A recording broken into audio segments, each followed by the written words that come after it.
Good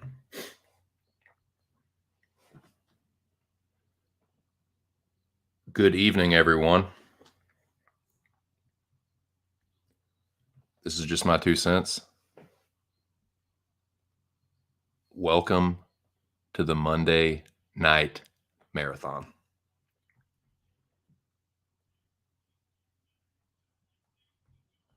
Got a bunch of shit to talk about and a lot of time to talk about it.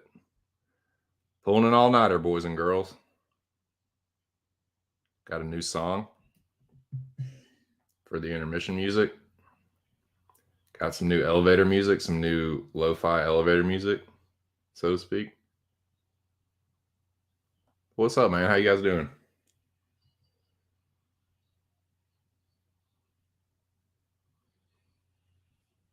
Chat's lit up already. Love to see that, man. Nick Alexander, my favorite Aussie. What's up, Nick? What's the future like, dude? Is it nuclear war yet? Inside side, dude. What's up, Jersey? What's going on, man? Okay, so Inside MMA, that's the name of the channel. I like that. What's up, man? How are you? What's up, Noah? Noah in the chat. Appreciate it, boys. Now, Alan says, listen to the whole. Excuse me, man. Man, this new tree is good, but it makes me cough, dude. Listen to the whole Blue album in preparation. The album as a whole has a vibe that's uplifting and useful, very much so. Put me in a good headspace, ready to hear the 2 cents breakdown. I am ready to give it, man. Definitely gonna do that, but I am gonna tell you guys what I decided to do. Actually, let me just be perfectly honest with y'all. This weekend, the old lady was out of town. She had a bridal shower to go to, and a bridal shower / bachelorette party. So your boy had the house to himself. But I didn't have a car and I didn't have any fucking weed. And I was gonna do it Friday, but I wasn't gonna be able to pull a marathon without the supplies. I didn't have a car, so some of y'all know this. I was putting some videos and shit in the chat, or the group chat. But yeah, man, had a little adventure, little fucking pilgrimage, so to speak, to the dispensary. Walked to the dispensary, Ubered back for sure. So I'll talk about that a little bit. Talk about a whole bunch of stuff, man. But the point I'm trying to make is I did not have the weekend that I thought I was going to have, and pretty much all Saturday was just getting to and from the dispensary. So, and by the time I got back, I just didn't want to do anything but fucking kick back and watch basketball and whatever. The point is, I did not actually get all the way through the Blue album. I've listened to it all the way through several times. As Noah was saying, mentioning the youthful thing, like that was an album that I've been listening to that album since I was 15, 16 years old. I listened to it all the way. I owned it. I've owned it I've owned the CD several times over the years, and lost it or got fucked up or whatever. But I have a lot of Weezer music on my phone, and so what I thought that I would do, I say all that to say this. What I thought I would do is I'm just going to give it a live listen, man. I'm going to give it a live listen. It's a marathon, so fuck it. I got time. I got coffee. I got coffee and pot. Coffee for my pot. So yeah, that's what we're going to do, man. Irregardless up here. How are you, dude? Says OTC. Yo, dude. Yo, dude. Got to be at class in 12 hours to kick it as long as possible. Yeah, man. Make sure you get that sleep, man. Especially with fucking grad school. Yeah, the album as a whole is the only way to listen to it. Yeah, it's a good. It's a really fucking good album. ¿Cómo estás? I'm good, man. How are you? Jesus says, salute Nick Alexander. Salute Ear.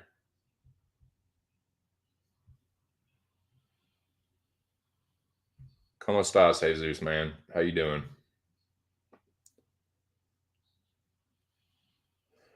I am bien. ¿Y tú?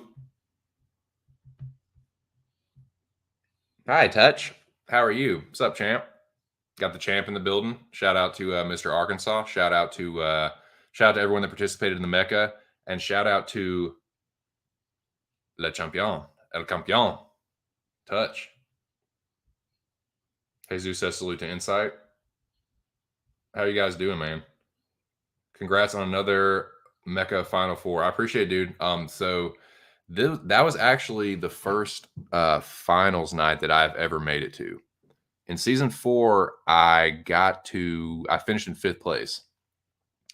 And basically whoever moved on that night was in the finals. So the finals, I think it was just Touch and Jack in the finals of season 4. I think it was just a head-to-head between those two.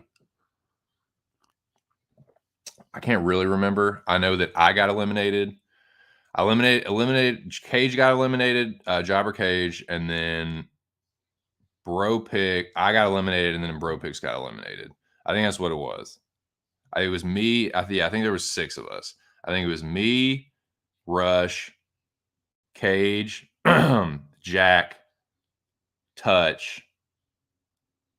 Yeah, because it was me, Justin, and Rush in one group, and then it was like Touch, Cage. Was it the General? Was Alex the 6th? I can't really remember, but yeah, it was like, I think it was like, might have been a 3-way final, or it was either Touch and Jack, and then Jack won that season. But yeah, man, this past season I had a pretty good performance, especially towards the end. I finished pretty strong. Well, I didn't finish my last week strong, but overall I had a pretty decent finish on average. Chat fire. Fuck yeah, dude. Chat's on fire for fucking Monday night. Since had his own strippers. Yeah.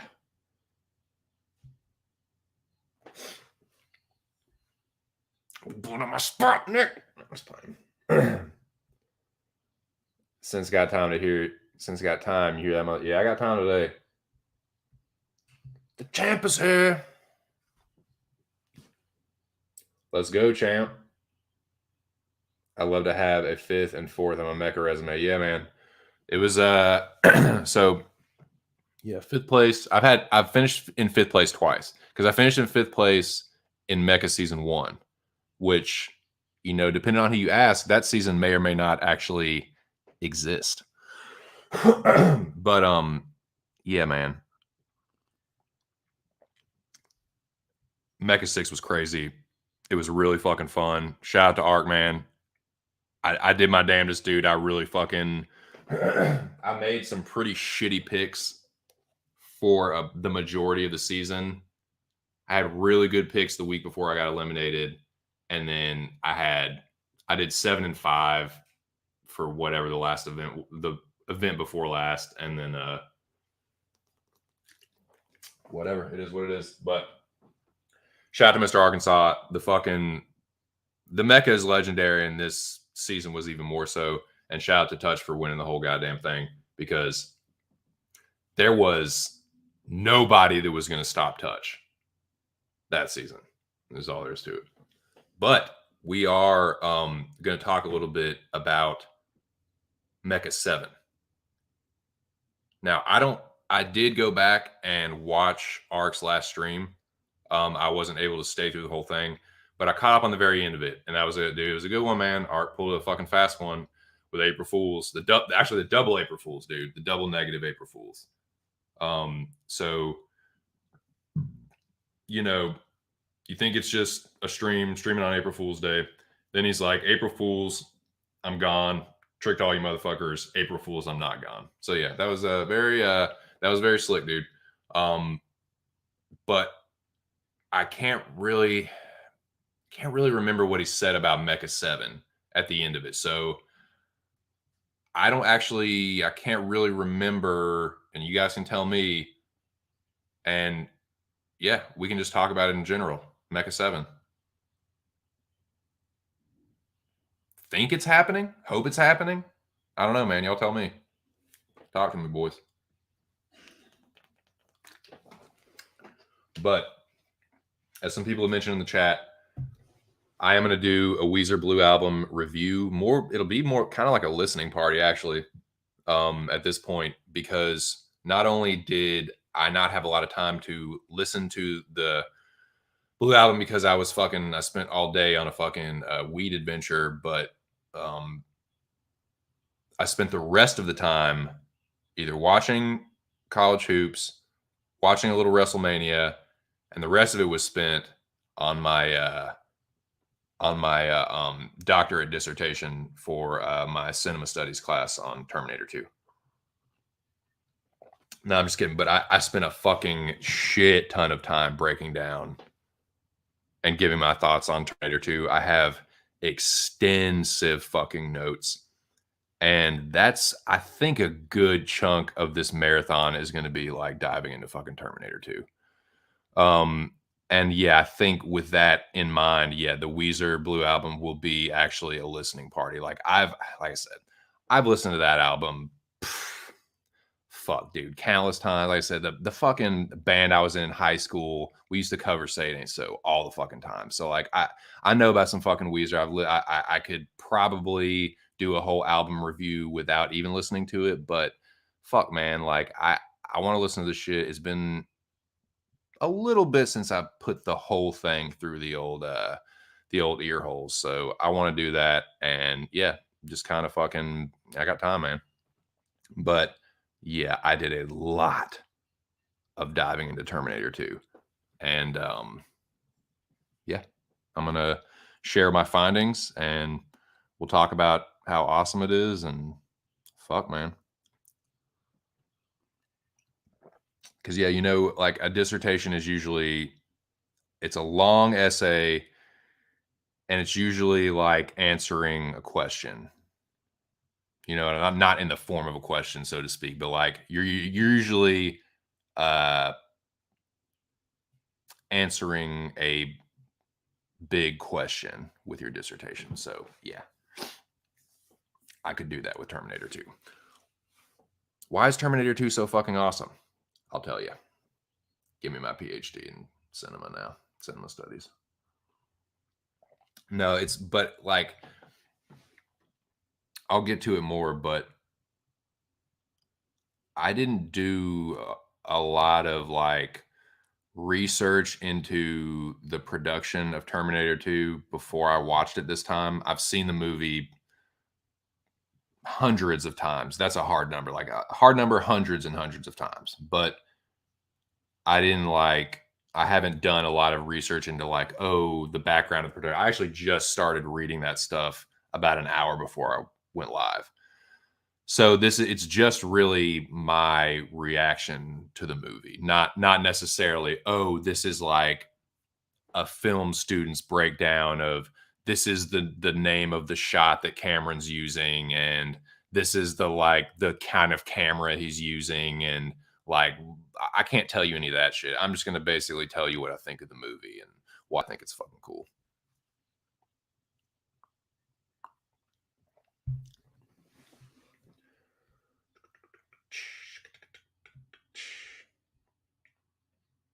Hey, Brian.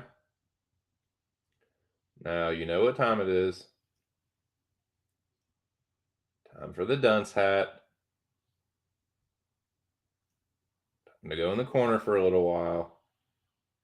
500 seconds exactly. You're not blocked, but I'm a man of my word.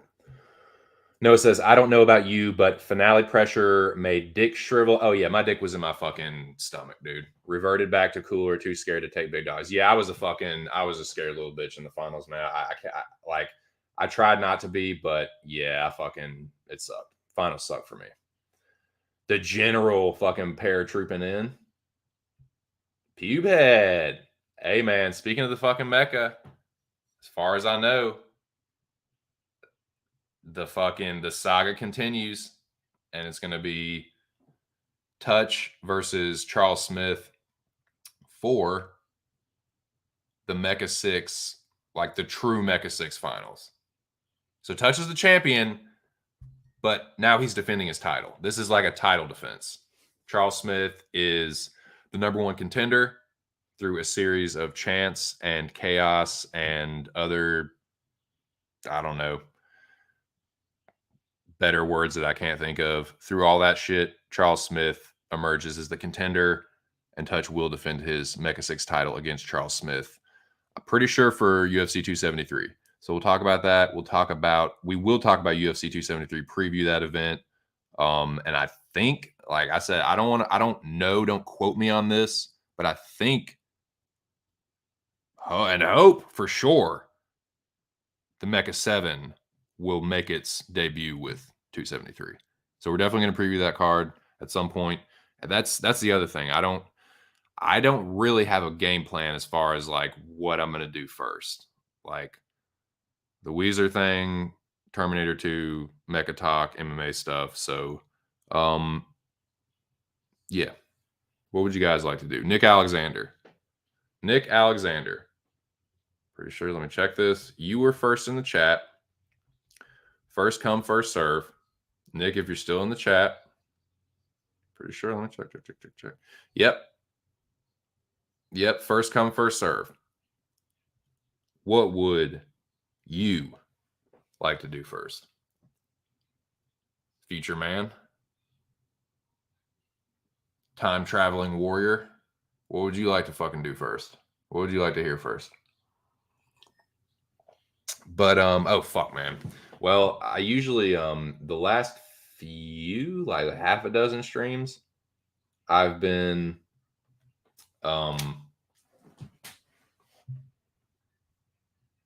introing with music, man. So I guess it would only be right if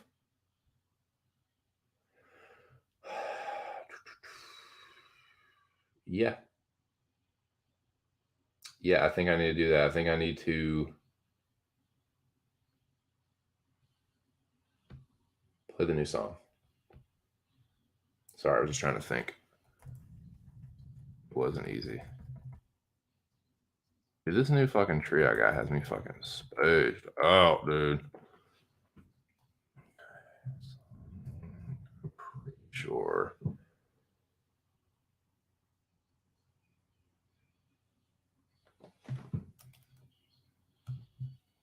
Give me 1 second while I put, because I got plenty of time, man. Time to get Nick's answer to what he wants to do first, what segment he wants to do, and then I'll put the fucking put all the shit up and then play the song. Song link.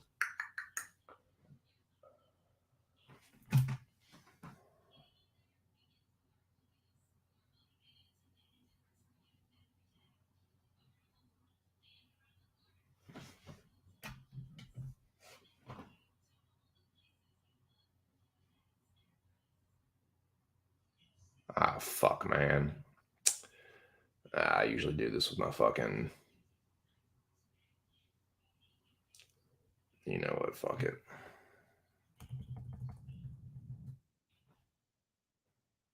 The link. Okay, so the link to the song is in the description. The link to the song is in the description. But I guess I can do it. I guess I can pull up YouTube and go to it and get the fucking link. I guess I could do that. I guess I'm just being fucking lazy. All right, hold on. But I do want to get this fucking. I do at least want to get this song right. So yeah, man, I found a new song that I think will be a little bit more. I feel like it fits a nighttime stream a little bit more. And that's just going to be, man, pulling an all-nighter. This is going to be the marathon. I would definitely appreciate everyone smashing the like button and subscribing to the channel if you haven't. Pretty sure everyone that's in the chat already has. But yeah, man, going to get this shit going. Yeah, just taking my time to settle into this thing. My goal for this marathon is to go 12 hours. If I can go longer than that, cool. But that's what I would like to do at a minimum. I got my coffee here.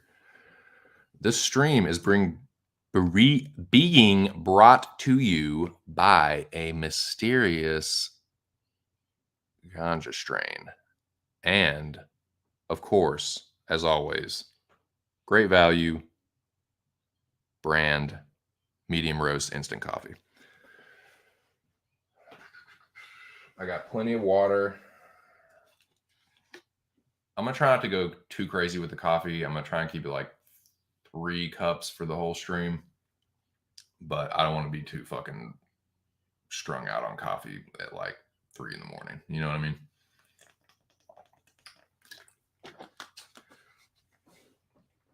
Figure like this cup, another like third of the way through it, another one, so on and so forth. Okay, let me get to this thing. God, I'm a horrible multitasker. This fucking strain makes me spacey too. Definitely not a focus your energy kind of thing. So this might be interesting. Okay.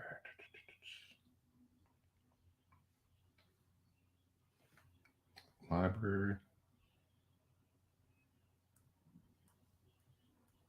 But yeah, shout out to Inside MMA, man. He did his weekly Twitter reaction video. Check it out. I like that, man. I like that series of videos, and yeah, he does a good job with that shit. Reacting to just like Twitter tweets of the day. Allow myself to introduce myself.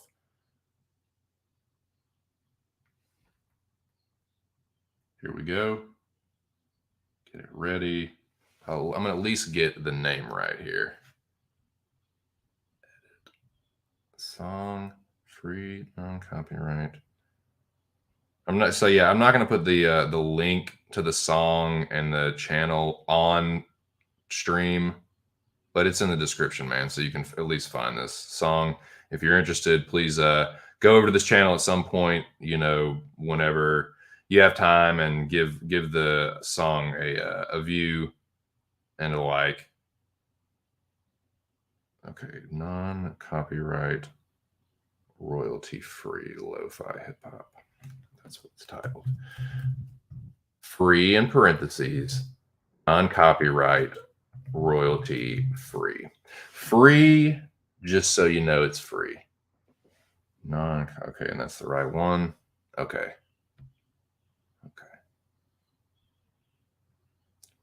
And you know what? I did not have, so man, I apologize. I did not have my banners ready for this one.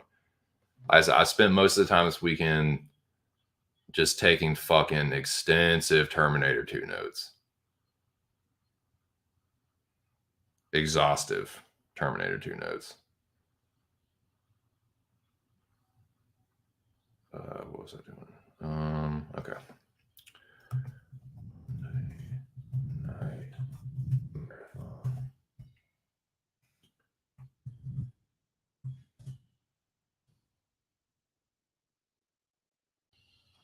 So yeah, my goal is to go, till about 10 o'clock in the morning at the minimum.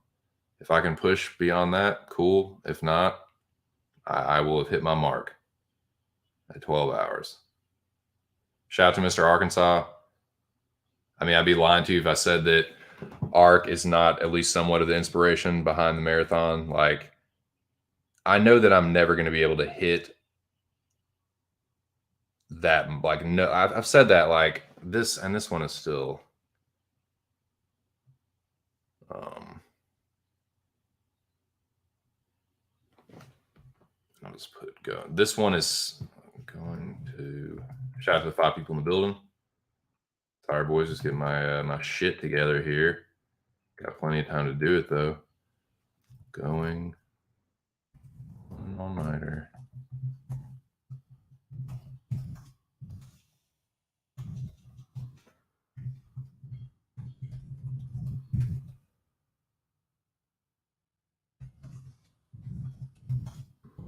Is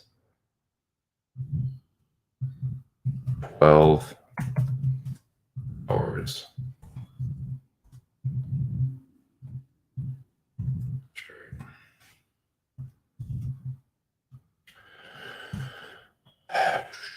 Yeah, but yeah, shout out to Art, man. Like, I know that I'm never going to be able to hit that 55 hours. Like, that's he'll be on that mountaintop forever. But it is inspiring, at least to a streamer like me. So yeah, I'm gonna try and go beyond my previous goal, my PG or whatever, my personal goal. So yeah, shout out to Ark. He's a fucking stream machine, dude, and it yeah, definitely inspired me. So here we go, here we go, here we go.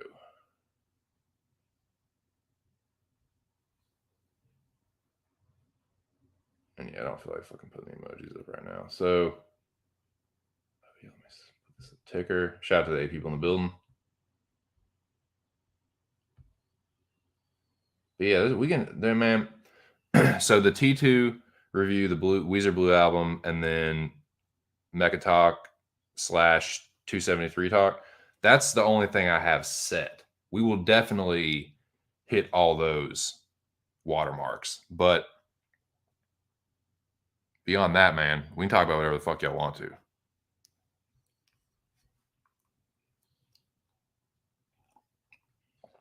I imagine that bare minimum 273, Mecca, Terminator 2, and Weezer, that's bare minimum 6-7 hours.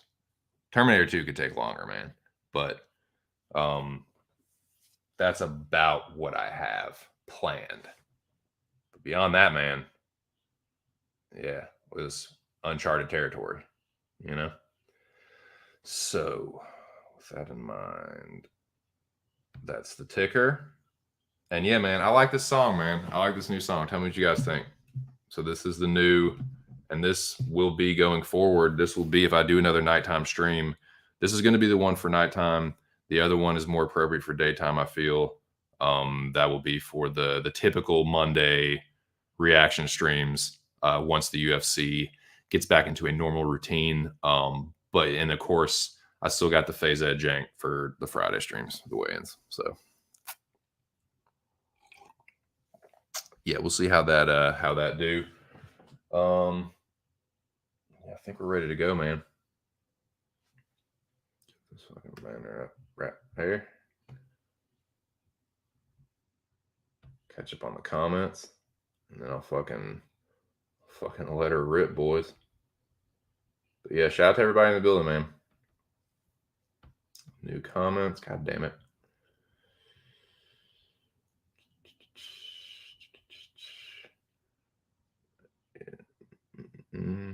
But yeah, man, I definitely it's pressure, man. It's pressure filled.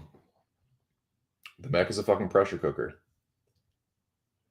Jack said he would have beaten Touch this week. Yeah, dude, I would have that season 4, Touch beat me by 5 points. And yeah, dude, exactly. Touch beat me by 5 points. And then in the finals, I had a higher score than Touch and Jack that week on Topology, but it is what it is, man. Woulda, coulda, shoulda. You know, that's some jabroni cage stuff. You know, you can have the best week in the whole world, but if it ain't the Mecca, shit don't count. Which I feel. That's what I'm saying, dude. Like you had something like, I don't know. I'm struggling for the right words, but you were not, you would not be deterred. Yeah, man. Big weed adventure party time. Excellent. Excellent.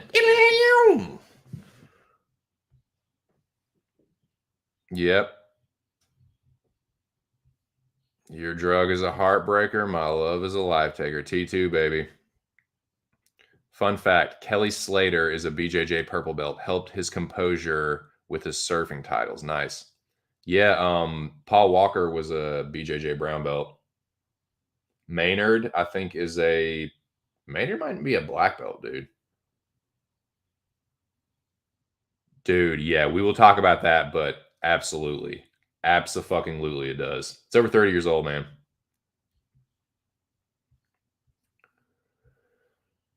$0.02 on T2. Yep. TC on T2. I like that. Yeah, go in the corner, you nonce. You helmet. Touch, BJJ, blue belt, help his composure with the Mecca title. Nice. That's a nice analogy, dude. That's tight. Since will you be on when I wake up? Marathon sense. Yeah, man. The goal is to 10 a.m. at least. 10 a.m. is the bare minimum. If I can go beyond that, sweet. That's bonus points. If not, I've hit my goal. Charles Smith is ready to rumble, dude. You better be ready, Touch, man. You can't quantify heart. You can quantify a lot of other things. You can quantify power. You can quantify speed, I guess. Endurance, but you can't quantify heart. So you just got to be ready. Preparation, man. Victory loves preparation. So, but I know Touch is going to be ready, man. Touch is, like I said, Touch just has he has an aura about him this season, man. Present. Australia calling the shots. Oh my God, you're just going to make this difficult for me, aren't you, Nick? Nah, well, I'm just bouncing that one back to you. I'm bouncing that one right back. Spin the wheel. Yes, spin the wheel. But I don't know how to do that shit, man. I'm not tech savvy enough for that. Making a fucking random number generator or something. I don't know how to do that shit. I got the new White Claw surf flavors. Nice. Lobby CDQ saw, dude. Say it ain't so late. At least I made the smoke break. Yeah, dude, for sure. How are those, Charles? If for all intents and purposes, it looks like it just gets you fucked off. Got the new fresh batch of meth. Jesus Christ. Yeah, don't do hard drugs, kids. That's what old 2 Cents says. If you hit sativa instead of indica, maybe go further in the marathon. Yeah, I mean, I'm a man of hybrids. I'm a man of slight leaning hybrids one way or the other. Sometimes I like a little more sativa during the day. Sometimes I like a little more indica at night. But that's the thing with it is one of the drawbacks of not necessarily going to a dispensary, allegedly, is that sometimes you can't get a strain name, but this stuff, it definitely passes the eye test, it passes the smell test, it passes the taste test, and it passes the fucking high test for sure. But it's definitely a fucking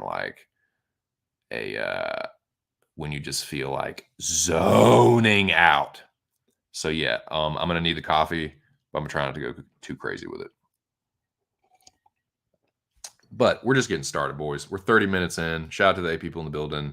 We're going all night, all fucking nighter. So I am gonna pace myself, and just kind of settle into this fucking stream. Just trying to remember some of the things that the Ark says help him on the long ones, man. Because he said it like you hit walls. I'm not saying I'm hitting a wall or anything, but I'm just trying to keep in mind that I need to pace myself because it is a marathon. It's not a sprint. So yeah, this one's about endurance. It says they're delicious. I know they get you figgity fucked up. Official free China labor 2 cents. Jesus Christ. Yeah, for sure, man. Devin Clark fixed his teeth and is set to face William Knight on April 16th. That's what's up. That's tight. Sa, dude. What's up, Scooby? How in the hell are you? Lobby CDQ says root for North Kakalaka just because I don't like Kansas. A fucking men after they beat Memphis in the title game. Yeah, dude. So are you a Memphis fan? That's what's up. I've been in Memphis before. Memphis is a fine city, boys. Yeah, man, I've had some good times in Memphis for sure. But yeah, man, I have never liked Kansas. I can't fucking stand Bill Self. I don't like that program. They're another fucking Kentucky program where it's just one and done, crank out the fucking NBA prospects. I didn't like that fucking team when they had Chalmers and all that shit. I don't fucking like Kansas, man.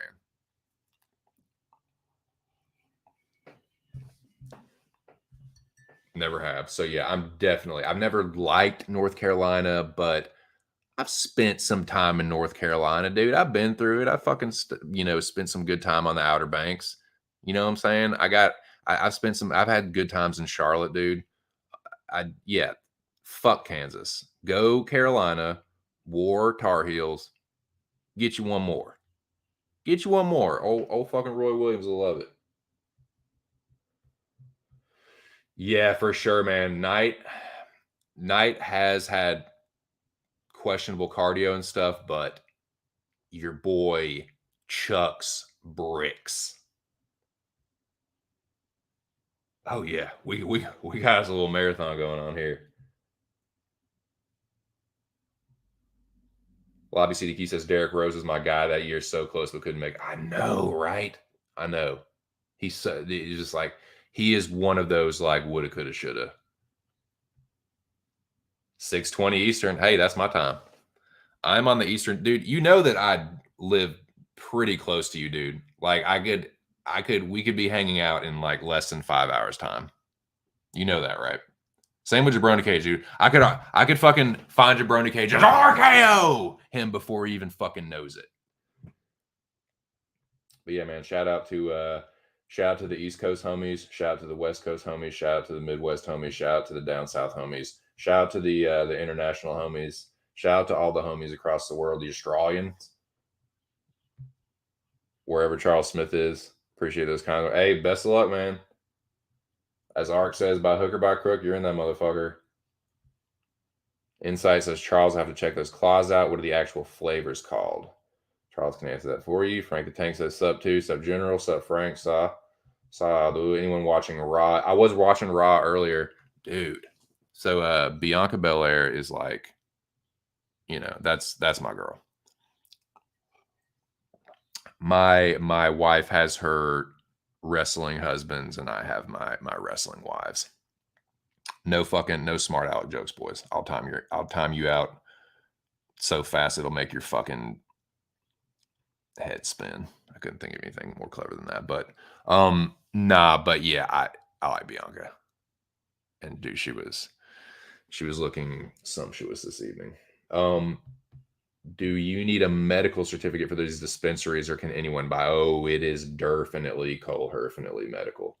But on that note, and I could be wrong about this, I think legalization just passed in the House.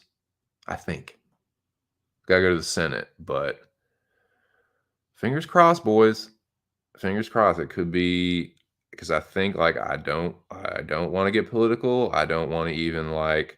I mean, I guess we can talk if you really, really want to, but I don't really want to get to. I don't want to go down that. I definitely don't want to go down that rabbit hole right now. We can save that for the back end of the marathon, but that's the late night. That's the late night styly, like into the night, like 4 a.m. We can save that for like 4 a.m. We can even make a little segment like 4 a.m. conspiracy talk or political shit, whatever. But my point is, there's a chance because it's one of those like, okay, Democrats, you fucking you say you're the fucking champions of the people, like you're the party of legalization or whatever, like, okay, time to put your fucking money where your mouth is. Like, I'm pretty sure they have the majority in the Senate. I could be wrong about that, but I think the tiebreaker is like Kamala Harris. So yeah, especially for Harris, man, if it comes down to that, how ironic would that be, right? How fucking ironic would that be? The one that is quote unquote independent, now the president, now the vice president of the United States. But dude, she was a fucking dude, and that's one of the main reasons I left that fucking party. That's your fucking vice president? Okay. Okay. Uh the fucking cop. No offense to my dude bro picks, but like, dude, she was pushing for the like mandatory maximums for like truancy and like weed and shit. So it's like, okay, Kamala, you say you've changed. You say you're this fucking like, You're not like all about that fucking, fundamentalist war on drugs bullshit. Now's the time to prove it. Now's the time to step up to the plate and knock it out of the park. Don't act like it won't fucking help your career, but you need to do that shit now, especially if it comes down to her. But yeah, we can get back to that later. But hey, man, it could be the dominoes could be starting to fall, and that's a great thing, man. So shout out to everyone that's championed legalization, that has had to pay very, very heavy prices for it with prison sentences and stuff, and that none of them deserved. And yeah, but we'll get back to that later. But yeah, but to answer your question, yeah, it's very, very strictly regulated. Um, I was having I've been having difficulties with my allotment because it's on a rolling uh system. It's not like, okay, you just an allotment per month, but it's not like, okay, now it's the first of the month, wake up, and you got whatever. It's not, no, it's rolling. So when you make that purchase that day, that gram amount goes off, and it does not come back on until 30 days from then. And that's how it works for the whole thing. So it's like if you burn through it, you can get in shit until 30 days from then. So, and it goes down to the time. It's not like, okay, that's the day I bought my last one 30 days ago. Now I'm going to have the shipment. Nah, like the time of purchase, that's when you're going to get it back. So it is very strictly regulated. But dude, yeah, it's nice, man. It's nice being able to go to the fucking weed store. Like, hey, tell me about this one. Tell me what this one do. And I've been going there long enough. Like they, a couple of them know me in there and know the kind of stuff that I like, and they point me in the right direction. So shout out to them, man. But this is all alleged. This is all this is so hypothetical. What would you think about some sort of middle management stock option? Is that something that would interest you? Very much so. It is so fucked up. I mean, we can get into that too. That we'll save more of that for the 4 a.m. But yeah, this really fucked up tax code that has allowed the government to make money taxing the living fuck out of dispensaries and stuff, or any kind of company that's in that industry. And they've just been raking in billions of dollars a year with this fucked up tax code. It's like this, but so hopefully that'll all get cleared up. Okay, so Pubehead to answer Insight's questions about the White Claws, tropical pomelo, citrus yuzu. Where are they fucking getting these names? Watermelon lime. Okay, and wild berry acai. Okay, nice. Everyone's saying what up. Fight night, my place since. Yeah, man, let's do it sometime. For sure, dude. I'll come over and knock a few back with you. Shit, yes. It won't take me that long. Dude, it would be, bro, I could go hang out with you in a shorter amount of time than it would go see my family in Virginia. I could get to where you are quicker than I could get to fucking my family in old Virginia.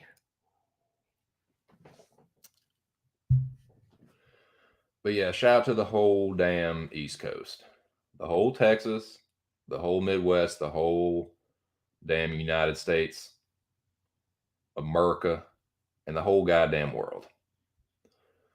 I live 30 minutes from Cage. I'm in Philly. Nice, dude. I've been to Pennsylvania quite a few times, but I have never been to Philly, and it's so close to where I live. Like, I think it's less than 3 hours. And my wife and I have been talking about wanting to go. I just want to go, even if it's for like a day or two, just get like a nice hotel room downtown, go get some fucking like cheesesteaks, just go to the park, go see some like, just do some fucking romantic, like, couples shit and eat some good food and fucking get all stoned, just have a good time.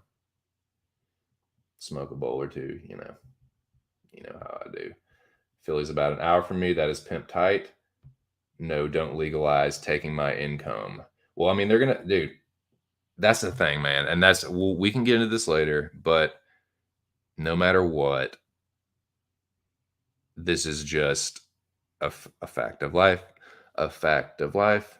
You're gonna pay taxes out your fucking ass your whole life. Your whole like, dude, it just that there are only two things that are certain: death and taxes. You're gonna die and you're gonna fucking pay those taxes. Period. I'm not saying I like it. I'm just that's it. If there's one thing I've learned, there are two things that are fucking constant. You are gonna die and you are gonna fucking pay taxes. This is what it is. Rogan posted something on his Insta. Yeah, man. I think my mom was telling me about it. Shout out to mi madre. There's no politics. It just should, man. Like what you can make it happen with booze, but you can't make it happen with tree. What are we doing? Yeah, I think he's a fucking Charles El Chapo Smith. I'm saying gonna fuck up gas, let Russia dick everybody around, at least give us weed. Yeah, I know, man. Exactly, dude. You're gonna jack up the gas prices, let Russia do whatever the fuck they want with impunity, because you're too fucking pussy. But like, whatever, man. Yeah. Canna home on tour, nice. Allegedly. Allegedly. Okay, is actually pronounced Asahi. Asahi. Mayonnaise. I've been here for 14 years. How long have you been in America? Oh, now you've done it. Now you fudged the bucket and told me too many words to know. What y'all know about that Group X, man? What y'all about that Mr. Coke? Two Cokes? No, Mr. Coke. Mr. Coke. Taxes and insurance probably take half of it. Yep. Holy. What is it? What are they saying raising Arizona? What does she say? Government takes a bite, don't she? No taxes. Aside, dude. Hey, speaking of shout out to the whole Texas, man, there's one of Texas's finest right there. Player. What's up, Mac? How in the hell are you? Yeah, man, got some real fucking Texas players in this thing, dude. I'm 22. Why the fuck do I need to have a life insurance? Dude, exactly. But it's really fucked up because now I'm like not quite at that age, but it's like, okay, I'm getting to like, yeah, people definitely have heart attacks in their late 30s for sure. You're getting into the statistical, like, demographic there. So yeah, it's like, I need life insurance now, dude? Yeah, it might not be a horrible idea. So yeah, but 22, you're probably good, but you never know, man. God, what does he fucking say in Workaholics? Health bennies? I'm gonna live forever, bro. It's fucking King Batch. I was watching that episode. That's one of my favorite episodes of that season. That fucking Trainees Day video.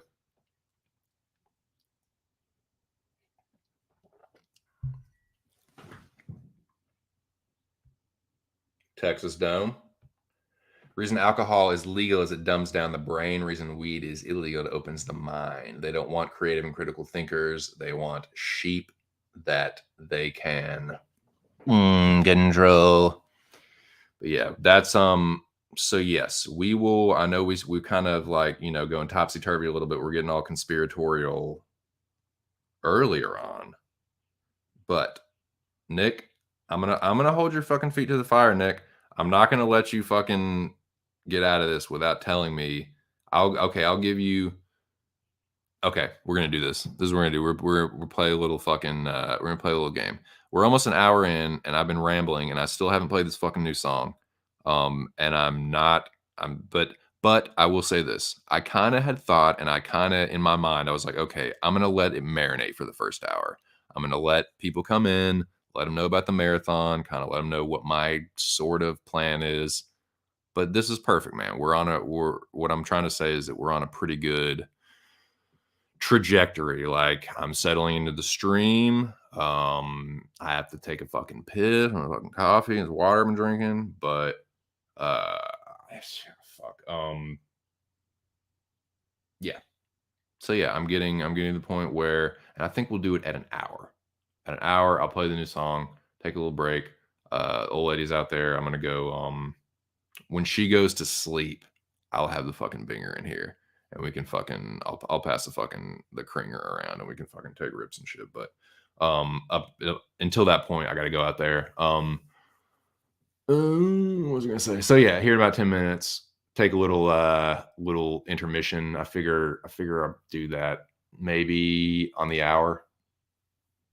Put the banner up, let everybody know, it's marathon, and go like that. Go from there. I don't know how to pronounce that first one.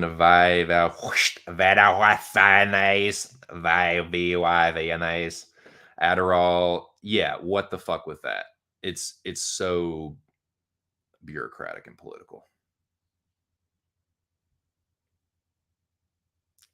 It's just iced tea in the wintertime? Why not? Because it's fucking dumb. What y'all know about that Gallagher, dude? What y'all know about that Gallagher?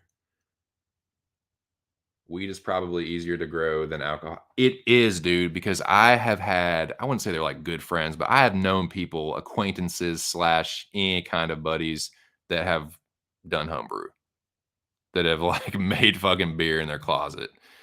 And it is a fucking undertaking from what it looks like. Like just listening to him talk about it, I'm like, that just sounds like I don't would never want to do that. Like, god damn, like that's what you have to do. Whereas like tree is just like, okay, make sure it's getting, if you're doing it outdoors, like make sure it's getting good sun in like the middle of the day, and yeah, it's not getting too much in the late afternoon and not too much in when it's the sun's coming, you know what I'm saying? Like it's just certain things. It's indoors, yes, there's way more involved.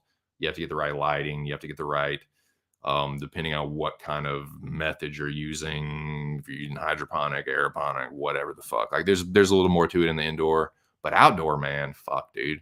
You just need a good location, um, good, decent soil, the right amount of sunlight, the right amount of shade. Yeah, way easier than trying to fucking make your own beer. Are you kidding me? Are you fucking kidding me? Saying, man, saying. It just grows natural like. You have to distill, crush. You dude, there's all kind. I really, it's so funny to me, because I know a lot of people that are like my brother and his wife are beer snobs. I love them, but they just are. They're all about whatever. Dude, they like I've talked about this before. They belong to this fucking like beer club. It's like a drinking club, and it's all about notching. It's called notching, and they get, all about whatever the new craft brew is, and get that on your notch list, and yeah, like that. So they go to the fucking, and what they do on with this club is they'll go to different breweries. Like, okay, they get a bus and they're like, okay, and they drink the whole fucking way down. And they get this bus and they're like, okay, we're going to this new brewery in fucking Harrisonburg or something. Like I've been to one of them because I was a part of this club. I guess I still am. I think you have to renew it or like do it every so often or they take your list away. But I had a list at one point. Like I was part of the little matcha club. But I mean, it's pretty like if you like to drink and stuff and like to go out and like, just go to your local watering hole, have a couple drinks with the boys or whatever. It's pretty cool. Like, you get to try a lot of good beer. Like I said, I'm not as much of a snob as them. I'm a little more like, you know, uh, I'm not as picky, but yeah. What I was trying to say is they go do all that shit. They go all this fucking, and I've been on like a couple of them, like the brewery tours where they take you back and they show you all the shit and they just start talking about it. And just like, what are you talking about? Like how? And they try to make it sound like this natural, organic. Like this is a fucking factory. Like what are you talking about? And I mean, I know that like some like crazy weed super labs look like that too, but it's like you're trying to make this sound like this is just it just fell from the sky, and it's like no dude, this is like all a man-made like thing. That shit does not occur. Ethyl alcohol does not like occur like that in nature. Like you have to fucking do something to it. Anyway, shout out to the 10 people in the building, man. We fucking cracked the double digits. I always love to see that. I love to, it just warms my goddamn heart. Just took a smoke break myself, dude. That's pretty pimp tight. 1 hour of marathon before Sense cooks up a feast of a marathon. Word. Say word, my dude. Yeah. I helped a friend make his homebrew and dude, it is like, I can't even remember half the shit that dude, but funny story. So this dude and my brother can fucking, and my brother and some of my other friends, like acquaintances, our group of people can vouch for this. This can be vouched for, believe me. This fucking dude that I was just mentioning, he started in his closet. I actually had some of the brew, and it was pretty decent, man. It was actually pretty decent. Because I've had some where it's like, and some fucking like homemade moonshine where it's just like, motherfucker, this is poison. Like you need to not offer this to people. You need to make sure you need to bury that in the ground. But like, or like buried under a lake, like fucking Great Outdoor style. But nah, like this dude, I'm telling you that I just mentioned, he started and he lived in my neighborhood, dude. Like he lived in the same neighborhood that I lived in when I was like in high school and later or whatever. He started in his closet and he grew it into a legit brewery that you can go get beer from.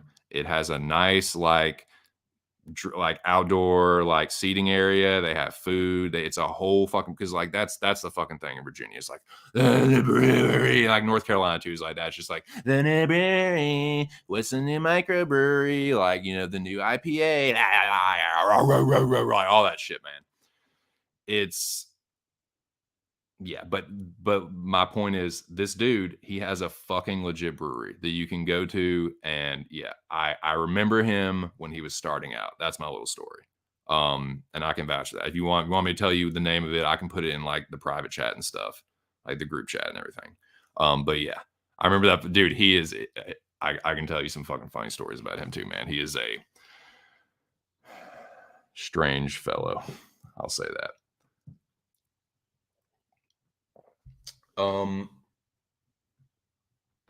Hey man, Texas click in the building, dude.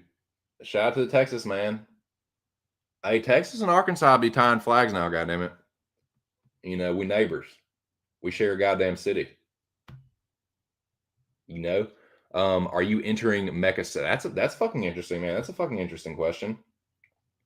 Oh yes, yes, big old Texas representation, and I just love to see it. Texas is fucking. There's some things about Texas that I don't care for, but I feel like there's more good than bad, and there's a lot of it. Texas is just like almost unbelievable. It's such a fucking huge state. Is he a beer artist? Yeah, he's a brewer. Yeah, he's a brewmaster. I think is the technical term. Brewmaster, but like it's not like I saw the process, but I remember him when he was in his closet, and now he's like, dude. And when we first found out about it, we're like, no way, like bullshit, dude. Like he didn't like, nah, dude. He has a fucking brewery. Now he has the location. Now he has the fucking, like, they have fucking merchandise and like, I don't know how, dude, they might even be distributing on a fucking semi-national level now. You know what I'm saying? Like they might have distribution in fucking Philadelphia for all, Pennsylvania for all I know. But yeah, man, I remember fucking going and getting, like, the dude lived right up the fucking street from me. My brother was closer. My brother went to community college with him for a little bit, so my brother knows him a little better than I do. But I don't even think my brother's real good friends with him. He just like knows of him or whatever, because he was really cool with my brother's friends. So we just we're just kind of like a group of us that like at that time we're kind of all just kind of getting stoned together and like hanging out and like partying on the weekends and stuff. But yeah, we'd get stoned and he'd be like, dude, like try some of this fucking like, try some of my brew. Like we were a little like hesitant about it, like, oh my God, what the fuck is this? But they were like, oh, dude, it's pretty good. And, next thing you know, he's got a fucking, a company and shit. It's like, oh shit. Shit cray. Jared Jones' goal before he dies is to combine the stars. Yeah, he's on some fucking like on some puppet master shit for sure. Dallas got a lot of diversity for sure. Shit, yes. Sup, Max, Texas baby, Austin 316. Say word. Sup, Noah. Yeah, man, Texas in the building. Texas in the building, strong, and that's tight. Hallelujah, Lord, I wish I knew you. Nah, I'm just kidding. I don't do that shit anymore, man. I got a real good woman at home. She's number one. Speaking of my loving wife, I think I'm gonna go look into her face while I smoke trees and say something stupid that she probably rolls her eyes at. But I'm gonna do that. I got pissed, and then I'm gonna play this new tune, and then we will just fucking talk about some more shit. Okay, here we go. I think I got the banner ready. Shout out to the 8 people in the build. We cracked 10 at one point, boys. That's what more can I really ask for, man? I don't even have 200 subscribers, so I'll take it. I'll take 2 people in my fucking stream. Okay.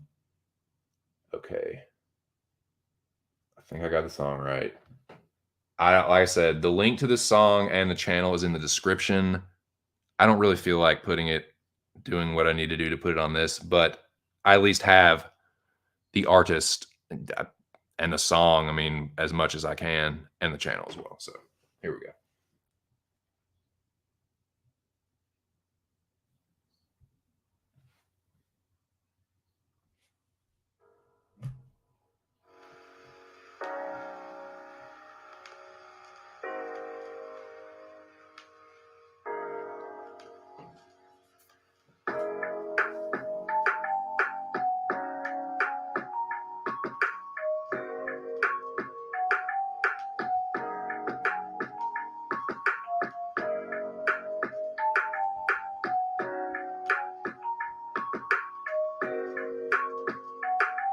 See that? This is not even I couldn't beat that shit if I tried. And I will never try.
Not bad, right?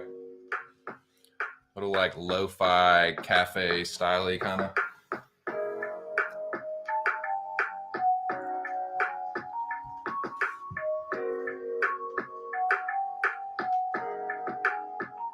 Look at that shit. Tune in at 11 a.m. Friday. Bullshit, motherfucker. That's enough. There'll be plenty of time to hear that song again. Shout out to that channel though, and the artist, which I'm pretty sure is the. I don't even know, man. I'm pretty sure it's the channel. Yeah. I gotta fucking edit that. But yeah, man. Shout out to the 6 people still hanging tough.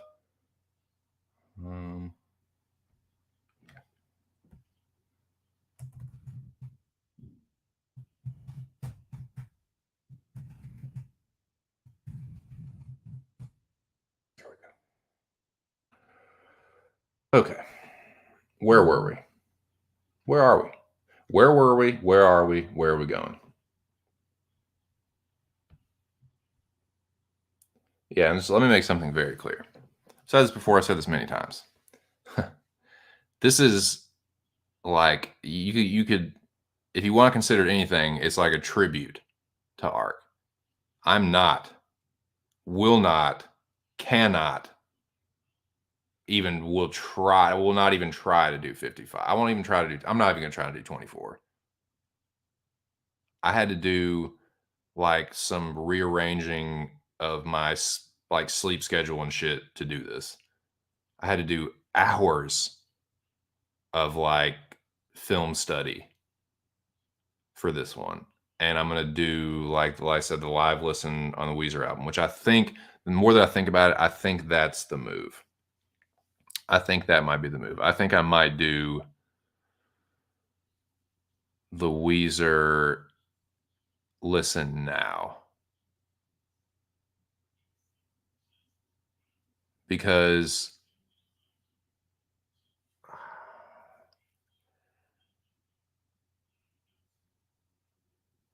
I feel like the Terminator will segue. I feel like the Terminator review will segue perfectly into the kind of late night, like conspiracy, political kind of shit I'm gonna do early in the morning.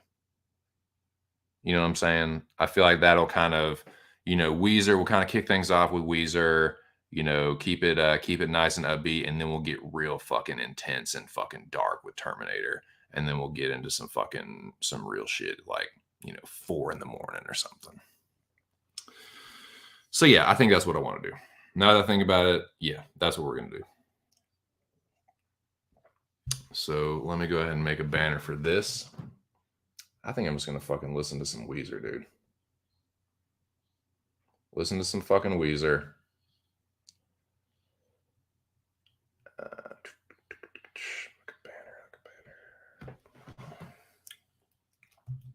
Sir.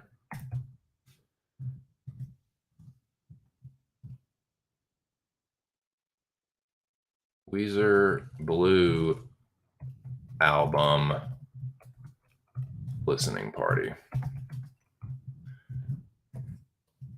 Listening party / review. And yeah, it'll kind of just be like one of those, like y'all have seen those reaction videos on YouTube where it'll be like a music teacher or something like listening to a live performance of like, I don't know, like Tool or something, and they'll react to it. So that's kind of what it's going to be. I'm not going to have any audio or video, but if you guys want to just kind of like listen along with me, I mean, we don't have to like sync up the exact same like start of the song, but yeah, just kind of stay on it, like, and I'll just kind of,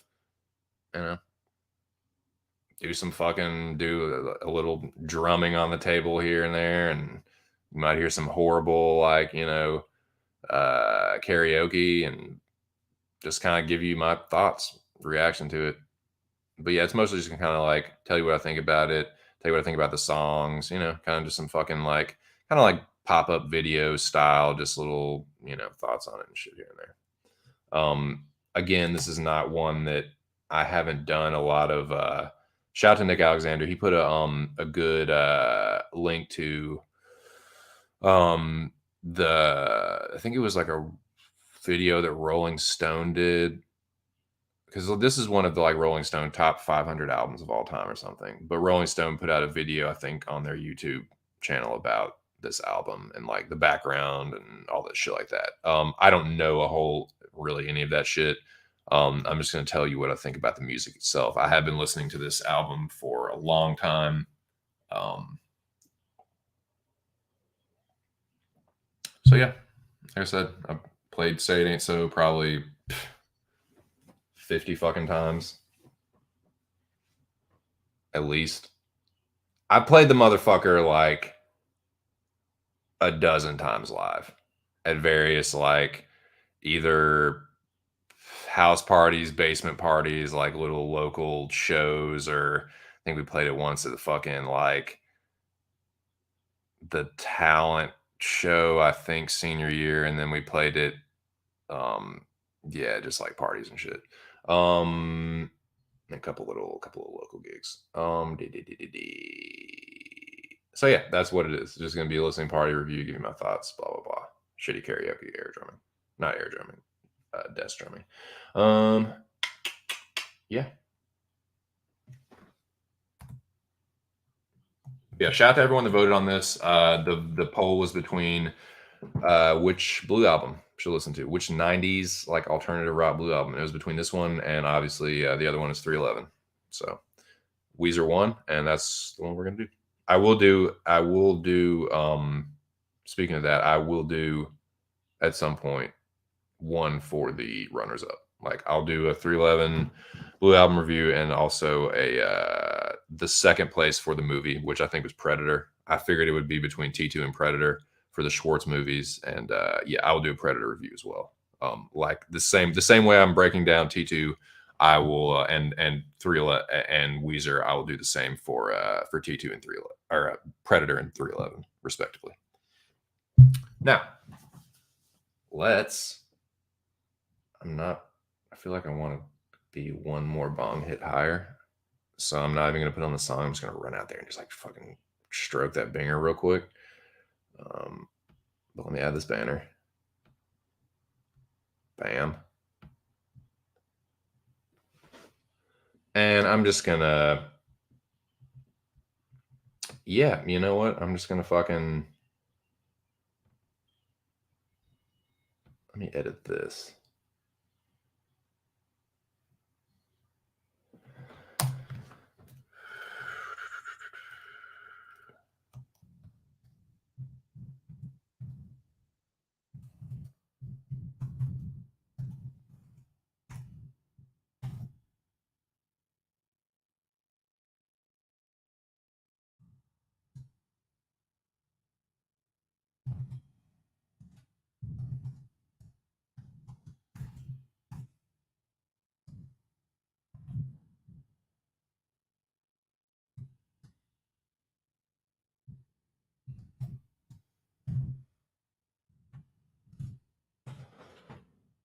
Yes. So as I do this, I will leave this taken across the bottom. Um, Touch and Scooby, thank you. Scooby hit me with a donation. It was my first donation ever in my whole life, which was real sick. And then Touch gave me my my entry fee back, as he said that he would. So that was not as much a donation as like Touch being a man of his word and just like saying that he would hook everyone up that made the finals their entry fee back. So I just wanted to shout that out. And yeah, I'm just gonna leave that up there. Yeah. God damn it. Yeah, that will never be beaten. And yeah, I think it is time to get fucking nerd rocked out, dude. It is time to get fucking Weezered out. It's Weezer time. It's Weezer time. Let me catch up with the comments and we'll rock and roll. If you want to destroy my sweater, oh whoa whoa whoa. You talking about Weezer? Got a new album? That's word. Oh, oh, yeah, pube head. Oh yeah.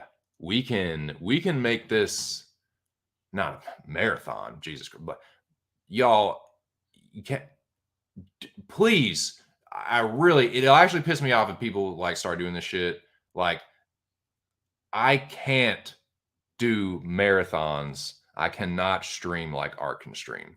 Ark is built for distance. He is built for long term streaming. Like I can't do that. He can do 8, 9 hours like it's nothing. Like he's just clipping his earlobe, like no problem. It's an ordeal for me. You understand? So, nah, man, this is like an every so often, like special occasion. Let's just have some fun and do a marathon kind of thing. Like Art can do these little mini marathons like I'm doing, like it ain't shit. So yeah, don't nobody get that twisted. But yeah, dude, speaking of that, dude, my wife has seen Sublime with Brad. She saw Sublime with Brad when she was like 12 or 13, I think. She said it was like a music festival. But yeah, she saw Sublime with Brad. RIP. But yeah, we can definitely do a fucking what was the name of my band since and what instrument were you on? The name of my band, we had several names. We had several names. In because we went through we God, I'm sounding like such a douchebag. We went through some lineup changes, as that tends to go when you're just a little fucking shit garage band or a little high school band or whatever. But no, we had in high school we were much more of an I would say I'll tell you who we sounded similar to. Not that we were as good as, don't get that twisted, but who we kind of tried to model our sound after, so to speak.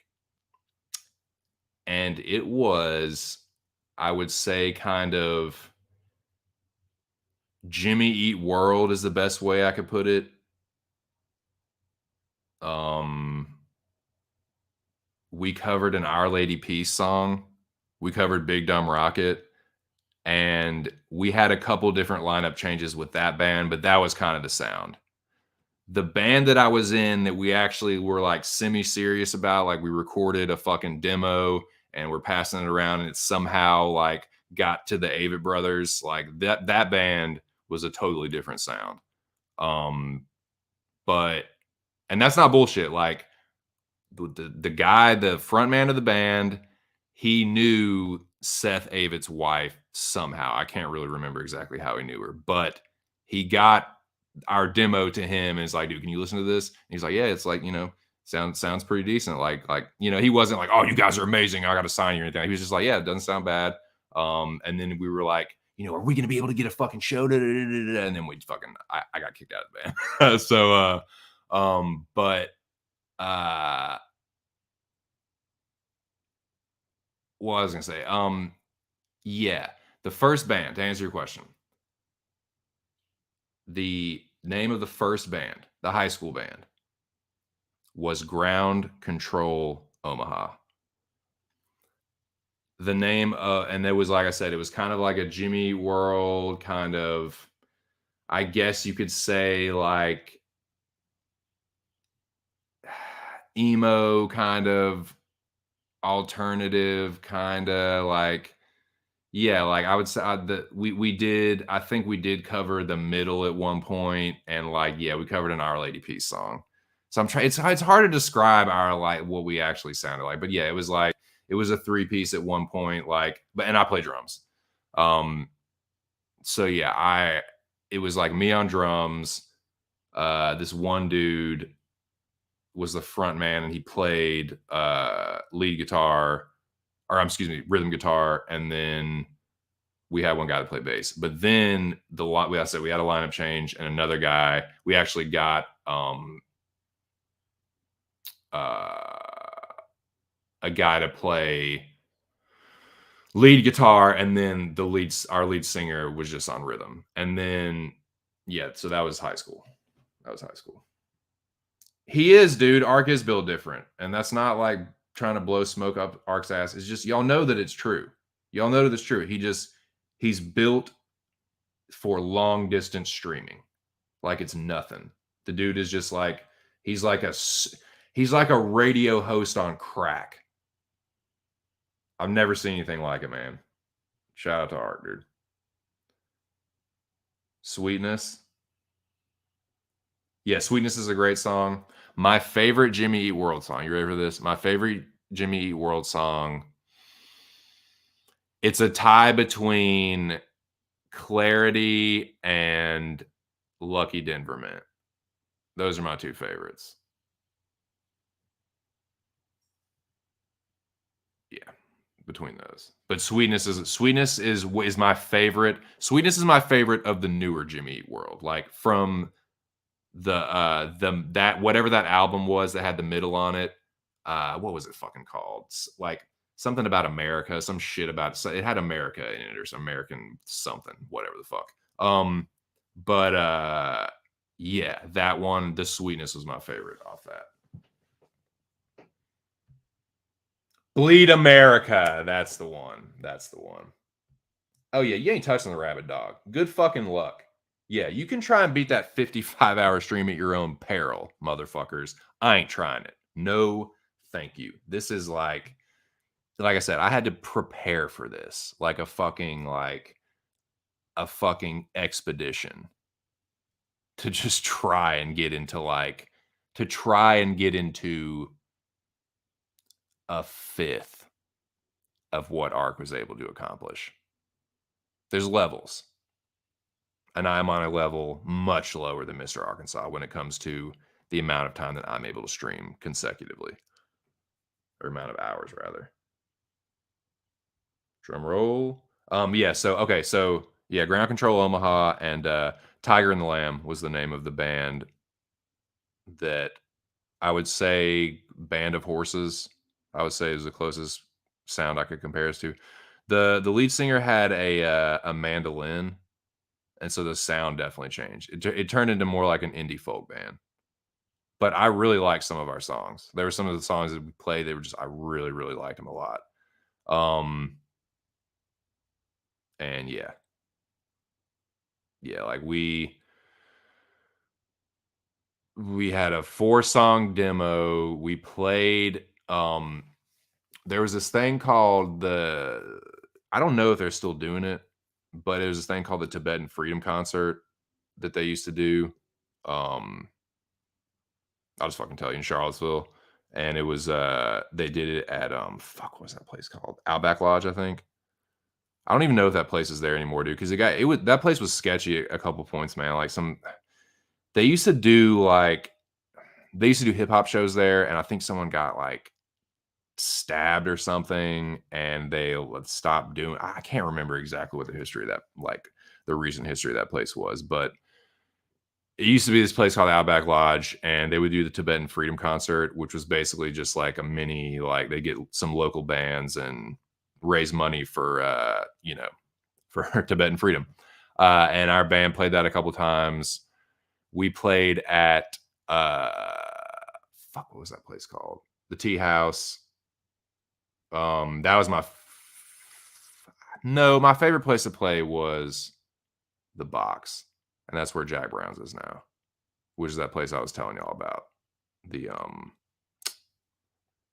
that little drinking club thing. But before it was what it is now, Jack Brown's, it used to be this place called the Box.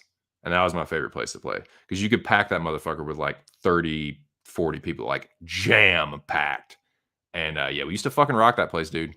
We used to rock that place. And that's like how I met my fucking crazy ex.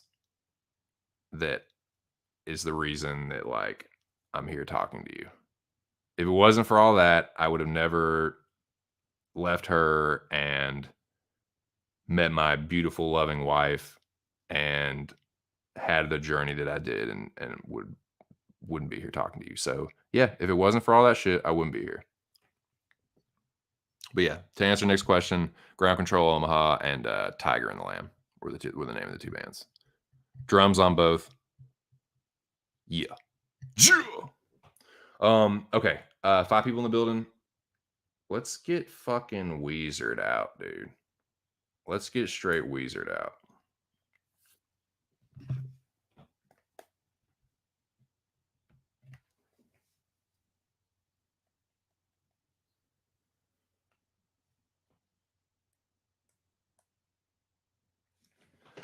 Let me make sure I'm prepared. Where the fuck are those? There it is. Let me get the headphones ready. Dude, we're gonna fucking jam out to this Blue album.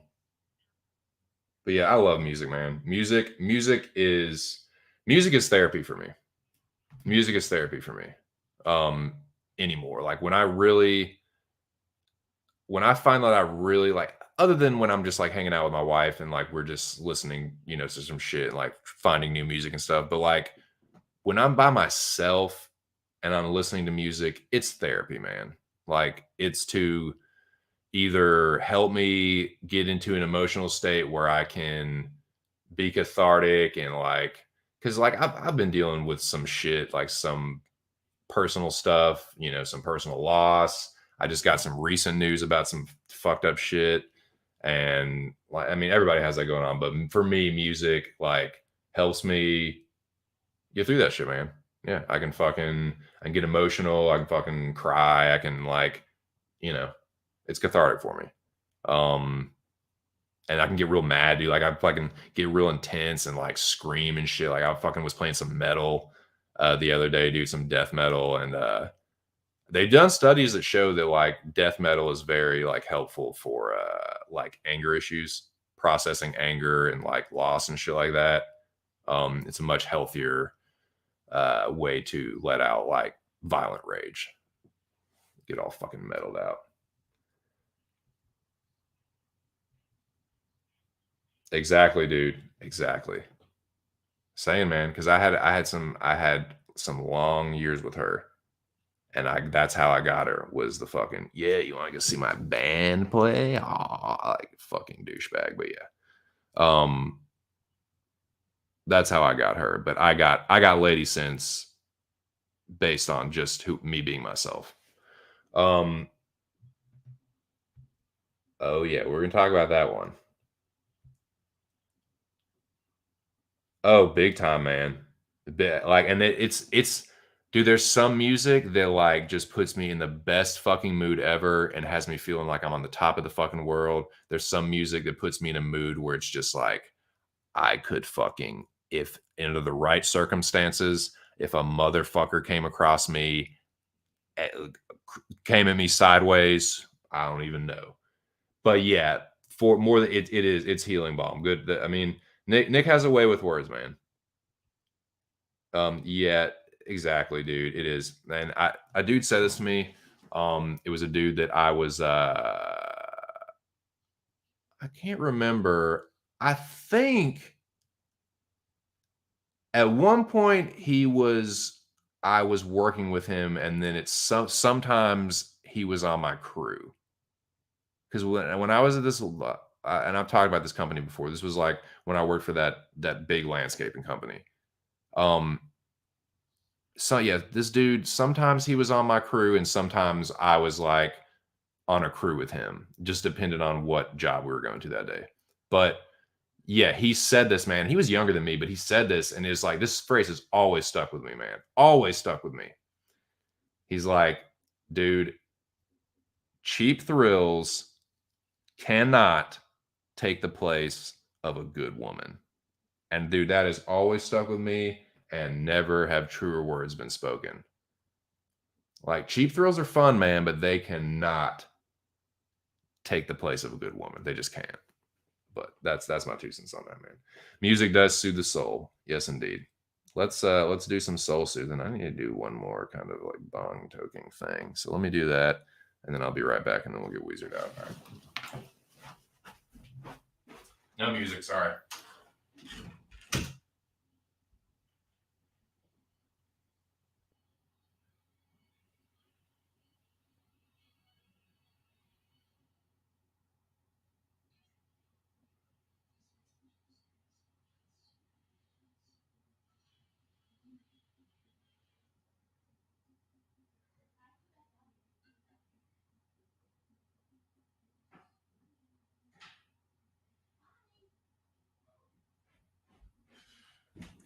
I'm back. See, I told you. Now, my head right. I got the fucking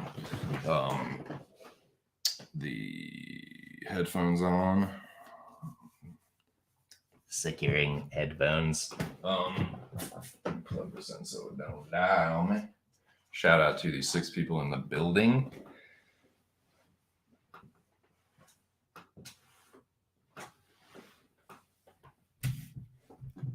They can't, man. They're fun, dude. Especially when you're young, man, because that's what it's about, right? It's about let me find the hottest, wildest woman and just fuck the shit out of her and like just be the fucking man. Like that's what, and like you just like see how many different like kinds of hot chicks I can fuck. Like, you know, that kind of shit. Just like some like, you know, your typical like, you know, young man like conquest shit. It's fun as fuck, man. And like I got to do that when I didn't get to experience that so much when I was like in my early 20s because I just cared more about smoking weed. But like when I broke up with that crazy fucking bitch, yeah, like, and I mean, I don't, I shouldn't talk about her like that. Like I'm crazy too, and like a lot of it was my fault. So I'm not, I can't, I shouldn't really badmouth her that much, but she is crazy for real. Like, you know, I'm crazy, but ooh, buddy. But nah, man, I do have love for her, but it just we weren't meant to be, and it was really hard to figure that out and pull the plug at the time I did because it was just about you can't really go much further than that, and or unless you're talking about the D word. So yeah, man, it's I feel very fortunate, and like I said, if it wasn't for that, I wouldn't be here wherever she is. You know, I do have love for her, despite me calling her a fucking crazy bitch. I mean, she would say that too. I mean, I'm crazy myself, but yeah, I wish her all the best. I do have love for her, and I hope she finds happiness. That's not bullshit. But if it wasn't for that, I wouldn't be here, dude. I wouldn't be here talking to you. So yeah, let's just fucking get Weezered out. I'm fucking really stoned now. All right. No doubt. Okay, so let me make the Blue Album thing a ticker. What am I fucking doing? Fucking dumbass.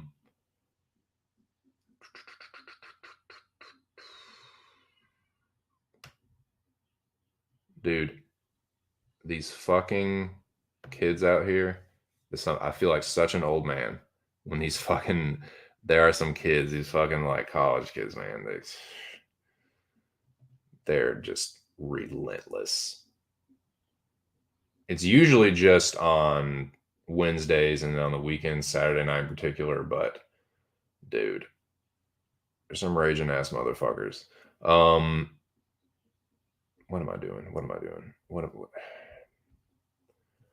There's just some retardation going on right now. I apologize. Where the fuck is it? Okay, here we go. Ticker. So what I'll do, I will put up like I'll just pull up the Google so there's some kind of visual, right? Right?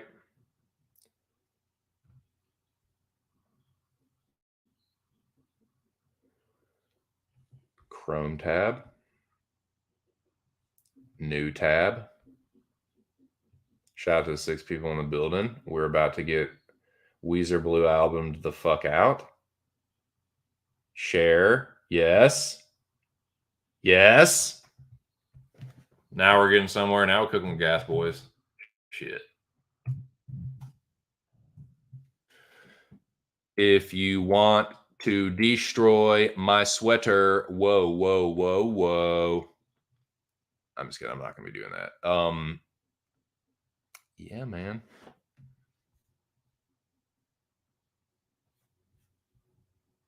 Lying on the floor. I've come undone.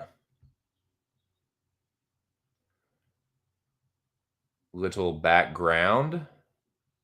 My computer is slower than a son of a mother. Weezer the Blue Album, the debut studio album. Really? Why did I think that Pinkerton's after this? Man, why did I not know that? Okay, so let me go ahead and say this. I'll tell you why I didn't know that. Because, look, I love Weezer. I would put Weezer, if we're talking about just rock bands, Weezer would definitely be my top 50. Would they be my top 25? I don't know. Maybe they would probably be between 20 and 25. I'm not saying they wouldn't be. I love Weezer. I do. I love Weezer. I love listening to their music. I think that they've had a few really good albums over the years. If you've put out, if you have one really good, incredible album, I'll say that you're a fucking really good band. If you put out like two or three, yeah, you're really, really fucking great. And if those two or three are really, really good albums, then yeah, fuck yeah, like yeah, I'm gonna fuck with you heavy.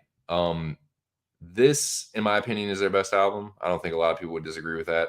There are some really good, like one of my favorite songs of theirs is on Pinkerton. Tired of Sex. That's a great song.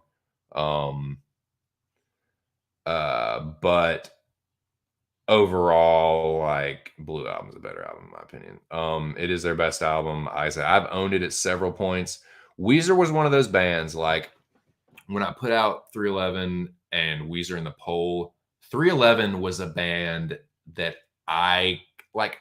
I guess technically my cousin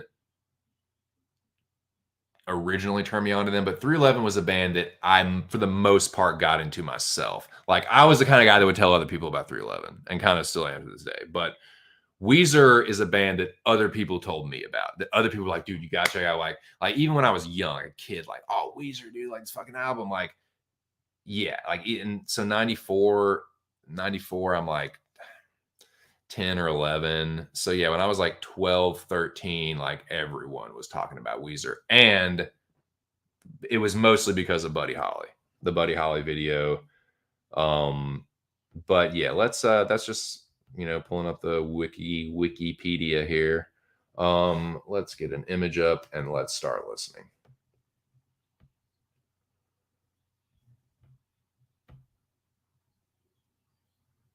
Wow. Okay.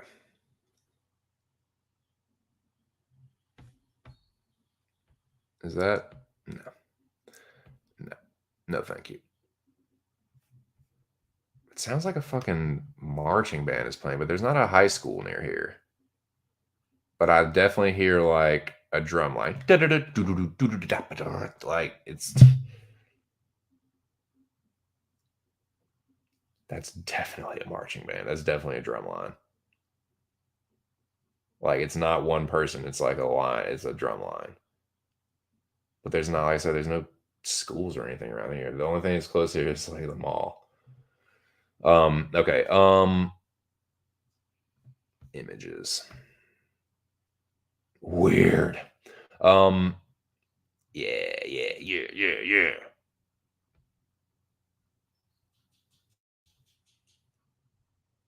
Fuck Pitchfork. Nah, you know what? Fuck that. Fuck Pitchfork. Me. Kind of fuck Guitar Center too, but whatever. How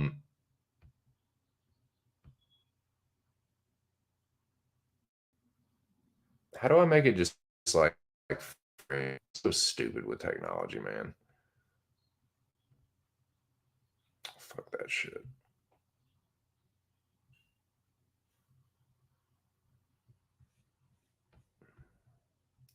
I just want a goddamn full screen image of this thing. That's what I want. That's all I want. Is that too much to ask for?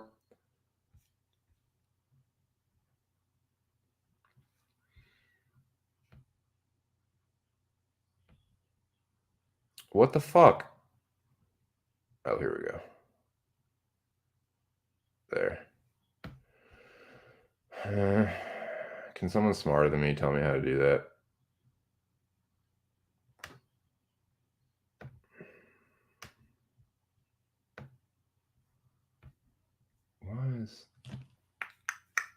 Yeah, that's annoying.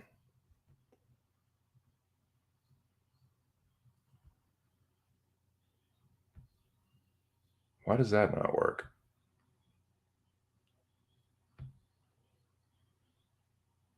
Yeah, that one's better. I don't know.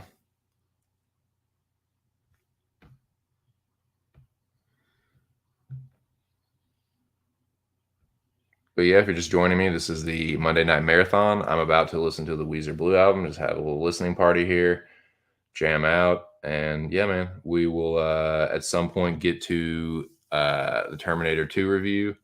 And then we will talk about UFC 273 at some point.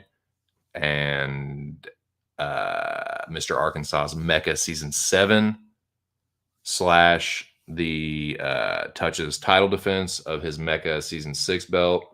We're going to talk about all that shit, man, and much, much more. But just fuck it. Just fuck it. Fuck it. Okay.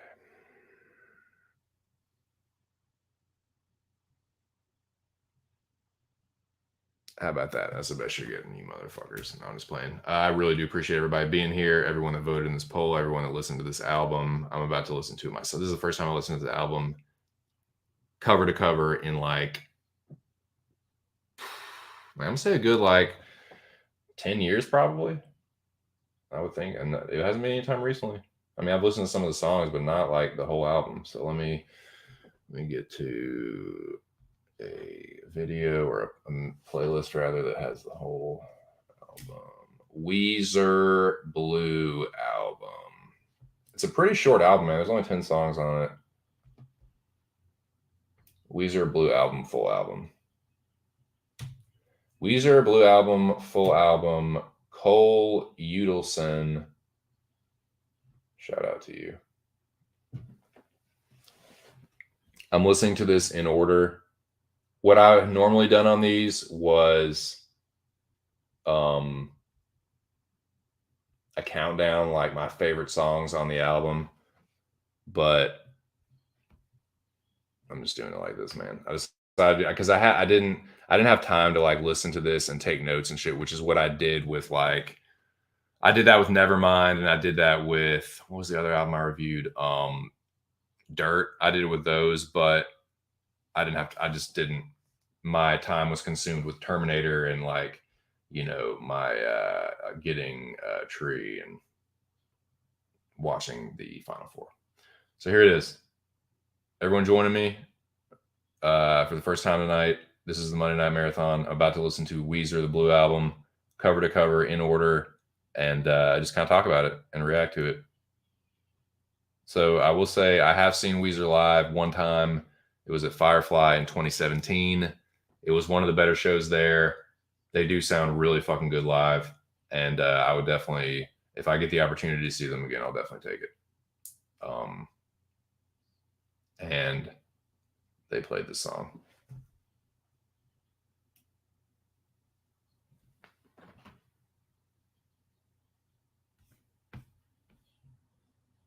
Actually, you know what? Fuck this.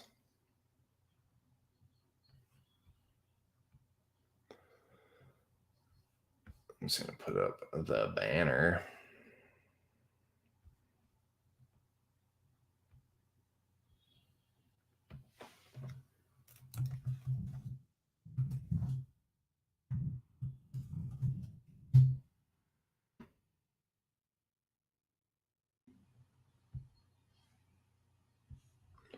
Okay, I have not started yet, but if you would like to join me and just listen to this along with me, shout out to Andrew. He has 14.5 subscribers.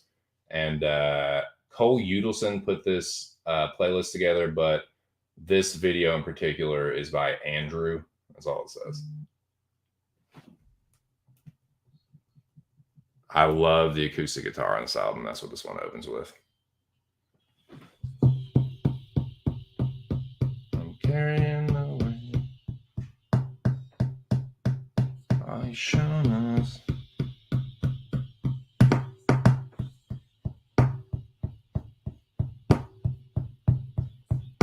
love the driving riff. And the lyrics too, man. Like the lyrics in this, like there's a really good, like the storytelling and the imagery is really good in this. Choo choo train left right on time. Ticket costs only. They open with this song too, man, which is like, man, they opened this album with it. They opened their show with it. I was like, well done, man. But yeah, the acoustic guitar on this album is incredible. My name is Wakefield. Got a box full of your toys. Fresh out of batteries.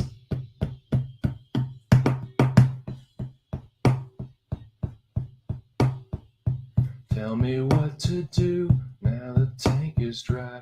Now this wheel is flat, and you know what else? In the mail today.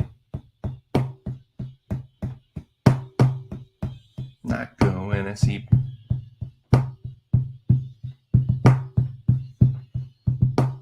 The dozer will not clear a path. Yeah, this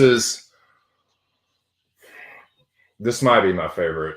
It's top 3 on this one for sure. Like it would either be 2 or 1. There's another song that, depending on the day, I might bump, but this is one of the top 3. Might be my favorite song, dude.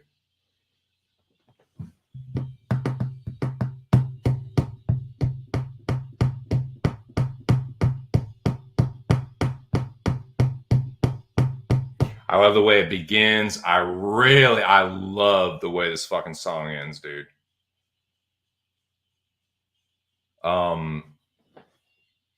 Yeah. I can't tell you a whole lot about like what chords they're using or like the key that they're playing. I can't tell you any of that. It's just like I know nothing about guitar and stuff like that. But I think his name is Patrick Wilson. Is it Patrick Wilson? The drummer. I like Weezer's drummer, man. It's like it's nothing too fancy. It's just like really strong,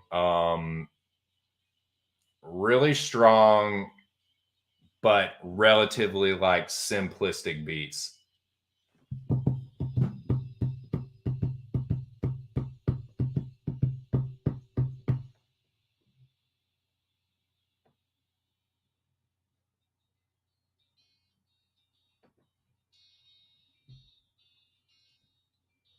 My name is John. Man, I fucking love that song. Definitely one of my favorites on the album.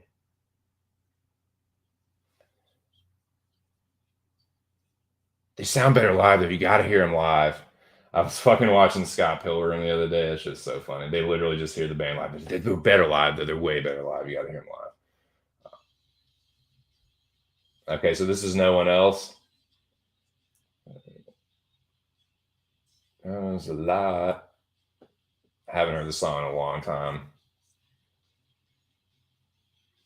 Yeah, a lot of nostalgia. Like Noah was saying, very like reminds me of like times past, dude. Will I for no one else? I'm awake. He puts her ring up on her shelf.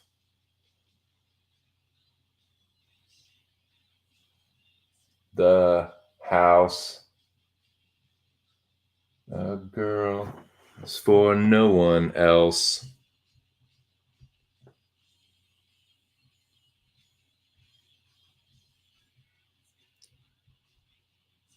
Yeah. Yeah, for sure. What I missed some comments, sorry.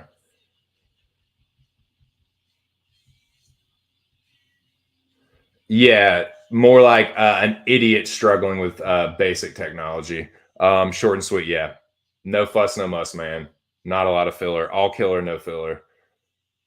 Like the last song, Best. Lobby Queen, or Lobby CDQ. In Utero, that's a great album. Siamese Dream, oh yeah. Pearl Jam versus Soundgarden. I'm gonna go with Soundgarden in that one. Super Unknown. sorry, let me pause this and put this one up. And sorry, I just need to read this. Pearl Jam, Vitology, Nirvana, MTV Unplugged. Yes, that is a dude.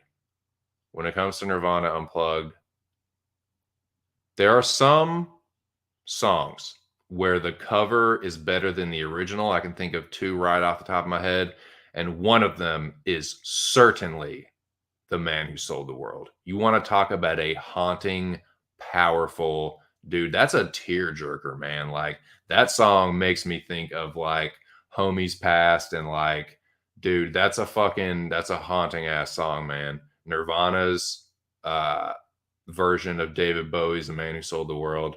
Whew, that is powerful stuff. Whole live through this. Beck, Mellow Gold. I would go with Odelay. I almost put Odelay on the uh on the poll. Actually, Bush, 16 Stone.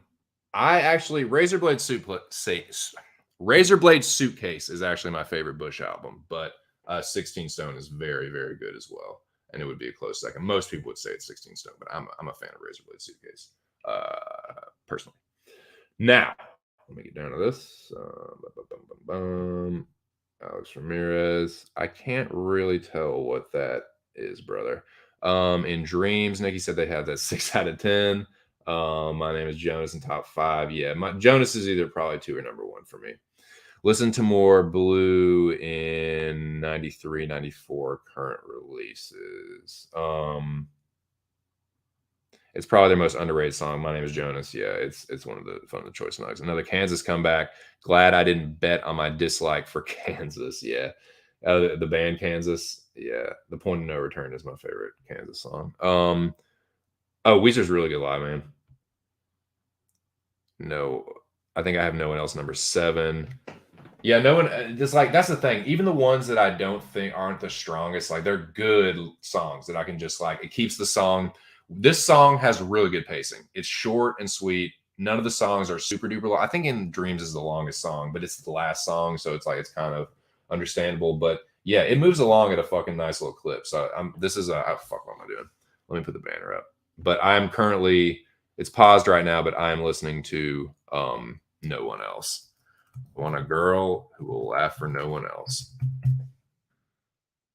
Yeah, the song does have a nice flow to it. I mean, the album. All right, going back to it. I'm at 145. Laughs for no one else.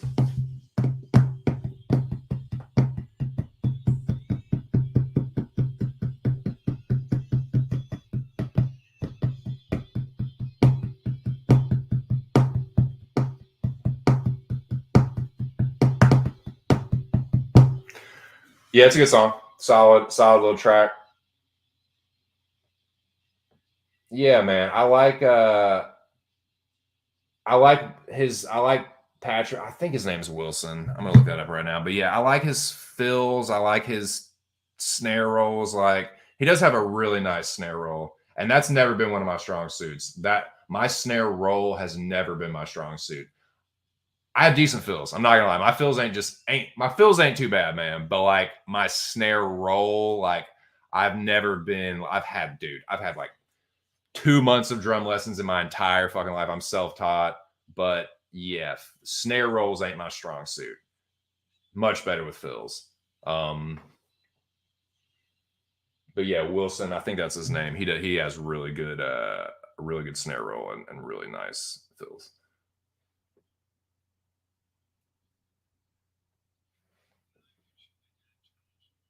So that was No One Else. Moving right along.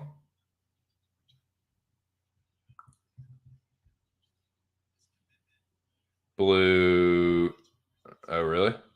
Yeah, the 311 Blue album is definitely one of 311's stronger albums. Yeah, Odelay is nice. Yeah, 16 Stone's very good. No, dude, as far as the University of Kansas, yeah, fuck Bill Self, fuck Kansas, War Tar Heels. Just wrong. May 94. Dude, okay. This one, I got to restart that one.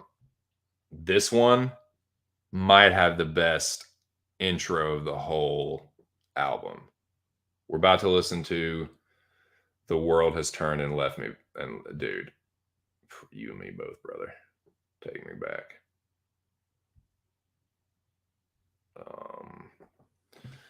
The world has turned, left me here. One of my favorite things to do on drums. It's very simple and it sounds really cool, and I just like doing it. Is the flam. And the beginning of the song has a great one.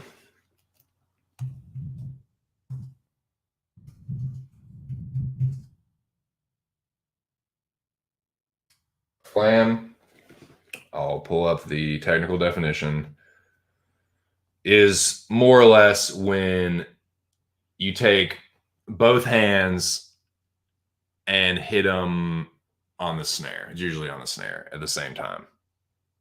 They don't hit like exactly at the same time, so it creates a cool little sound. I love flams, dude. They're really easy to do. They're effective. They're powerful, and the beginning of the song is a great example of it. And this one starts out. I'm about to play the song in a second, but it's a fucking bass drum flan. Let's see. Yeah. So it's bass, flan, boom, clap, boom, boom, clap, boom, boom. Yeah, it's like bass, flam, bass, bass, flam, bass, bass. Yeah.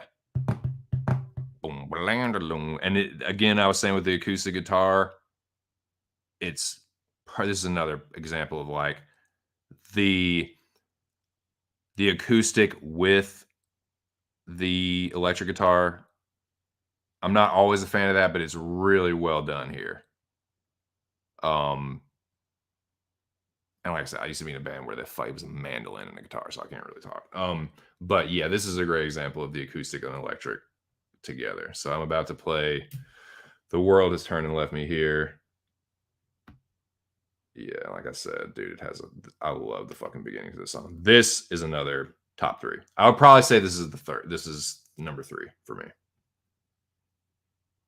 All right, here we go.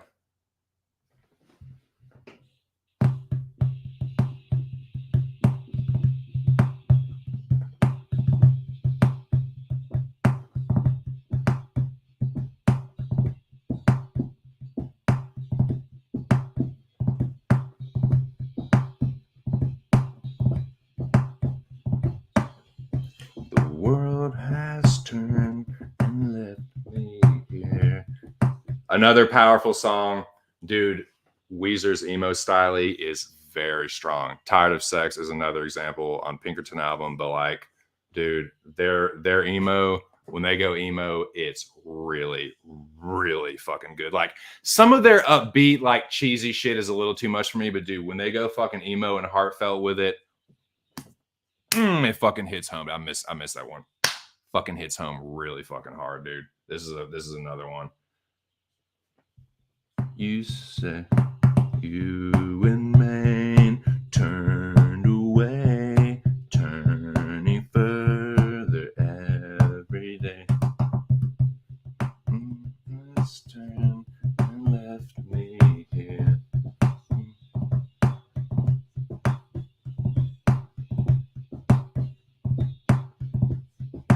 All right, I need to stop fucking drumming on the floor. My fucking neighbors are gonna hate me. It is a little after quiet hour, a little after quiet time. Catch up with the chat here. Oh, dude, it's one of my favorite songs. It is, dude. There ain't a whole lot of filler on it. You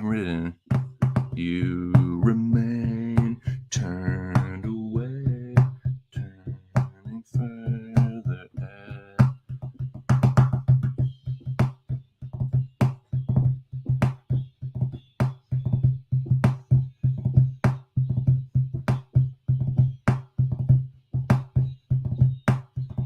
An empty space fill the void. Yeah, this is a great album, man. Like I said, I haven't listened to the whole thing cover to cover in a while, dude, but Shit still hits, man. I don't think they played this one at Firefly, but they definitely opened with My Name Is Jonas, and I was surprised because Weezer does have a new generation of fans, and they know Weezer. Like, I was really shocked at how many people around me could not sing along to My Name Is Jonas. I looked around, and those kids, it was like they were speaking Greek, and I think still have it on my phone, like a video of me just like just belting out the lyrics to My Name Is Jonas, and these kids around me just like have no idea. They're all fucked up. Like, they're waiting for fucking Beverly Hills and like all that shit.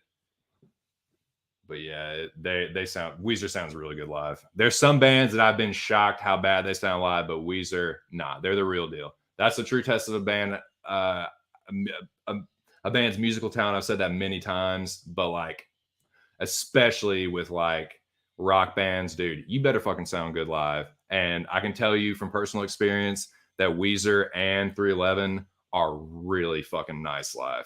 I've only seen Weezer live once, but they killed it, dude.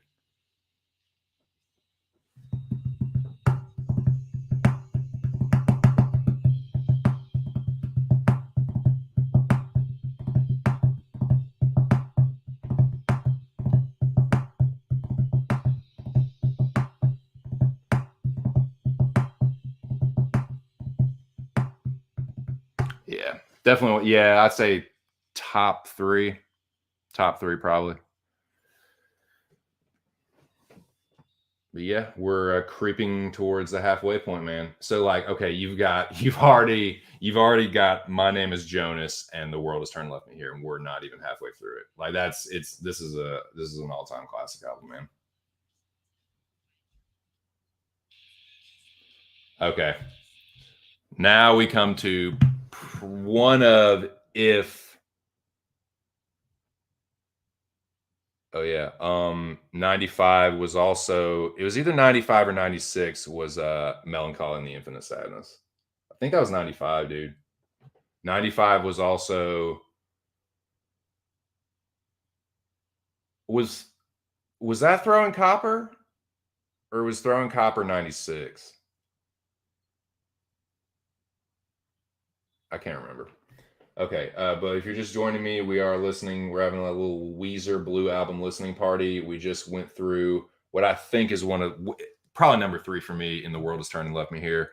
But we have now made it to, oh, you've heard me talk about Lobby, dude. You've heard me talk about David, right? And my encounters with David.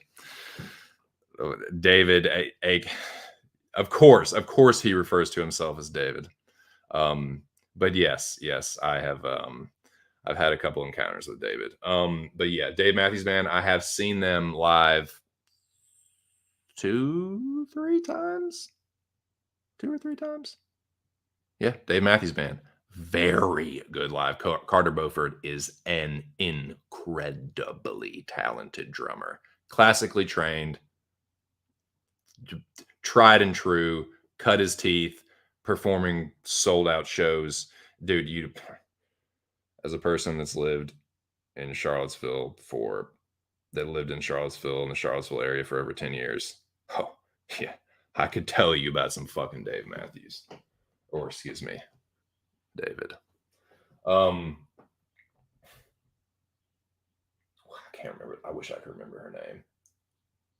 If you see David, if you hear them in the studio, just try and keep it. What the fuck are you talking about keeping it down? Like, Allied is out here doing construction. Like, what are you talking about? I wish I could remember her name, but she was funny. But nah, Dave Matthews, like,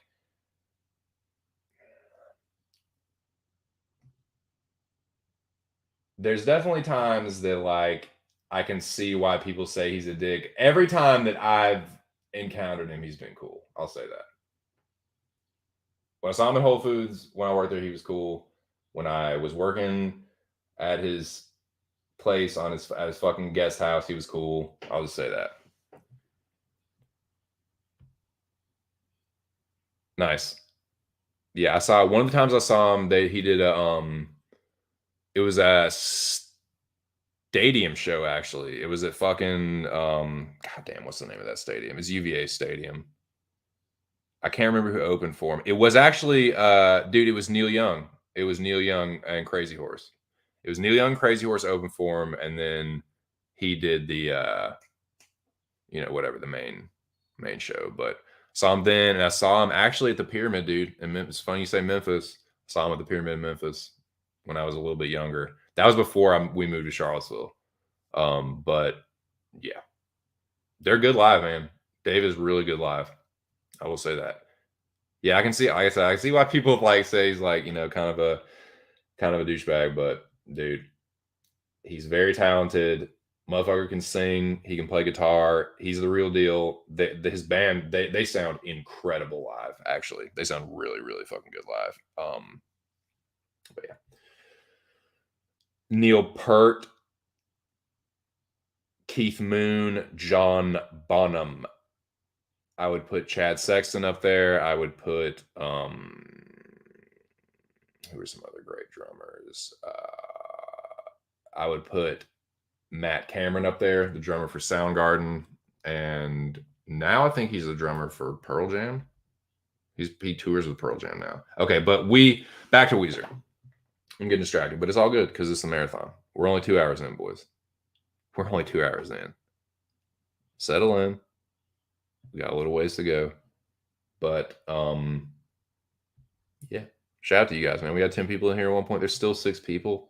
It's 11:37 on a Monday night. So yeah, shout. Nick, what is it? Is it like noon where you are? Are you like walking around in the daytime? Hey, the sun's shining bright. Day's getting away from me. Is it like the middle of the day for you? That's so wild to me, man. Dude, time is crazy, dude. Time and space are gnar. We can get into some time and space. I like talking about time and space when I get really fucking stoned.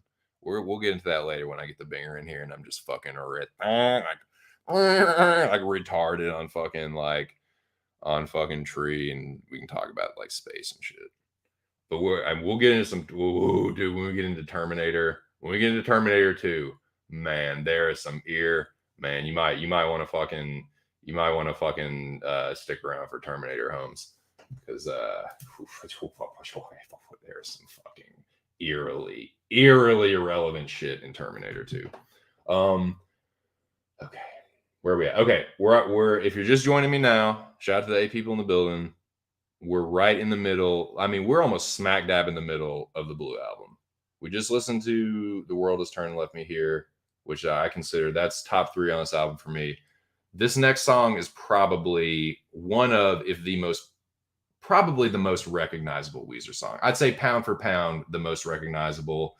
It still plays on classic rock radio, which I love that 90s is now considered classic rock. I just love that so much because I think, at least for rock, alternative rock, nothing beats the 90s. Nothing. Actually, rock in general. I think the 70s and 80s are the only decades that can give it a run for its money. I'm sorry, the 60s, nah, that shit. It was influential, but all the music from the 60s compared to all the music from the 90s, nah, get the fuck out of here. 70s, that's pretty good. Like 80s, yeah, that's there. I don't know, man. Like there's Rush was in the 80s, like Police was in the 80s. Like, dude, there's some fucking heavy hitters in the 80s, dude. But like for alternative grunge, nah, it's the 90s, man. In 90s, I think pound for pound, I'm just saying, dude, I'm kind of biased, but I think it might be the best decade for music ever.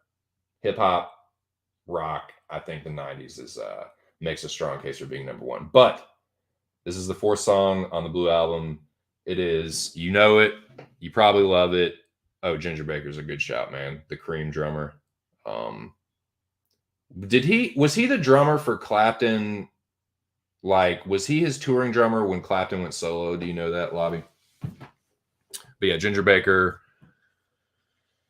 Eric Clapton, and I can't remember the third dude in Cream. But yeah, you want to talk about a power trio? Cream, for sure. Ginger Baker, incredible drummer. Stuart Copeland. Speaking of the Police, Stuart Copeland. I've seen them live. I've seen the Police live. Stuart Copeland, incredible drummer. Stuart Copeland is the master of space. The master of when not to play. Matt Cameron's another one of those drummers. He knows when not to play. That is a very nuanced, a very delicate art, and one that your boy, I am a very panicky drummer in that way, where I'm always trying to like, okay, I should be playing something here, right? Like I should be like hitting, like I should be like doing a fill, or like I just might as well just add another fill, right? Like I probably should just fucking hit the like 2 on the hi-hat, 1 on the snare. I should probably just keep going, right? But it's like, no, sometimes it's not when to play, it's when not to play.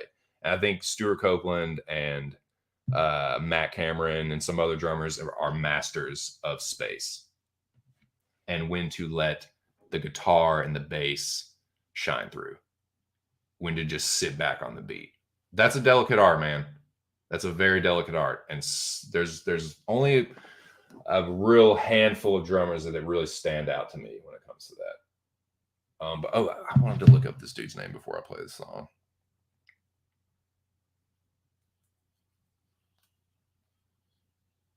I think Weezer's from...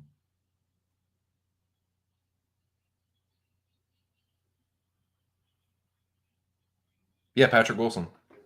Same namesake as the actor, who else I think he's a good actor too. But yeah, Patrick Wilson. I was right. Yeah, Wilson's a good drummer, man.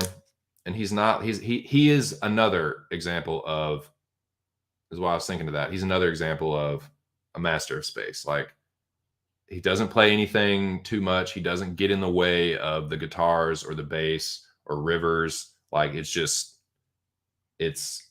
the backbone. He's like, he sits back on the beat, and yeah, no fuss, no muss, man. But we're getting to it's the fucking Jack Bruce. Thank you. Nice. Jack Bruce, bassist for Cream. Thank you. Banners. Here we are. Yeah, this is probably the most recognizable Weezer song. If I had to gun to my head, like what's the most, like what Weezer song do people know more than anything else? It'd be this one.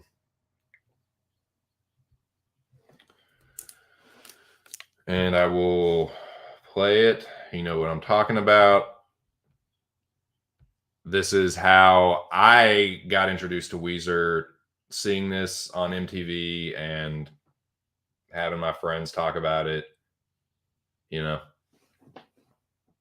Because, dude, some of my friends, like, they heard this shit on MTV and they went out and fucking bought the album. Like, I don't know what it was, man. Like, we were young, but still, like I said, when I was in like 4th grade, my mom bought me Green Day Dookie, Stone Temple Pilots Core, and like AC/DC Razor's Edge, and put them in a fucking like one of those. They had these cases back in the day, and you could only put like 4 or 5 of them in there, but you could put the whole. It was meant to hold, not the fucking sleeves, right, with where you put the disc in there, but it was meant to hold the whole CD case, like the case, the little leaflet, the fucking everything. And you could stick 5 of those motherfuckers in there and zip up the top.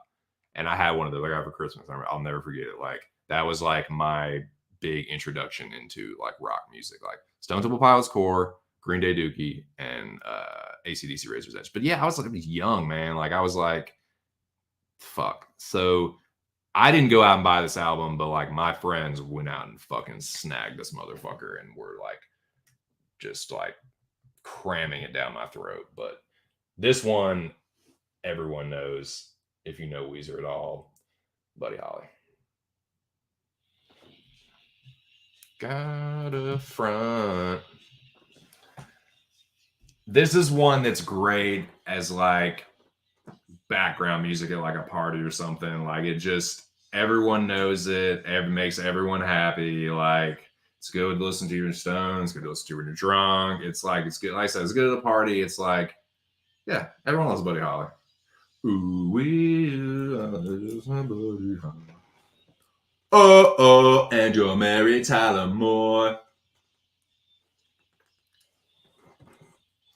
I don't care about, of all their upbeat ones, I won't say of all of them, but like, this is one of my favorite of their upbeat, like, nerd anthems. You know what I'm saying? I'm always there. I have a terrible singing voice. I've always been so jealous of that. That was the one thing. If I could be anything else beside the drummer, I wanted to be the front man, dude. I wanted to be the front man. They could sing. It's like, dude, and I know some personal experience, dude. It's just whether you like it or not, it's just the case. Bitches love the front man. Women love the front man. He's what you see. It's just I've always been jealous of that. I always wanted a singing voice. So yeah, if I could be one thing besides a drummer, it'd be the lead singer. I feel like a lot of hardcore fans like are all about the guitarist. Like that's who gets a lot of the hardcore's respect. Like, and that's what a lot of like heated discussions are about. Like, who's the best guitar player? Like, who can shred the most on the axe, bro? Like that's what a lot of discussions when you're talking about single instrumentalists. Like drums comes up too and bass, but I feel like that's really the discussion between people. But like when it comes to like who the women want, dude, it ain't no fucking secret, dude. It's the fucking lead singer, dude. Ooh, wee, ooh, I look just like Buddy Holly. Oh, and you'll marry Tyler Moore. Yeah, stick to drumming, motherfucker. You want nothing special of that, but you definitely ain't no fucking singer. Okay, here we go. I think the Lady TC is beginning to make her move. The Slumberland. Thank you. Don't care about.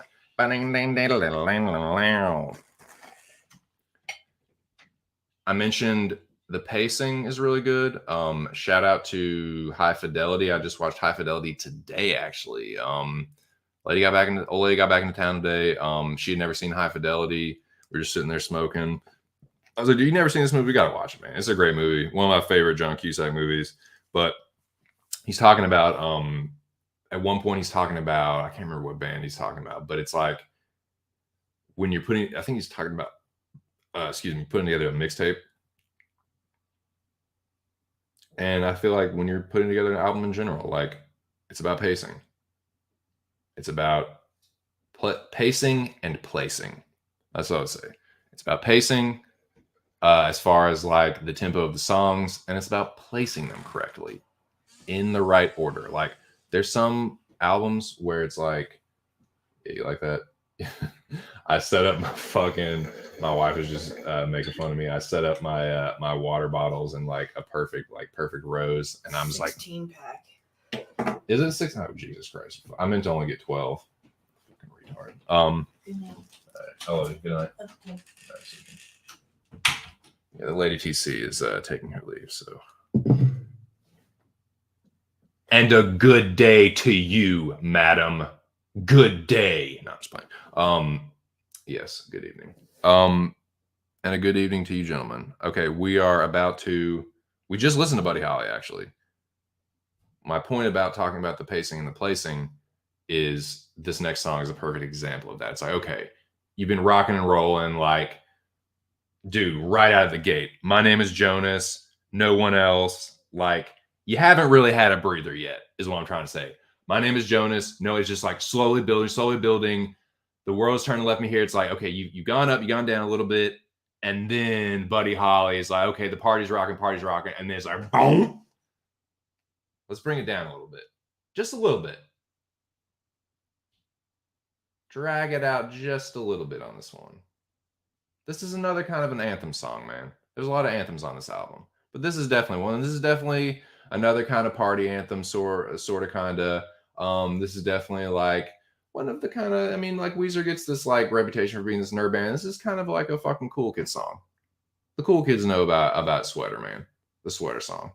You know what I'm saying? Y'all know what I'm talking. Y'all know what I'm talking about with that thing. Like, yeah, like Buddy, everybody knows Buddy Holly. Like, but like Sweater, like, yeah, like. I mean, I think it was a single, but you know what I'm trying to say. You guys know what the fuck I'm trying to say, man. Y'all are cool, dude. Y'all are cool, dude. Y'all know what the fuck I'm talking about. All right. The Sweater song.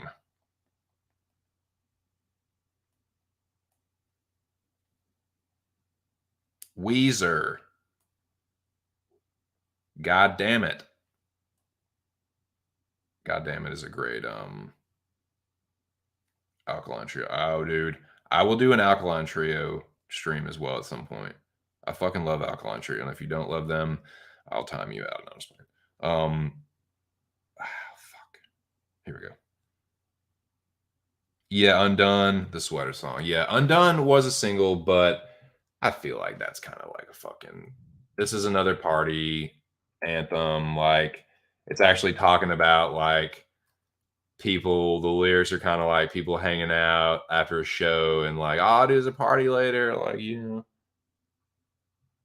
later, brah. Like, it's like, I don't know, man.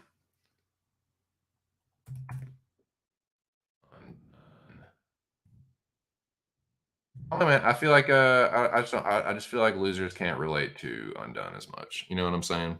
Like a lot of people can relate to like the world is turning left me here. A lot of people can relate to the heartache songs. You know what I'm saying? But you know what I'm saying? Like not some people, unfortunately, just they don't know what it's like to fucking like hang out with other people and be around other people, or like have been to a show or have played in a show and talking about like hanging out afterwards and talking about where the party's going to be afterwards. And you might be at a fucking party. Like some of my favorite shows when I was in this band, that some of my favorites were the fucking basement parties, dude. Like we would go to Harrisonburg and play at these fucking like JMU off campus like basement parties, and they were some of the funnest, man. Had like such a good time, dude, and actually got a chance to play with some other really, really good bands. And that shit used to piss me off, actually, especially when I had to follow a really good drummer. Oh my God, I would be a hot little potato. Like, dude, you actually expect me after they just listen to you fucking like crush it on the drums, like crazy solo, you want me to fucking follow that? What I would actually like to do is take my drumstick and put it in your fucking larynx. No, no, no, I'm just playing. But like, yeah, that shit used to piss me off, man. Like, put us first, dude. But anyway, you know what I'm saying? That's fucking like that's first world white people problems. Undone is where we're at right now. And like I said, I feel like the Undone is kind of like a cool kid song, you know what I'm saying?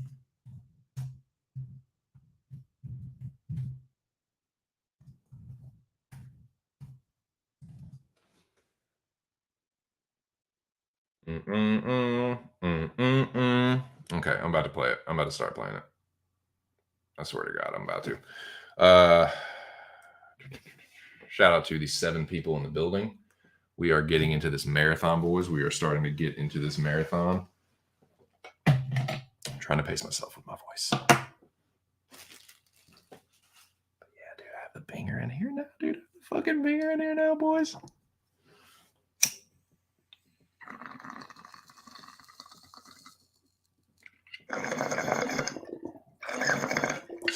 Dude, the sweater is a perfect fucking song to have like to be toking in the background because it's really like soft and low at first. And it's just like people talking about not being antisocial little fucking losers. No, I'm just fucking. I'm just kidding, man. I just like to have a little fun.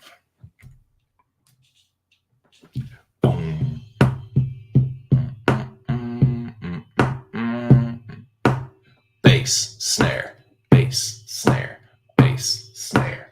I don't care. Okay.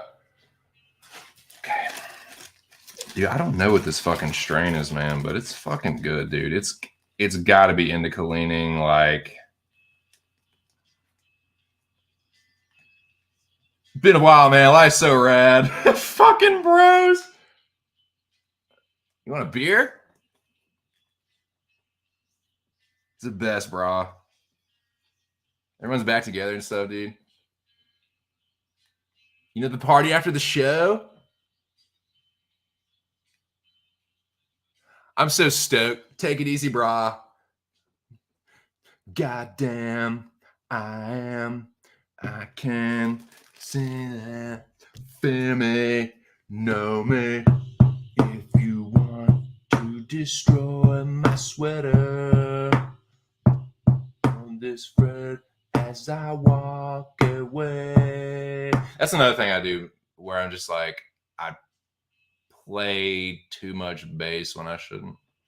When it's just like, no, that's just one bass there. Just one. Go, get gone. Bye. Bye. I sink and I die. You want to destroy my sweater. Whoa, whoa, whoa, whoa. As I walk away,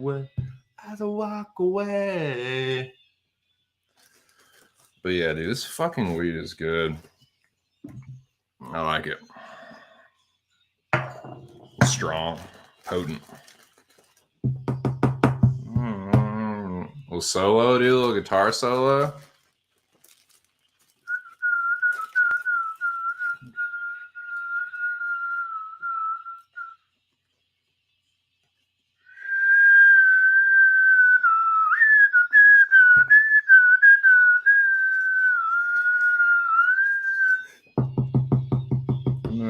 To destroy my sweater, whoa, whoa, whoa, whoa.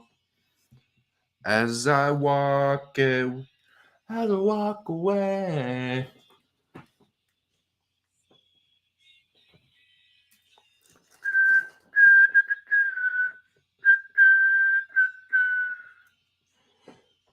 If you want to destroy. I love that, dude. I love the fucking like snare and crash. I mean, bass and crash at the same time. It's such a cool sound to me. The like that shit. Come on down.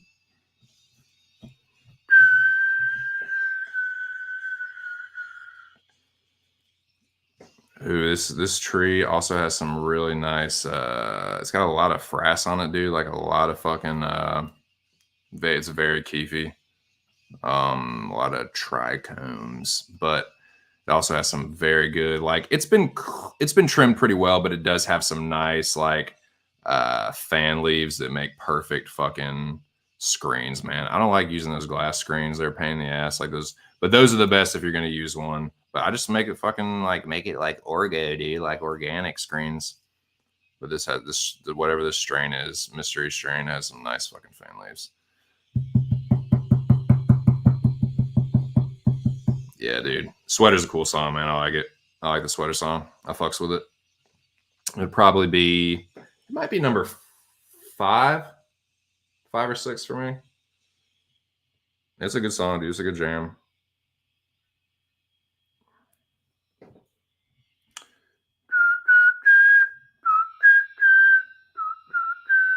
Yeah, so I'm just grinding some tree here. Listening to the Blue album, man. It's been a little bit. Been a good little minute. But yeah, man, we're halfway through now. Sweater song, dude.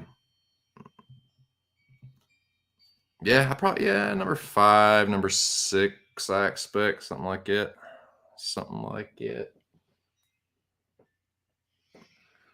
I'm gonna find out what this shit is though, man. I'm gonna be, because I know that the dude that may or may not have gotten it from is usually pretty good about that. So,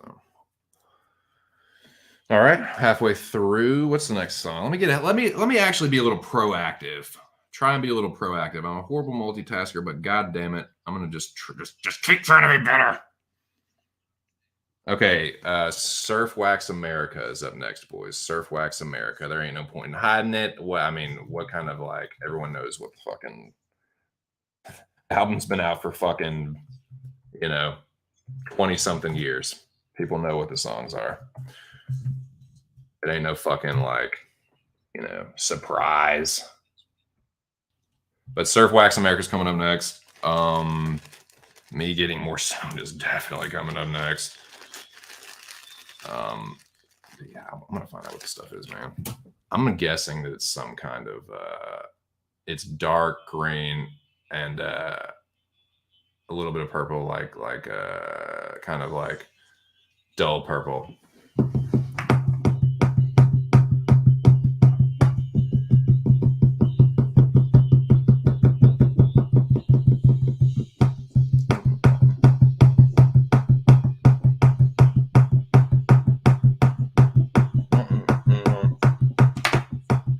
I'm going surfing.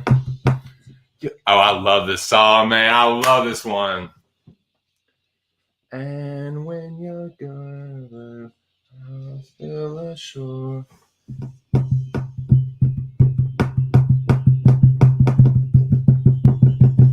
Man, I haven't heard this song in forever, dude. I fucking love Surf Wax America, man. This is another one of the upbeat ones that I fuck with heavy. We're going surfing. Take your board to work. I'll take my board. Out of blues. I'll steal food. Take your car to work. I'll take your. One of the hardest things to do, I don't care what anybody says, one of the hardest things to do is play drums and sing at the same time. I've seen people that can do it, and they are fucking idiot savants because I don't know how they fucking do it. Like, I've seen one dude do it live, and I was like, I was talking to him, I was like, how the fuck do you do that, man? And he was like, dude, it's hard. He's like, I fuck up the fucking drums when I try and sing. And I'm like, I know. You have to be so good at drums that it's just like, and that's kind of what drumming is. It's like being so comfortable with all the different layers of the beat that you can play them subconsciously and you don't have to think about it. Like, but man, Surf Wax America is a great fucking song.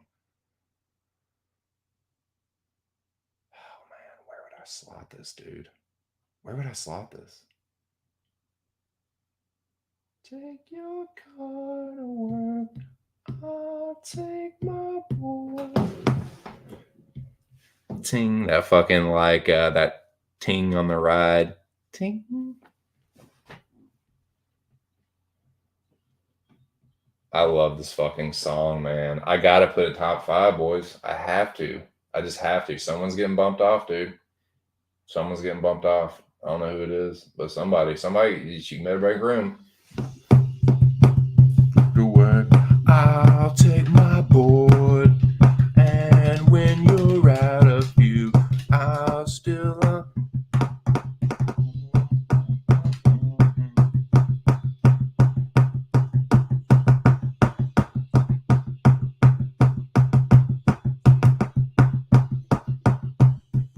Love that fucking song.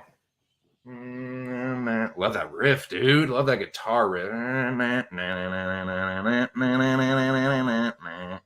God damn, that's a good song. Yeah, gotta be top 5. Gotta be top 5. Somebody getting bumped off. Y'all decide, but one of you motherfuckers gotta go. Y'all decide amongst yourselves, and one of you songs get the fuck out of that top 5 because Surf Wax America is getting slotted in there.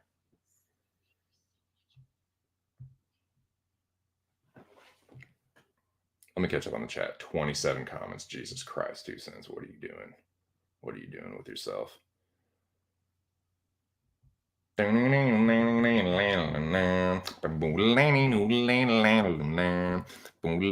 god damn, that song's stuck in my head now. Dude. Man. These are tough to slot, dude. Let me get caught up on the chat because yeah, I could talk music. I could talk music all day. Benny could have played baseball all day, rain, shine, tidal wave, whatever.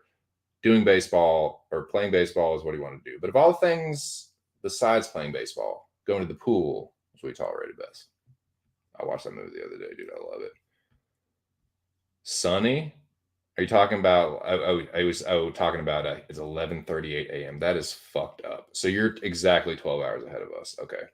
So yeah, it's the middle of the day. Boy, just getting me day started. Nah, Nick's been up for hours, just like grinding. Grohl, yeah, Grohl's a great drummer, man. Dave Grohl is a really, really, really fucking good drummer. Nick just getting warmed up. Fuck yeah, Ginger Baker, yeah, incredible drummer. Re-listening to the album, I think you'll end up with 6. Exactly, dude. It's just it's like a fucking rotation, man. He is, man. He really is. I don't hate it, man. I don't hate, but like, it's a great song. It still holds up. That's the thing.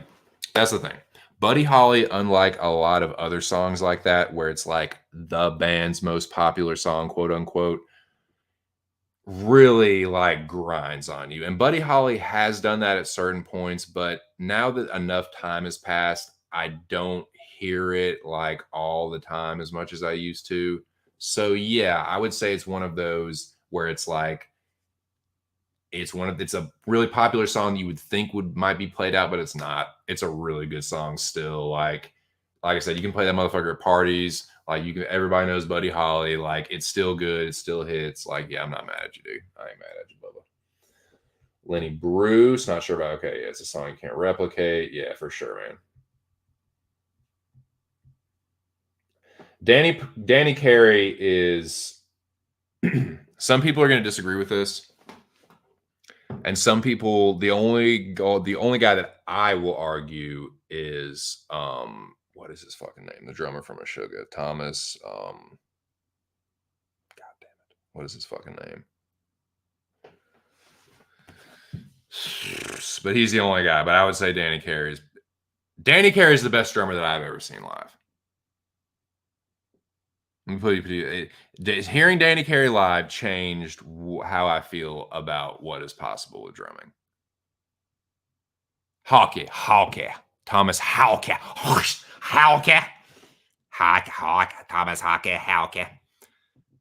Hawke, the drummer. Thomas Haake, Moyes or whoever Scandinavians can tell me how the fuck to pronounce that name. I don't know. I think it's Thomas Hawke.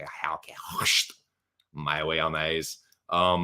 But yeah, he's the only other guy. That dude's like a fucking human metronome. That dude is like the Cthulhu. He's like a fucking creature from the beyond. Like he tells the metronome what time to keep. But yeah, Carey is he's a visionary from the future, man. He's like a magical fucking he's kind of otherworldly as well, where he's dude, I could do a whole fucking stream on Tool and Danny Carey, man. He's and people could do it a lot more extensively than me, but like that motherfucker, he might be from another planet. He might be from another planet. Same with Hauke. Hauke's a robot. Hauke's a robot. Carries from another planet, I think. Hauke's just he's a robot.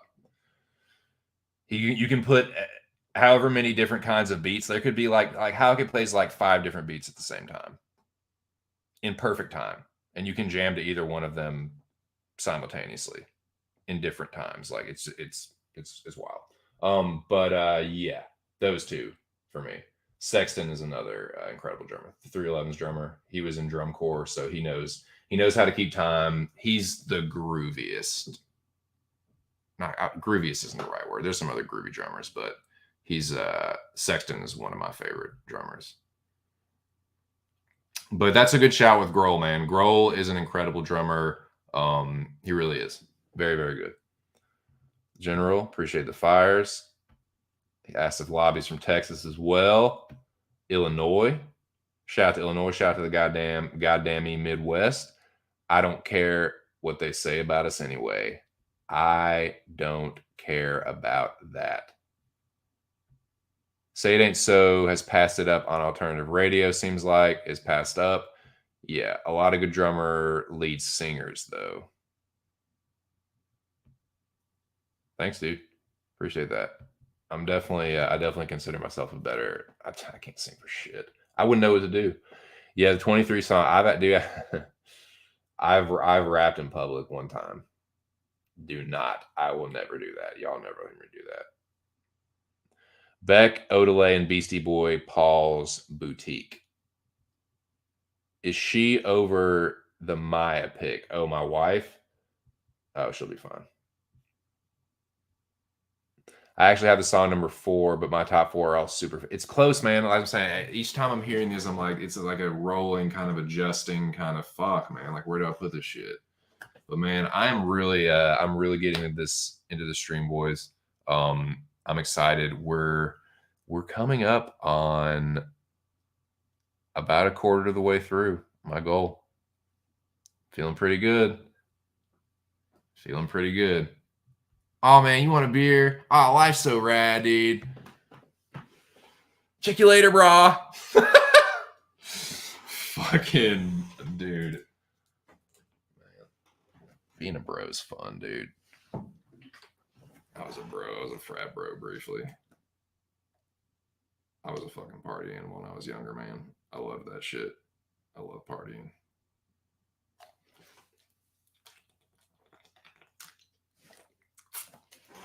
I was always the stoner at the party. at any party in any given situation when I was younger, it didn't matter how fucking uppity, how hoity-toity, how fucking like bougie, douchebaggy, like I don't care who the fuck it is. If I'm going to the party, I'm gonna find, even if it's just one other motherfucker, I will fucking find the other stoner at the party, and we will be going out on the back porch or the fucking balcony or wherever the fuck we're at in backyard and whatever and getting stoned. And if everyone's cool with it, then fucking yeah, man, I'm fucking always good time in the house. But I'm for parties, obviously everyone's smoking inside. But I'm just saying, for even no matter what kind of social event, my ex dude would drag. I'm telling you, man, she was Little Miss. Everybody fucking knew her in Charlottesville, dude. Like, we could not go out without running into 10 to 20 fucking people. And that is a real number. I'm not lying to you. Like, so yeah, like I went to a lot of fucking hoity-toity. Dude, I went to a fucking like pink polo event at a fucking vineyard where they actually had a polo match and everybody's supposed to wear pink. You want to talk about some fucking uppity douchebag fucking aristocratic shit that I felt out of places. Like I've been to some shit like that, dude. But even then, I think I managed to sneak off and smoke somewhere. But yeah, that's the point I'm trying to make, man. I used to love partying, man. I used to love that shit. I was never a huge drinker. Like there was a time where I could drink enough where I could hold my own, like in a social situation. Like I could hold my own socially. But if it got to where it's like motherfuckers like, who can drink the ball? Yeah, please. Yeah, you can have it, bro. You're the best, dude. I ain't out drinking nobody, and I'm not trying to. No, thank you. I'll smoke the fuck out of you. I'll smoke you fucking retarded. I'll smoke you under the table, but I can't drink nobody under the table. My brother can, but I can't. My best friend could when he was in his fucking heyday, but I can't. I can't do it. This is a real number. The most beers or drinks that I've ever had in one night, at the very fucking most ever, like 20. That's it. One time in Virginia Beach where I sat there and crushed a fucking 18-pack with my brother. We stayed up, and dude, by the end of it, I was like, I couldn't even fucking, I couldn't stand, I couldn't talk, and he was just like, all right, like he was just kind of like, yeah, I probably have a few more. I'm like, god damn, dude, he was a beer machine. I could never do it, man. I was never a big drinker. I'm a fucking lightweight. I don't give a shit. I'm a lightweight now. Like I said, there have been points where I could like hold my own socially. Like I could go out and have like 6 to 8 drinks and be fine. But like I've never been Mr. Just like I'm a puker, man. I can't black out. I don't black out. I don't. There've been times where it's like I brown out. Shout out to fucking Mac, but like shout out to Mac in the chat and Mac from Sunny, but like I've browned out before, but like I've never like blacked out. Or like I can't remember the night. I fought 2 people and like fuck someone else's girlfriend. No shit like that. Like I remember at least half of just about every fucking wild night I've had. But yeah, there's been some like moments where like I don't remember exactly like, oh, I remember that, but I don't remember like I remember coming home, but I don't remember getting in the fucking Uber, like shit like that. But I usually I'll puke before I black out. Is my point. 13 people in the chat. What's up, man? Fuck, I'm switching it with my number 2 song, In Stronger. Which one? No, Alan. I'm sorry, dude. I hadn't caught up. Dude, I had to put Surf Wax America. I didn't realize how much I loved that song, dude. It's like I said, somebody getting bumped. Figure it out amongst yourselves. Weezer Blue Album 2 songs, but one of you motherfuckers has got to go, and I mean now. You 2 in my office now, and I mean right now. Like get out, dude. Surf Wax America is getting slotted. 11 people in the building. That's tight. Bill Cosby used to. Jesus Christ Almighty, Nick. That is Nar. I'm ready to hear 2 cents ranking after this listen. Which one? Are you talking about Cirque Wax America? Oh yeah, dude. Yeah. If we're talking about Cirque Wax America, yeah, it's gotta be number 5. When you're out of fuel, I'm still afloat. Oh yeah. Oh yeah. With that fucking rim shot too. Nah, dude. Dude, Nick, can you surf, dude? Can you surf, bro?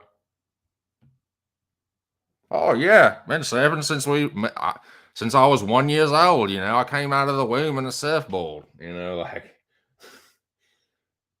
he's a great drummer, man. Phil Collins is a great drummer. I'd argue he's a better drummer than a singer. 27. It feels like more than that, right? Touch. Like it feels like I'm about 45 behind. I loved the first half of the song, but the second half was man, maybe drop it. Surf Wax America. Well, I feel bad putting it a 9. I should have had it above no one else. So 8. Okay. I know. I know it, Touch. I'm just a fucking slacker. I'm just a skeevy stoner. Touch, how do you defeat Pubehead? Pubehead says maybe he'll get lucky. Oh, Carrie? Yeah, man. Like, there are certain bands, and you can do this with any instrument. You can play this game with any instrument, but I can tell you of some bands where you take the drummer away and they are not the same band.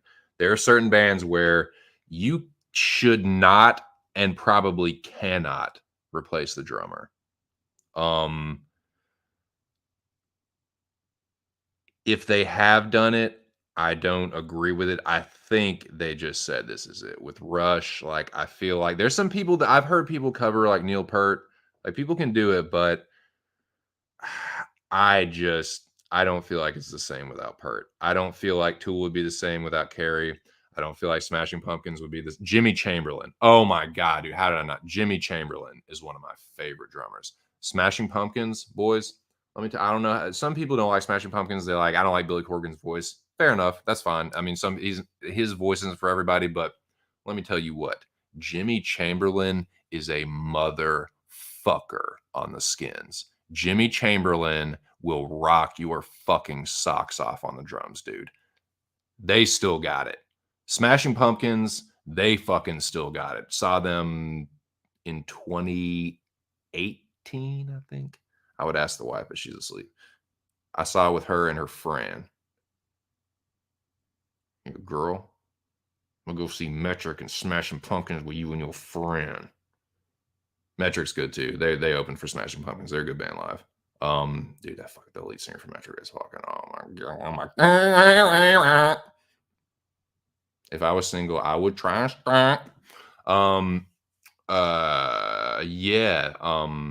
Let me catch up, and then we'll get to.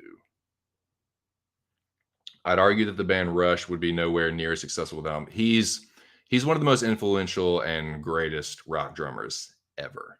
I would put him in the Squigman Palladores ever. Like I'd put him top 5 rock drummers for sure. Maynard has said that Tool is a band there. Yeah. Ear, you would you might like this. Carrie is someone that's really into not only he's into those like crazy like polyrhythmic like patterns, like those kind of it's kind of in the vein of like secret number and like secret like time configurations and like unlocking that kind of shit. He's really into that kind of like next level kind of like drumming and just rhythmic patterns, I guess you might call it. Just like there's people that are smarter than me will know the word for it, but you know what I'm trying to say. He's on some deep shit, man. I think he's from another planet. I'm pretty sure he's from another planet. And that he uses his alien knowledge and alien technology to he's a fucking Houck is a robot. I decided Thomas Houck is a robot. He's like his shit he doesn't I think this might be bullshit, but I think I remember something about this where like one time Hauke realized that the metronome was broken and it turned out that it actually was. I think that might be, dude, that might be some bullshit urban legend, but I think that might actually be true. It might actually be true.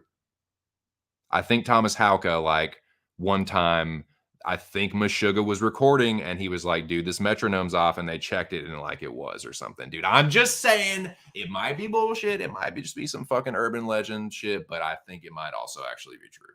Just saying. Just saying. He's a robot. That motherfucker's a robot. But he's a cybernetic organism, living tissue of a metal endoskeleton. That's a little foreshadowing. Don't worry, we got Terminator 2 coming up here in a little bit, and I cannot wait for that, man. I cannot wait to talk about Terminator 2. But we still got some Weezer to listen to, boys. So let's get to it. I think I'm getting close to getting caught up on the chat. It's funny, Rush doesn't know who Rush is. Is Rush addicted to alcohol? Dude, how funny was that, man? Shout out to Rush. Shout out to Drunk Rush. Rush, wherever you are. I loved the drunk appearance, dude. It was hilarious. Everybody got a kick out of it. It wasn't anything too bad. It was very funny to see Rush drunk.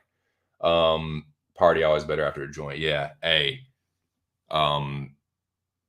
Everyone's different, but in general, if you're someone that is like more of an occasional smoker and you drink a lot, smoke first. If you can help it. Smoke first. If you put that fucking weed on top of that fucking booze and you ain't like, you know what I'm saying? And the same, it's weird because it goes the same for me. Right? Like, I'm not someone that can drink a whole lot, just a ton. Like an average dude, even when I was drinking a lot for me, my average number of drinks, I would say per night, on a weekday is different. Like I would definitely go have a drink or two after work every day. The most I would ever drink on a weekday is like 3 or 4. But on a weekend, yeah, I'd say we're talking anywhere from the 6 to 10 range. If I had 12 drinks, I was usually pretty fucking saucy, pretty fucking drunk. But like, yeah, I'd say like 6 to 10 is about an average for me. But yeah, like I definitely fared better when I smoked first. Like if I was really drunk and I smoked something at the end of the night, I was probably just, I'm gonna fucking puke. Christ. You know what I'm saying? Like that's usually what was happening. Gassing some diesel, but leaving the stream on for the views. Oh, well, I appreciate that, Jesus. I surely do appreciate it, man. Yeah, I gotta put the diesel, dude. Jesus, if you can hear this, man. Dude, I had like I said, I used to work at this company, right? And there was a point where, you know, probably might not know what the fuck I'm talking about and probably don't care, but there's a shit called God damn it, what was it? I can't believe I can't remember the name of the shit. I'm pretty sure it was boxwood blight. And it was like ravaging these fucking farms in North Carolina. Like, I think that's where it originated from. It got brought over from Europe, I believe. Basically, it's a plant disease and causes all the fucking leaves to fall out of boxwoods.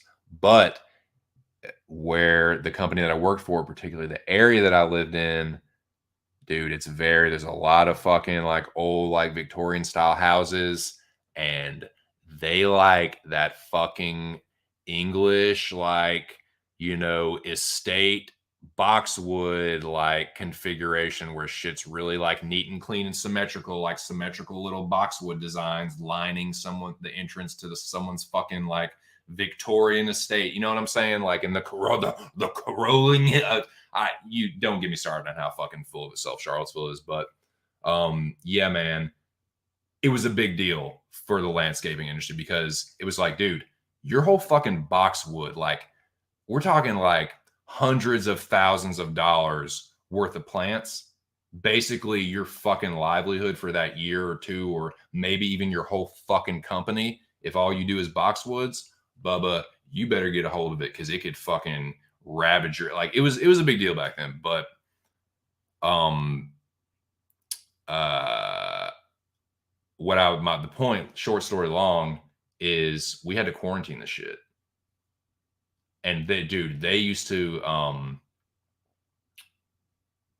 this was, I can't remember if I was still a supervisor at this point, because at one point I hurt my back and they had to take me out of the field for like install, and I was like um remanded to like nursery work and some shop work and stuff. Anyway, but what we had to do is we had to quarantine the shit, and then we had to round them all up and fucking burn them, dude.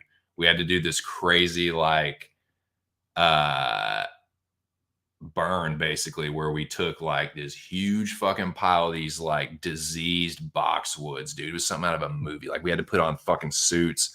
We had to put on these like white suits and masks, and it was a big deal because they were like, we had meetings, dude, like company wide meetings, and this is a company at this point. At this point, the company had gotten technically beyond a small company. I think I can't remember exactly what the classification is, but like at a certain point, it's like a certain number of employees, you're no longer a small company. And they had hit that point. So this is like a medium-sized company, and we're talking like 50 plus employees, meetings like all the time, how to deal with this boxwood blight. Like if you're fucking, especially for maintenance, because they go out to all these properties and they maintain these boxwood, like all these fucking boxwoods, and they have the shit in the truck. So it's like the disposal and the handling of everything. It was just, everyone was on edge, dude. And but I think I had been pulled from the field at that point. And we had to do this burn, and we used diesel fuel. Because if you use gasoline, you'll die. Like it would not have been safe to use gasoline, especially like if we had been a little more experienced with like controlled burns like that, maybe. But like, you can't just be like casually like throwing around gasoline. You will light something on fire and fucking die. Diesel burns a little slower. It's not quite as hot. It wasn't what I thought it was going to be, where it was just like flamethrower, just whoosh. Like, it wasn't like that, but it was kind of cool. It was pretty cool, man. It was pretty cool. Like, we had what we did was we used sprayers. Like,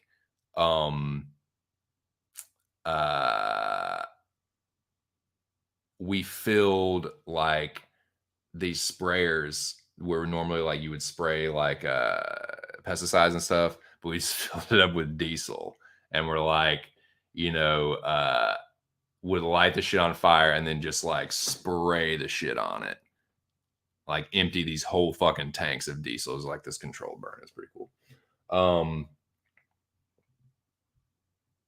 I mean, that's my max. That's like me maxing out, and I've done it like a handful of times, maybe.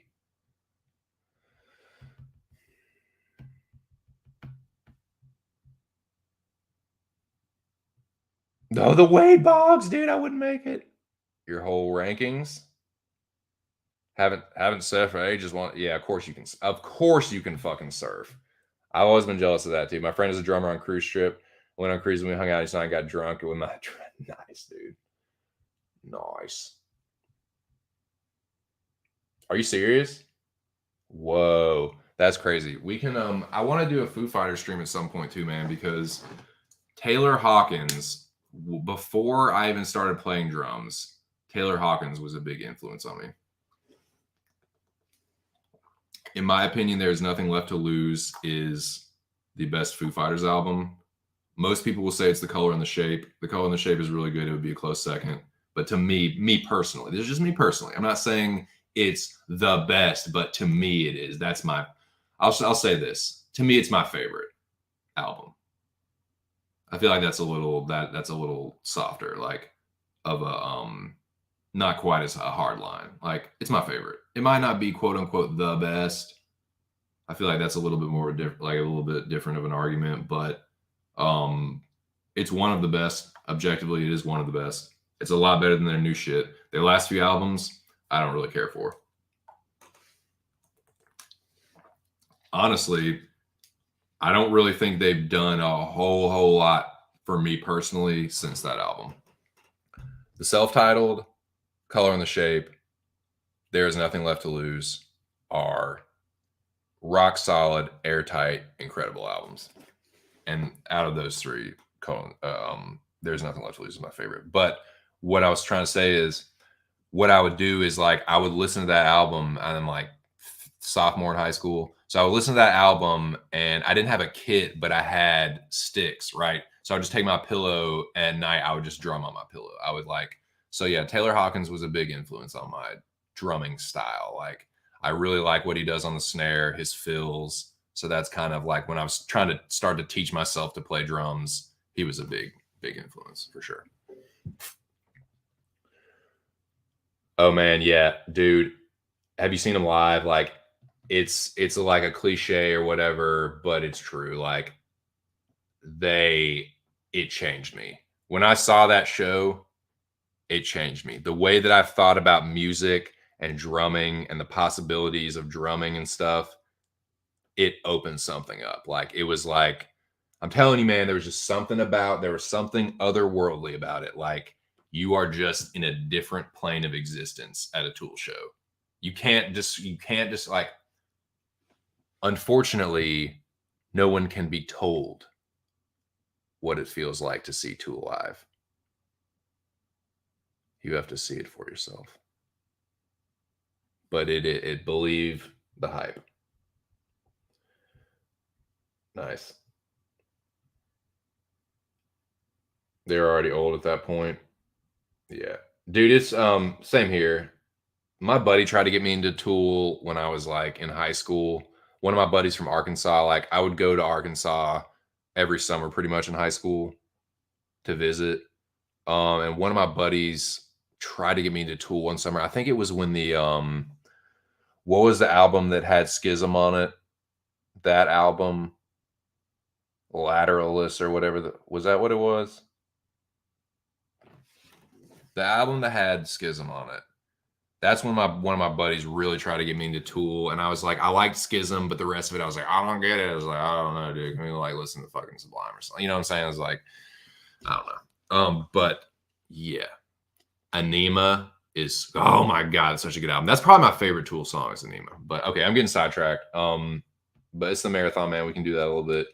I studied surveying and I bought the 10,000 Days album and was stoked because they had a spectrometer embedded in the cover. Oh shit. Oh shit. Not surprised there. Make sure you drink enough water, dude. Used to study maps with a spectrometer in surveying. Oh shit. My buddy worked for a surveying. He was like the like low ring on the ladder. He would go hold the fucking shit when they do like property surveying. Like he'd trudge out in the woods and fucking hold the little whatever the fuck that's called with the tripod. Yeah, it's the problem you run into is like when you get drunk, you like the inhibitions go down. Like I don't give a fuck. Yeah, anything. Like sometimes anything sounds good at the end of the night, or a lot of things sound good. Especially I'm talking about drugs. Like, you know what I'm saying. Nirvana. Yeah, agreed. You talk. Oh, no, I know you're talking about the Foo Fighters albums. Yeah, he wrote the like all the songs. He wrote all the parts. He wrote all the parts for the self-titled because they didn't get Taylor Hawkins as a drummer until right after Color and the Shape was recorded. Like he joined them for the tour of that, but he wasn't there for the recording. I don't think. Dude, they had a. You want to talk about a band that has some lineup changes? Fucking Foo Fighters, man. Like they form in the wake of Kurt Cobain's death and the simultaneous dissolution of Nirvana.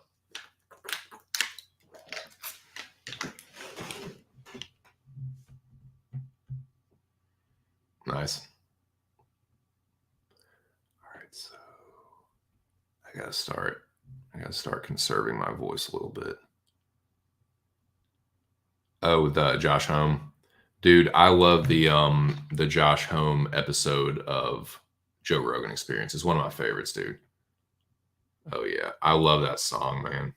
I love Anima. Dude, hearing Anima live.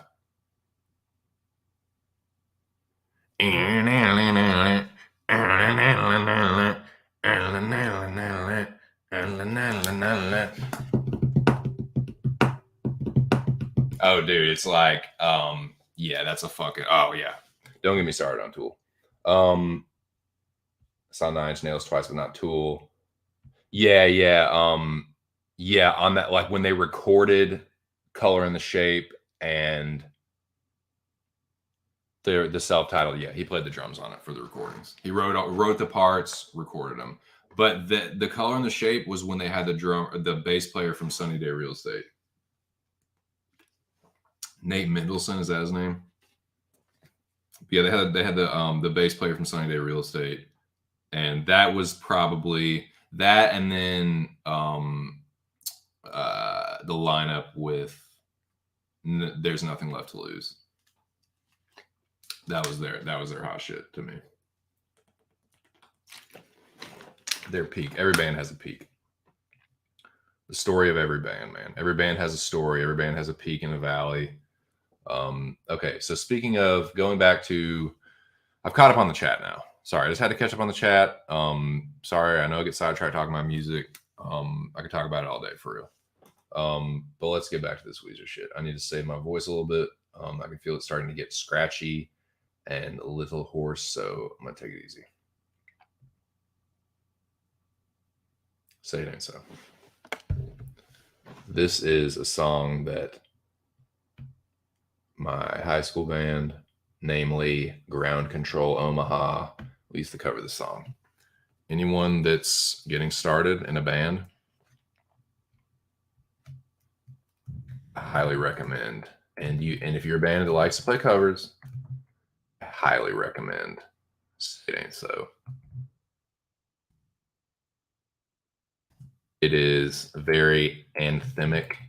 Like when you play it live, it just hits hard, especially when the chorus drops in. So it's very easy to do.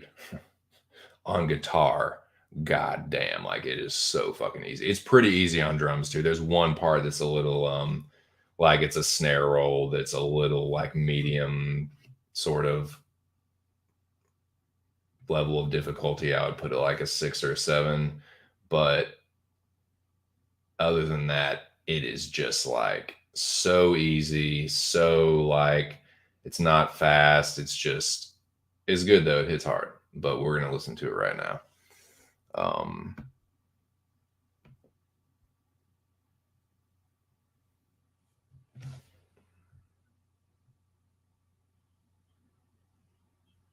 Yeah, easy to learn, easy to play, crowd pleaser. If you play music or you're just starting to play music, dude, I definitely recommend covering it.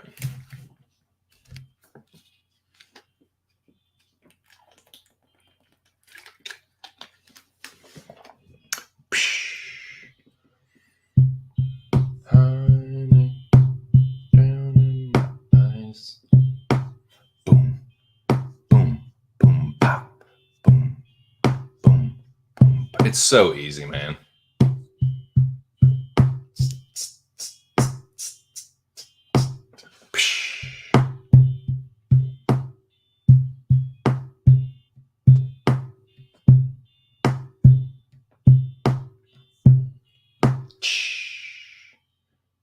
On the telly, wrestle with Jimmy.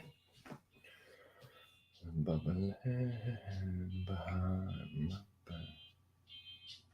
Bottle is ready to blow.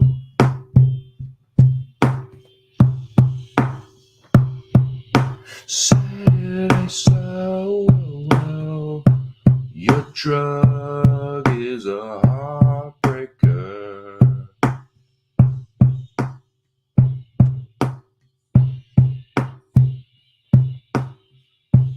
My love trash.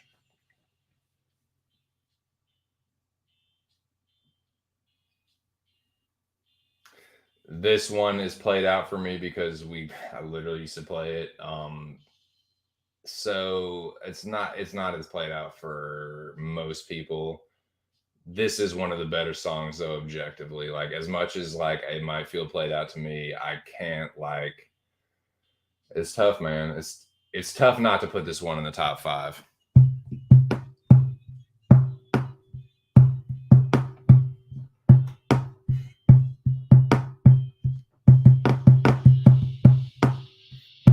Round.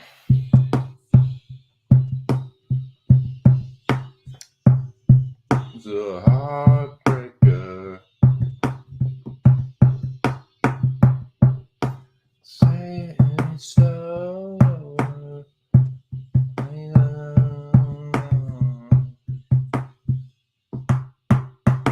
Dear Daddy, I write you in spite of years of silence. I've cleaned up, found Jesus. Things are good, oh so right. This bottle of Stevens awakens ancient. Like father, stepfather, your son is in the phone. Yeah, yeah, yeah.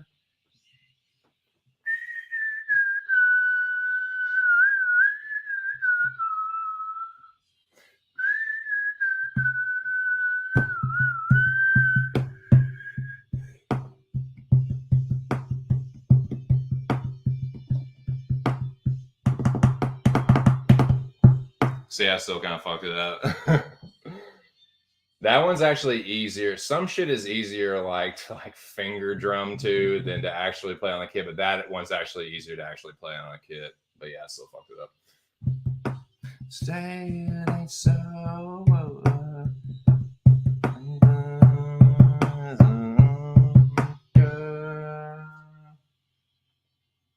Yeah, man.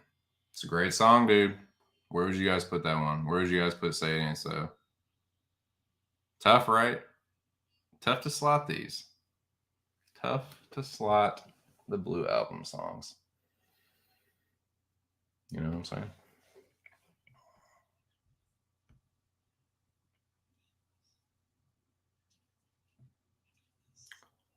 Water. Say It Ain't So. Mm-hmm. It's a good one, man. It's a good one, dude. Very nostalgic for me. It's a very fun song to play. So we got In the Garage next. In the Garage.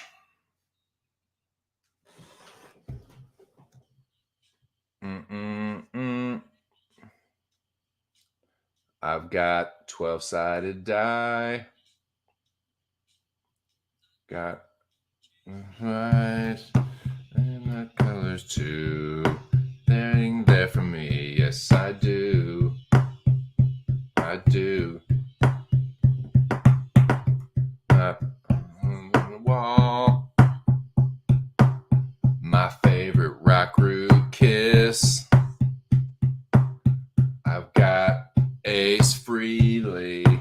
I've got Peter Criss waiting there for me. Yes, I do. I do. In the garage, I feel safe. No one knows about my ways. The garage, I belong. No one hears me sing this song. In the garage. And man, I can't put In the Garage last. Like, it's not in the top 5 for sure. I'd probably slot In the Garage as like 8.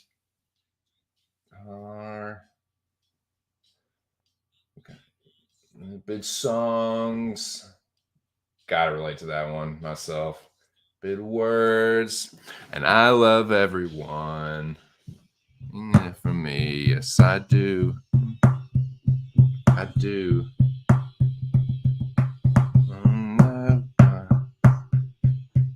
on that ride, man.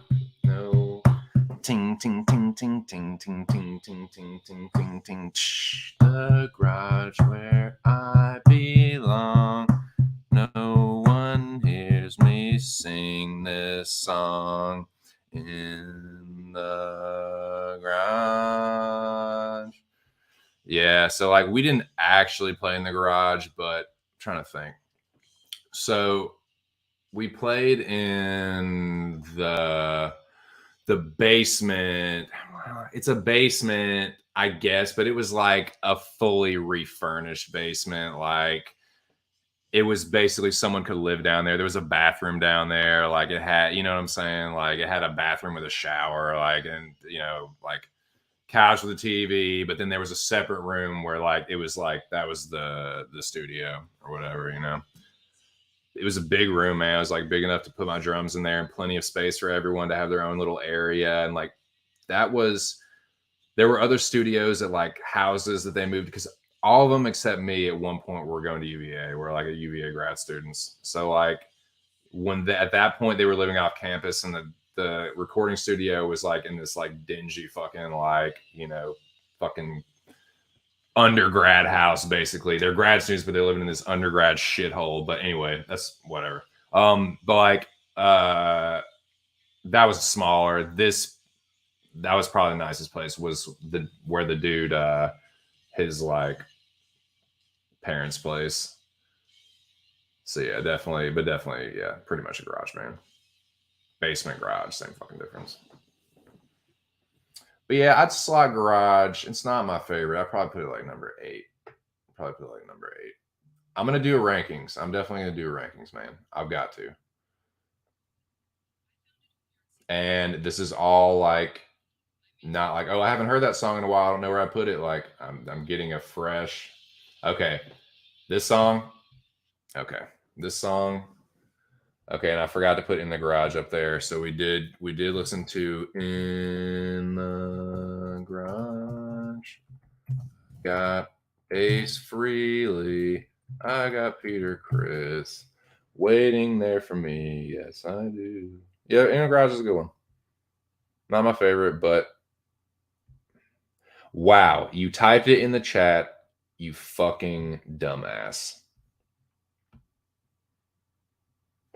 Fucking retard. Okay, here we go. In Garage.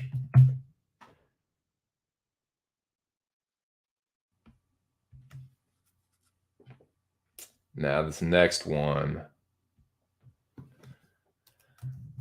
This is probably my favorite upbeat Weezer song. This one is has been very therapeutic for me. I like the way it rocks along, and I'm gonna play it right now. It's Holiday.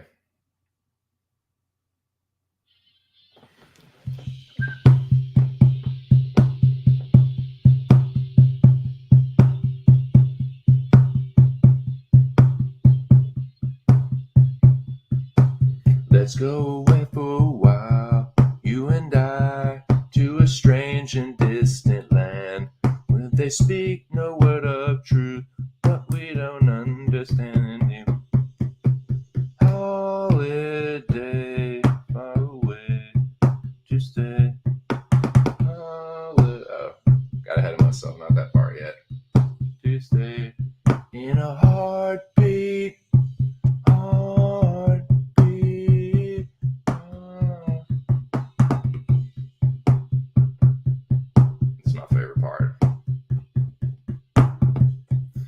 Pack your bags or your map. We won't need them where we're going. We're going where the wind is blowing, not knowing where we're gonna stay. Holiday, far away to stay. Holiday, to stay. Holiday. I love this song, man. Heartbeat,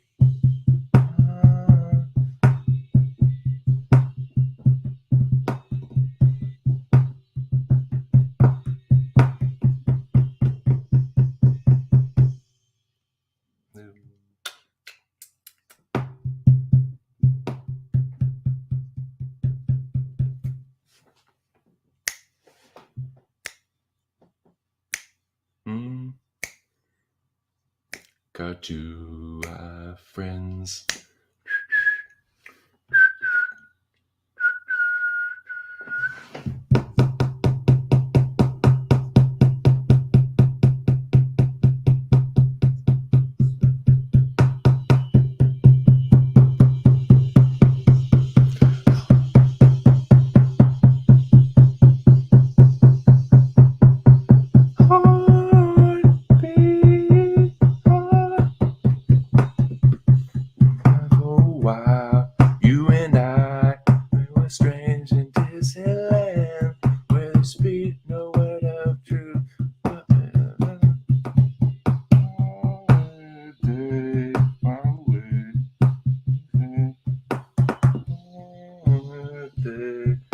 I can't really drum this one. I won't that well.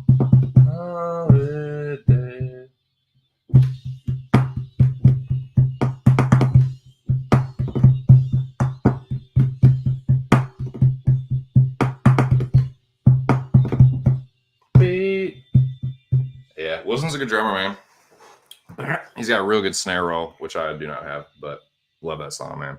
Fucking love that song. Yeah, that's a top three. Gotta be top three. I had, depending on the day, that was when I was saying, depending on the day, that one can be number one, but I will probably say, God damn, like that one's either number one. No, it's Jonas. It's probably Jonas. Jonas. Yeah, okay. Yeah, I got the rankings now. I think I got the rankings now. And this is the last one, man. We're almost done. Like, dude, it's tough, man. It's tough. How do you rank these, dude? Yeah, man. Only in dreams. This one, shout out to Nick Alexander, man. This is his jam.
Yeah, Weezer getting all emo again. Their emo shit's good though, man.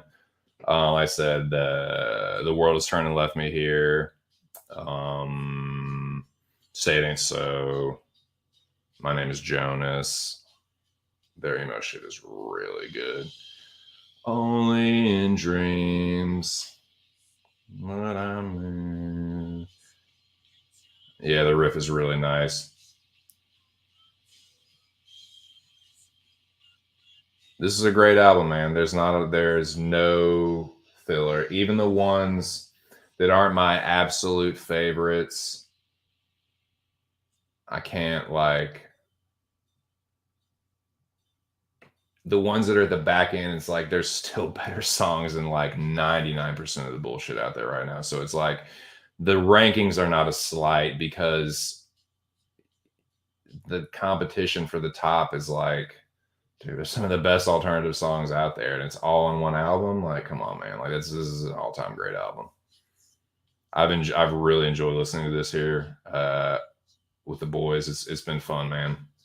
Very nostalgic. Yeah, man. Weezer helped me get through high school. Weezer and 311 helped me get through high school.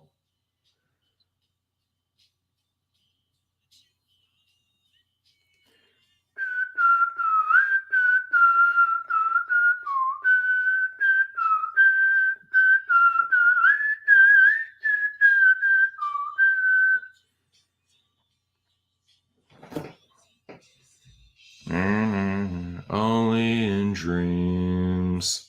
See what I mean. Hey, Drunken. A close second for me. Me second favorite Aussie, only because me know Nick a little bit longer. What's up, Drunken? How are you doing, bro? Hey, TC, what's good, bro? I'm listening to do some stuff. Rock out with your cock out. Yeah, that's how I done did it. Yep. Cheers. Shout out to the Aussie homies, man. I fuck with the Australian homies heavy. Hope y'all are doing good, man. It's fucking the sun's shining where y'all are. It's getting just dark as pitch out there, brother. Just black as a what is it? A black steer's tuchus on a moonless prairie night or something. I don't know, whatever that bullshit is from Big Lebowski. But yeah, man, we're almost done here with the listening party. You're just in time, man. Catch the very tail end of it, dude. Oh, you said you've been listening, but that's what's up. Yeah, cheers, boys. Oh yeah, big time. Yeah, it's a great album, man. It's an all time for sure. One of the best '90s albums, which you would place it high in the running for best albums worldwide. But I can tell you, these fucking headphones are starting to give me a headache. So I am glad that we are now at the tail end of this. Although this has been a gas, man. I really enjoy listening to this album with y'all.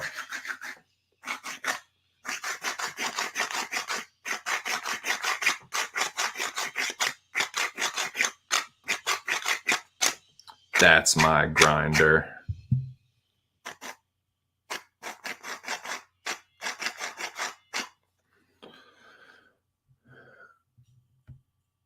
Nice, dude. That's what's up. Dude, what the fuck? I don't know what the weather's like with in y'all's part of the world, but it has been fucking kooky over here, man. It's like 4 seasons a day, a different season every day. Yeah. You're standing there, and you're standing there, and I don't know which way is up. That's how I feel about the weather, man.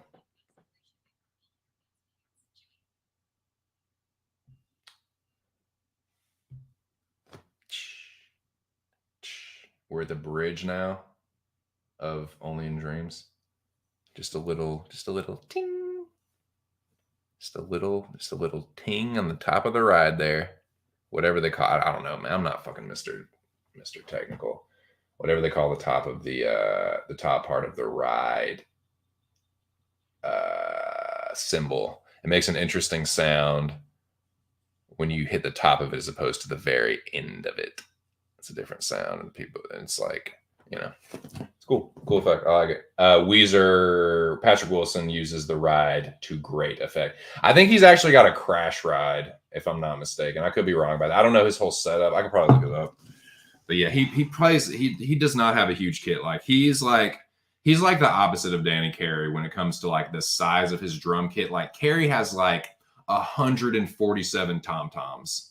Like that's an exaggeration, but the motherfucker does have like a dozen toms, like for real, and like 75 cymbals. Like Wilson is like pretty like standard rock kit. Like he might have like 1 or 2 toms, might be 1 tom, but he has a floor tom, pretty sure, and a just your bass drum, kick drum, and snare, hi-hat, whatever. He might have a crash and a crash ride. I don't know, man. But he uses flans very well. He's got really good snare rolls, got really good fills. Like I was saying before, he's one of those guys that like he knows when not to play, and he's just like he doesn't get in the way, man. That's a mark of a good drummer to me.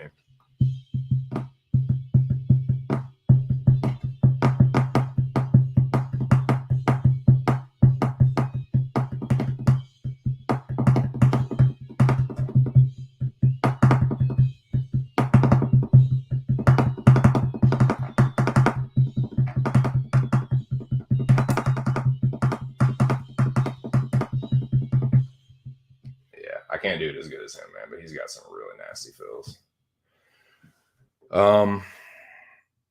Crazy. Yeah, I think the world's going crazy, dude.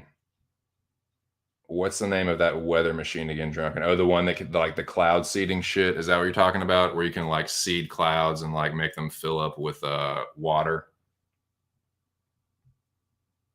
Geoengineering. Yes, indeed. Geoengineering. That's the one. That's the ticket. Hey boys, that's the Blue Album. That concludes our Weezer listening party. Let me take these godforsaken fucking headphones off. God damn it. So yeah, shout out to everyone that would hung through the listening party and everyone that's been kicking it in here, man. We are 3 hours and 30 minutes into the marathon. Shit, y'all tell me, man. I hope so. I fucking hope so. It's because on Ark's last stream, he was trying to get confirmation from everybody about the Mecca.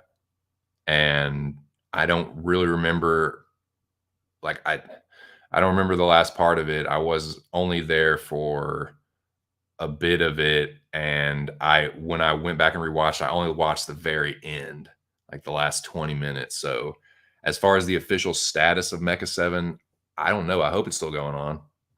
You know, I can only hope. And I wouldn't be shocked if we heard from the Rabid Dog here in the next day or two, hopefully. So yeah, shout out to Ark, man, and the greatest fucking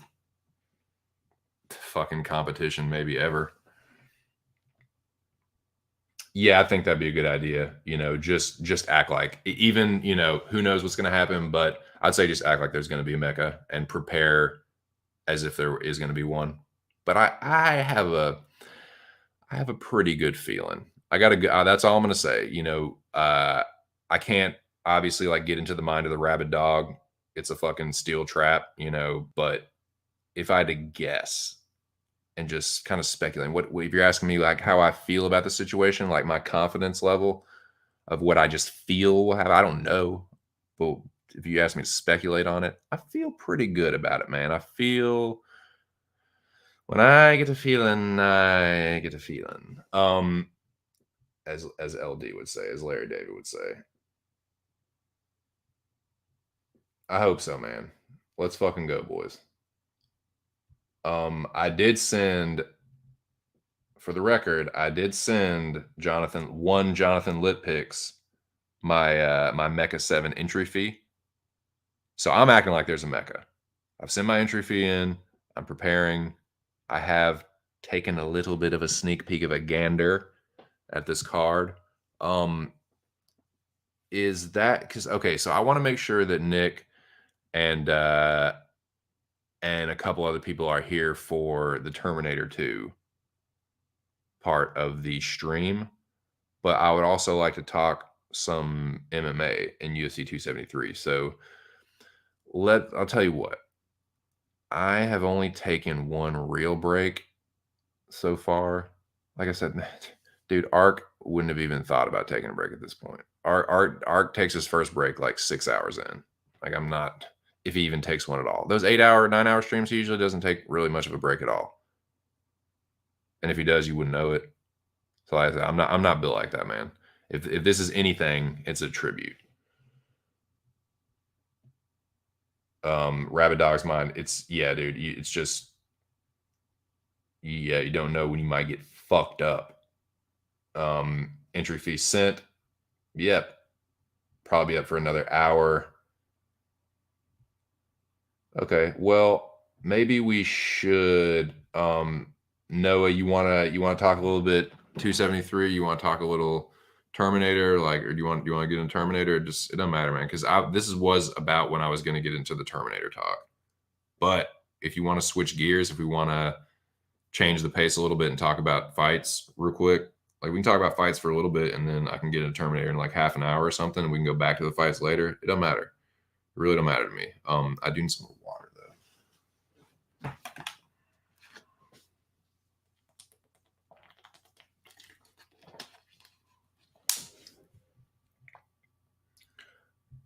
I haven't put any money yet, but I'm good for it. Art knows this. Yeah. I just went ahead, like, when shout out to Touch sent me my entry fee back, like he said he was going to. So yeah, Touch is man of his word. But I sent it right to Justin like the next day or something for Mecca 7. When I even heard a whisper about Mecca 7, I was like, you know, here you go, Litpix. There you go, dude. Like, there's my shit, just in case.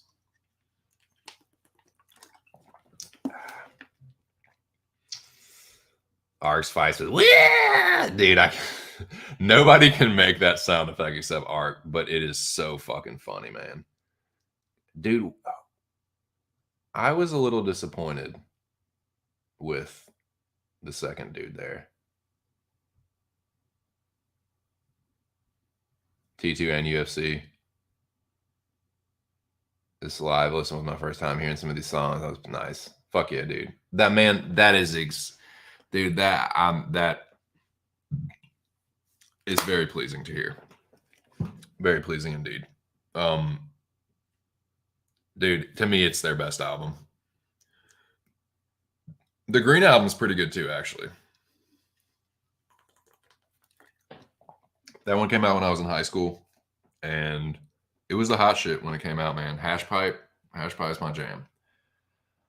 But yeah, that one's got some good ones. I'd probably say that's my second favorite. Pinkerton's a good album.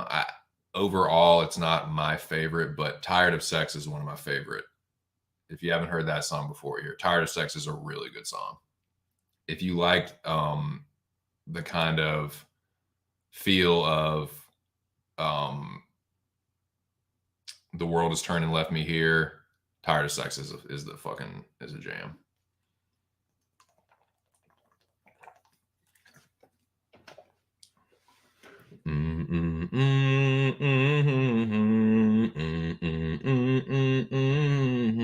Yeah, Tired of Sex is tight.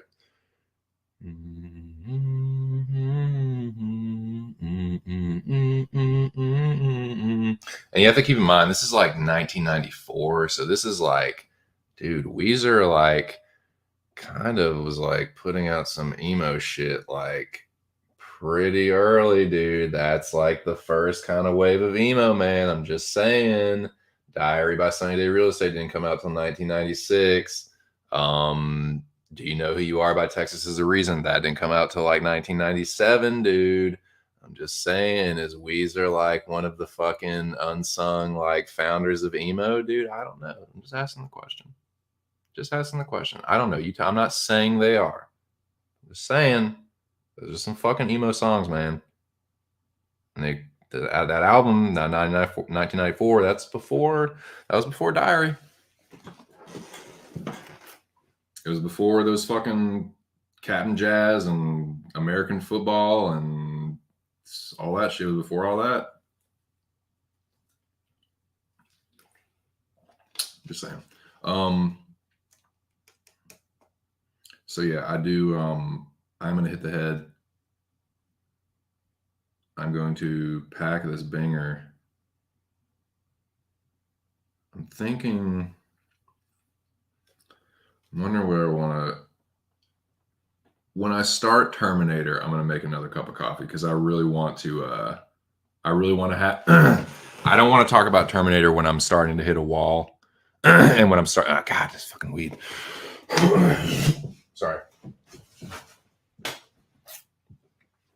I don't want to be talking about Terminator when I'm starting to lose my like energy and like when I'm starting to hit a wall. I don't want that to be. I want to be hitting a wave and a stride when I talk about Terminator. So what I'm gonna do is I'm gonna go to the bathroom because I can't really think straight because I got pissed. It happens when you're an old man, boys. Don't get old. When I get back, we will decide where to go. Either talk. So Noah says he's gonna be up for a little bit. I'll talk either start to talk Terminator, or maybe touch on like UFC and then talk Terminator. Like we might. Okay, what we might do. This is what we'll do. Touch a little bit on 273. Just kind of like look over the main card, or just look over the whole card in general, and just kind of generally talk about which fights are interesting. Blah blah blah. Not really like delve too deep into them, but just kind of like skim over the card and then maybe start Terminator here in like 30 minutes or something. So Noah can catch the very beginning of it. I know Nick was really down for Terminator, and I'm sure some of the shit I'm gonna say about Terminator, I'm sure Ear would like to hear as well. Everybody loves Terminator 2, man. Like if you're a dude, you like Terminator 2. That's just it's science. But yeah, let me get this fucking. I got a new jam, man. I got a new fucking late night, nighttime styly kind of fucking jam. From this channel that I've been getting music from to use. But yeah, shout out to Andrew and shout out to what was the dude? It was in a fucking god damn it. It was in a playlist. I can't remember the dude that whose playlist I fucking listened to. Oh well. Shout out to him though.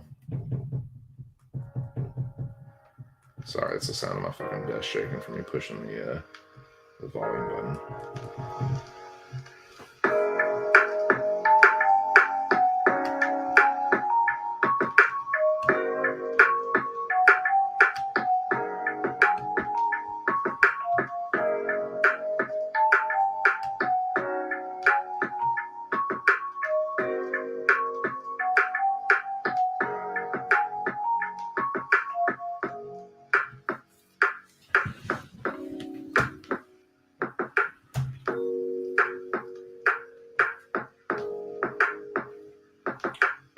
Turn down a little bit for the neighbors.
Whoops, sure didn't. I will.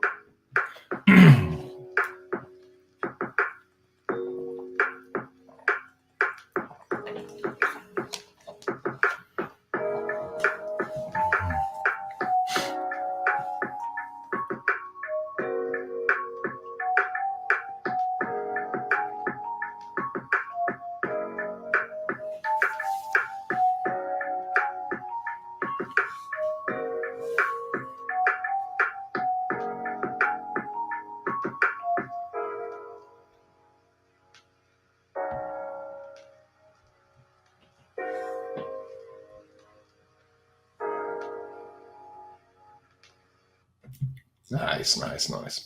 Excuse me. Let me get this bowl packed up. What the fuck am I doing? You fucking idiot. You got those fucking screens now.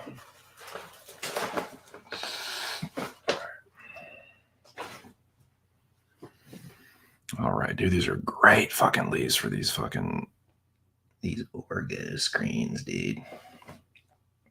Perfect size, like fit right in the bottom of the slide. Covers the bottom with like a flat surface, but still leaves like holes for air circulation. But that's the problem, is like if it's a leaf that's too small and like perfectly covers Like, you don't want to block. You're not trying to plug the fucking hole up. You're just trying to provide a bed for the finely ground medication to gently rest upon, while still you don't want the shit to be too clogged when it just helps with the airflow. Better smoother tokes. Yeah, no. You don't have to pull as hard, because I feel like that's when you end up taking a hit that's too big. When you're trying to, like, if it gets stuck, you're trying to, like, pull through the stuckness, and then, like, you ended up taking a fucking retard hit. Just sounding all stupid and shit, like hacking and coughing on stream like a fucking idiot. All right, here we go. Packing this jank up. I'm gonna give my official rankings though. I'm not gonna fucking weasel out of that. I'm not gonna weasel out of that. I'm gonna give you my after listening to that. For Weezer, the Blue Album, here's my rankings, man. I'm gonna take some fucking tokes, and I'm gonna give this a good thought or 2 or 7. But yeah, man, I really want to find out what this strain is, dude. I'm thinking it's some kind of like cookie or cakey kind of one of those Girl Scout cookie family based. The bud structure is really nice. It's fluffy but dense. Fluffy and dense. So it was grown properly. It was cured properly. It was trimmed properly. It's very thick, fat buds. But they're thick. So I'm thinking it's an indica leaning. I can only imagine the colas on these motherfuckers. They're probably just fucking big fat boys. So yeah, I'm thinking it's kind of like an indica leaning hybrid. That's the way it feels anyway in my head, dude. In my body, dude. Why do I still have this up? There's not a song playing. Okay. Well, I guess I'm leaving it up. Oh man.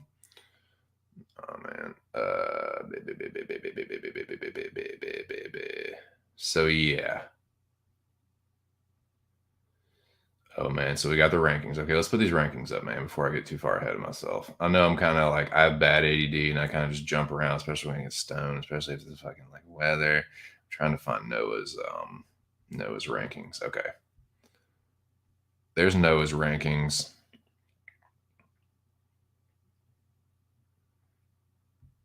That's top 3 for Nick.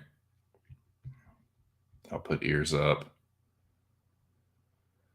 Okay, this is gonna be tough, man. This is gonna be fucking tough. And maybe I was subconsciously avoiding this because I was just like, oh, this is fun. I'm just loving, and it was fun. It was fun listening, but I'm about making lists. I'm about making tough decisions and rankings. I rank things. I like to rank stuff, much like Rob in High Fidelity. John Cusack's character in that movie is very relatable to me.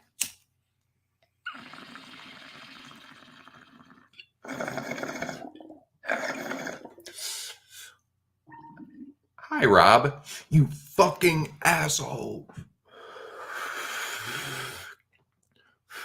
Did I do all those things? Yes. No. Yes, I did. I am a fucking asshole. I love that movie, man.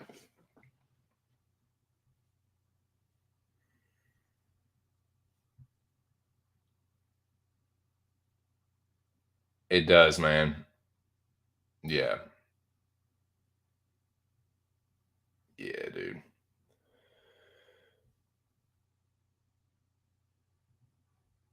You're asking about a band called Carnival.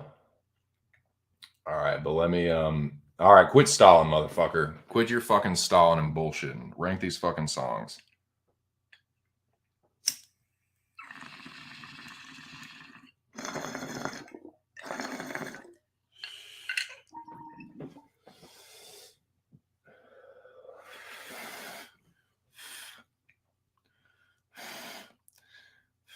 The smell is stronger than the taste. The taste has a really good aftertaste.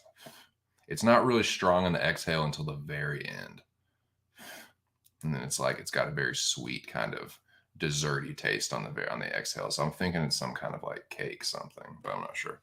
I'm not fucking really good with that shit, but I'm gonna find out. I'm gonna fucking find out, and I can because, like I said, this dude usually he knows what the strains are. But yeah. Now, something going on right here. Um, rankings. Stop stalling. Stop it. Stop it. Create banner. Here we go. Okay. I'm just gonna do this in semi-silence. Silent reflection. This is not easy. Weezer, don't be offended. I know for certain that you're gonna listen to this. Um, so just don't come for my don't come for my dome piece. This is just none of these songs are bad. This album's incredible. None of it, like I said, the worst song on this album is better than 99% of the bullshit, especially 99% of the rock that's come out. I mean, is that really what we're talking about? The rock nowadays? Give me a fucking break. All right. Let me get to this album here. Yeah, this shit's fucking makes me spacey, man. This tree, it's like it's depth strong. It's a hybrid for sure because I definitely feel it in my dome, but like, and I feel very relaxed in my body, but it's pretty 50-50, honestly, or slightly indica leaning. But the sativa properties are very spacey. Track listing. Okay, here we go. Only 10 songs, man, and there's no filler. Even the worst one is a good song.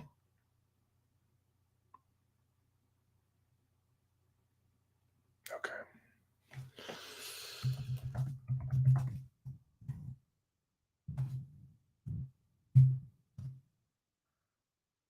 Fine.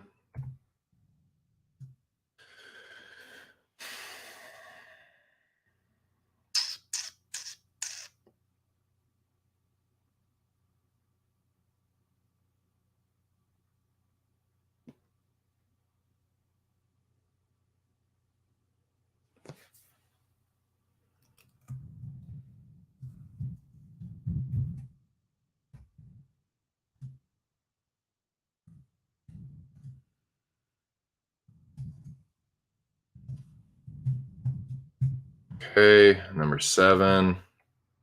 These are if you're just joining me, I'm ranking we just did a live listening party to the Weezer Blue album. I'm now ranking the songs in my order of preference. Like I said, none of them are bad. The worst song is better than the majority of music nowadays.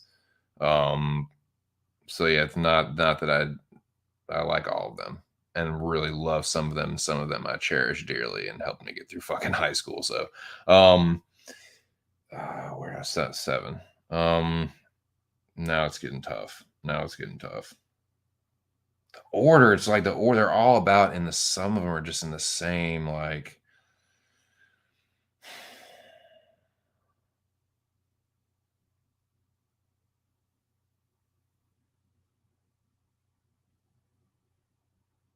All right, I just gotta be honest. There just is what it is. This is not easy. It is what it is, man. Sorry, I'm not. Don't mean to offend anyone. Like I said, there are no right or wrong answers here, man. So just don't anybody take this the wrong way. If my like if your favorite song is my like least favorite song, it doesn't mean that it's a bad song. It's just my opinion, man. And especially with music, nobody's really wrong, man. It's just preferences, man. But this is difficult. Difficult nonetheless. So where are we at? There's that one. Number 6 is fuck. Maybe easier to start from 1. Because then it's process of elimination. It's like, okay, now you know that one's off the list. You can just not worry about it. Going from 10 to 1 is difficult.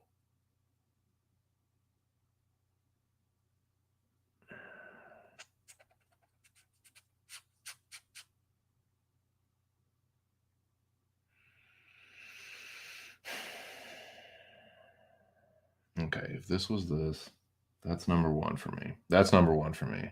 That's number 2. Yeah, this is easier to do like this. Okay, that's number 1. That's got to be number two.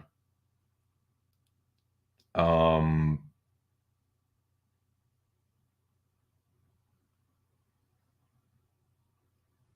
yeah, okay, I got it now. I got it now. Okay, that's number two. That's number three.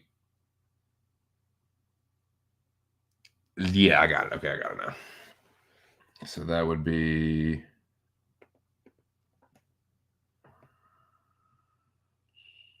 okay. Yeah, yeah, yeah. Got it. I got it, boys. And we can talk a little UFC 273, and then I will start T2 for homie Noah.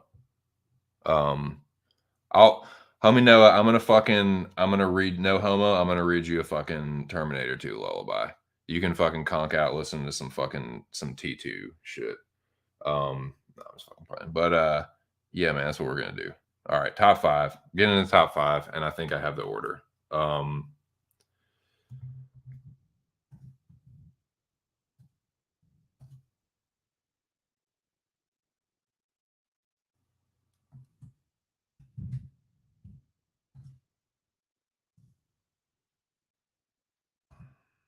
Hit shift first, you fucking idiot.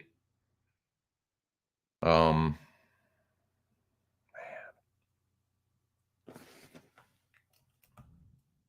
this was very, very difficult.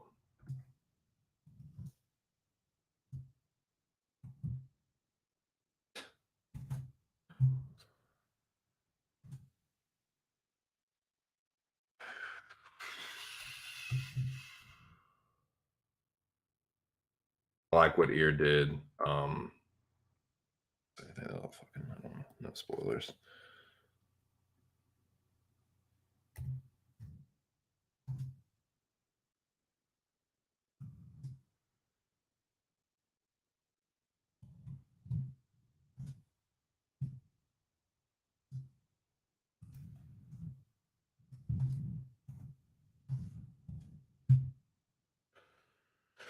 All right, here we go. Shout out to 10 people in the building.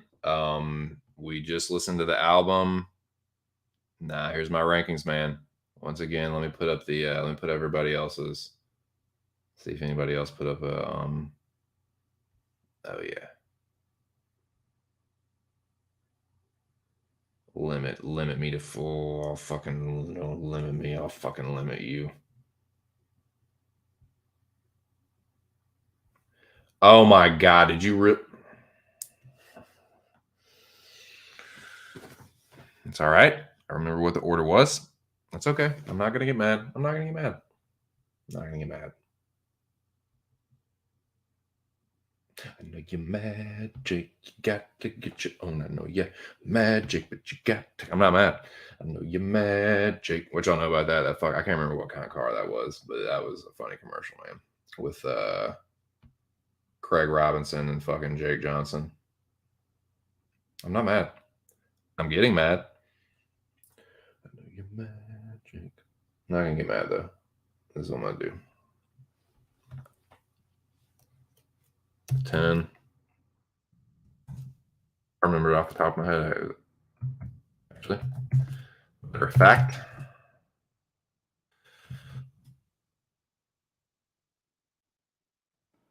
that's a lie.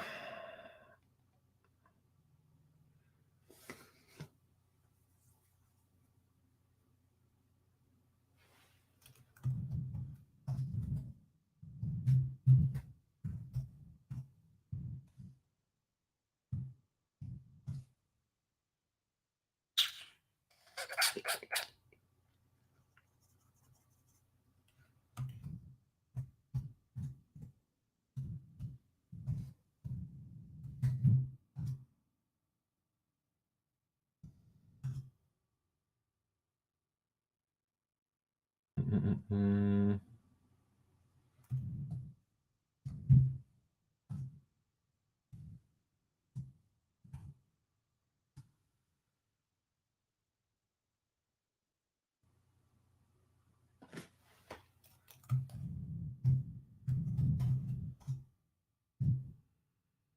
All right, fine. So I'm putting the I had to do this again because I fucking ran out of banners. Some old bullshit, dude.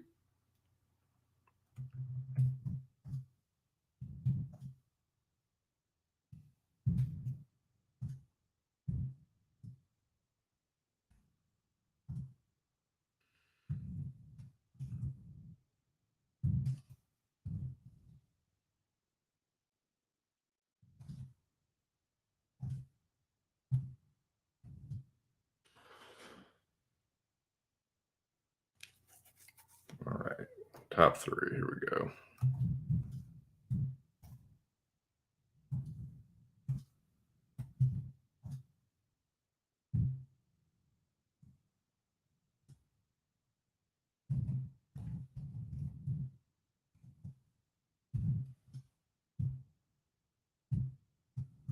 Nine people in the building. I'm done with this, and then we can talk 273.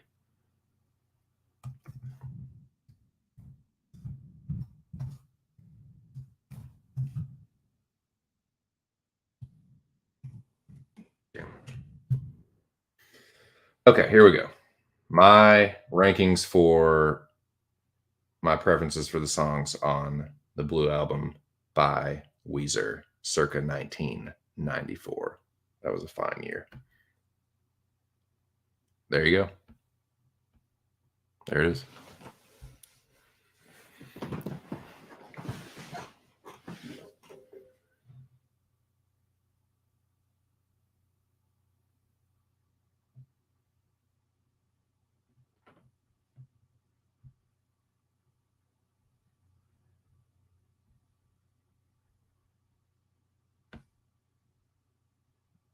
Nice. I was talking about Carnival.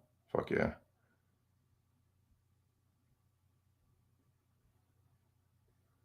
Seen them play an outdoor venue overlooking the hills called Red Hill Auditorium. Nice support act was Dead Letter Circus. I've heard of them. That sounds vaguely familiar.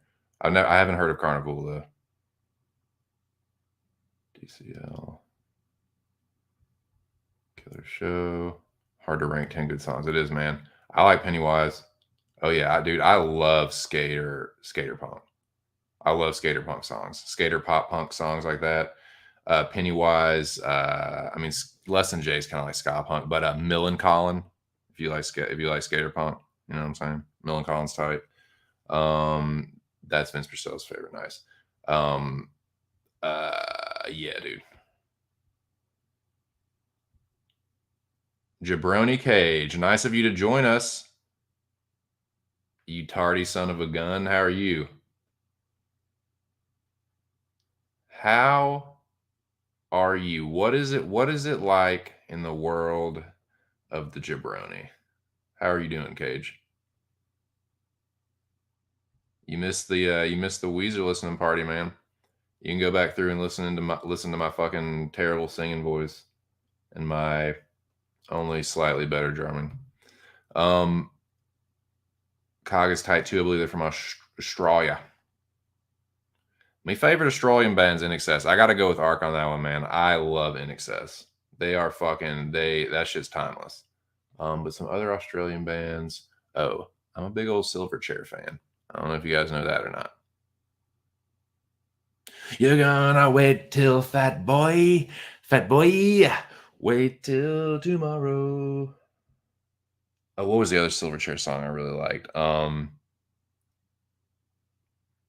It was one of their newer ones, man. It was definitely more poppy and mainstream, but it was good. Oh, waking up strong in the morning, walking in a straight line. Right, my least favorite on it. It's not a bad song. It's just, yeah.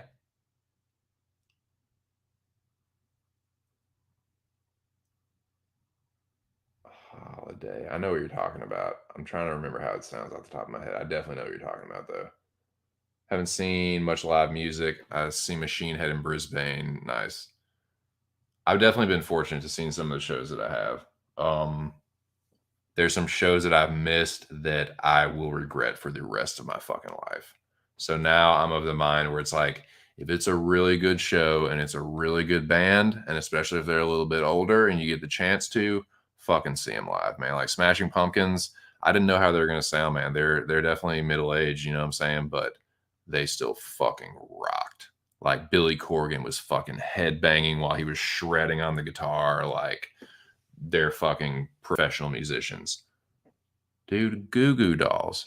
I wish somebody would say a fucking unkind word about Goo Goo Dolls. I will fucking wrench smack the living fuck out of you, dude. Goo Goo Dolls, I don't care what anybody says. Resnick is a rock star. I've seen him live. It was not too long ago either. It was like 2017, I think. And yeah, your boy still got it. Resnick's, yeah, you can say he looks like a douchebag, and he kind of does with the hair and shit. But as far as his musicianship, his stage presence, his command of the fucking stage and the mic and the guitar, he's a fucking rock star, dude. I mean, as much as my word is worth, but it's fucking, that's what I thought. Got a kick out of, but yeah, I've been fortunate enough to see some really fucking good live acts. The Police still got it too. I saw them. It's been a few years back since I seen them. I saw them in 2006. So, but yeah, Sting still had it, man. Sting was still like jumping up and down like Pete Townsend. Like it was, he's a fucking wild man. I got kicked out of a Bliss in the ESO show once. I was tripping on a mat on some fucking boomers. Been marinating a jar of honey. Jesus Christ, rock me, dude. I have actually had some fucking mushroom honey. I've had mushroom honey and mushroom tea, and they both smacked your boy. That's hilarious, though. Drunken's a fucking character, man. I didn't feel the effects till I got there, eh? A slow burner. Nah, man. I don't take any of the imitations, bad boys. It's especially with my buds, man. Imitation's the most sincere form of flattery. Were you in Perth? Drunken's asking, check your Cash App. Cage, are you?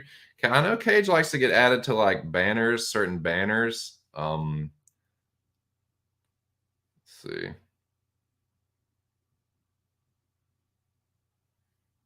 Good. Cage, you old bud, you. Cage sends his regards. Reply. I wish I could type it. Can you type? How do you type a message? I can only type it. I think I can only respond with an emoji. But yeah, you're going up on the banner, Cage. You're going up on the fucking. I'm gonna have to drop the jobber for this one. This is definitely not indicative of a jabroni. Fuck, dude, I'm getting very frustrated that I cannot find this fucking emoji that I want to find. I don't like the order that this is in. This is scrolling top to bottom instead of left to right, and it's not in the right order, and I'm getting very frustrated. There we go. It's literally the first one. You fucking idiot. Thank you, dude. I appreciate that. Appreciate that, Cage. You can't see it right now, but I'm bowing. Oops. You going up on the banner? I certainly appreciate that. Yeah, man. Here we go.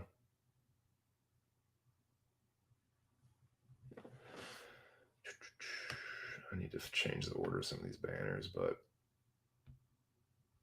and these are just in the order that they came in.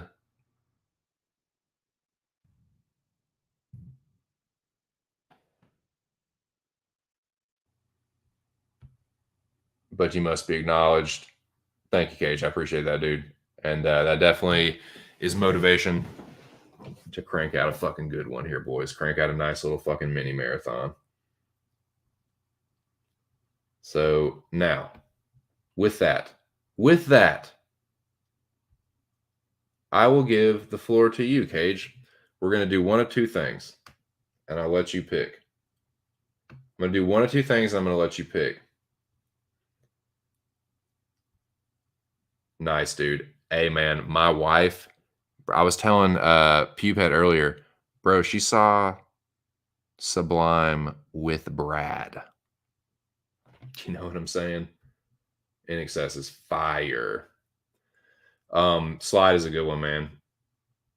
Mushroom honey is hot, dude. It is fucking dial on, dial on, dial on, dial on, and dial on because it spits hot fire, dude. The last I can't remember if this is when I this was either when I had the tea or the honey. I can't remember which one it was.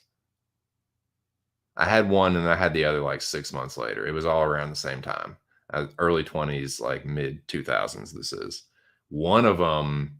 I was out on the back porch of the apartment I was living in. It was like a townhouse, and like the trees were waving at me. They were like smiling and waving at me, and I was just like waving back to them for like a while. Like, day tripping, you're really only tripping hard for like 6 hours or so, I feel like, give or take. It's like all day tripping. It's like, I don't know. I feel like that's usually where you only tripping hard for like anywhere from like 4 to 6 to 8 hours, something like that.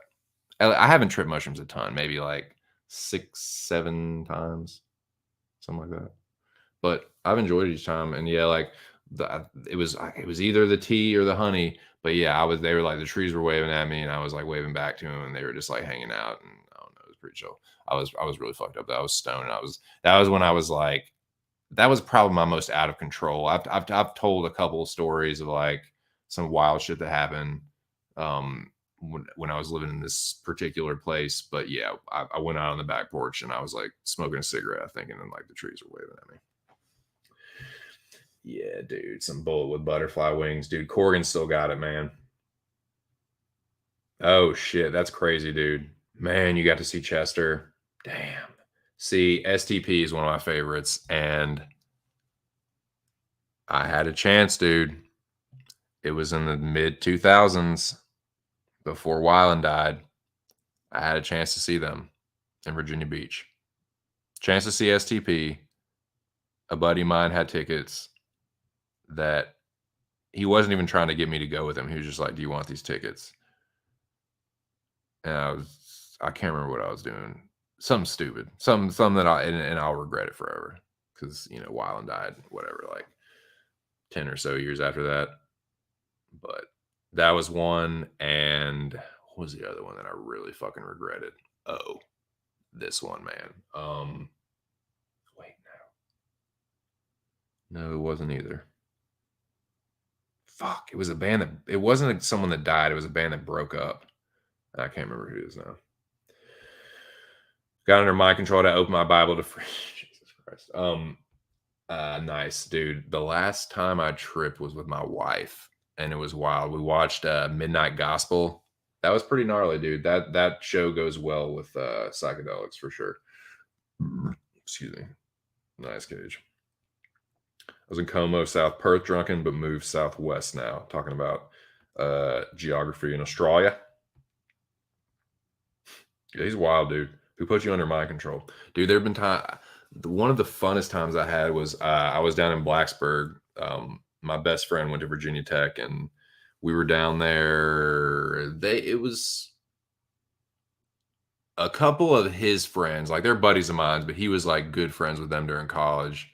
They still lived down there, and would go down and like party on like the weekends and stuff sometimes. But it was one of those weekends, and yeah, we went down. The girl he was seeing lived. The girl he was fucking around with at the time lived in these apartments that were kind of like right off campus. And yeah, I'm trying to remember. Yeah, he was seeing that girl, and yeah, oh, dude, I'm gonna get off track. That's another story for another time. But yeah, that trip was fucking wild. That trip was wild. I might have to save that for fucking. I might have to just tell that story in the fucking group chat or something. But well, that doesn't matter. I was with my ex at the time. Short story long, I cheated on my ex during that trip in particular, and it was the only time that not the only time, it was one other time, but I was like the other guy. You know what I'm saying? Like when this girl was fucking on me, she was cheating on her like fiance or whatever, and I was cheating on my girlfriend at the time. But um, and like I said, it doesn't really matter because this was my crazy fucking ex fiance, and I eventually told her about it years after it happened. But yeah, dude, that was the same trip. That was the point of that story was that was the same trip. It was memory association, but yeah, dude, we tripped hard and we like went on a little adventure, man. Like we so the girl that I hooked up with that had the one night stand with, she wasn't even there at the time. This was like the day afterwards. I think they had picked me up from her apartment. Yeah, I woke up at her apartment and she like I don't think I even had like it was like her and her roommate were there and like they were watching some show that they kept telling me was really funny. And my head was like, show is so fucking I can't remember what show it was, but I was like, you have horrible taste in TV. I was like, I want to leave right now because how bad your fucking taste in TV shows is like you and that is one of those where you have to like it was like Office Space, like Michael Bolton, like I guess I sort of like them all. That is right. I'm the same way. It's got to be twice as worse for you. You know what I'm saying? It's just like, oh God, like did I really just say that this is like, what show was it? Oh, 30 Rock. They were trying to tell me how funny 30 Rock was, that show with fucking Tina Fey, and I just like I cannot stand it. It's like that show is so unfunny to me. And yeah, and I was just like, get me the fuck out of here, dude. I was like, dude, you've got to come pick me up like right now, like right now. But yeah, they picked me up. We got fucking hangover recovery food, and then we fucking trip balls. And we thought that we were fucking I felt like we like went on an adventure. Like we like there was this big ass field behind their apartment complex. And we were just like running through the field. Like I found some stick and pretended it was like a sword to me. Like felt like I was on a little fucking like adventure or something, like some Lord of the Rings shit. And yeah, it was some shit like that. But I was tripping really fucking hard. That was a fun one, man. Yeah, I've had some other fun tripping adventures.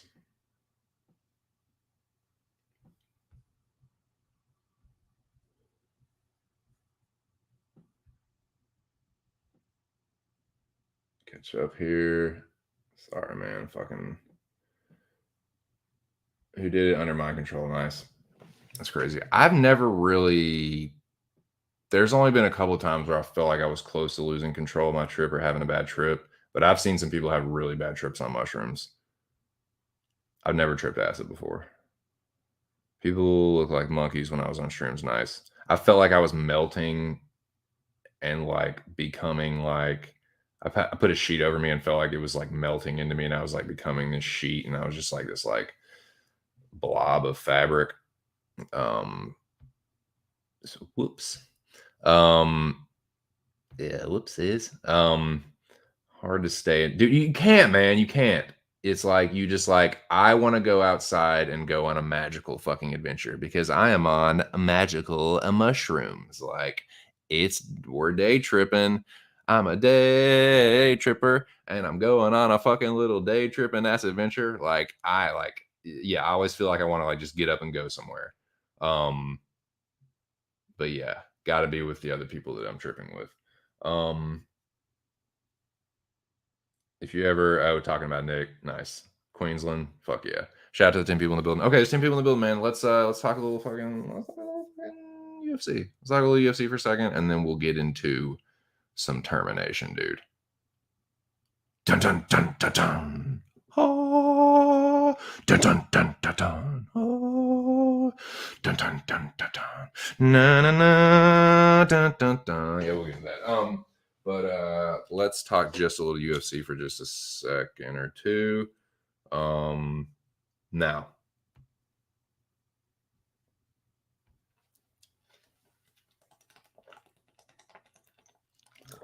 I got a fucking bad headache, man. It's kind of pissing me off, dude.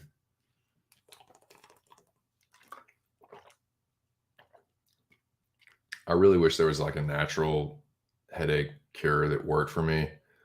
None of them that I've heard of have ever really worked. I just gotta. There's some stuff like for me, I gotta bring out the big guns, and like headaches is one of them. Like I've really been trying to like focus on like cleaning my liver. I took like pain medicine and headache medicine in excess for years. And I'm talking like BC powder. I had a problem with BC powder, man, especially when I was working, dude, because it worked so quick and it gave me a little like caffeine boost. And I was like, I was like religious about BC powder when I was working. And like, yeah, I'd use it for like hangover cures, like, and then I would take like fucking Excedrin. I was taking Excedrin a lot. Like I'd take it like, oh yeah, just need a little caffeine boost. Take some Excedrin. Like that shit is terrible for your liver, dude. Like acetaminophen will fuck your liver up, dude. So like, I'm trying to get off of that. Like ibuprofen's not quite as bad. So when I got a headache, it's not quite as strong for me, but I'll take that. And yeah, man, I'm just trying to drink black coffee and shit. So because that's good for your liver, apparently. People, dude, I know. People heard me tell this story before, but like that dude I knew that was like fucking pissed himself, and my friend's mom was downstairs, and this dude is at like the top of the landing of the like she's in the basement. And he's at like you walk out like the landing at the top of the stairs, like pissing himself, like and acting like a zombie, and like it was crazy, dude. It was insane.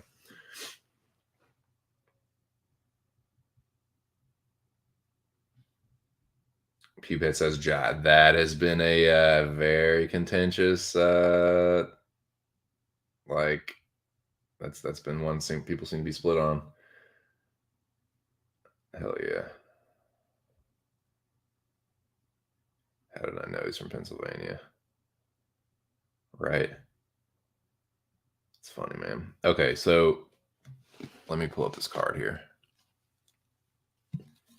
So yeah, we're gonna talk a little bit about 273, and then what I'm gonna do is I'm gonna need to get another cup of coffee, and then I want to get into Terminator because I can feel myself starting to feel tired for the first time since I started the stream. So I want to be as sharp as I can be for Terminator.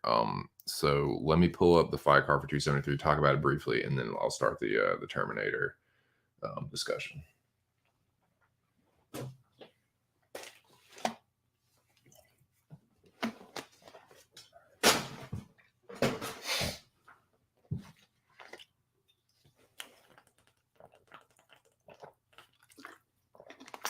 Make sure I stay hydrated. That's one thing, man. I'm probably dehydrated.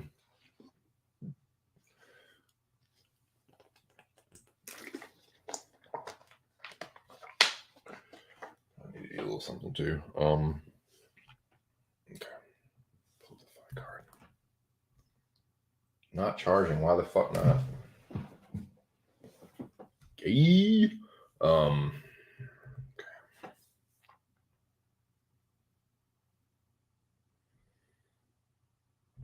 UFC 273. So that is going to be headlined by Volkanovski KZ is the headliner, right? And then Jan and Aljo is co-main.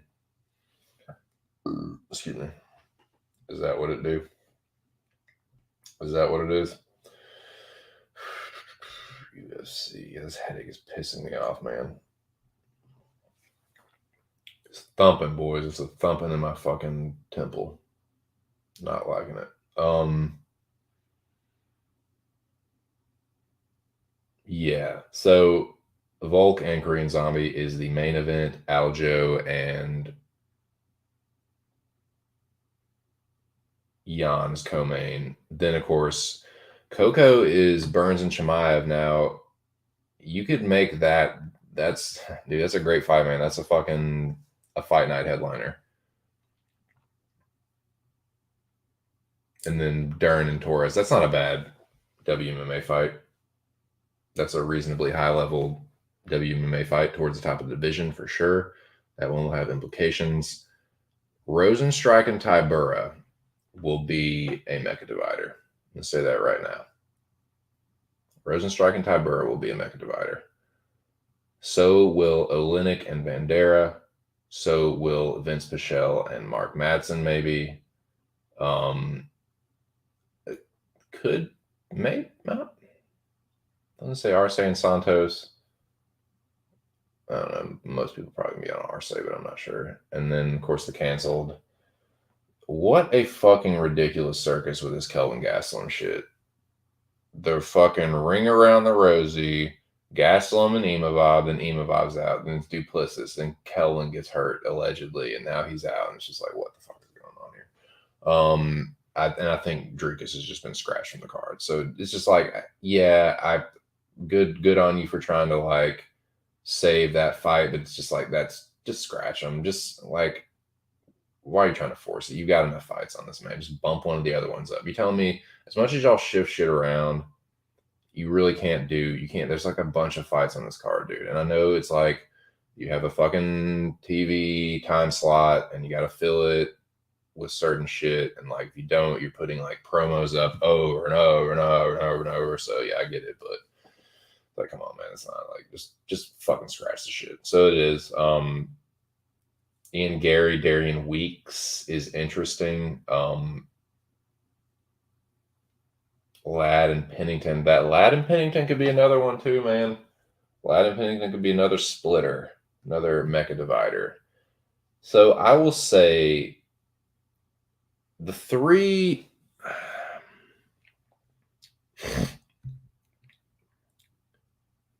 Laughing at ear. Olenek too old. Rosen fucked by KO. Ear agrees. So yeah, that's a Rosen. So since you guys touched on it, we'll go ahead and Rosenstrike and Tybura is interesting, man, because they're close to the same age. Rosenstrike's a little bit younger, the same height, the same reach. Tybura a few pounds heavier, but they're about the same size, man. Like it's pretty size-wise, reach, all that shit is the same. Rosenstrike is a much better striker. Tybura is a much better grappler. I see this fight ending one of two ways. It's a binary one for me for this one. And I see it ending in a knockout for either one. Either Tybura is going to get chinned on the feet, or he's going to take down Rosenstrike and beat the fuck out of him and stop him with ground and pound TKO. I don't know which one I'm going to pick, but it's going to be one of those. I'm really on the fence about it. I'm not bullshitting. I'm just giving you my honest, like right now, I'm going to have to tape this one. But yeah, pre-tape, 50-50 on the fence. Somebody get knocked the fuck out. Rosenstrike is not a good enough grappler. And he like, I know he has like pretty decent takedown defense, like on paper, but dude, against Tybura, man, like he'll fuck you up, dude. Like, he lost to Volkov by decision. You know, I know he like, yeah, Sakai, like that's not a great loss. Like Sakai is kind of like ended up being a bit of a fraud, and like same with Shamil, like that's not a great loss. But like Lewis, you know, losing a decision to Fabricio. But yeah, like I don't know, man. I don't think Rosenstrike is better, but he's not that much better than Walt Harris. And I kind of just see it kind of, you know, I could see that happening. But like, dude, he's been knocked out 4 times, man. Like, he can fuck around and get chinned by Rosenstrike. Like, I don't know, man. I don't know. Tough one.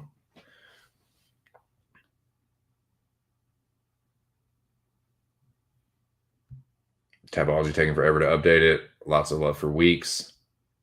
Blades and Gone are way better, dude. Way, way, way better. For sure. So like, yeah, they like,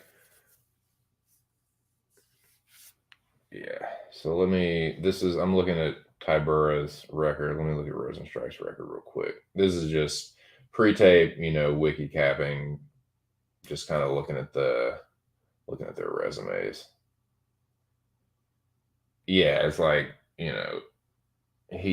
Sakai fucking chin Tybura, and Rosenstrike did the same thing to him. Like Rosenstrike did Sakai dirty, man.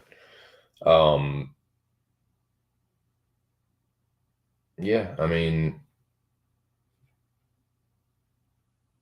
Rosenstrike has knocked everyone out that he hasn't lost to. So yeah, somebody get knocked out, man. Rosenstrike might chin this dude in fucking 1 minute. It depends on how smart Tybura fights, because Tybura will do that sometimes, man. He'll go in there and try and like keep you honest with the striking and then going for the takedowns. Like, man, that's a dangerous game. Like, Rosenstrike is not, like I said, he's better than Harris. I don't think he's like worlds better than Harris, but he's definitely better than Hardy. He's definitely better than Rothwell at this point. Better than Grishin, better than Spivak. Like, yeah, I think this is a test for Tybura, man. This is like, he's fought good fighters before, but it was like he fought Verdum 5 years ago when Fabricio was like 39, at that point. And yeah, I mean, I think it's pretty good matchmaking. It's pretty decent matchmaking. They're like, I just don't know, man. I don't know. So Tybura is 10. Rosenstrike is what? Number 8. So this is kind of a keep you in the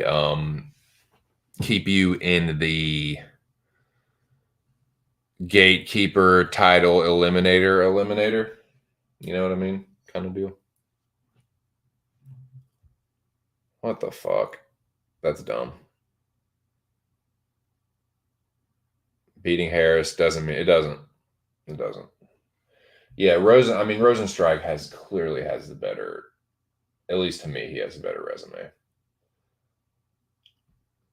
Chinned Overeem, although Overeem won the majority of that fight, and that might have been an early stoppage. I don't know, man. I still kind of feel weird about that one. But whatever. Like, we'll forget that one. He dirted Arlovsky.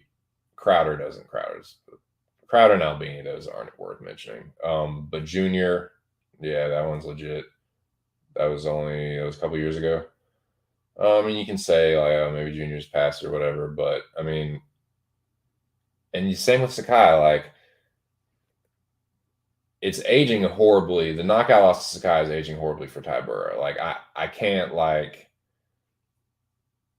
but I can't say that and in the same breath say it's a great knockout win for Rosenstrike. You know what I mean? Like, yeah, it's fair enough. It's a bad loss for Tybura, but it's still not a great win. So I think this is a good fight for both of them, man. I think it's a good prove it fight. It's a good, are you still, for Rosenstrike, it's, are you still a contender level fighter?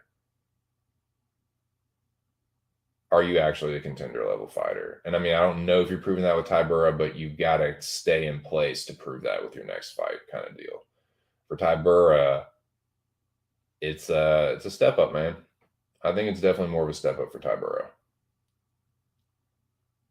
For Rosenstrike, it's, are you still the caliber we thought you were originally? Kind of deal. Because, like, look, his only losses in the UFC are to Francis, Cyril, and Blades. So, yeah, man, there's a real good chance that he could just fucking chin this dude. But it's just I can also see Tybura taking him down and kind of fucking him up for a couple rounds, and I don't know, man. Overeem kind of schooled Rosenstrike for 4 minutes and 55 seconds of, I mean, 24 minutes and 55 seconds, excuse me. Yeah. Yeah. And it's like Shamil knocked him out. So it's like, you can kind of make an argument for either side. I'm going to have to tape it. I'm going to see how, got to tape how Rosenstrike looked against Blade. Because, I mean, that's like, if you can survive 3 rounds with Blades, with a ground and pound shit, I don't know, man. And that was pretty recently, too. That was less than a year ago. So, yeah. if you're not getting TKO smashed by GMP by Blades, probably not going to happen against Tybura. You know what I mean? But so maybe I don't know. I don't know, man. Might take Rosenstrike by KO too. I don't know, man. Blades yeah, exactly. Caught him with a flying knee. I don't know how Blades ate it. Yeah. Yeah, I've been critical of it's been kind of like Tybura has been defying expectations because originally I thought he was just some chinny dude and he's like, okay, you're fucking done. But he hasn't been quite fighting the level of Rosenstrike to where it's like, oh, you're in the clear now. So yeah, I think he still kind of got dodge a chin and Rosenstrike could just fucking turn his lights out. Chinny Marson, yeah, maybe that might be the way to go. But we'll see. But yeah, this fucking headache is starting to get to me, man. I need to fucking like recharge a little bit.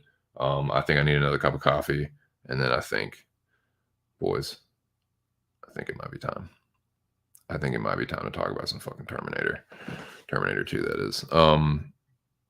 Yeah, let me refill this, get a cup of Joe. I gotta take some fucking headache medicine. I'm gonna piss again too. So I will put the fucking thing as well. Max says he's got Rosenstrike as well. That seems to be the lane. Volk on a 20-fight win streak, hasn't lost a fight in 9 years. Yeah, you're probably right. You're probably right, Mac.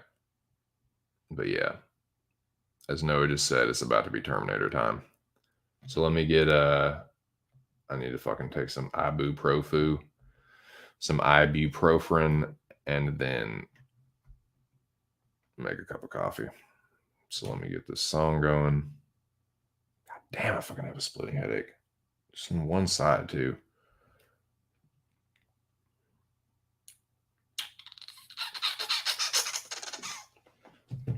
What am I even doing right now? Okay, there we go. Get this banner ready.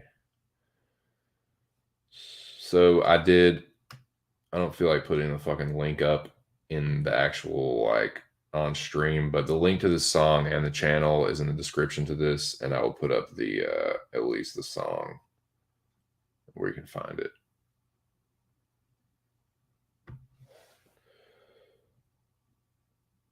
Let me do this first.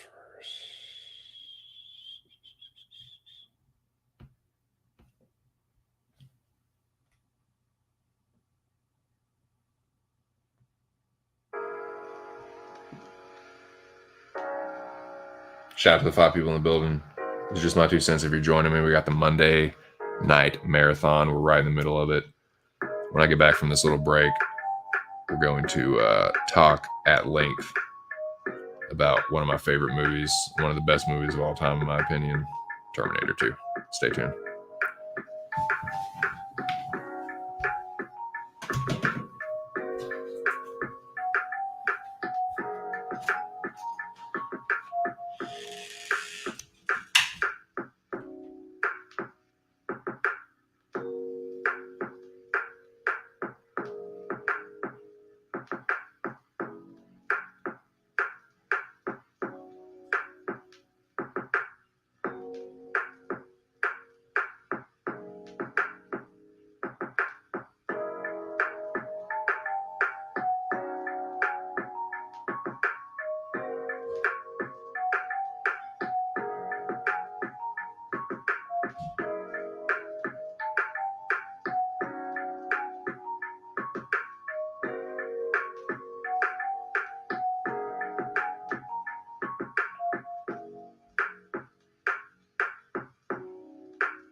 Man, perfect timing. I mean, is that perfect timing or what? You know, it's not perfect. It's not being able to turn that off. There we go. All right, boys. I'm back. If I do end up falling short of my goal, it is goddamn not going to be. I'm going to make goddamn sure it is not in the middle of Terminator. I put way too much time and energy into watching this movie and taking an exhaustive amount of notes. And goddamn it, I'm going to share my findings if it's the last fucking thing I do. So yeah. So let me do that. Got my coffee. Just joining me. We're no longer listening to that song, but that's where you can find it. If you like what you see and hear and you want to show just a little extra support, there's a Cash App link.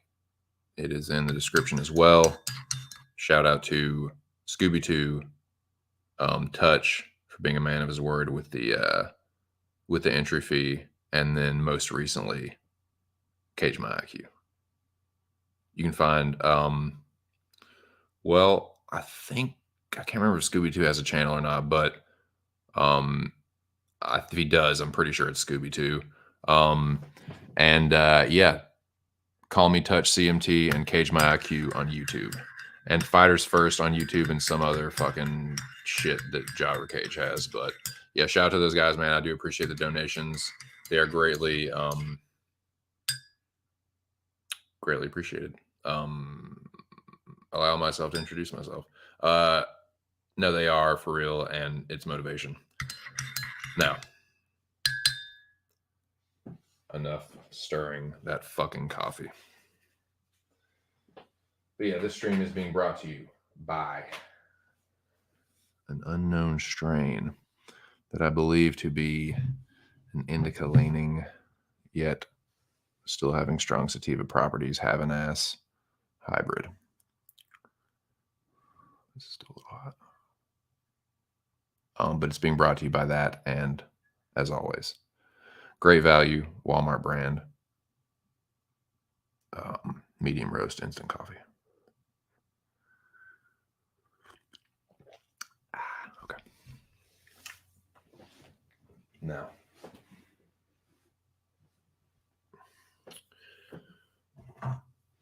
let's switch gears.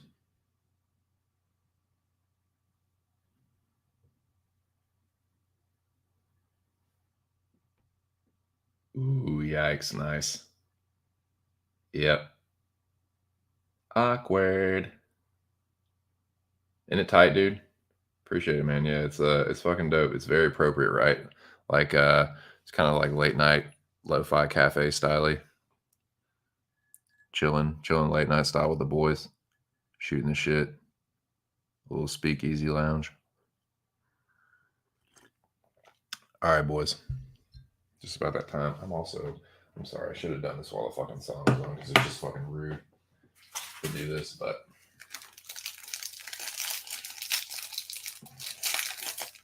I'm just gonna shove a fucking couple crackers in my face. I don't give a fuck.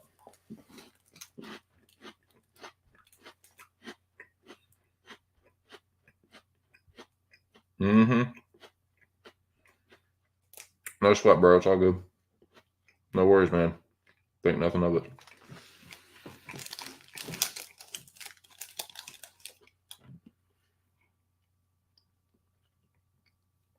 Let me get this banner ready. I know it's incredibly rude to eat on stream. I'm sorry. I'll mute it, man. I'll mute it while I make this banner.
That's dumb, man. Because what would they do that for, like, you paying a stripper? You know what I'm saying? It's fucking dumb. Like, I've never done that. I've never got a hooker before, but dude, I've fucking blown. Not like I'm fucking balling or anything, but yeah, I've definitely spent like hundreds of dollars before at the titty bar and for some dumbass lap dances. All drunk, thinking I'm gonna get some pussy. You know what I'm saying? You just don't. Or you end up with blue balls and drop hundreds of dollars. So it's dumb, man. Like, prostitution should be legal, in my opinion. It should be legal, regulated, you know, kind of like it is in Las Vegas. It's dumb though, man. All this, you let all this shit go down, porn, stripping, titty hose, cam hose, but like no hooking, no hooking. Like, people in general are so fucking filthy and whorish and like, dude, I'm no exception, man. Especially when I mean, now, thank God, because of my wife, I'm not like that. But like in my younger days, I couldn't talk, man. Dude, when it came to women, dude, I was a fucking man whore. You know, at one point in my life, not too long ago. So it's like, that's okay.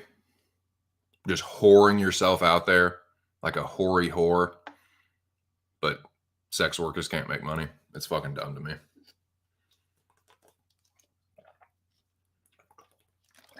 They should regulate it and just make sure everyone's getting tested regularly and just make it just like porn.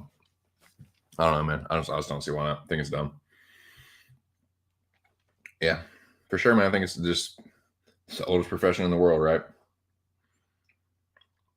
Dude, I don't think it's anything to be ashamed of, really. If you're not like being abusive to them, like, it's like, what is it? You know, who gives a fuck? You know, as long as you're not hurting kids, like, who gives a fuck? I don't give a fuck what anybody else does in the privacy of their home, as long as they're not fucking hurting kids or like are really hurting anybody else, unless they're consenting adults that want to hurt each other. You know, so that gets into real like weird territory. That's why I'm just like, whatever you want to do, just fucking do it. Just keep that shit out of my face, though. Keep it out of my fucking face. I don't care what you are. Straight, gay, trans, I don't care. I don't care about your fucking personal sex life. Just keep it the fuck out of my face. As long as you're not hurting kids, I don't give a fuck. Do the weirdest shit you fucking want to in the privacy of your home. I don't give a shit. When it comes to that kind of stuff, I just don't care.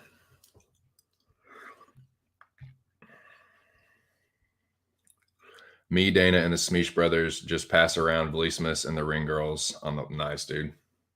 On some fucking chotch benders. It is. I mean, it's true. Prostitutes. Sure nice. Very nice. How much? Mary Magdalene, she prostitutes. Bed and cocaines. Cocañas. Some powwow. Some chachkaina. Yep. Jokes and jokes and jokes. Man.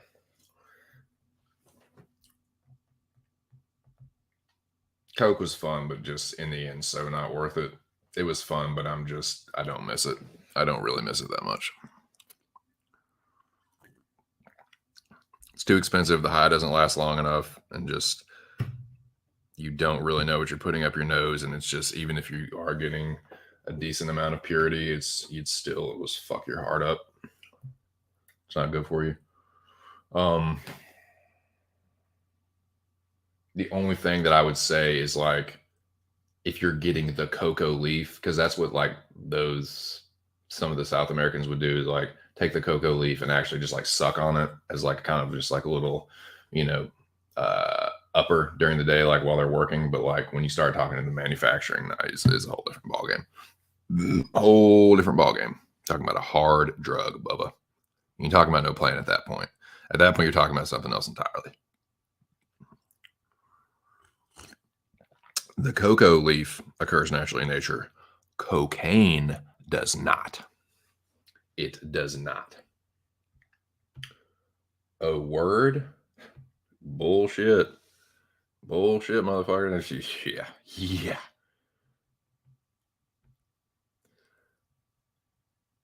Fuck yeah, dude. Man. Okay. That's okay. Now's the time. The place is here and the time is now. It took me hours and hours and hours to get through this movie. Yeah. Yeah. Okay. Good.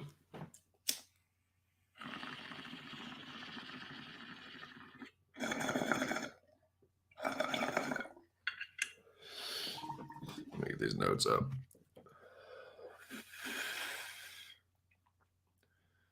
Now, like I said, I am not Mr. Um, we got here.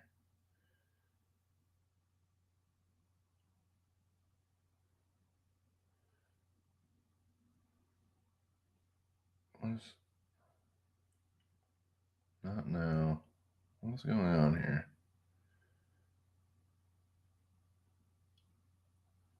Sorry, I was just checking something. Okay, let me pull up my notes. Okay. I did not do up until like an hour before the stream. I looked at the Wikipedia page and saw some of the production notes and like some of the background of like how Terminator 2 came to be as a movie. But for this, the majority of this is just going to be my thoughts, my reactions on watching this movie. Now, I've seen this movie.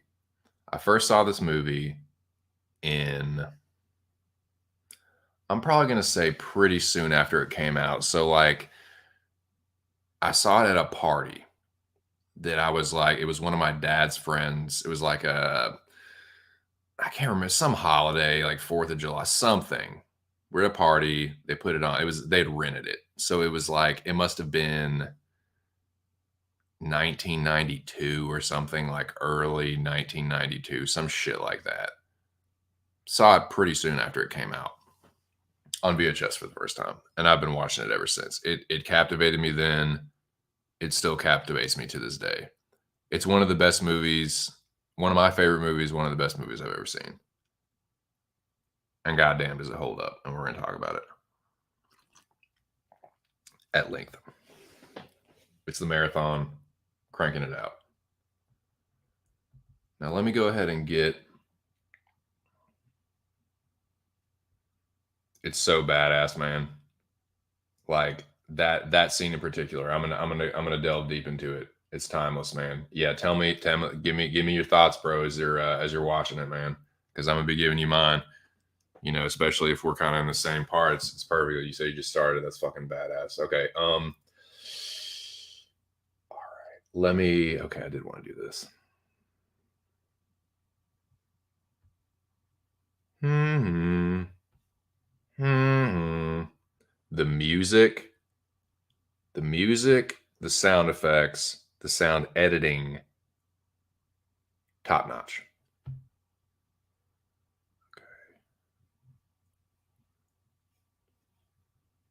Chrome tab. What the fuck? Why is that? Why can I not do that? What the fuck? Why is it not letting me do that? Screen sharing was canceled. Well, no shit. I fucking canceled it.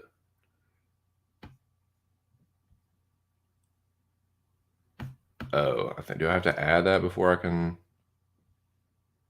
I thought I didn't have to add that. Oh, there we go. I guess I do. Fuck me. Dun, gotta add it first. Sorry.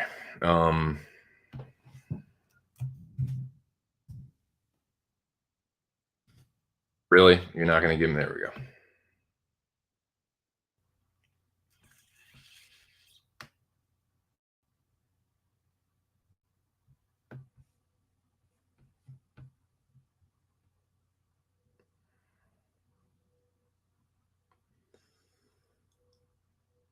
Okay, like I said, this is not. I'm not a film student. This is just my reaction to the movie.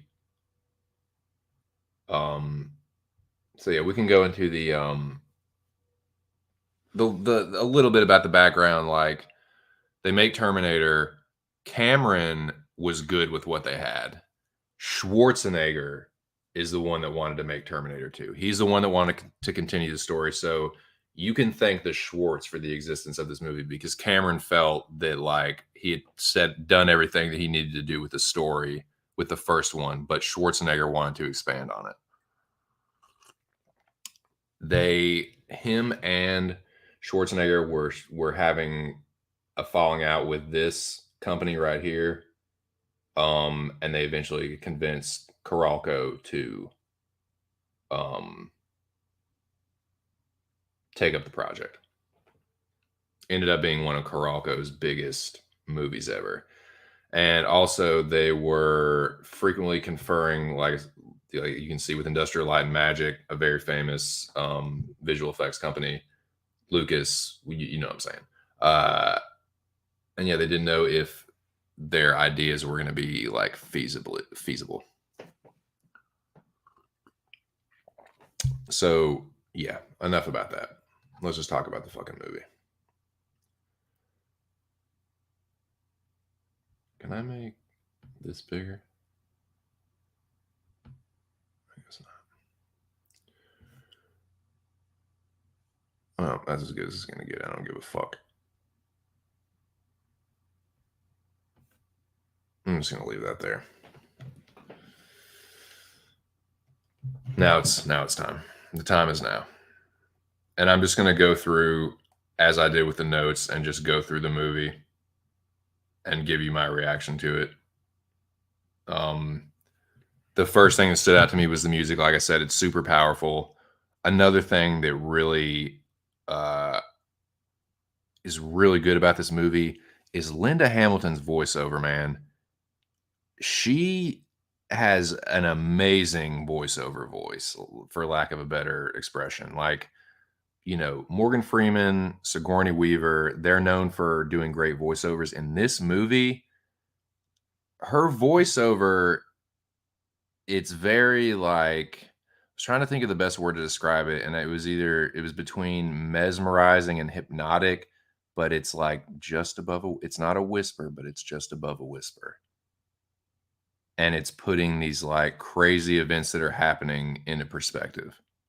And I'll talk more about that as this goes on, but that jumps out to me because it starts out with Linda Hamilton's voiceover. She's kind of explaining what's happened. But then it cuts to this like Drunken was saying, this like futuristic battle. Like at that point, like 2029, the Judgment Days happened. Most of humanity has been wiped out. It's a war against the machines. And dude, that battle holds up really fucking well. Drunken mentioned it, but dude, um, I love the scene of that fucking the resistance fighters in the pickup truck are getting chased by that fucking like machine ship or whatever, and like firing the minigun out of the back of the truck and like shooting it down with that fucking rocket launcher. That I thought that was really sick. And like this movie's over 30 years old, and that battle held up very well. Um, and then it cuts back to the voiceover, but it's got this like badass like military music, like the drum rolls, dun dun dun dun. Like it kind of starts the theme, the start of the theme in the background. And she's talking about um like before, the resistance was able to send a protector for John back through time. It's like which one will reach him first, and it's like cuts to the credits or whatever. The dun-dun-dun-dun-dun. But that is really cool as well. The theme song opening credits with all the shit on fire, like the fucking like the playground burning, and that's foreshadowing. They go back to that. And at the end of it, you see the fucking Terminator just like emerge through the flame, like the cyborg with the red eyes, dude. And it's like that. I felt like that's significant because that's how, if you think about it, if you hadn't seen this movie yet. You're seeing it for the first time, and especially for people that saw it back then for the first time. Think about what you knew about Terminator up until that point. Arnold is this fucking like robot, this psycho killer robot. That's all you know about him until that point. Just think about that. And you don't really know. It's just like you don't really know who's who and what's what at that point. You just know there's two Terminators, or you just know. No, you don't even know that. It's just like you just know that there's a Terminator going to kill him, and the Resistance sent somebody back through time, but you don't know who, and so you don't know which one's going to reach him first. So that's like a really cool setup, and I love the opening, man. The future battle, and you get to see like the older John Connor. He's got like the facial scars and shit. It's pretty cool. I always like that little depiction of the Resistance, because you saw some of that in the first Terminator, right? Like with the like Kyle Reese having flashbacks. They're a little more extensive. That's pretty much all you see of like the war in the future for the most part. But for the one little bit that they have, they made it count. It's pretty cool. Catch up on the chat real quick, and then I'll move along.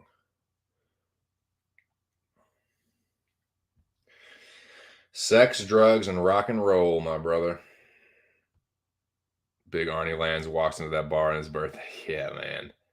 Oh, dude, it's hilarious, man. No, you're good. Damn. I will reveal the news Arc 273 show. Let's see.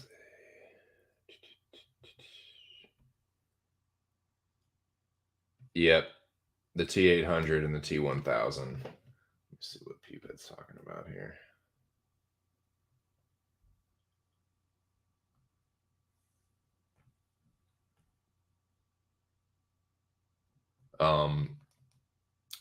Okay, so back to the notes. Yeah, okay, so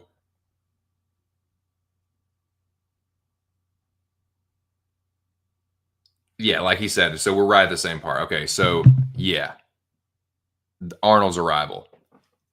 And like I just said like a second ago, you remember that from the first one.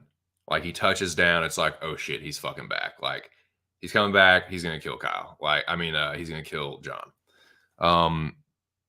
So dude, I love that shot where the pod or whatever that he's in, the time traveling pod, it takes out the chunk of the back of the semi, and you can see it's all like molten hot. Like it's really badass looking. I think that's a cool fucking effect. Like, because you don't know exactly where they're gonna land, and it was just like I thought that was really neat.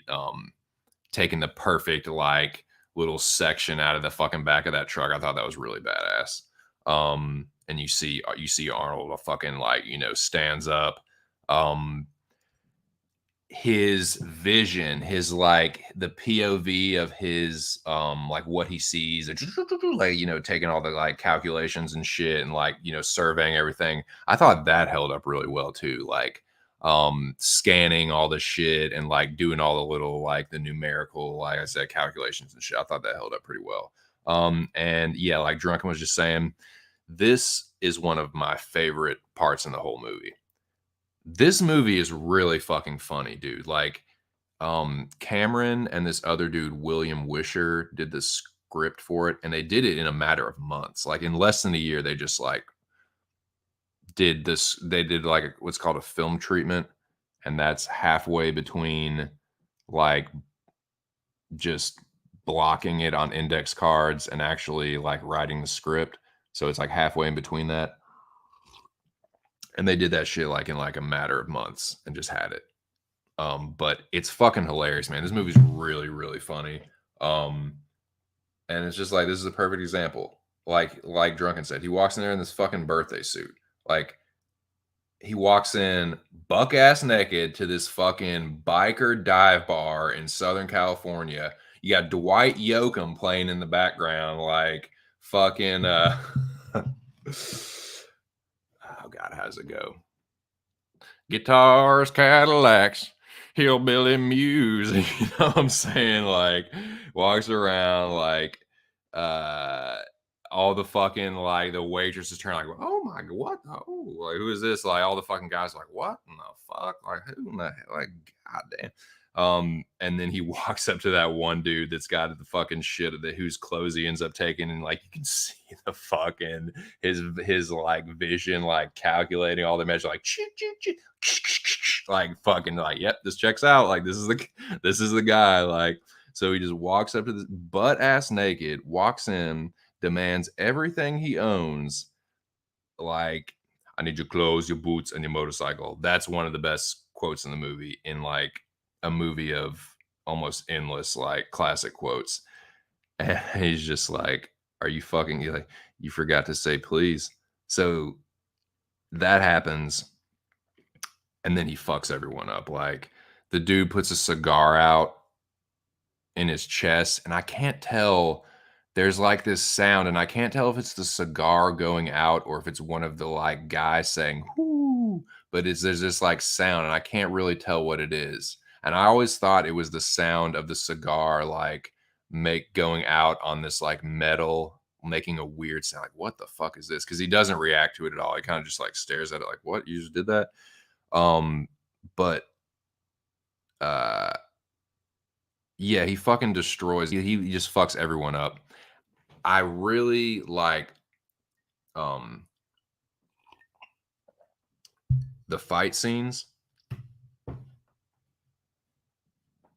The hand-to-hand fight scenes in this movie are swift and brutal. And they do a really good job of showing you how powerful the Terminators are, particularly Arnold. Like anytime, and it's obvious, like of course he's turned, but but anytime he encounters like a human, they just show you like, nah, man, you have no fucking chance against this dude. Like he destroys the people in that bar, man. Like breaks the dudes. Like, um, let me fucking watch that scene right now, actually, because he puts the cigar out, and oh yeah, he breaks his arm. That's what it was. He grabs his arm and just like twists, turns it over, breaks it, and is just like holding him there. And oh yeah, he tosses him into the fucking tosses him into the kitchen. The one dude like stabs him. He turns his arm over, like breaks his arm, and then puts that fucking like knife through his shoulder, like pins him to the fucking pool table. Tosses another guy through the window. Like he fucking destroys. Oh yeah, the fucking the dude with the long curly hair that fucking cracks him with that's standing behind him, that cracks him with the pool cue. He just like turns around and fucking tosses him out the window. Like they show you that, like, dude, you no human has any fucking kind of and it's like, yeah, it's obvious, like no shit, Captain Obvious, but they do a really good job of showing you that. And I love it because he's very robotic, but it's just like incredibly powerful. Um, so yeah, that, and it's, man, this movie is just like classic after classic after classic thing, like classic scene, classic scene, classic scene. Um, so yeah, and then he like Drunken said, he throws him on the fucking the burners, and he's just like, take it. And man, like cue the thorough good. Um, it's like badass and hilarious at the same time because like the fucking bartender, whatever, comes out and is like, can't let you take the man's wheel, son. Fucking Arnold walks up to him. You think he's gonna kill him at first. Like, it's like I said, having seen it 200, 300, 400 times is a little different than thinking about like seeing it the first time and not knowing like what he's about to do. Like you think he's gonna fucking kill the guy, but he just fucking snatches the shotgun out of his hand and like grabs his shades, and it's like, man, that's fucking, it's badass, it's hilarious, and it's just like perfect, man. It's just like perfect syncing of the music and the, I don't know, it was cool as fuck. That's one of my favorite scenes in the whole movie. But yeah, I wrote this down. Cameron is a really good action director. I mean, that's, duh. But yeah, like Aliens, Terminator 2, like the guy knows how to direct action. Like I was saying before, and I've said this on many other streams too. I like when you can see what the fuck is going on in the action scene. I don't like the shaky camera, blurry camera, like you feel like you're no, like I just want to see what the fuck is going on. I don't need to feel like I'm the one fighting. I just want to fucking see the shit. Very sharp, clear shots that flow well. You can see what's happening in the chaos, and at the same time, seeing how fast and powerful the Terminators are. That's what I wrote down. Um, then you cut to T1000's arrival, and it's similar in some ways to Arnold, and it's different. And they show a good job of that. They do a good job of contrasting the T1000 from the Terminator. And a little background on that, a little background note that I just recently read. I'm telling you, like, I read some of this shit right before the stream. Originally, they went through a lot of different ideas for the T1000. Originally, it was going to be two identical Terminators that looked like Arnold. One was good, one was bad. Then it was, and you can read all this on Wikipedia. Then it was, well, we'll have one. It's a T1000, but he's like a super Terminator, like a super shredder, like he's huge and all that. And it's like, no, let's not do that. It's like, okay, let's just make him like a regular guy. So I think it was, I can't remember if it was Wisher or Cameron or Schwarzenegger. I can't remember which one. You can just read if you want to on Wikipedia, but they finally came up with, okay, it's going to contrast with Arnold. It's going to be a regular, average sized dude, not some huge hulking like, bodybuilder. But then it's like, okay, we'll have him be a police officer because it's less assuming. It'll be easier for him to kind of like slip in and out of like certain situations without alerting too much attention. Yeah, like, yeah, right. But that's a fucking joke. But that's kind of was a little bit of the background on that. Now, his arrival. I'm gonna delve into a little more about the T1000 because I got a lot to say about him, but just his arrival. It's similar to the Terminators in that it's this big electrical disturbance. But instead of Arnold, it being he just arrives and no one's around, T1000 arrives and it's this cop responding to the call. Like Arnold's arrival, there's this cool like so T1000 gets dropped down right in the middle of this fence. So you can see the perfect like hole in the fence with, of course, the molten like shit. And the cops like puts a flashlight. I just think it's a cool shot. The cop walks, what the fuck? And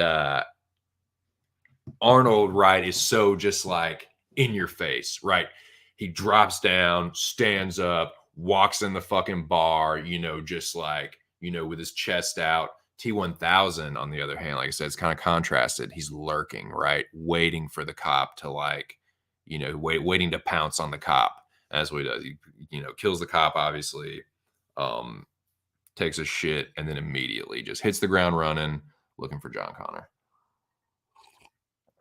But you know that, right? You know that they're both looking for him, but you don't really know at that point.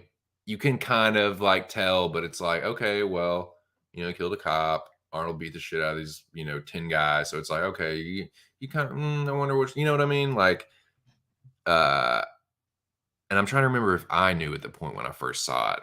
And I don't know if I did. Like, I don't know. But let's see where we at. So yeah, I just thought it was interesting how Arnold's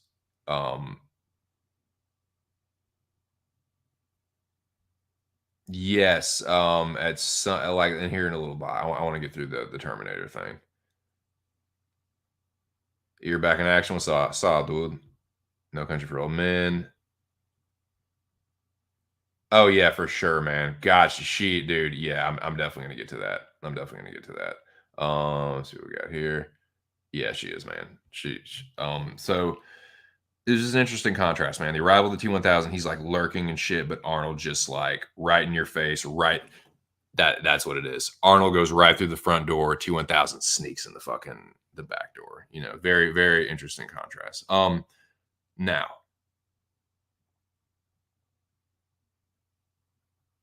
a little bit about T1000. Robert Patrick is so fucking intense and terrifying as a T-1000. For an action sci-fi movie, he's a pretty fucking chilling villain, dude. Um, he doesn't have many spoken lines, but he really makes them count. Like, the dude is so fucking relentless and, like, of a singular pursuit to kill John Connor. Um, when he shows up to John's house, it's really good acting from Robert Patrick. That's probably the point in the movie where appears to be the most human. But I love the look that he gives John's stepdad or foster dad, Todd. Todd. But when Todd's like, there was some other guy looking for him earlier too, like a big guy on a bike. Dude, the look he gives Todd is pretty chilling. Like he looks right up and he's like, "No, I wouldn't worry about him." And that's kind of where you kind of get the little like, okay, like he was kind of doing a good you know what it reminded me of, and I wrote this down. It reminds me a little bit of The Thing, right? It can pretend to be just human enough, but if you scratch the surface, it's like there's something like sinister and very inhuman, like right beneath the surface. It's like pretending to try and kind of be human, but it's like it kind of reminded me a little bit of that. And there's some other things too that draw some similarities. I wouldn't be surprised if The Thing was an influence on the behavior and the kind of like methodology of T-1000. A little bit different, of course. There's some differences, but it does remind me a little bit of The Thing, and it's in the way it behaves as a human. Now you guys were just talking about Linda Hamilton. That's pretty much the next thing because like John's like I think. Oh yeah, okay. So I think that's I'm trying to go in chronological order because I think it shows John like he runs, yeah, this is the first time you see John, he's with, like with Butnick in the garage, and he's like, "John, get your ass inside, do what your mother tells you." "She's not my mother, Todd," and then he fucking takes off with Butnick, um, and then it cuts to Sarah, the first shot of, Sarah Connor. Now, like you guys, like, the Aussie homies just said, dude, this is in my opinion, Linda Hamilton as Sarah Connor in Terminator 2 is the greatest, most badass female movie character of all time. And I wrote these traits down, and we'll see if they and I'll refer back to them as we go along. But these are Sarah Connor's traits that I think make her the most badass female movie character of all time. She's strong, she's athletic, she has really fucking good endurance. She's intelligent, resourceful. She's torture resistant. She is a very capable hand to hand combatant against larger opponents. She's skilled with small arms, particularly the pistol. She's nice with the pistol, dude. She does some good work with the pistol. I'll give you some examples of that as we go along. And she's good with light weapons too. She's not the greatest shot with the rifle, but she's not bad either. But she's very capable. She can definitely handle herself with light weapons and small arms, and like sidearms. And she's fucking crazy. But yeah, those are some Sarah Connor traits, and I do think that looking back, she's one of the most, if not the most, badass female movie character. So yeah, when you first see her, dude, you can immediately see the effects of what the ordeal with the first Terminator has on her. And throughout the movie, you see the weight of her responsibility on her shoulders. Um, she starts to realize it throughout the first one, but in this one, you can really see what the shit has done to her.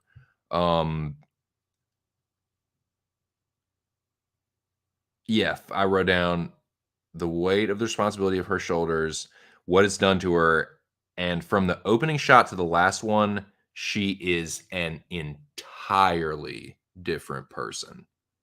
Think about her in the first movie, dude.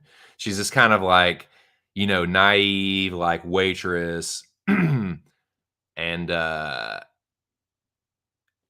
she has this ditz for a roommate. She's just kind of like, oh yeah, whatever, normal like California chick.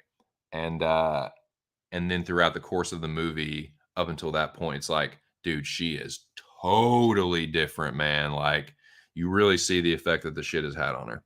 Now, I wrote this down for as notes for John Connor, particularly Edward Furlong as yeah, nice. Dude, isn't it funny, dude? Dude, there are some hilarious. He's hilarious. No, but yeah, she's not my mother, Todd. Yeah, he's chilling with fucking Bobby Butnick. Um, but yeah, dude. So I was like, when I was a kid and I saw this, I was like, dude, I want to be John Connor. Like, and it's stupid to say that now. Of course, it's like, no, I don't aspire to be fucking Edward Furlong. He's a fucking like recovering addict, and like he's kind of a he kind of has some low life traits. But um when I was a kid, like, yeah, think about it like this. I thought he was so dude, John Connor's so cool.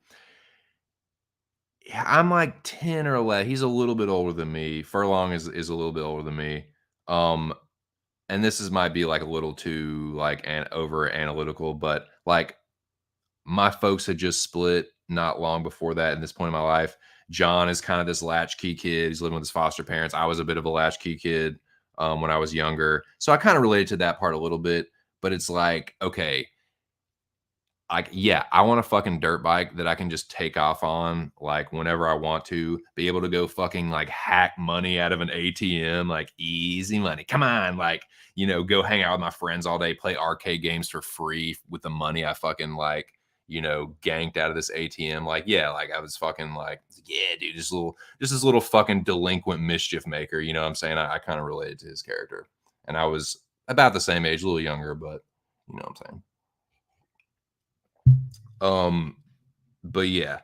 Now I'm kind of going in order here. And I'll kind of try and keep up with the chat. I know, dude, it's like good scene after good scene. It's like every scene is a fucking classic. Seriously, man, you can see immediately, and you like it gets reinforced. Like, how did Cameron and this dude Wisher hammer this motherfucking script out? Like, the script is so incredible. There's so many classic lines, and it was just like boom. Oh, 1 year's time, bro. That's all I had though. We got a script, and it was just like boom. There you go. Like I said, I didn't look at a ton of production notes, just the Wikipedia page, like not long before I started this shit. We're at 5.5 hours, boys. Almost to the halfway point.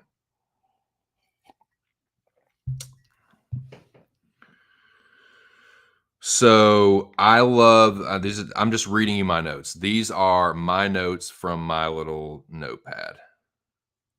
I love the cold, futuristic feel of the Cyberdyne building, the computer labs, the vaults. All like I said, this is over 30 years old. Over 30 years old.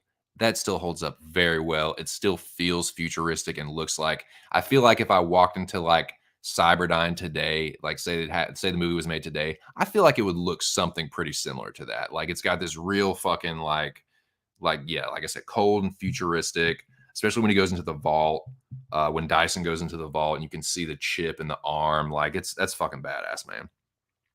Okay, let me get this right part. Now another example of Sarah kind of just like being a different person. When she's the scene where she's requesting visitation, it's kind of like this slow tension building, like escalation. Because like, first of all, you see the scene of her and they're playing like a videotape, and he's like, "Look what happened last time," and she's like, uh, going back through talking about like it's gonna feel pretty fucking real to you too. He's like, "You're the one living in a fucking dream world, so I know what happens." And she's just like, "Oh, holy shit for that." But yeah, there's that, right? And he's like, okay, got to see some improvement on this behavior. You're not going anywhere. Like, and then there's the other scene where she's like, I'm different now. Like, I just want to see my son. You can just like feel her desperation, man. It's like slowly getting amped up, slowly, slowly, slowly. And then it finally just boils over and they have to like sedate her and shit. But you can just see that she's just like, dude, she would never have done anything like that in the first movie. You can just see how like like shot, like dude, just like worn down, like Noah was saying, just like worn down by life, man, hardened by life. And yeah, she's like a caged animal in there, dude. I guess that's kind of the point, right? With those hospitals. But yeah, so another example of just like the shit, her ordeal with the first Terminator. Whoa.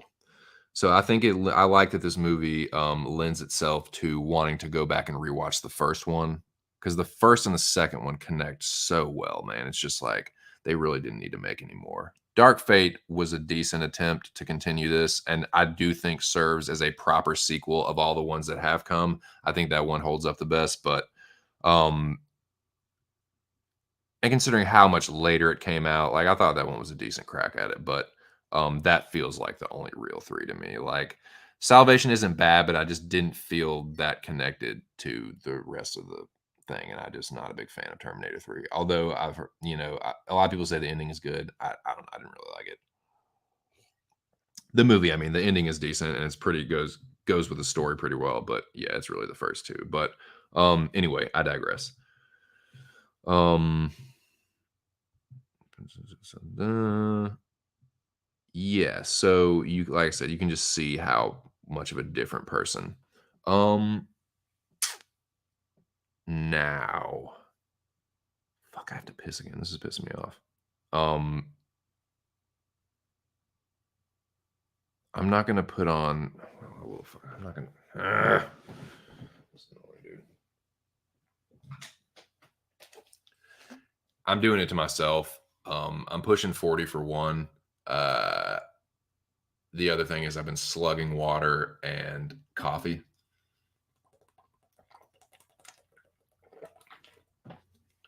Coffee's a diuretic; it makes you piss. When you drink water, it makes you piss. So I apologize for the frequent pee pee breaks, but what can you do, man?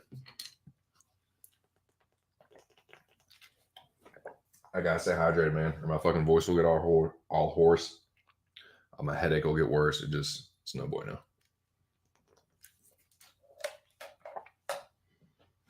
But I do have to, so I will. I'm not gonna.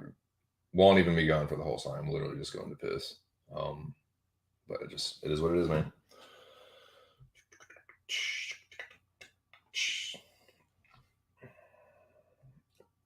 Library.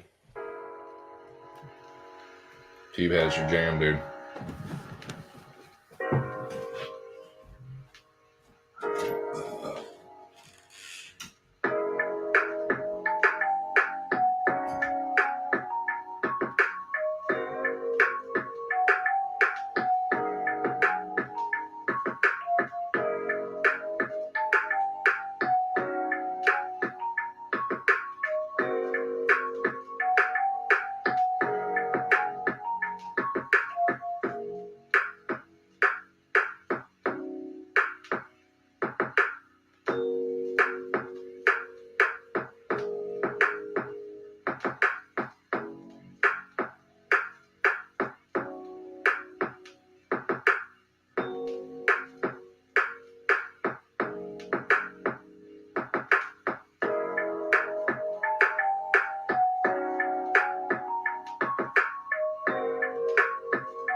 Oh, okay. Yeah, sorry. Sorry, sorry, free. non-copyright lo-fi music. That was the song you just heard. If you're interested, the description, the link for both the song and the channel that you can find it on and more like it are in the description. Shout out to the 5 people still joining me. We are it's 3 o'clock in the morning where I'm at, boys. It's 3 o'clock in the morning on the Eastern Seaboard. Shout out to the international homies that are in the future. Shout out to the Aussie homies. Shout out to everyone that stopped through, man. Shout out to the Texas homies holding strong in the building. Shout out to everyone that's come through. Had 13 people in here at one point, I believe. Had 11 for a little while. Had 10 a couple times. So yeah, I like those marks, man. I like hitting those marks. Yeah, we've had the Mecca 6 champ and the latest Mecca 6 challenger both been in the building. It's been a good stream so far, man. I've been pleased. Been very pleased. But yeah, let me put the we're back to this. The comments up. Oh yeah. Now, oh, he looks. Yeah, you want to? Yeah. Speaking of someone that's been hardened by life, Eddie Furlong. Your boy looking rough. Where are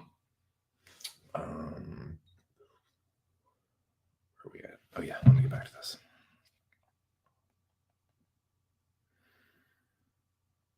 Now,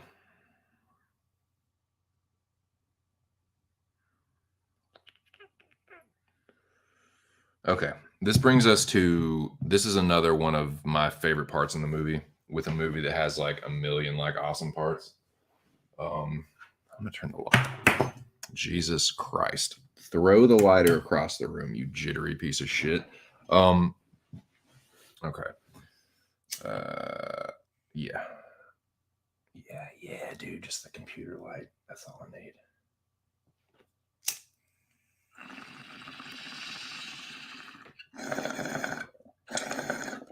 Get into the mood. Just need darkness and computer light.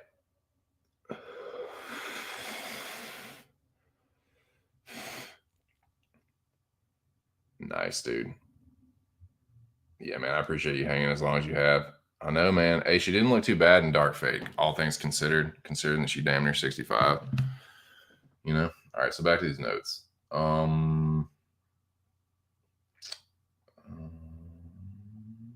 Yes.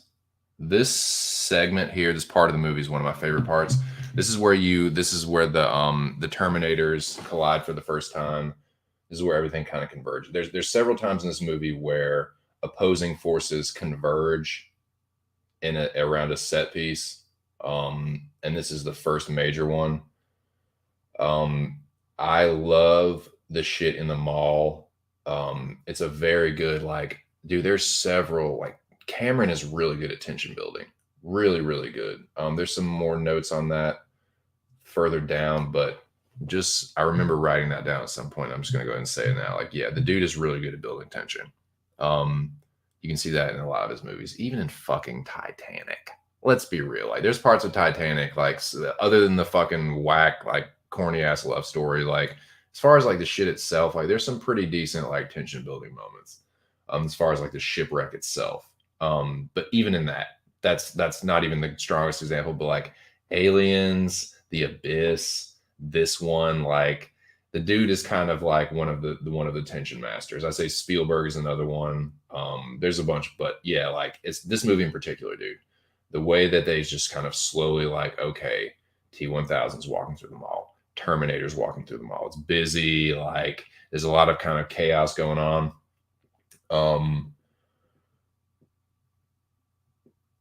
I'm just gonna throw a bar. Yeah, so dude, I mentioned before that T-1000 is kind of like, can be just human enough, but this is the first time where he really like can't really contain himself, because they're in the arcade, right? And dude, shout out to fucking dude, only like, not only, but really only like 80s and 90s kids can truly appreciate how fucking cool arcades were back then. Like, yeah, they're a little dated now and they're kind of dying overall, but back then, dude, arcades was the hot shit. And like I said, I was only a few years younger than John at the time.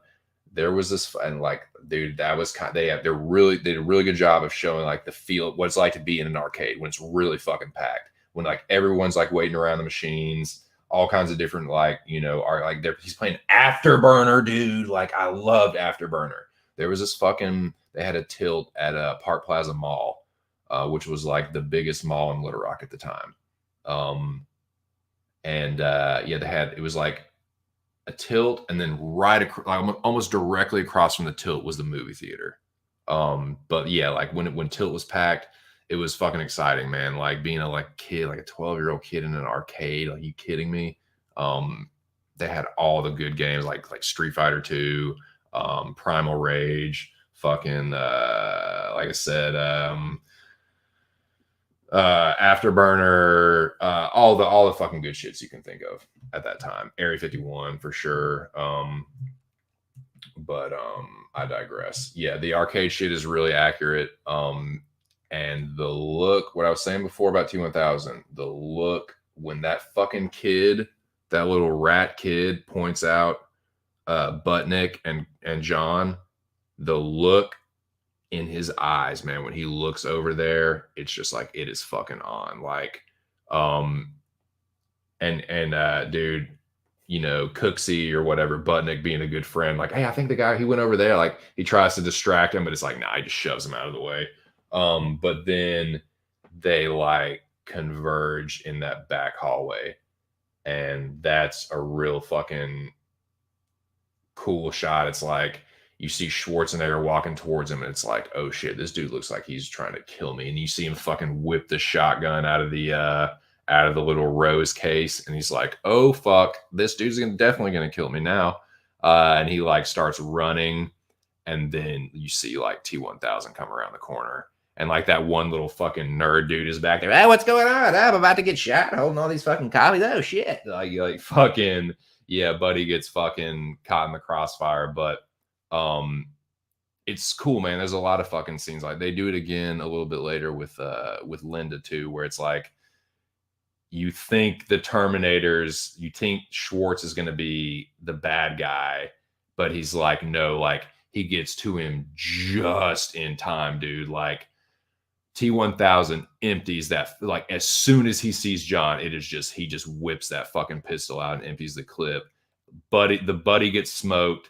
Well, that's a cool shot too. Like the coffee flying everywhere. Like this dude gets lit up, and he fucking grabs John and like turns his back, and the fucking you hear the sound is so good in this movie, man. Like the sound editing, whoever did that, I think they won the Academy Award for it. But like, yeah, man, you hear that ping, ping, ping, ping, ping, like bouncing off Schwartz's back, as he like protects John, and then he like gets John to safety, and then he tussles with T1000 for the first time. And I'd said it earlier, like Cameron does a good job of showing you how fucking powerful they are. They do a lot of like jockeying for 50-50 positions. Like when him and T1000 fight, it's a lot of like clinch fighting. It's a lot of jockeying for over under positions, and like and turning each other against the fence. If you have to put it in UFC terms, there's some nice headbutts. There's a couple punches, but it's mostly just like grappling and clinch fighting. But yeah, they toss each other the fuck around, slam each other into shit.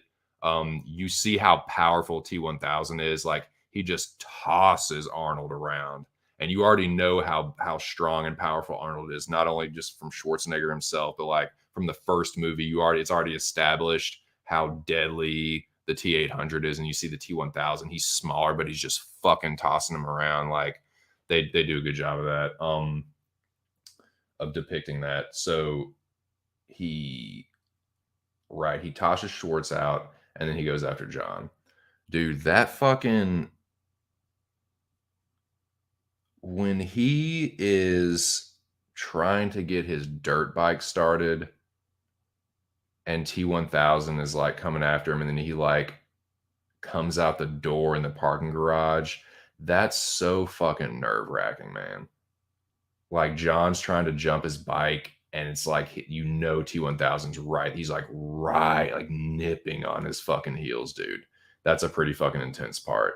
And he finally just like, come on, zow, and he like fucking shoots to life. Wah, and he like, then you see how fast T1000 is. Then it's like, and that dude, I think I remember actually, I don't remember this from even reading it right before this started, but I think I actually remember this from some other time that the shit with Robert Patrick and the way he was running, I think he kind of improvised that and they kind of like sped it up or something to show, or they didn't have to speed it up to or something like that. So there's some kind of story behind that. But yeah, that I love that depiction, like him being super strong, super fast. Like the dude's on a dirt bike and he's right on his heels. Um, so yeah, it's a T1000 is a terrifying villain. Terrifying.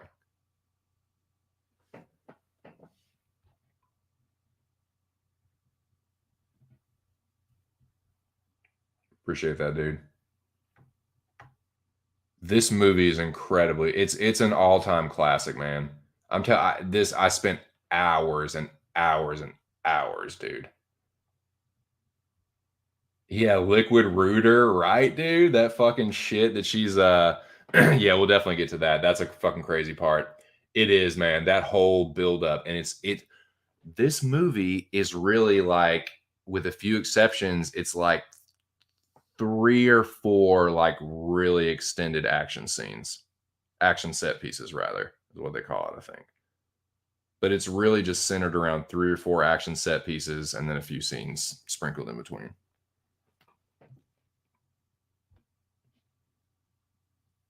Um, so right. So where are we at? Yeah, man, that's so intense. And then fucking, T1000 hops in the truck and just starts going after him. And one thing that I wrote down about Arnold on the bike, keep in mind too, this is the 90s. This is the early 90s. It's still the day of the stunt man. This is one of the first movies that actually used CGI and had a main character that was CGI'd. They still use a lot of practical effects and makeup and stuff, and I'll touch on that here in a little bit. But um, what I want to say right here is there's definitely some scenes though where it's Arnold on the bike, where it's like that's definitely Arnold Schwarzenegger. He's riding the bike there, and not all the time during this one. Like you can definitely tell, like it's a movie. Like you can tell that the stunt guy's on the bike at certain points, but there's some scenes where it's Arnold really riding the bike. So I wanted to point that out as well. So and it's cool like that for a movie that's that old. Like shit like that helps sell it like a motherfucker. Like it helps carry it and make it like still hold up well to this day. It's like, oh, that's really Schwarzenegger right there. He's riding that fucking bike for real. Um, no, like a dude riding a bike is whoa, dude, a dude's riding a bike. But it's like that's for an age that they're using stunt doubles for a lot of shit to see them, riding the bike, him on the fucking Harley as much as he could be, that sold it. Like, that did a good job or whatever.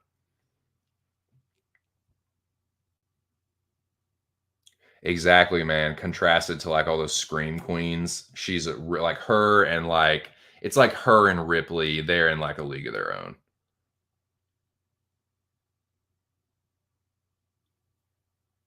The car crash. Oh yeah, dude. That whole when they're in that fucking like whatever it is, that like drainage ditch or like canal or whatever the fuck. Yeah, that shit's pretty intense, man. So like they drop down to the canal. I love the shots of Arnold like the twirling the shotgun, like the one-handed like shotgun where he like boom, like whips it around, boom, like blows the fucking fence open. Cause that's smart, man. Like he didn't just like drive through it. I love how precise the Terminator is, right? They show you like everything is just like with Arnold, it's just they do a good job of that. They're both like from the future, but Arnold is the robot.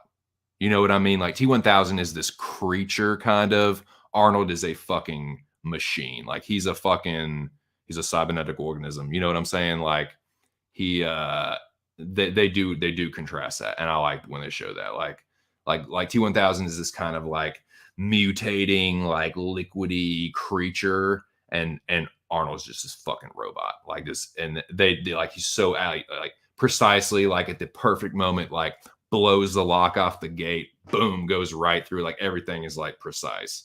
And I love that shot, even though you can tell it's a stunt dude.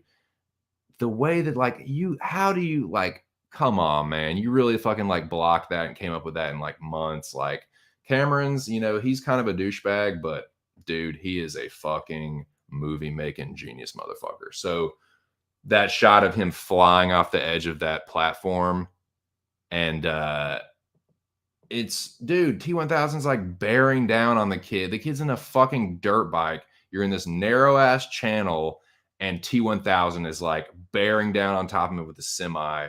Another good shot of the T1000 showing you how strong he is when he just fucking like one-handed, like he clips the truck when he falls down to the canal. It clips the top of one of the overpasses, and it's all like halfway, like, fucked up. And he just like one hand, just like boom, just like crushes the rest of it out of the way, like makes it a convertible with one hand. It's like, it shows you how fucking strong he is. So he's got this convertible semi bearing down on John, and it's like, okay, Schwartz, where you at? And it's just like Schwartz to the rescue. Like that fucking scene of when he shoots the gap, when he like comes up behind T1000 and like outsmarts him. T1000 tries to like hit him and pin him against the side of the wall, but he shoots the gap and just gets through the fucking hole, grabs John as his dirt bike is like collapsing. And like, yeah, that shot is so fucking badass, man. Like the music is so like powerful too, like da-na-na, da-na, just like fucking grabs him right at the last second. It's like, holy shit, dude. There's just like moment after moment of that, man. Like watching this movie, dude, I was still on the edge of my seat, and I've seen it hundreds of times. It's over 30 years old, like, man. And we're not even halfway through it. Uh-oh, hold on.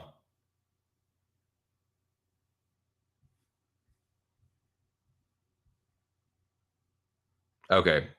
Sorry, I'm gonna take that down. It happens like that. The signal gets bad. So where did I cut out? Dude. Jonathan Litpick's in the building. What's going on, man? How are you? Yo, says bananas. Dude, what's the deal? We'll talk Litpicks if you're just joining me. You missed the Weezer Blue album review / discussion, but you're just in time for Terminator 2. And then when I'm done with this, we will get to I don't know how long you're going to be around or what your schedule is. I know it's a little bit earlier for you. It's like midnight, a little after midnight. So but yeah, I will get, after this, we will get back to some 273 and Mecca and shit. But yeah, shout out to Mr. Arkansas, Mecca 7. Let's fucking go. Litpicks escrow is airtight, rock solid. I vouch, hard vouch for Litpicks escrow. Where am I? Where are we at? Yes, there we go. Sorry, I had to take that off. It fucks with the signal. I don't have a strong. It's not a terrible. I'm not going to totally shit on the signal, but it's kind of dodgy. It's a little dodgy. It's a little dodgy in it. Right.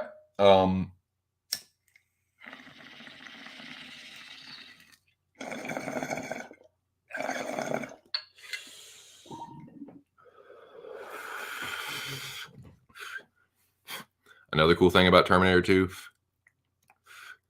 they did a lot of filming on location in and around the Los Angeles area, which is nice. Has a very in an industry that's California based. It's a very California movie, and that's cool, and it's accurate to like, it's okay. Not only does it seem like it's in California because they're filming it in California, it's actually set in California. Like it's set there. They filmed in and around there. it was probably pretty easy for them. Probably just went kind of hand in hand. But I think that's a nice little touch too. Like, oh, there's filming on location. Like these are actual places, around LA and shit like that. So I thought that was pretty cool. Now, where are we at? Notes. Where we at? Notes.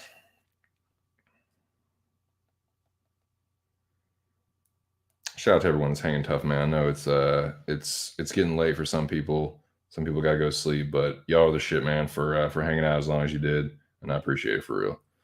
Now, back to, but I know the Aussie homies, yeah, it's the middle of the day for y'all, so I'm trying to, and they don't always, if you're in Australia, if you're in the future, man, you're fighting off robots and fucking like, you're shooting fucking RPGs from the back of pickup trucks at, you know, these goddamn machines. So, you got pressing matters, but I'm glad to at least attempt to entertain you boys during your day. Shout out to all the working men out there. They're busting their ass every fucking day. I hope I can at least break the mold up a little bit for ye. Now,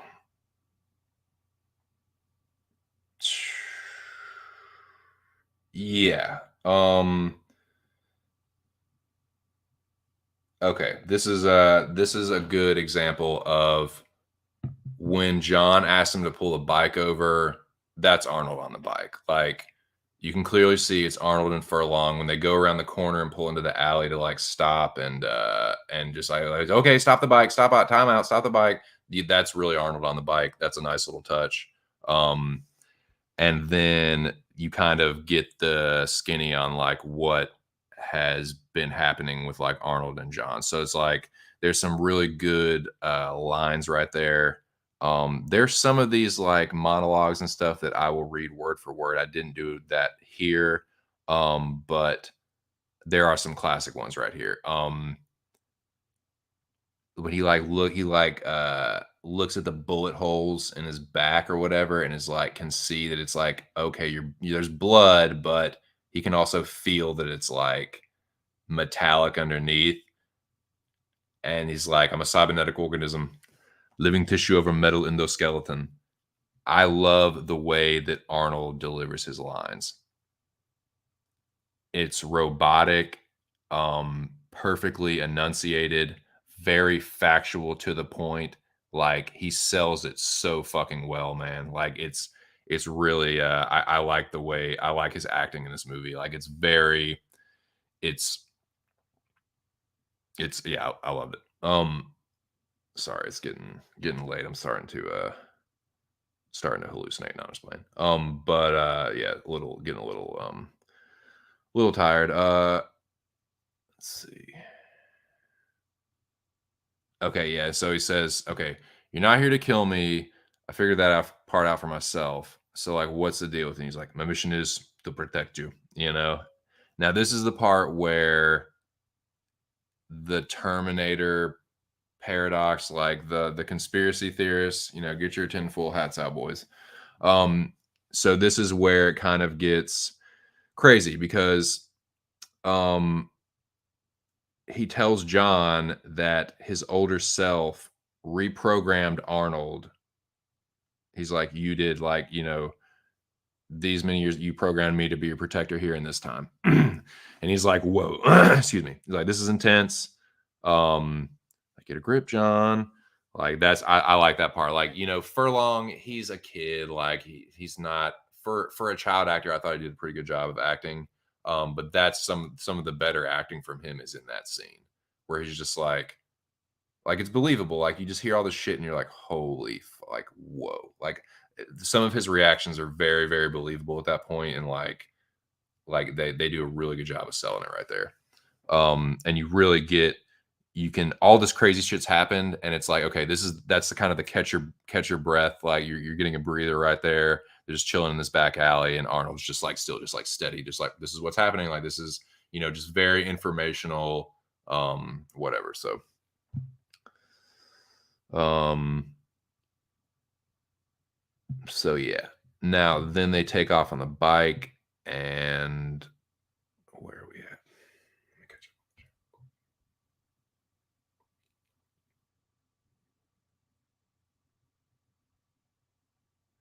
Timeout. Yeah, timeout. Okay, stop the bike. Timeout. Stop the bike.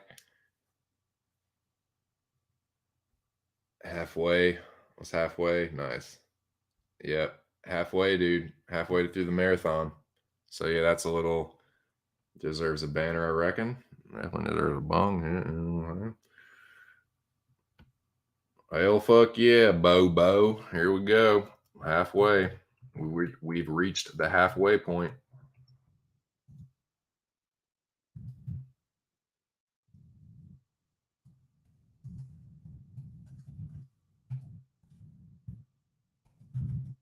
I'm typing better now that I'm tired.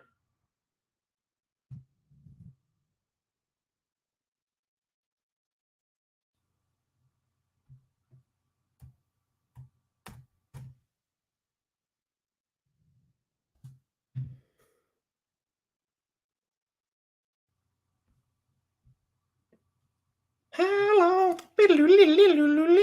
How long? Said the captain. The least today. Shout out to Kansas. Not the University of Kansas. Fuck them. I don't like them or Bill Self, and I hope that fucking Kakalaka beats them. No. Back to the Terminator. Yeah, cold coffee.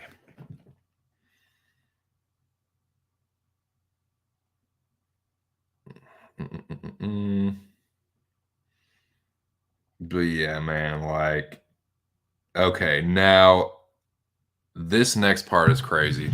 This is a really good, this is a really fucking good example of dramatic irony and really good cinema techniques, sound, um, point of view, whatever. It's a really this is kind of a this next part in particular is like a little game within a game. It's like a little chess match.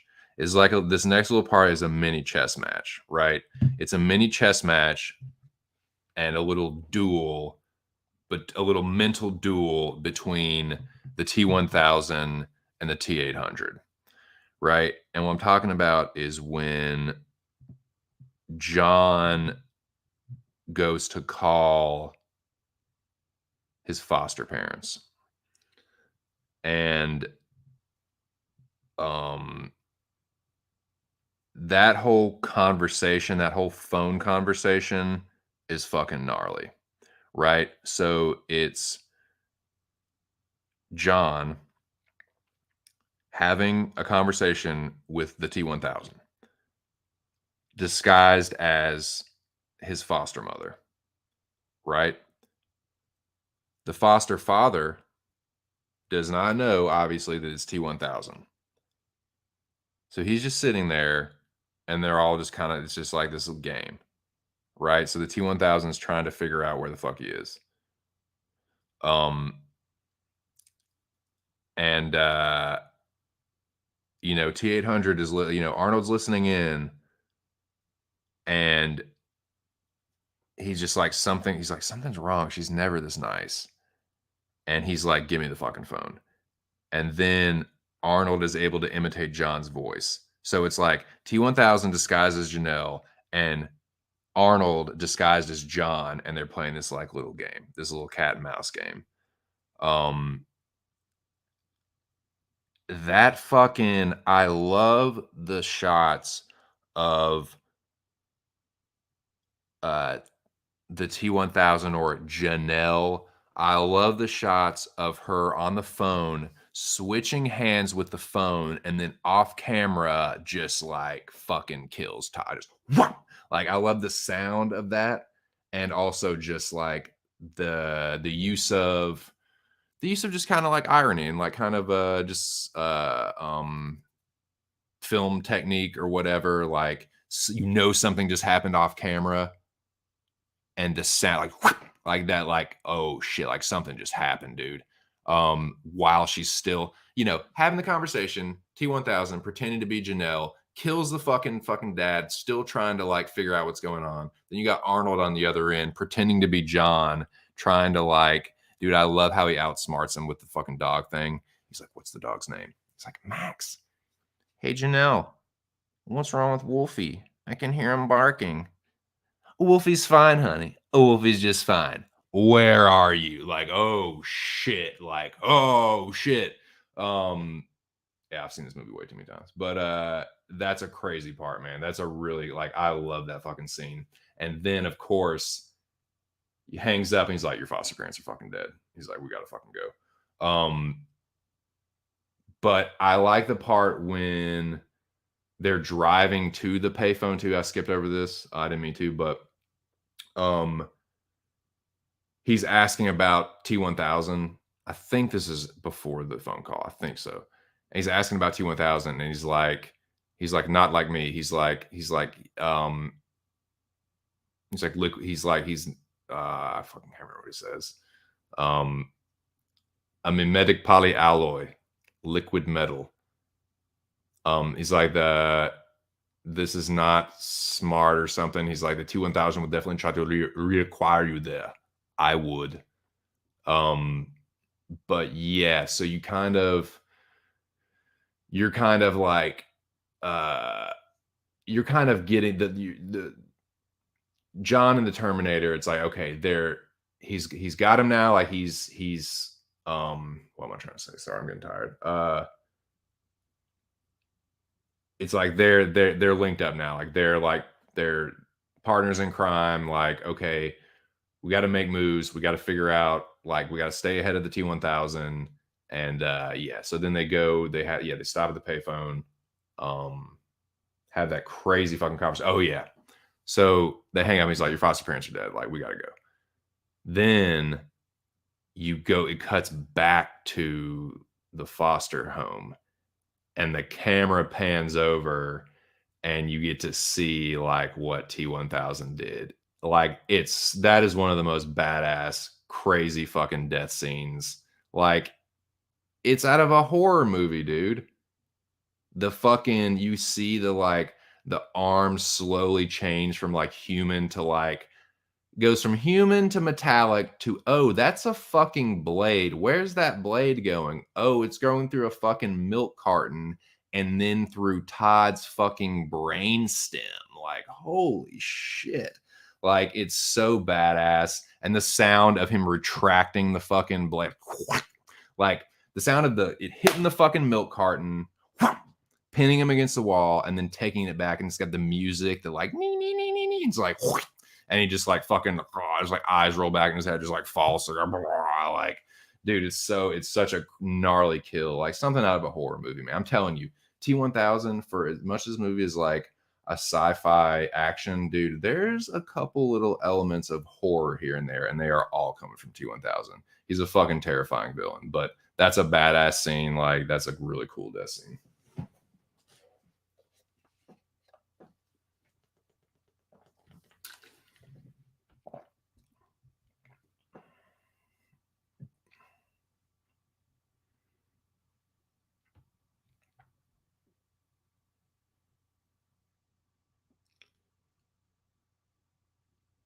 Yeah. Oh yeah, dude. Yeah. Shut up, you worthless piece of shit. I thought you were gonna get rid of that. I thought I told Yeah, what do you say? I thought you told John to get rid of that fucking mutt. She's like, "You know what, mother? Just shut the fuck." Bah! Like, fucking God. Nice, dude. Fuck yeah, I appreciate it. I'm going to, man. Like I said, I put up the poll. Predator got second place. So in for that one, for everyone that voted for Predator, I'm gonna give that one its love too. So that'll be the next one I'll do. Predator, I'll probably do another dual one. It won't be a marathon. I'll either do one stream just dedicated to movies and Predator, or I'll do it like this one where it's like I'll do the 311 Blue album and then Predator. Or I'll do two separate ones, but those will be the next ones I do. The next album review will be 311 Blue album, and the next movie will be Predator. Oh yeah, dude. That's like, and that is it's good that you bring that up because according to Cameron, that for him too is the heart of the story. Like, really one of the major themes, and I'll touch on that here in a second. You fucking mutt. He called, yeah, he said, you fucking mutt, yeah, but he does call him a worthless piece of shit, like you said. And then fucking told him to get rid of that fucking mutt. Wow. I love that shit, dude. Through the milk carton, just shut the fuck up. You fucking drunk schlub. Like, you fucking bum. They do a good job of showing Todd as just this, like, shiftless layabout, like fucking hands down his pants, beer in his hand. John, clean your room. Like, he's like revving the fucking bike in his face, like, "See my mother, Todd." Your foster parents are kind of dicks, huh?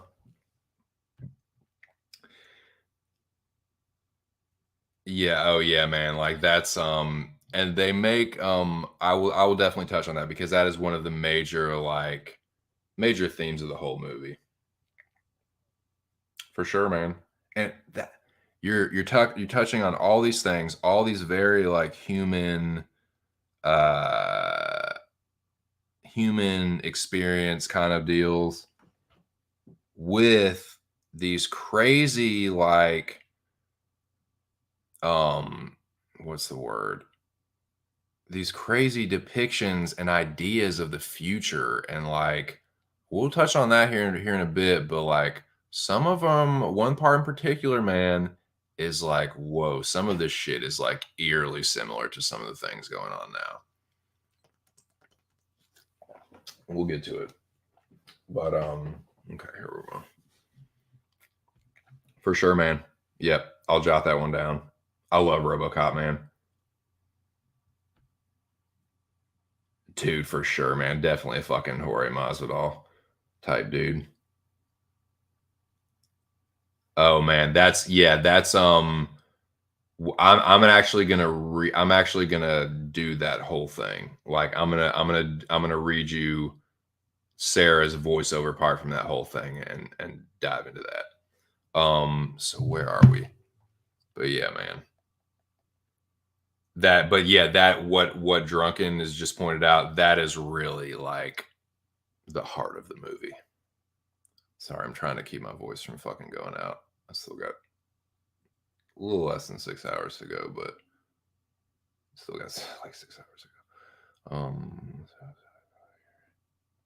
How did Ark do it for 2 days straight without losing his voice? That's what I want to know. Not only how the motherfucker, how did you stay up for over 2 days without falling asleep, but how did you not lose your voice? I'm telling you, man, Ark is built different. I'm not built for that shit, man. This is something I had to prepare for, and I'm like, I'm pushing through the wall, but I hit the first wall. Where are we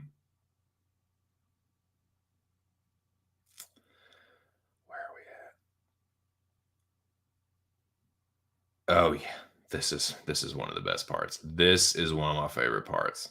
So yeah, we talked about that fucking gnarly phone call conversation. It's such a cool death scene, just such a good kill. And then of course, and the dude, even the stuff that looks a little bit dated compared to some stuff, man, it holds up really well. Like him turning from Janelle back into T1000, stepping over Todd or whatever. Like that's excuse me, that's a nice little touch, man. Okay. This part, goddamn, this movie's so funny. How Cameron, you fucking son of a bitch. This movie's so funny. This part and this revelation is just like, oh my, this is another one of those where it's like when I was a kid, I thought this was the coolest shit, and it's hilarious. So he hangs up the phone and he starts talking with John about John's like, everything I would believe is made of bullshit. And he's like, he's talking about his mom, bitching, and Terminator, yeah, whatever. And then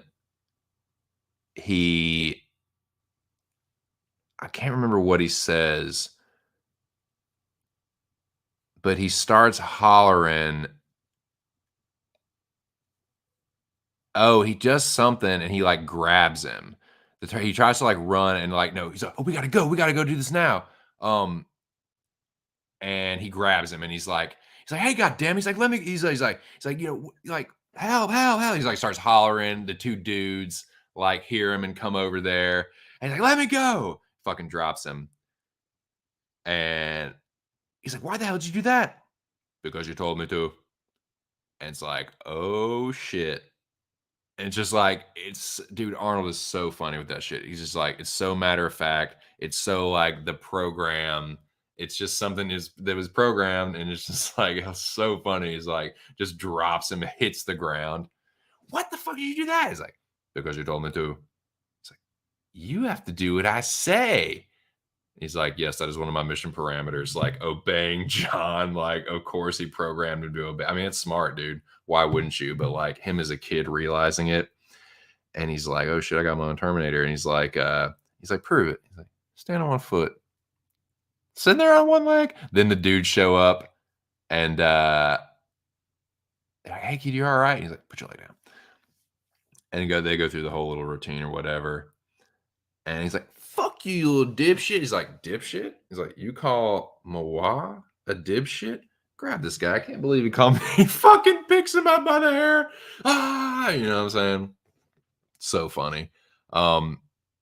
Like grabs him, drops the guy, then whips out his gun, is about to kill the other one. John has to like stop. He's like, put the gun down now. And he like he fucking like casually just like gently just places it on the ground. That it's so funny, man. Like Schwarzenegger just like efficiently like, okay, I'm gonna fuck this guy up. I'm gonna kill this dude immediately. He's like, whoa, whoa, whoa. He's like, put the gun down now. Boop, just like sits down. It's like, Jesus, you're gonna kill that guy. Of course, I'm a Terminator. Like, yeah, like what fuck you want me to do? Is like that's what I do, man. And then that's when he establishes like he's like, you can't just go around killing people. Why? Because you just can't. Why? You just can't, okay? Dude, it's so funny. God, it's hilarious.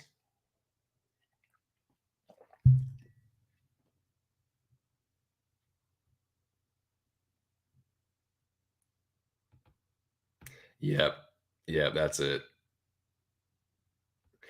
Yeah, Terminator is like Terminator is like a horror movie, dude. So I'm glad that they carried that over. Like with the bad Terminator being the relentless pursuing killing machine, they brought that element into the second one as well. So yeah, like the first Terminator is way more of a horror movie, like a kind of a slasher, dude, a futuristic slasher, so to speak. Slasher slash survival horror. Dude, that is a great analogy. Ark is the Terminator of YouTube. Absolutely will not stop until you are dead. Um, yeah, I should even do a Terminator 1 at some point. Yeah, dude. Yeah, it's funny. Like that part's hilarious, right? He realizes that Arnold has to do whatever the fuck he says. He's just like this kid in command of this giant hulking like robot, and he's like, okay, we got to go save my mom. He's like, that's what we're doing. He's like, and I order you to help me. He's like, okay, fine. It's like, and I love how he makes them stop beforehand before they like go into the hospital or whatever. He's like, raise your right hand. Say, I swear I will not kill it. I swear I will not kill anyone. It's funny, dude. And where are we at? Where are we at? Yeah. This whole set piece, another one of my favorite parts. On might be my favorite part, or one of them, is the Pescadero. It's his mental hospital. Get it? That whole set piece is so fucking. It's another, like I was saying, another exercise in tension building, which Cameron's really fucking good at, especially with action movies. So Yeah, before they get up there, like, they get up to the like, right before they pull up to the guard's gate, "I swear I will not kill anyone." And he fucking where is it? Uh,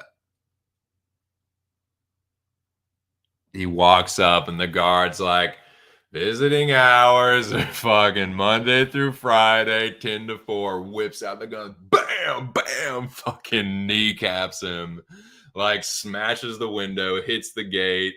Ah! It's like, "Holy shit." He's like, "He'll live."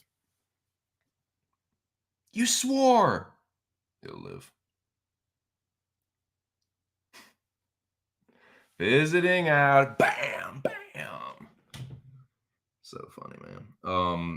Yeah, there's just a couple of characters like Cameron. I can see Cameron and Wisher just like, dude, they're gonna love this part. Like, just yucking it up. Um, yeah, very funny. Fuck. Okay, let's really dive into the meat of this set piece here. The Pescadero Mental Hospital rescue of Sarah Connor. Mhm. I know, man, and there's 4 or 5 of them. The mall the mall into the canal chase, this part, you have really fuck, dude. It depends on where you cut it. I mean, really, it goes from Cyberdyne to the fucking steel mill. It's awesome. All of it's awesome. Is that not a fucking, like, yeah, gotta give Drunken props on that one. He is, dude. He's the fucking Terminator of YouTube. Right. Hell yeah, dude. I'll be back. Nice. Nice. Nice, dude.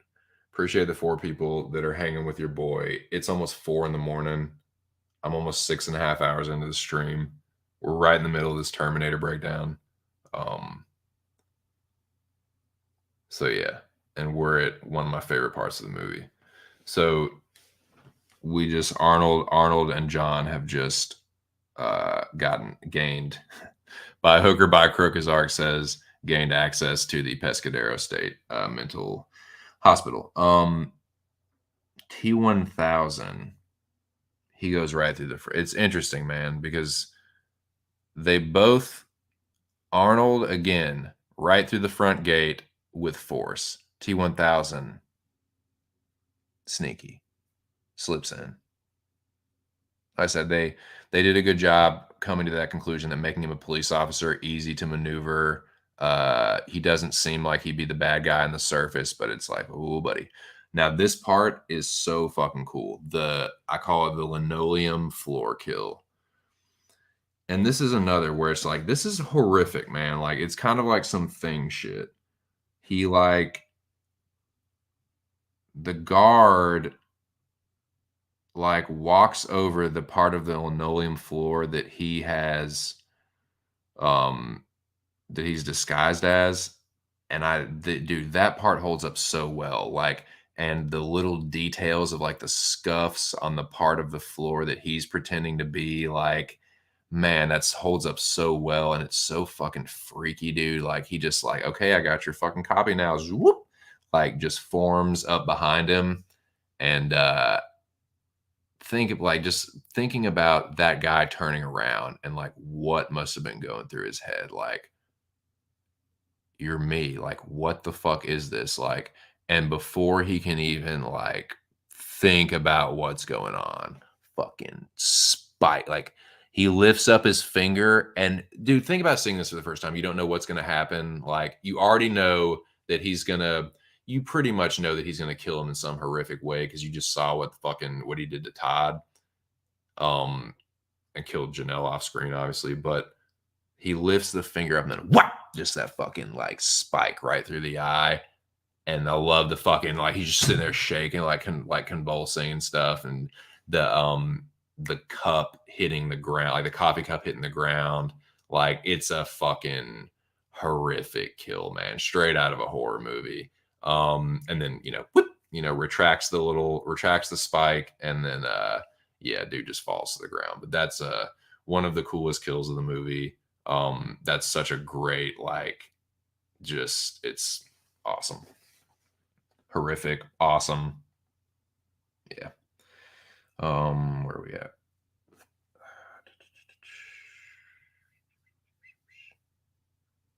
Right. So we have we have Arnold entering through the front door, T1000 entering through the back door, and then we have Sarah, right? So Sarah has we pick up with Sarah. She's been sedated, but she's also managed to get the key. Or right, she gets sedated, and I think that's when they interview her. Right? Isn't that at some? I skipped over it, but at some point, we'll back it up a little bit. At some point, she's being interviewed by like a detective or something, and they're asking her about.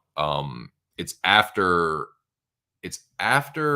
the mall shootout, but before they get to the hospital.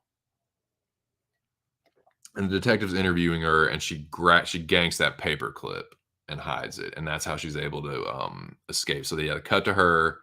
She, like I said, she's resourceful at this point, like super crafty. Um, is able to, like I said, like the guy's like licking her face at some point. She just doesn't react. Just she's torture resistant, man. She's able to withstand like pain and torture and like not fold to it. And there's another really good example of it later on. But yeah, this is a kind of a foreshadowing. Like she just doesn't. She's cool under fire, man. When it comes to crazy shit, like instead when it comes to John and like the emotional shit, like some little snit telling her, "Oh, you can't see your son," like she's oh motherfucker. But when it comes to like intense like situations where it's like life or death, it's like she's just fucking. She don't miss a beat. Um. So yeah, it's just she gets the fucking paperclip, picks the lock. And I love, like I was saying before, she's a good hand-to-hand combatant, and she's super resourceful. Like she picks the lock, goes in the broom closet, breaks the fucking broom handle off, and fucks Buddy up, dude. Like the hand-to-hand scenes are just like swift, brutal. You can see how devastating the violence is, and it's like you can see what the fuck is going on. Like it's quick cuts, but they're like clear too. It's not like a shaky camera. It's like boom, boom, like impact, other angle, impact, bam, bam, bam. Like fucks him up, breaks his nose, like, um, and yeah, like beats his ass, breaks his nose, knocks him unconscious, and hides him in the closet and takes his fucking uh what do they call it? Tonfa or nightstick or whatever. You know what I'm talking about. Bro picks. What do y'all call it? Nightstick, billy club. The Tonfa. So yeah, so like she upgrades her weapon and yeah, just on to the next. Just like systematically, like very tactical. She like, and you find out that I mean, John has already mentioned it at one point, but yeah, you find out that she's shacked up with like some special forces guys and gotten some tactical training. So they make it all very believable. She's a badass, man. She's basically like a fucking special forces commando. And that was on purpose too. Like Cameron said that like she was supposed to be like, okay, you when you see Sarah now, she's like ex special forces, pretty much, more or less. Dude, like I said before, I don't need to feel like I'm the one fighting. I just want to see other people fighting and for it to look cool. I can show you, I can name off some good examples of recently of like where the fight scenes are good. I think James Gunn is pretty good at directing fight scenes. I like the fight scenes in Guardians of the Galaxy, like especially the first one. I I like the fight scenes like actually Joss Whedon isn't too bad at it. Like I like the fight scenes in Avengers. You could see what the fuck was going on. I like the dude that directed, I think his name's Gareth Evans or something, Gareth Edwards. The dude that directed the Raid movies. There's so much shit going on, but it's like he keeps the camera. There is some shaky stuff in that, but like you can see what's happening. You know what I mean? Cameron's really good at it. But yeah, the hand-to-hand scenes in Terminator 2 are swift and brutal, man. Like I said, and especially when it's Terminator action, like they just show you how fucking powerful they are. So Sarah disarms her abuser, fucks him up, gets his fucking weapon, and makes her way to the guard station. And dude, like shows you how tactical it is. So she's also stealthy. She has stealth training. Um, and yeah, that's all just special forces stuff that she's obviously learned from shacking up with these dudes. And it's to help John prepare for the future. So, like I said, by that point, John, he's learned how to fucking hack, and he's like, he's a little mischievous, little resourceful little fucker too. So, it's 4 in the morning. You guys are the shit. We're talking Terminator 2. Um, so yeah, one other thing I'll say is the hand-to-hand fights. It's a another interesting contrast when it comes to the hand-to-hand combat, the hand-to-hand fights. Even the ones that are a little more extended with the Terminator and T1000, they're all swift, brutal, but the gunfights are extensive and like drawn out and like awesome. So it's a good blend, like it is wham bam thank you ma'am when they lock up, but like the gunfights are like really drawn out and super badass. um so yeah, so Schwartz and John break in. Sarah has like made her way to Silverman and the guard station. So like she grabs Silverman, she tricks the guards, throws the keys at the guard. I love that move. Throws the keys at the guard, hits him in the stomach, disarms him. That one chick that tries to like reach over and hit the thing, she uh cracks her arm. And then yeah, she just like fucks them up.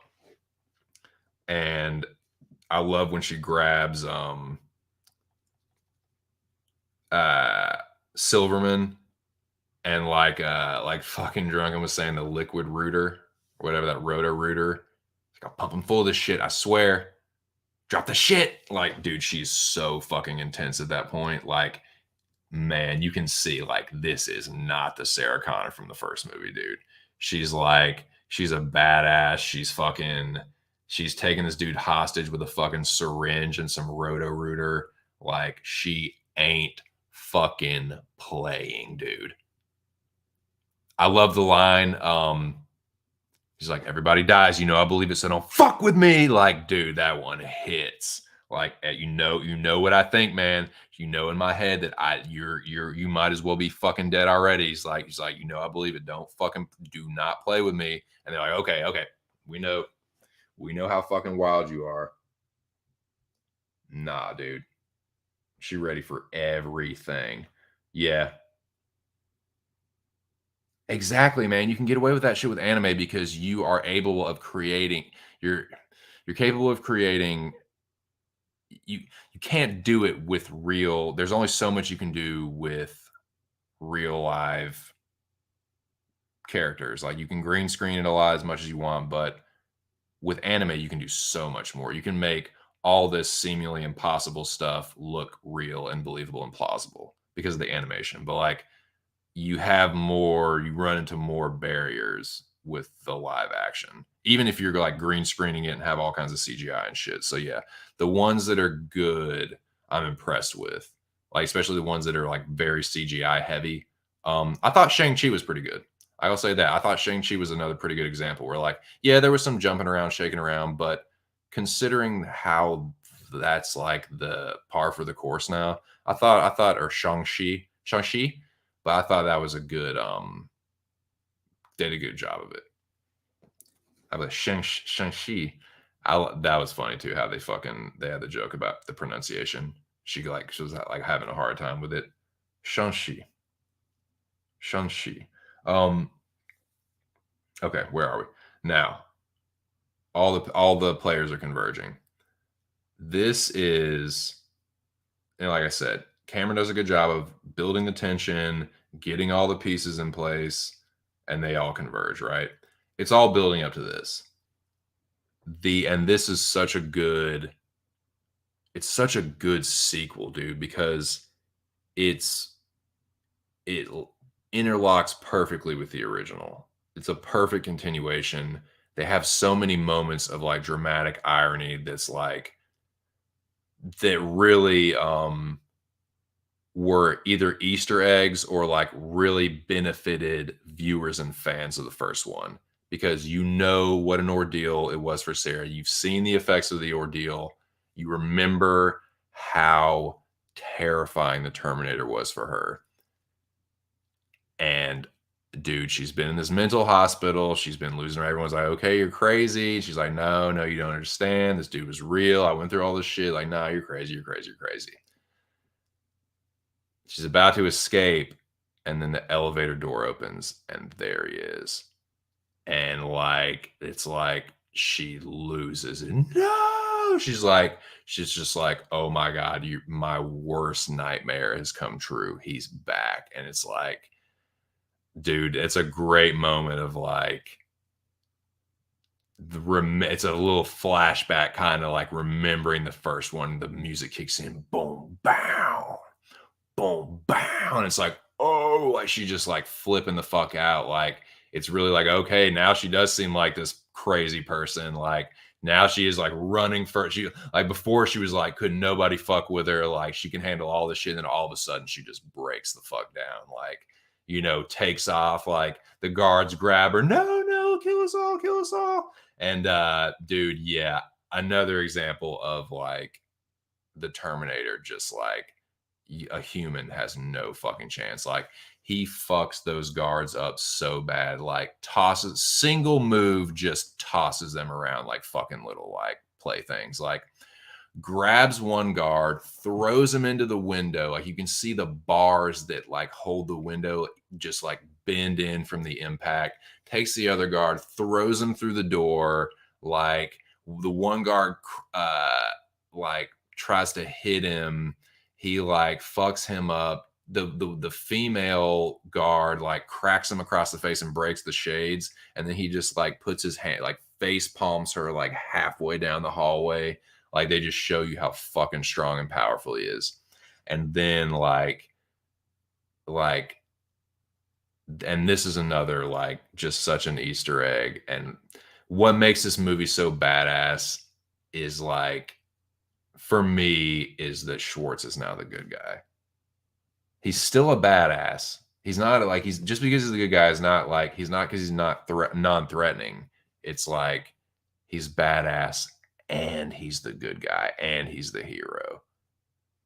So it's like this is so fucking cool. And I just can't really think of any other examples where it's been like that. Like he was the bad guy in he was the fucking the one you were fucking terrified of in the first one, but now he's here to help. Like that's such a cool I don't know what you would call it, like a I don't know, but I just think that's one of the coolest things about it because Arnold's you've already established okay, the motherfucker's badass and he's the hero. Like it's whoa, and it's like no, he's here to help, man. And this line, like, "Come with me if you want to live," that's what Kyle said to her. That's what it's like. No, it's like it's the I'm here to help you. Everything's gonna be okay. Come with me if you want to live. It's like, Mom, he's here to help. That's one of the that's like of all in a movie where like there's so many lines that like send chills up. You can give you the chills. Like that's one of them. Like, come with me if you want to live. Like it's one of those where like I do feel like this one is slightly superior to the first one, even though the first one's a classic and amazing. And like I am gonna do a Terminator review. I made up my mind, but um yeah, it's like now it's the first one was good, really good. This one's even better. And it's like, okay, it was badass when Reese said it. Now it's even more badass because it's Arnold. And it's like, okay, now you went from being horrified to like, okay, this guy is here to save you. What is he here to you're here to help me. If you're here to help me, then what? And then right then, T1000 comes around the corner. from this point until they escape, for the time being, this shit is so balls to the wall, badass, intense. Still, like, watching it, still, I'm pushing 40. I've seen this movie, hard number, no less than 200 times, up till maybe 500 times. I've seen this movie a lot, and I'm still, like, on the edge of my seat. As many times as I've watched it, it doesn't get old. The Like, every scene is a classic. Fucking T-1000 comes around the corner. It's like, okay, what do we got here? He walks up to the bars, and then, like, John already knows what the deal is. Schwartz knows what the deal is. Like, fucking Sarah's about to figure it out, and, like, Silverman's, like, kind of realizing, like, okay, this Terminator she's talking about, like, now you've seen Schwartz, but you ain't seen nothing yet. And then T-1000 just goes through the bars. That scene, man, this is one of the first examples of, like, extensive CGI. It was groundbreaking at the time. It still holds up, man. It's so fucking cool. And, like, they've been showing you, like, how difficult it is to, like, get through all these doors and shit. Like, Sarah, like, led them on a chase. She went through this series of doors, like, went through one, shut it, went through the second one, locked it, stuck the key in, broke the key off. Like for mere humans, they have to go through all this shit. T-1000, whoop, right through the fucking bars. And yeah, then dude, I love that shot. And then the gun gets stuck. Like, God, this movie's funny, man. Like, there's so many little touches where it's like, and then the fucking the syringe cap like dropping out of Silverman's mouth. Like, yeah, one sympathizes. Like, yeah, that's the normal person. That's such a great reaction, because not only is it funny, but it's like, that is how if that was one, that's how we would react. If we were, like, just there, a fly on the wall, watching that shit happen, because they all just turn and look at him. Like, I love that shot. T-1000 comes around the corner, and it zooms in as, like, an Arnold, that look that Arnold gives him. The looks in this movie, man, because it's like, okay, Sarah knows, and Sarah's like what I was just saying, it's like, okay, you're here to help me. What?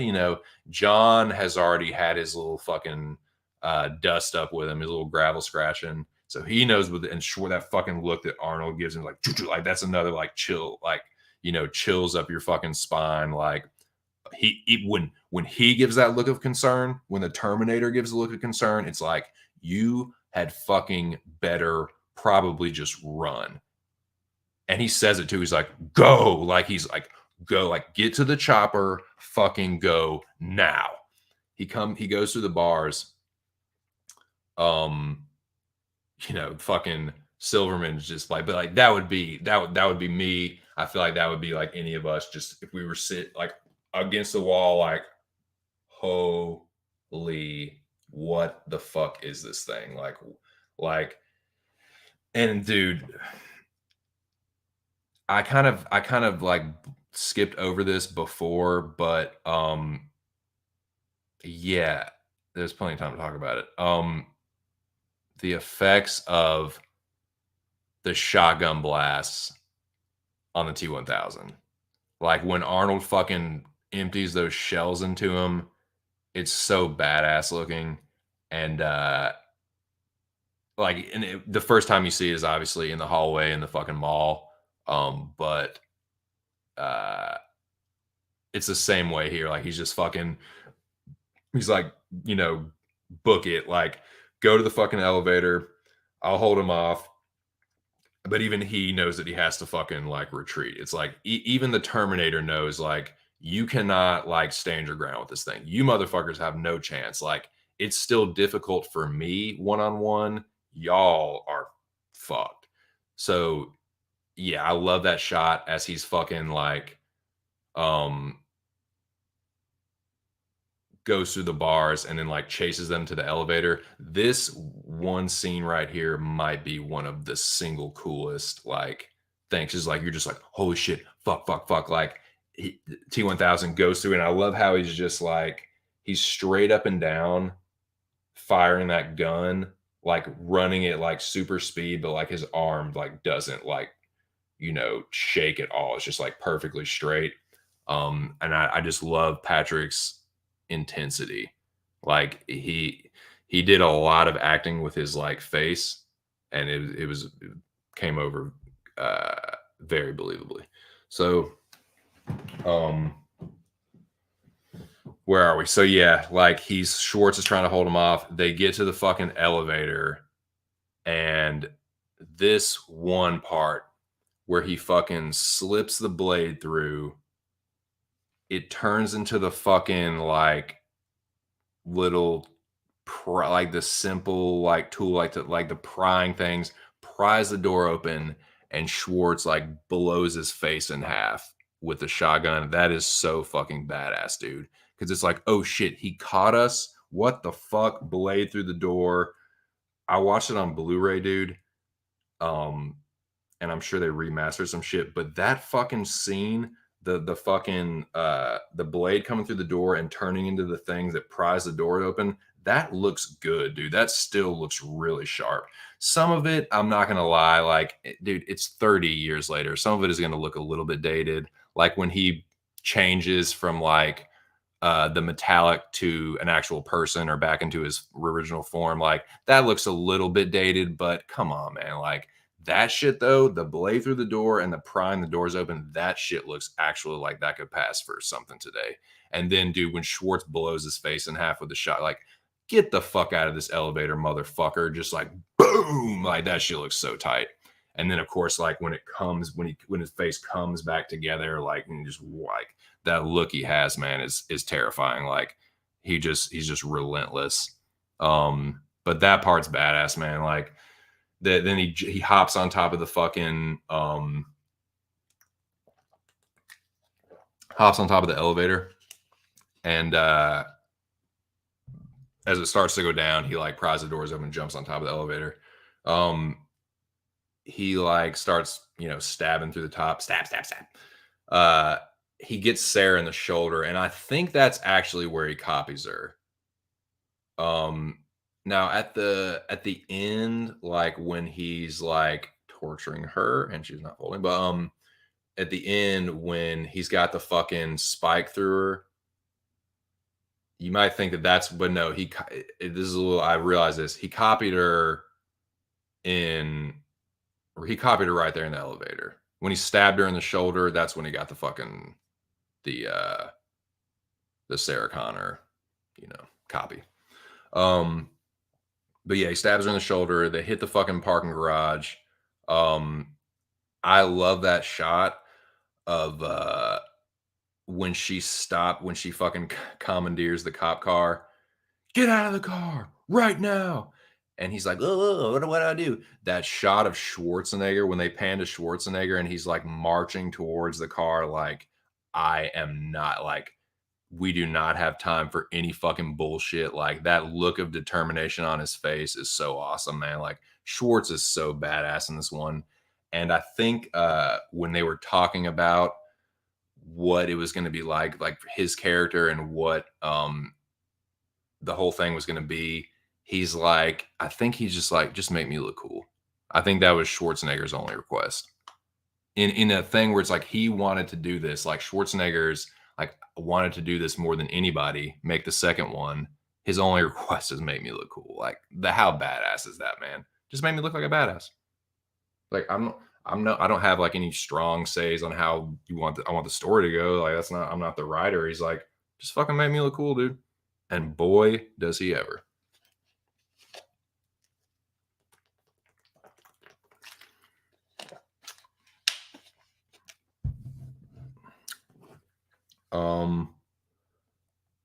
So yeah, man.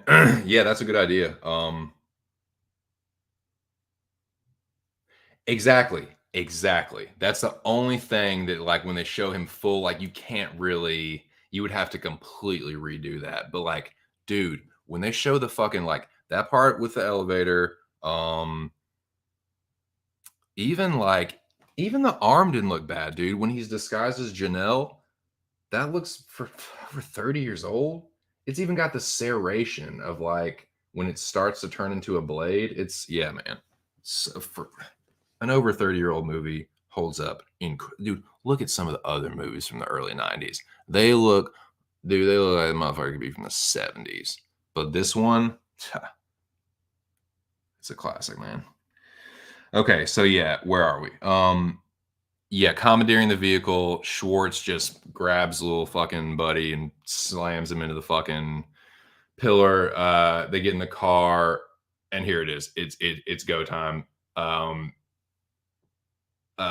this was cool though. Like when he stabbed all these fucking holes in the top of the fucking elevator. Then he like slides through. He like turns into liquid and slides through as a little like blob. Then forms up in the elevator and takes off after him again.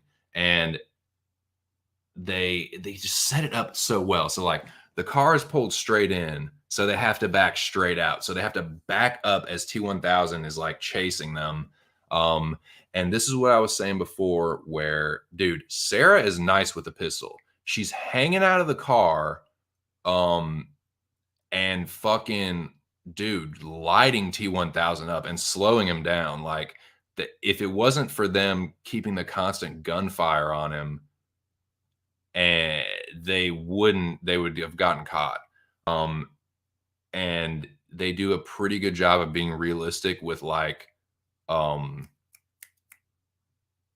the ammo for the most part. Like they show like, okay, you run out of ammo at some point, you have to reload. And like, you know, John helps him reload. Like John's pretty good with that. Like, you know, Schwartz is like, reload, you know, and she's like, I'm out, like switch me out. Like John's handing him the new clips. Sarah's hanging out the car fucking, and she's not missing. Like she's nice with the pistol, man. She lights T-1000 up, and I love the sounds of the bullets going into T-1000, man. But isn't that such a cool fucking like I can't really do it that well, but dude, I think it won the Academy Award for sound mixing or sound editing or something. But dude, the sound effects are second to none.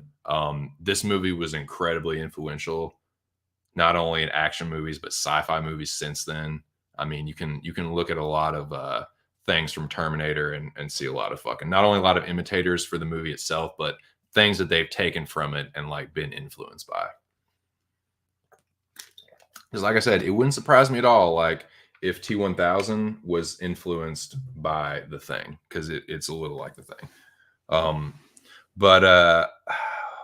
So they're backing up the parking garage. Connor's hanging out the window, lighting T-1000 up.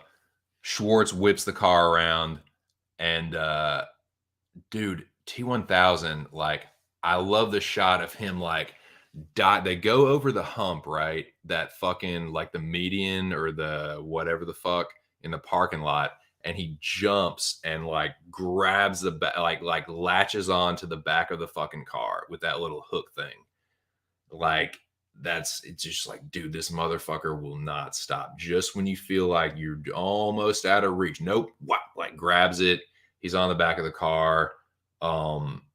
It's like, what do we have to do to get away from this dude? They plow through the fence, go around, and they're on the road, and he's on the car. Then he's like climbing up, like fucking crawling up the fucking back of the car, busts the back of the car out.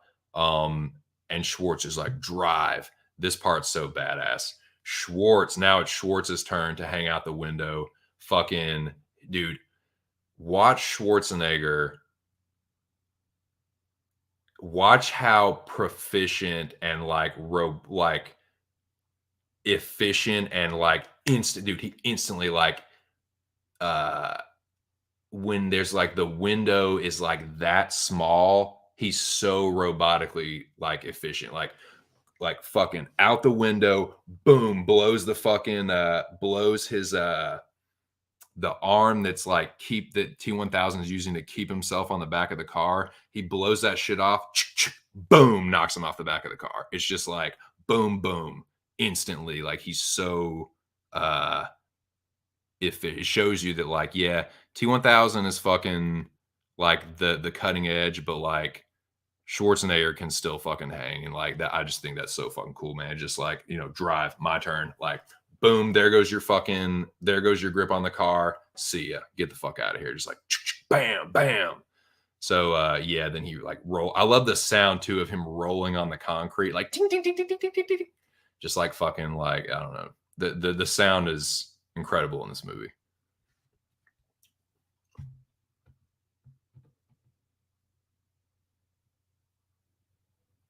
Cool. Peace here. Hey dude, thanks for hanging out late night style. For sure, man.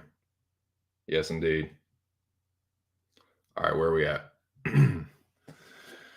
So yeah, so finally we've had this extended like they rescue Sarah, encounter the T1000. Not only do they rescue Sarah, but then they got to fucking rescue themselves from the T1000. They finally get pat. They finally like get away. It's like you finally feel like you can catch a breather. Like the first time in the movie, it's like you feel like you can like finally like catch a little breather. Um, and I need a little breather. 7 hours in. I know this is more frequent of a break, certainly than you ever see the rabid dog take, but I'm not the rabid dog, boys. And this is just another example that shows you what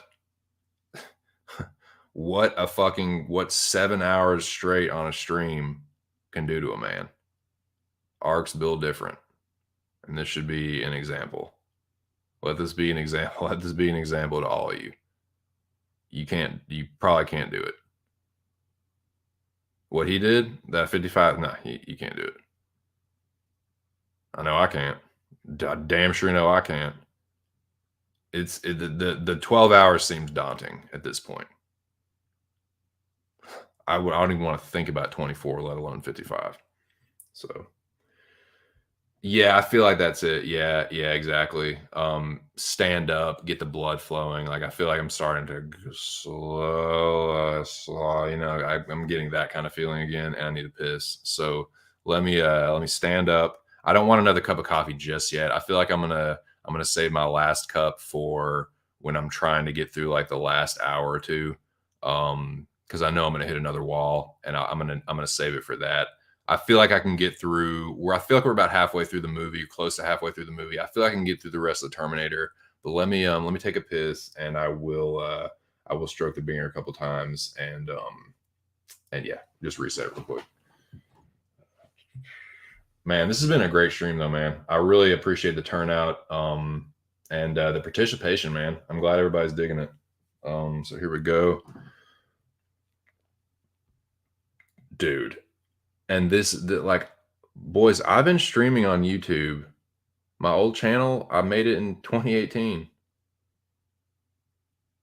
Ask my wife. I've been pissing her off with this streaming shit since 2018, dude. Talking about a bunch of boxing and shit and MMA. So yeah, I wasn't able to just hit the ground with this. This took a lot of practice, a lot of nervous. How do I sound? How do I look? How do I keep the flow going? How do I interact with the chat? And like, dude, I couldn't do it like this. Like this took a lot, hours and hours, literally hours and hours and hours and hours and hours and hours of practice to go on stream. My old channel, I went on streams where they were like 150, 250 people listening, talking about some boxing. That's nerve wracking, man. So yeah, I've cut my teeth on YouTube for a few years, and I still can only squeeze out a fraction of what Art can do. And what I've up until this point, you wouldn't even know that Ark was tired. Like you wouldn't even know, man. 7 hours, please. Art doesn't even fucking mention the word tired until like he's a day into it. Like, oh, it's been a day, starting to feel a little tired. I guess I'll take a break. It's like, what, dude? It's crazy, man. The dude just built different. Hell fucking no, it's not. Hell fucking no. I'll tell you what, Nick. I'll tell you what. If you can keep a secret, I will. If you can keep this airtight, I will send you.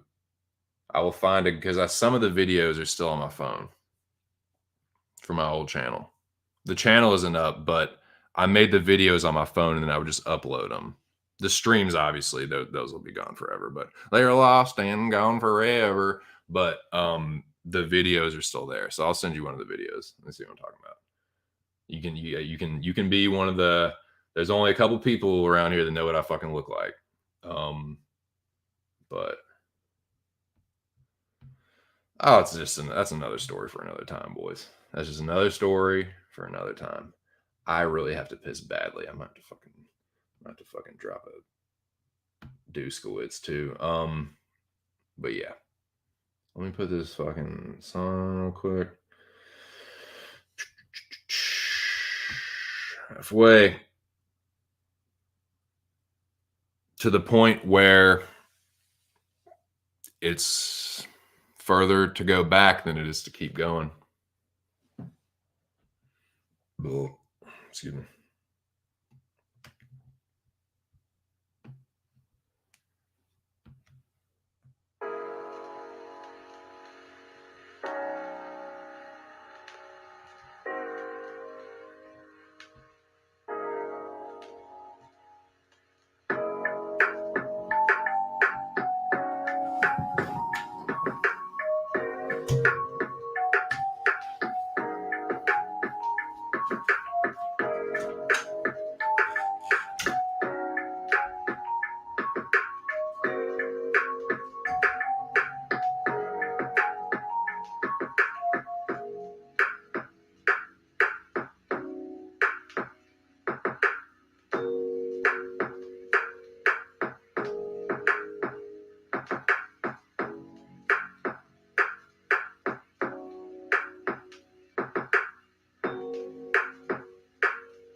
Yeah, let me remind me about that later. I don't know if I'm prepared to go down that rabbit hole just yet, but yeah, remind me about that for later.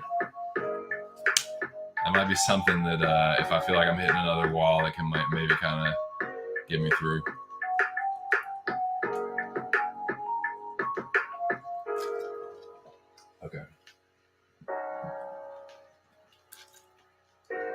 Been doing pretty good with the water consumption, keeping myself hydrated. Been doing pretty good with haven't drank too much coffee. It's on my second cup. I'm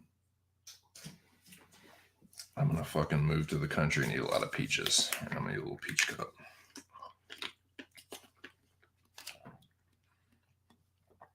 Moving to the country, gonna eat a lot of peaches. Moving to the country, gonna eat me a lot of peaches. Peaches come from a can. They were put here by a man in a factory downtown. And if I had my little way, I'd eat peaches every day.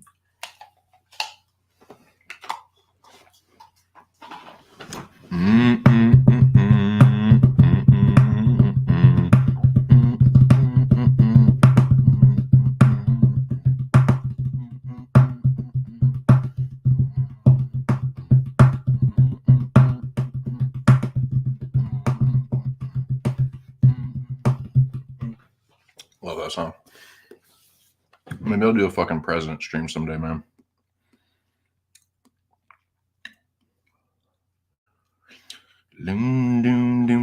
Dude, the bass line is so funky in that shit.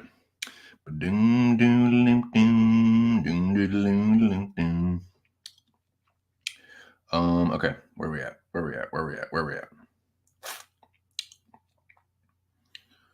I have my little peach cup there. Okay, like I said, this is the first time in the movie that you really feel like you can take a breather. The shit's gotten amped up. It's just been like two crazy like action scenes one after another with not much reprieve. Now you finally feel like you can take a break. Like, okay, they're in the car again. The POV from the Terminator really holds up well. Like, you can like the headlights are busted out, but Schwarzenegger can still see like what's going on. He's like, I see everything,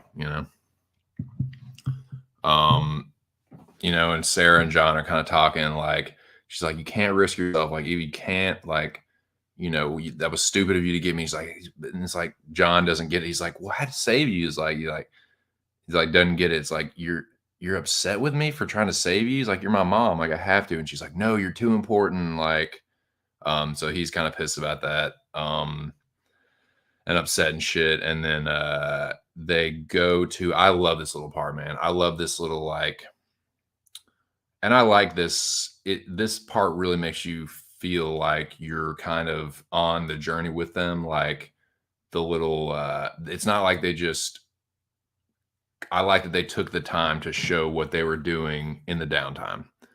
Let me get to my notes. So they have escaped the T-1000 for the time being.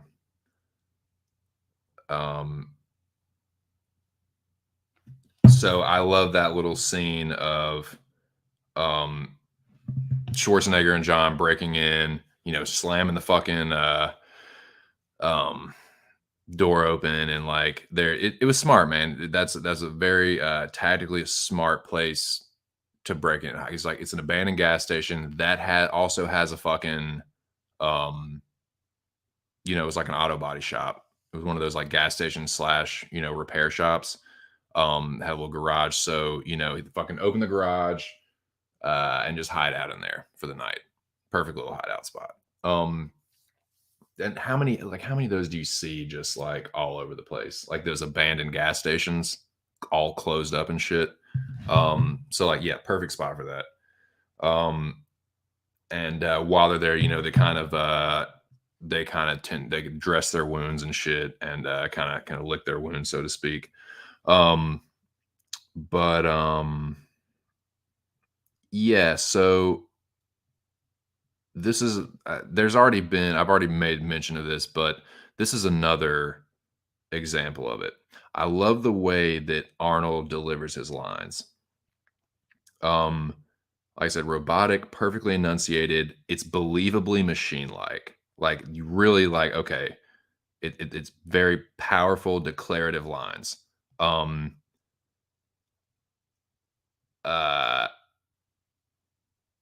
John's like, do you know what you're doing? And he's like, I have detailed files on human anatomy. And she's like, Yes, it can make you a more efficient killer. And he's like, yes. Um, and he's like, does it hurt? I sense injuries. The data could be called pain. And like my CPU is a neural net processor, a learning computer. The more contact I have with humans, the more I learn. Like, okay, and I know my Arnold accent's bad, but this brings us to a central theme in the movie. It's a central, and it's in the form of a question. I put it in the form of a question. And I think the movie raises this question and does a pretty good job of, um, providing some decent examples of the answer. And this is it. The central theme of the movie. What does it mean to be human? And what really is the human experience? What does the human experience mean? What does being human really mean?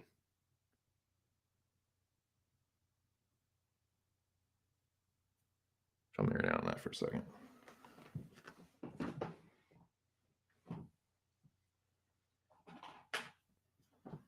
So,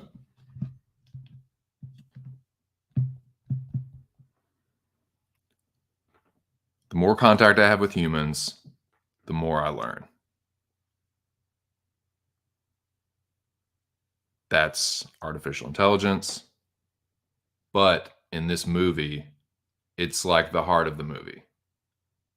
What does that really mean? What is the more contact you have, the more you learn? What are you learning? Like, what does that mean? What does it mean to learn to be more human? What does being human mean? What is like those are big questions, man.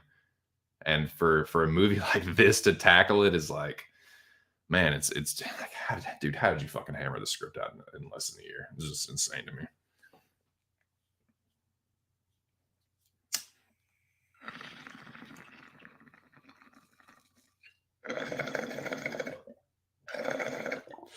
And to convey it in such a powerful way through such a badass movie is like very super duper impressive.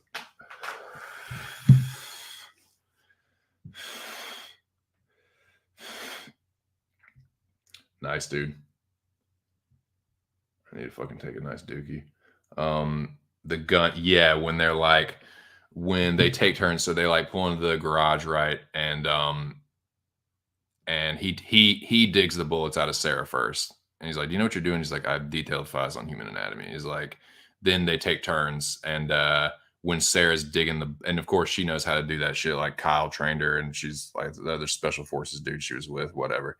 But he's asking him, he's like, and you find out like, you know, my central, my CPU, central processing unit, neural net processor, learning computer, like, so he learns. So that's not only touching on AI, but it's also like it asks, that's one of the central themes of the movie to me.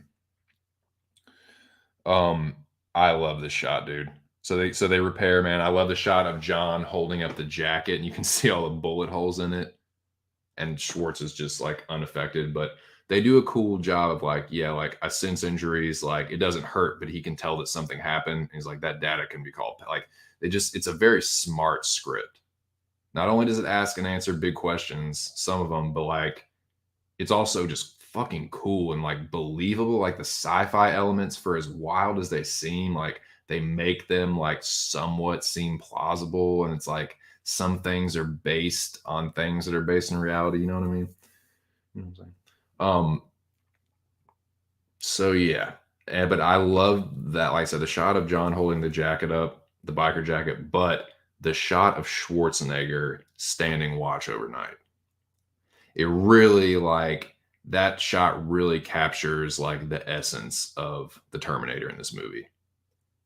The vigilant watching, like protecting John no matter what.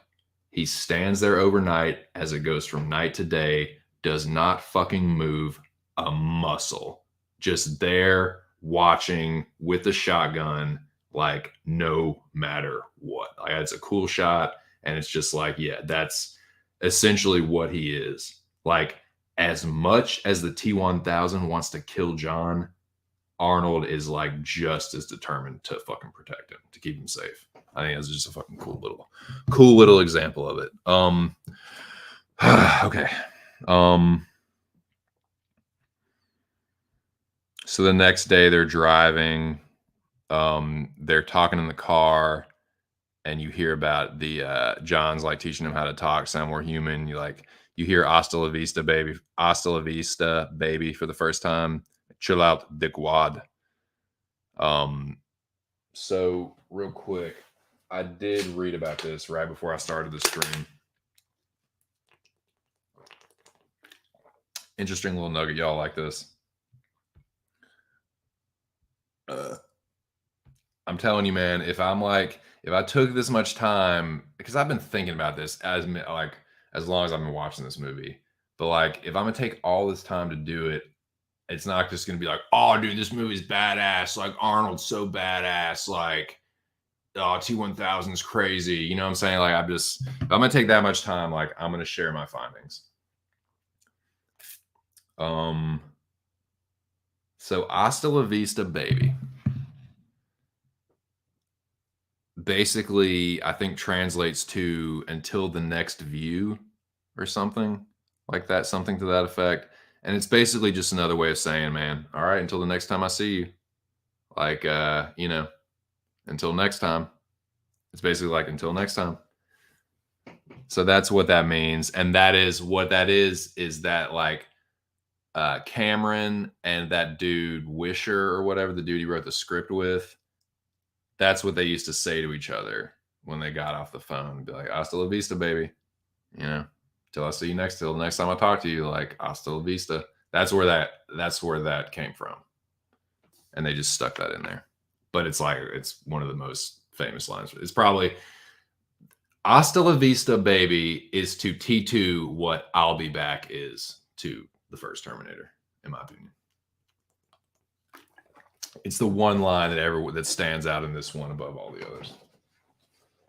In a movie with a bunch of fucking classic lines. All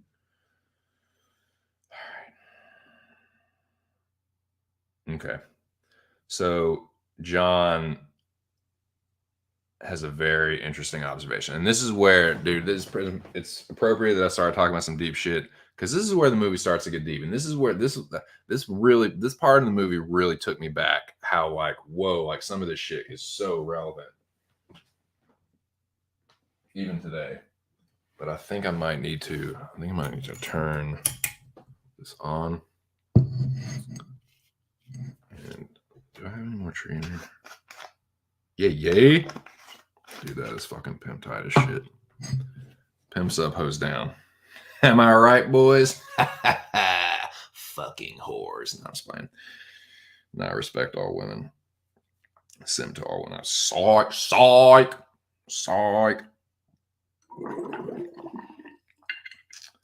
Demand respect and give it back equally. As much as you demand respect, show it right back when it's given.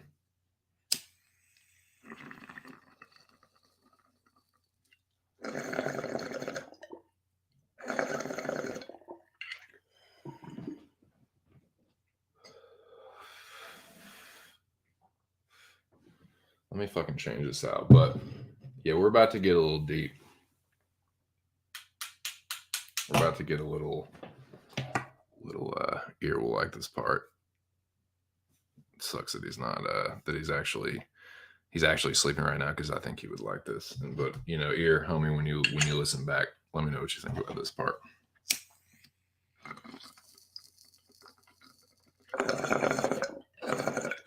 You may or may not know what I'm about to talk about. Well, I'll just tell you. We're getting to the part where Sarah starts asking the Schwartz about how all this shit came to be, how Skynet came around. And this is one of it's some really great acting from Schwarzenegger. It's another example of just what I love about the way he delivered his lines, and like the way he just like the power of his voice with the perfect enunciation and like the robotic like precision of like everything that he's saying, and like it just carried an extra weight to it.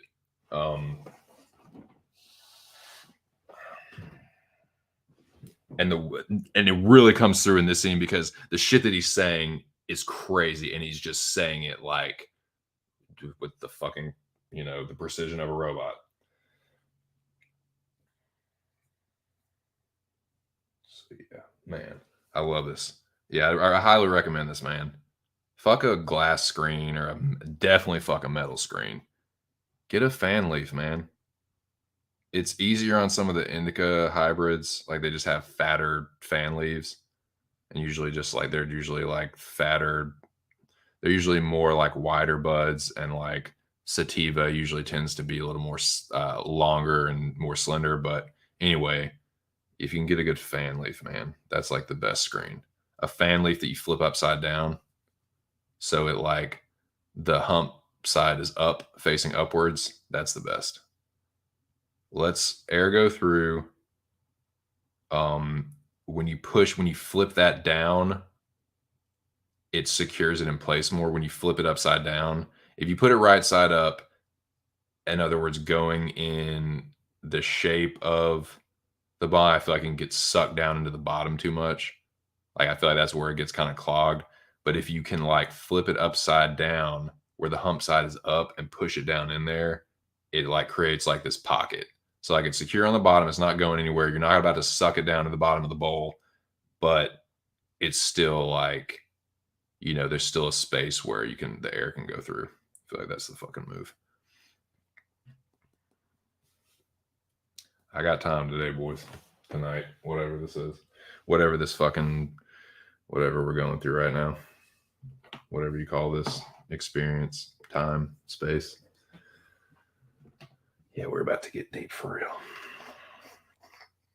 So like I said, this is the part in the movie where Sarah asks Arnold, what's the fucking deal? What is this shit? How did like all this happen? And Arnold breaks it down. And so am I.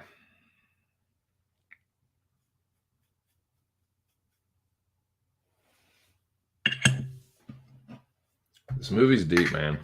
Not only is it a fucking badass action movie, an all-time classic badass influential action movie, influential on special effects in movies, influential on movies in general, but like there's some fucking serious like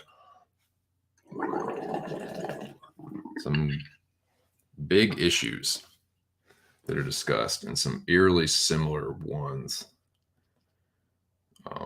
Okay, here we go. This took me a minute, but I wrote all the shit down. This is what happened.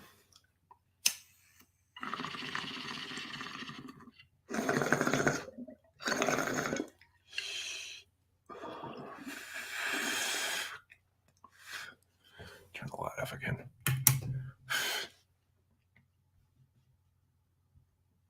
No one. It was a role he was meant to play. Let me get this banner right.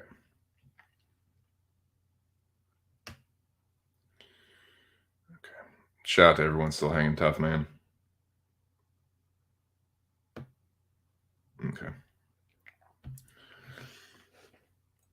So, like I said, once again, if you're just joining me, this is the point where Sarah's like, all right, just hit me with it. How the fuck did this happen? And here, this is what Schwartz hits her with. In 3 years, Cyberdyne will become the largest supplier of military computer systems. All stealth bombers are upgraded with Cyberdyne computers becoming fully unmanned. And while this is going on, the music, dude, the like haunting music that just kind of like, I don't know if you could say it really crescendos, but you can just hear it the whole time in the background where like he's dropping all this shit. And it's just like, it gets like really creepy and eerie. It's like you can just see how it all kind of comes together. Like, oh my God, how did this happen? Oh, and it's just like the horrible realization of how this kind of shit could get out of hand. And like, so here we go. Yeah. So all stealth bombers are upgraded with Cyberdyne computers becoming fully unmanned. Afterwards, they fly with a perfect operational record. Skynet funding bill is passed. The system goes online on August 4th, 1997. Human decisions are removed from strategic defense. Skynet begins to learn at a geometric rate. It becomes self-aware at 2:14 a.m. Eastern Standard Time, August 29th. In a panic, they try to pull the plug. And then Sarah's like, Skynet fights back. He's like, yes, it launches its missiles against the targets in Russia. And John's like, why attack Russia? Aren't they our friends now? Like, how relevant is that part? Because Skynet knows that the Russian counterattack will eliminate its targets over here. That's still the scenario. Obviously not with like an AI machine that they've let fucking, you know, take over, but like, okay, so we've got AI, advancements being made in AI and robotics. That's a relevant issue. You've got conflict with Russia, looming conflict with Russia. Very, very relevant still. That scenario is still relevant. The mutually assured destruction, that's still what's really keeping it from happening, but that's looming, man. Like the possibility of nuclear war is like looming larger than it has in 40, 50 fucking years. So like hearing that on Terminator like the other night is just like, whoa. It's like it's like it's creepy to think about. It's like it's not hard to imagine, you know? So it's a fictitious end of the world scenario that doesn't sound quite as far-fetched in 2022. This is what I wrote down. So it's a little bit of it's life imitating art. Sometimes, art is meant to imitate life, but sometimes life imitates art. What came first, the chicken or the egg? You tell me. But yeah, it's like is a little bit of life imitating art, eerie similarities to one, our military industrial complex, and our reliance on that and pushing that and spending more money than anything else on that. So a reliance on our military industrial complex, advancements in robotics and AI, drone warfare. In other words, unmanned killing devices. Like they're saying the drones become unmanned. I mean, obviously we don't have something like Skynet, but dude, it's not like a huge stretch. And now, like I said, the Russian aggression looming large over the world. Like those are all pretty fucking relevant issues. It was great. It was just crazy just hearing all that. It was like, whoa, dude. It made the impact of what he was saying. It's like it made it hit a little bit harder. Like it made it a little more impactful. Crazy.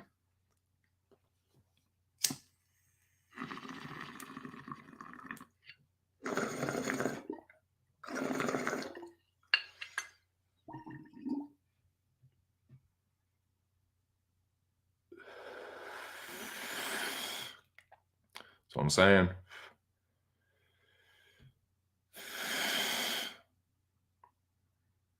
Yep. That's what I'm saying, man. It's not like it's life imitating art. Or which one is it? You know what I'm saying? It's crazy to think about. So that happens. They talk about that. Then they go and meet Enrique, which Enrique is kind of like the unsung hero of T2. In other words, like they wouldn't have supplies, they wouldn't have weapons, they wouldn't have transportation. Like he's in the movie for like about 3 fucking seconds, but he plays a huge part in basically fucking saving humanity. So I think that needs to be mentioned, man. Shout out to Enrique. He's like the unsung hero of Terminator 2, I think. It must be said.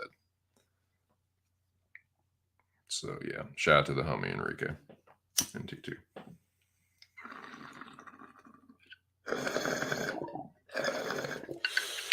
And it's clear that he was like, maybe guessing like maybe Mexican special forces. Because it's like otherwise, why would so I'm guessing he was like Mexican special forces. But yeah, that's where they So they made the most out of their little hideout, right? They go further. They cross the border, right? So you got to figure they're in like Baja at this point. Um, and meet up with Enrique, say what up for a second, and then it's like right to business. Um, Now this is where it does. We touched on this before. Is where it does kind of get deep, and where like the heart of the movie is kind of like revealed here. But before that, real quick, um, this is downtime in the movie. Like again, this is kind of like where everyone's catching their breath, regrouping. How the fuck did this happen? Like, what do we do now? Kind of point in the movie. Excuse me. My voice is cracking and waning a little bit. Some more. I've been speaking for almost 8 hours straight.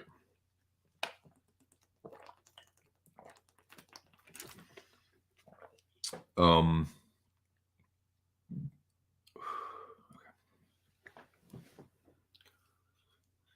regroup here for a second.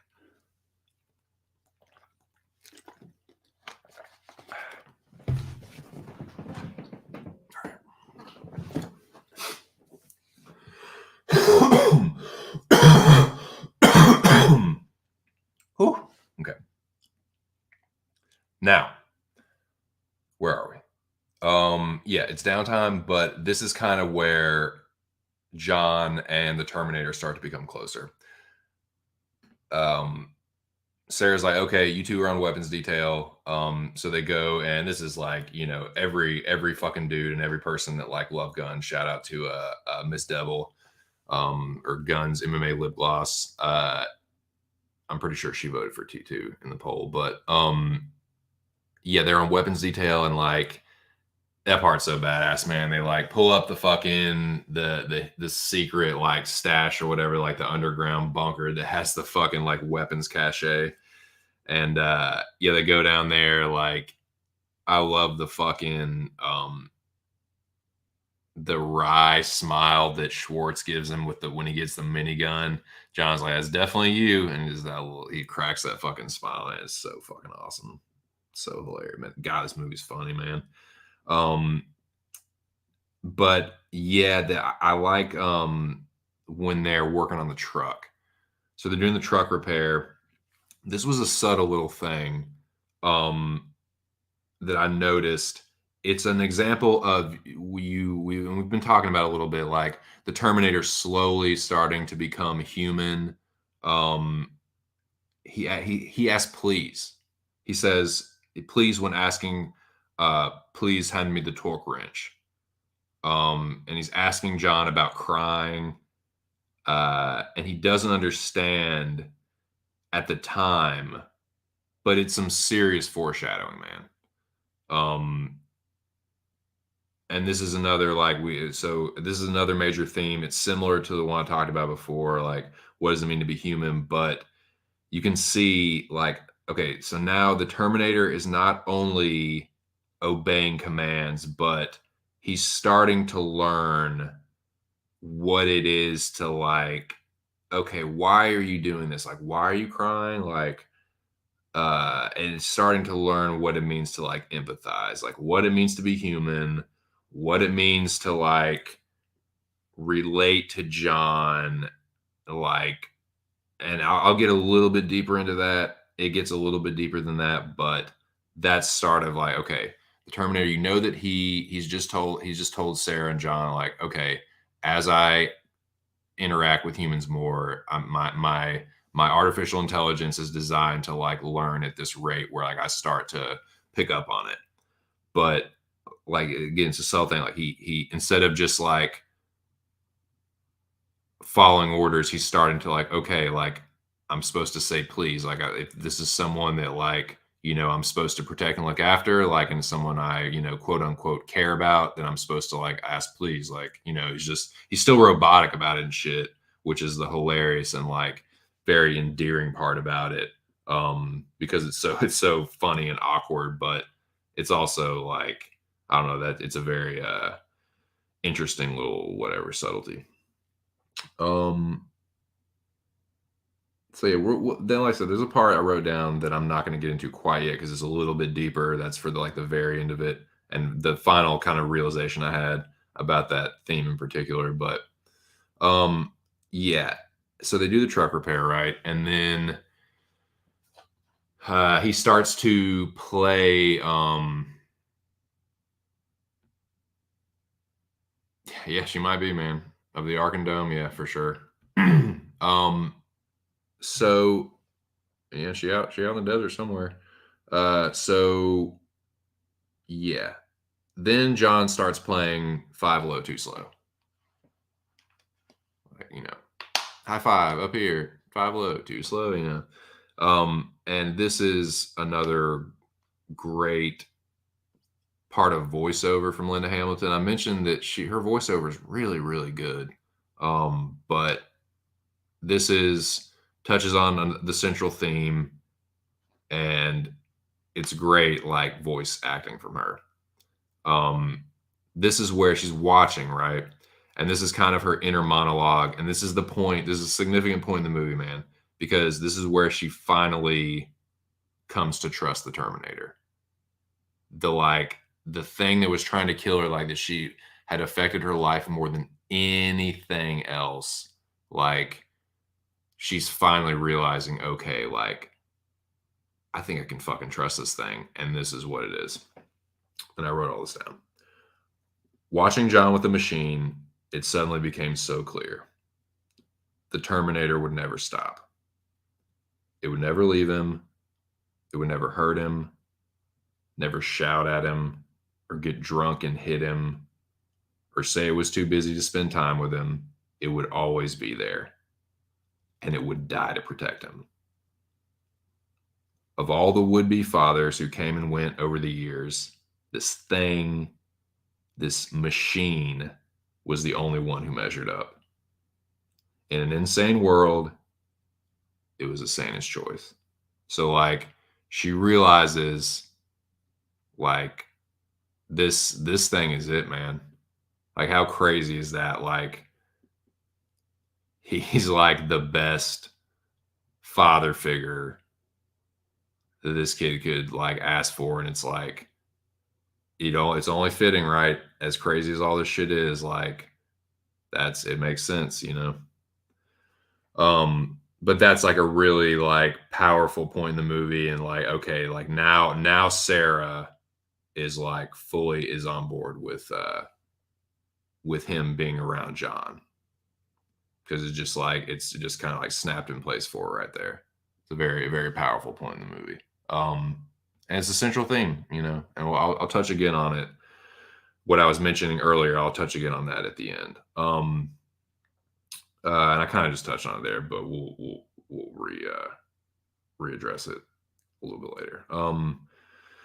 Okay, so she's watching that. Then she's kind of carving with a knife on the picnic table, which is like, what the fuck, man? Like, you're just gonna like deface your like friend's property who's like saving your ass, and basically like you'd be fucked without him. You basically just have a fucking shotgun and a pistol if it wasn't for Enrique, and you're just like, defacing his property. It's pretty fucked up. I'm just joking, trying to keep it light, boys. With all this heavy shit, I'm trying to keep it a little bit light. But this movie kind of does too. Like, with all the jokes and shit, is hilarious. Cameron's a character. And that dude, William Wisher, characters, man. How cool would it have been to be like a fucking fly in the wall with Cameron and Wisher when they were hammering this motherfucker out? Because, like I said, Schwarzenegger was just like, without Schwarzenegger, this movie wouldn't have happened, because he was the one that wanted to keep the saga going. Cameron was good with just the first one. He's like, nah, I pretty much said everything. No, I think we could develop the story. So that's Schwartz is the reason that T2 was made. But like, he didn't have a lot of demands. Like, he wasn't like, oh, I want to be like this, and no, my character's got to do this or that. He was like, just make me look cool.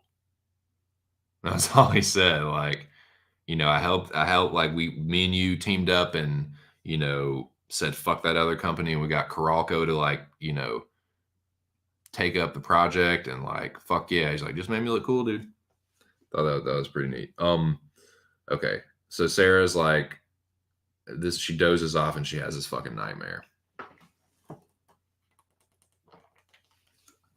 which is a premonition, dude. That fucking nightmare holds up too, man. When I was a kid and saw that shit terrified me. Like I said, I saw this for the first time when I was like 12. Dude, that mushroom cloud is so fucking intense. Like, she walks up to the fence, the playground, she can see herself, her younger self. Excuse me. And like, dude, that mushroom cloud hits, the music, like the sound when she starts screaming and like melting. But the blast wave, dude, that definitely holds up. That fucking blast wave, like the shots of it like destroying the buildings, cars flying everywhere, like that shit's intense, man. For a movie that was made over 30 years ago, that blast wave is like, I bet it probably looks something like that, man. It's pretty fucking horrifying. And like I said, it's very possibility of it is very, it's not a crazy thing in today's age. But yeah, it's horrifying, dude. And then like when she finally just like when she's just screaming in pain and horror, she just like she said earlier, like flies apart like leaves, like like just like screaming on the fence, man. It's just crazy. It's crazy, dude. It holds up, especially that blast wave part, man. It's still intense to watch 30 years later. But yeah, and then she wakes up and she's carved no fate, which is the poem that John I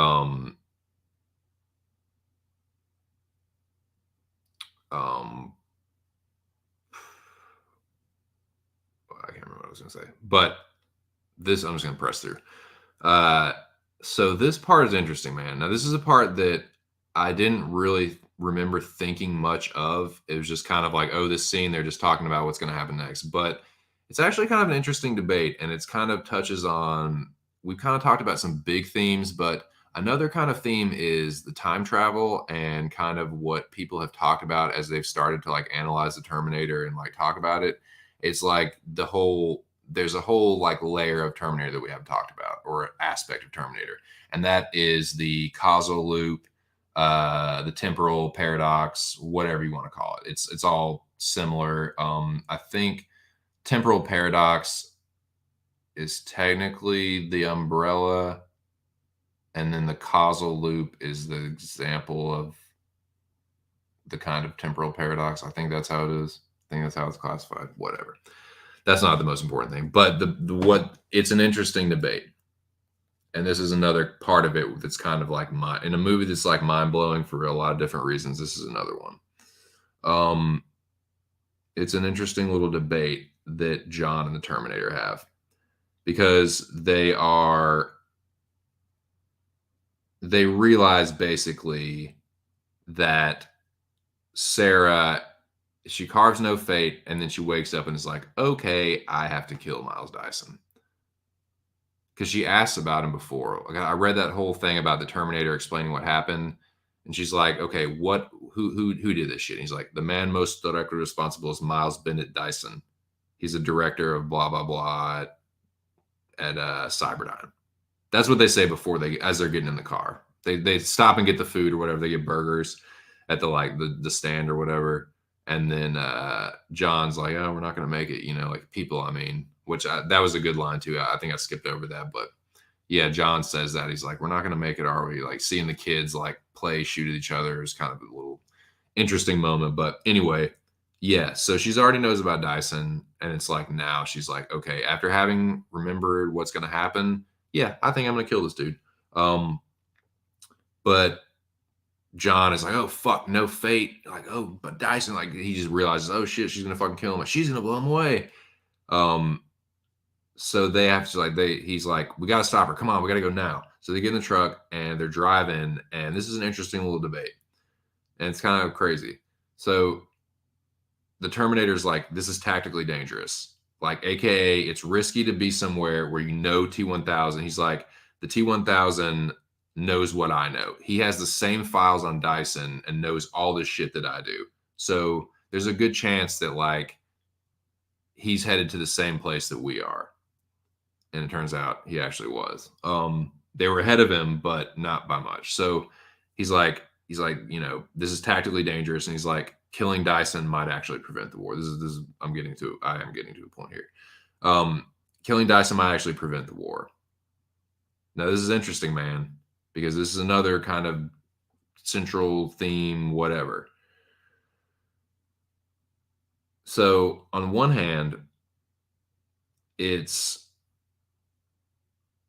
a moral and a practical thing. So it's tactically and practically not smart to go there, right? You know, the T1000 knows about it. He's probably headed there. He's kind of been relentlessly pursuing you at every turn and finding out where the fuck you are very quickly. So, and it ends up being like, yeah, he fucking knows. So, like, not only is it not smart, but it's also, if he kills him, like that could, like, if no, I mean, not if he kills him. If Sarah's kills him, hey, that could fucking change everything, man. And that kind of is like, oh, that's kind of the causal loop or whatever. Is like, are you really like what is it called? Unravel the paradox. That could cause the paradox to unravel. Or does it? I mean, we can get into. I mean, I don't know how much energy I'm gonna have to get into like temporal loops and all that shit and causal loops. I don't know, man. But I will say that with this scenario, you've got that debate. Like, okay, practical versus moral. So on the one hand, it's like, okay, it's not smart to do this, and Sarah killing him might, you know, be good for us. Versus the moral, like you can't just like he's like John's like, haven't you realized what I've been trying to tell you? Like, haven't you realized why you can't just go around killing people? Like, there's a reason why it's not cool for like her to do whatever. So that's the debate that's kind of going on. But this is also interesting. Killing Dyson would prevent the war, but it would also cause the causal loop to unravel. And then what would happen? So I'm not trying to go too far down that space and time rabbit hole just yet there, Stephen Hawking, but it's interesting. It's fucking interesting, man. Interesting little, you know, what could really happen in that kind of thing.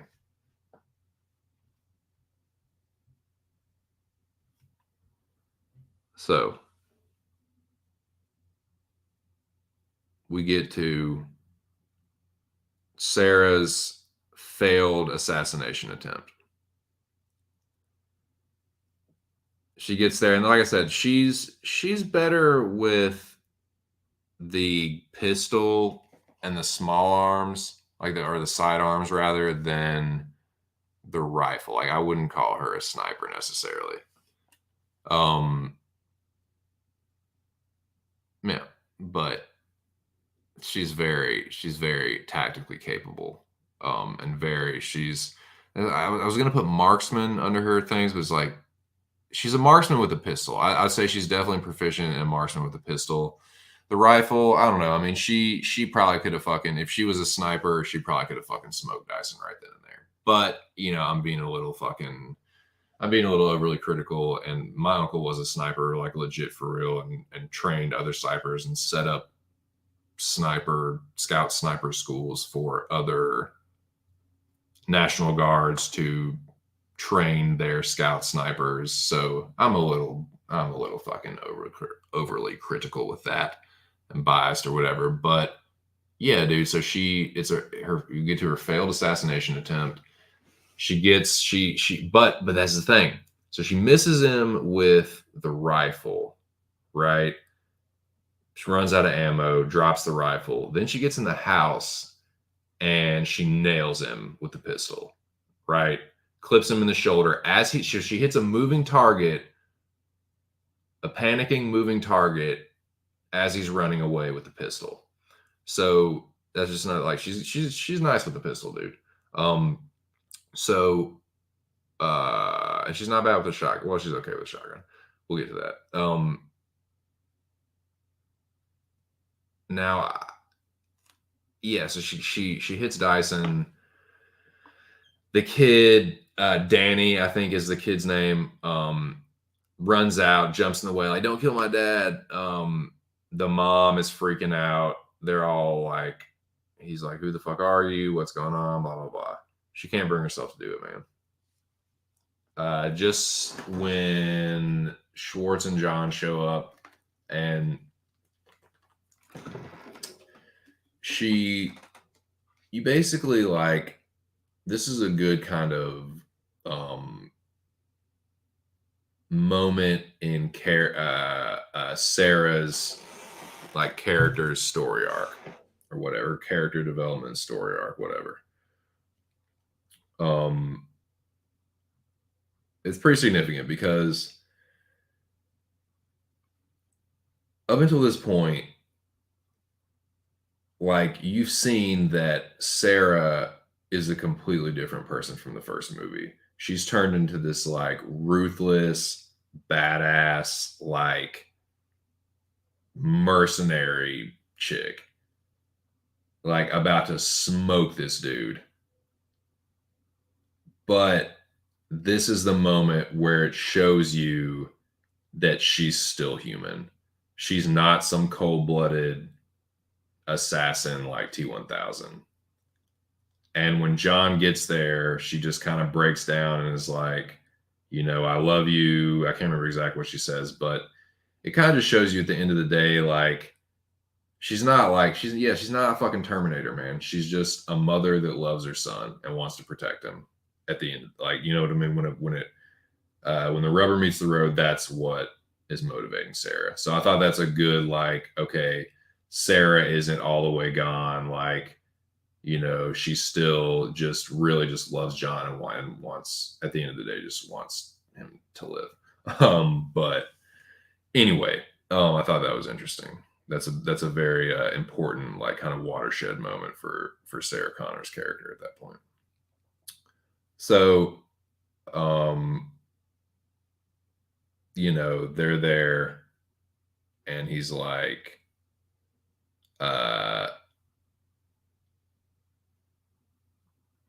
who the fuck are you? And I love this part, man. John's like, show him. Hands him the fucking switchblade, and you get the fucking cyborg arm reveal. This part was so gnarly when I was a kid, but like, it's so badass. And like, this is the part where you get the fucking Schwartz flex. You can see how jacked he still is. Like, this is Schwarzenegger in his like early to mid 30s. But he's still fucking like jacked as a motherfucker. And you can see, and he like takes the blade to his arm, like, cuts the fucking forearm off, rips it off like the fucking cyborg arm. Like, while the Dyson family, like, well, not Danny. He's like, Danny, let's go to your room now. Show him like the what's the fucking wife's name? I wrote it down here because she says something that's interesting that I'm gonna touch on. Teresa. So yeah, Teresa and Miles Dyson are there, like, screaming, like, oh shit. Like, as like Schwartz is fucking ripping the flesh off his arm, feeling no pain. And he's like, oh, recognize this, do you? This fucking robot arm here? But yeah. Yeah. Now.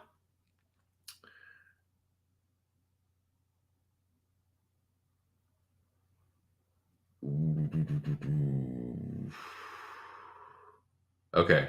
Again, another good voiceover. So Sarah says, Dyson listened while the Terminator laid it all down. Skynet, Judgment Day, the history of things to come. It's not every day you find out you're responsible for 3 billion deaths. He took it pretty well. Just another, like, little funny, just hilarious, man. I feel like I'm going to throw up, and he's like, but this is interesting, man. It's like, you're judging me on things I haven't even done yet. So it's kind of like you almost feel bad for him at that point. Like, oh shit. Like, he's like, how would you feel? Like, you're telling me I'm responsible for like everyone, like humanity, like, like 3 billion people dying. That's a very relatable moment of like dramatic irony. Like you feel bad. It's hard not to empathize with that. It's like a sober realization for the audience. It's like you've been taken through this crazy ride, but it kind of puts it in perspective, like how crazy this situation is. It's like the normal guy now being thrust into this scenario that you've been along with the ride. You've seen all the T1000 shit, but like think about them. Like they don't, like, this is like the normal person that on the outside that's just getting thrust into this shit. So yeah, it's a rude awakening, and it's kind of hard not to be like, whoa, fuck. And it touches again on the implications. When he starts talking about why he did what he did, the research and all that. So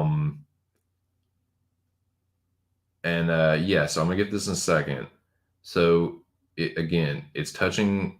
This whole thing is touching on the implications and the risks of not being responsible with scientific research and development, not being ethically responsible with that kind of shit.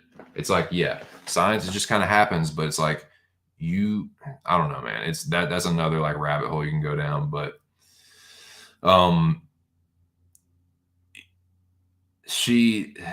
Dyson's wife, Teresa, she brings up the causal loop again. And this is, I was talking about this before, but it's like, she says, but aren't we changing things right now, changing the way it goes? And this raises another question.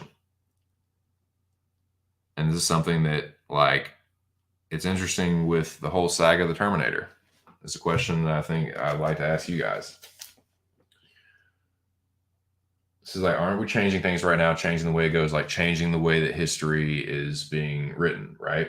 So it's like, okay, with what happens, what they end up doing, right? What happens at the end of this movie, it's like, does this really stop the war from happening? And if it does stop the war from happening, does the causal loop get unraveled? It's like, does John end up not having to reprogram the Terminator because there is no war? You know what I'm saying? It's just like, it raises a lot of interesting questions. So this is another temporal loop mind bender. That's what I wrote down. Dyson says that he based his research for Skynet on technology from the Terminator. Okay, let me you still with me? Get ready for this one. Of all the crazy shit that I brought up about this movie, get ready for this one.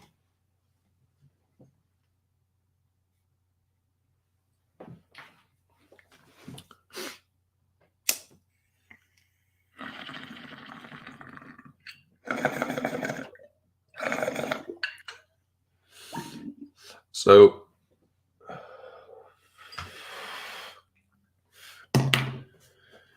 Miles B. Dyson says that he based his research for creating Skynet, based that on technology from the previous Terminators. So you saw before in the lab, he used the computer chip and he used the arm to develop the technology the guy used to make Skynet, or what the technology that Skynet was based on. Now, these Terminators were created by Skynet. Like, they were created after Skynet took over. So that's the fucking loop, right? That's where the loop happens.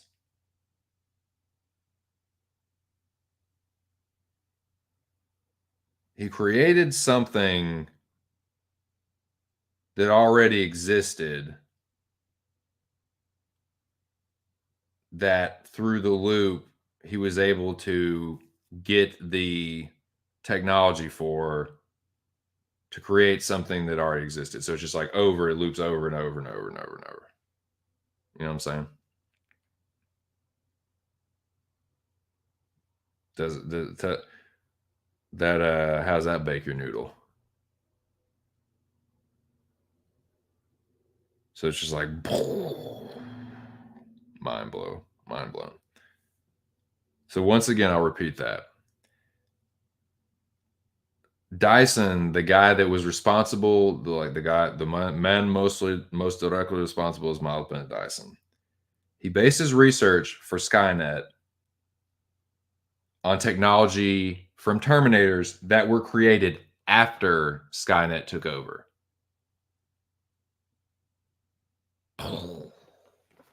Mindbender. So yeah. So then they cut to them driving to, because Dyson's like, okay, well, and then he's on board. He's like, okay, I'll destroy all the shit. I'll fucking whatever, like excuse me.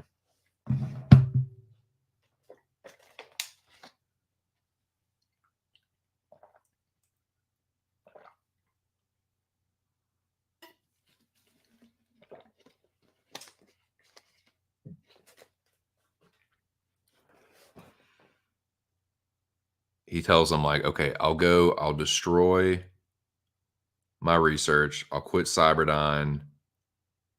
And he's like, nah, that's not gonna be enough. Like, nobody can follow this shit. You have to destroy everything.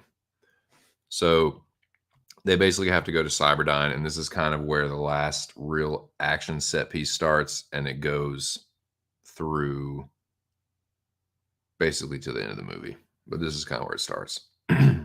Sorry, my voice is starting to get a little hoarse.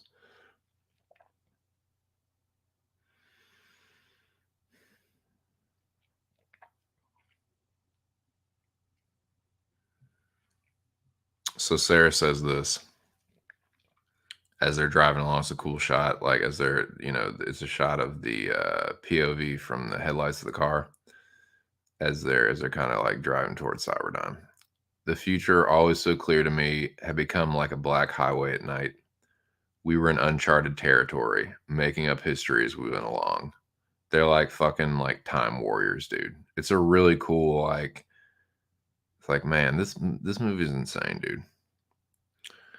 The guards, both of them are fucking hilarious, dude. The guard, like, this movie's so funny, man. The look that Carl the guard gives them as they walk in is fucking hysterical.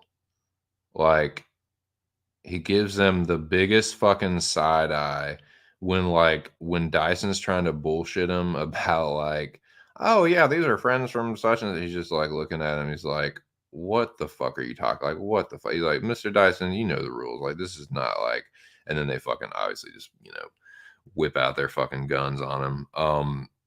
But yeah, so they tie him up or whatever. Dude, that other guard is really fucking funny. He like so they go up, they try to like they go up to the lab. The other guy shows up. Givens, come on, man. You can't leave the desk like that. And he fucking goes in the bathroom and sees him like, oh shit. Like, he sees him all tied up. And of course, then he hits the fucking alarm. And that's kind of when the shit pops off. So they get it when they hits the alarm, it locks them out of the lab. So then actually John makes himself useful.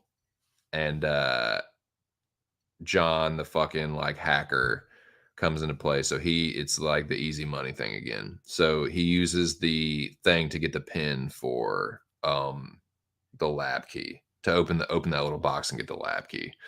And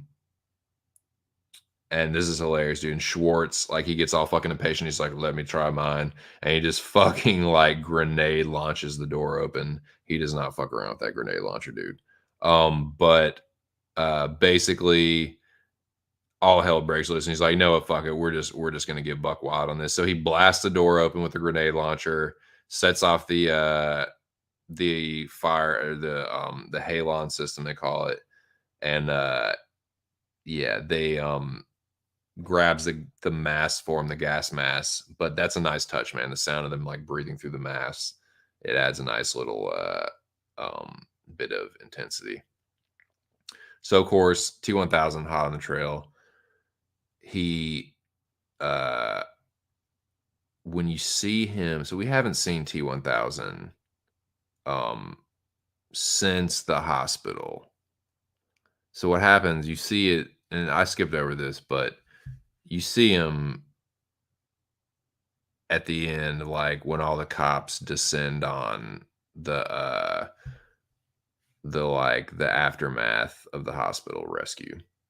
And this bike cop rolls up, and I'm pretty sure it says Los Angeles Police. So I'm not sure if that's technically Highway Patrol.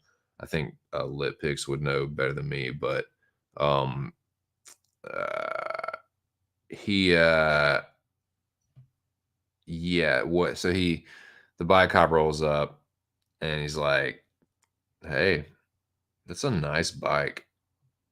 So let me kill you. Take your bike." And then yeah, sorry, I lost my place on this thing. Yeah, so there he's hot on the trail, man. So T1000 kills the bike cop, gets the bike, and like I said before, he obviously knew where Dyson was. He has the files, knows all the shit that Schwartz knows. So I love the shot of him walking up to the fire, because they have this like they just make this like fire pit in a barrel to burn all the like Cyberdyne files, and they'll just like leave it outside in like Dyson's yard, in the backyard. So but I love the shot of him walking up, and you can see the fire reflecting in one of the lenses of his aviators. This is a cool shot. um uh so yeah, so we cut back to them at Cyberdyne. So that fucking guard, he's on the phone with like the guy. He's like, "Yeah, it's the guy from the fucking mall and the chick that was with him." He's like, "Just send me everything you got in the area now. Like, give me everything. Give me everything. Everything you got. Everything you got." Um, yeah, hilarious, man. But both of the guards, characters. The comic relief is just so well timed and just fucking hilarious. So the LAPD shows up, right? And Schwarzenegger's like, "All right, let me handle the cops." And he's like, "Hey, you swore." And he's like, "Trust me." Like that, that's such a cool shot, man. With the fucking uh thing. So he goes in. This is one of the coolest parts too. The the guards have called the cops. Obviously, he's called for everything you got, right? So the whole fucking like a whole precinct shows up basically. um and then Schwartz like goes into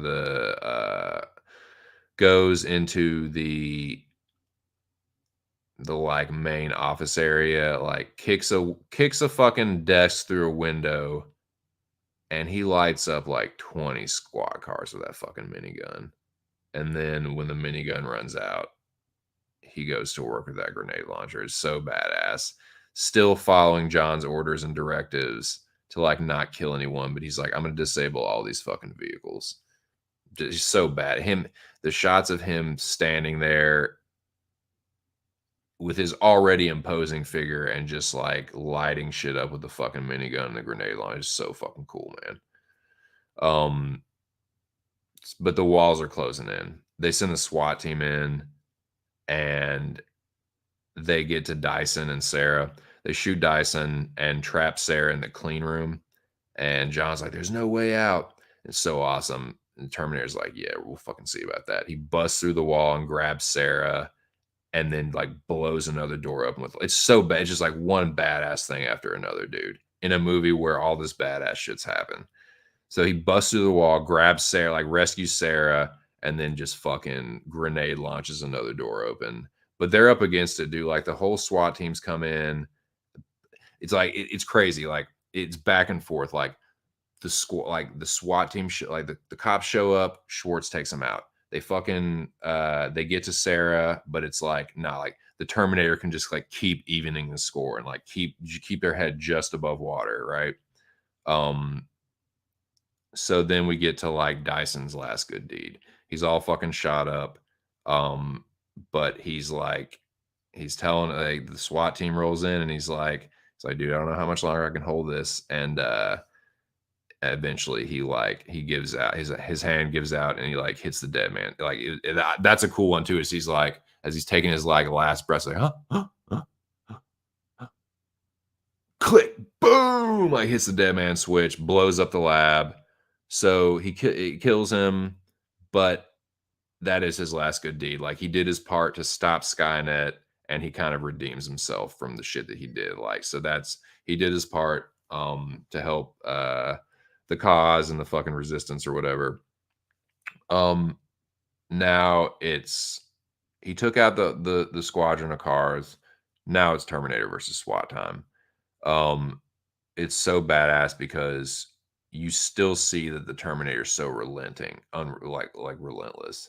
He's marching forward, getting lit up by submachine gun fire, and it's revealing like the metal endoskeleton underneath. It's so cool looking as he's like slowly just getting like as like his face is getting like chewed up with the fucking the gunfire. The practical effects are really good. Uh for that, like you can see that it's like some practical effects, but it looks if you split second, like it's hard to really tell. The makeup and special effects team did a really fucking good job because there are times where you can tell that it's like that's Schwarzenegger. That's Schwarzenegger's face, and they just did the effects and the makeup on it.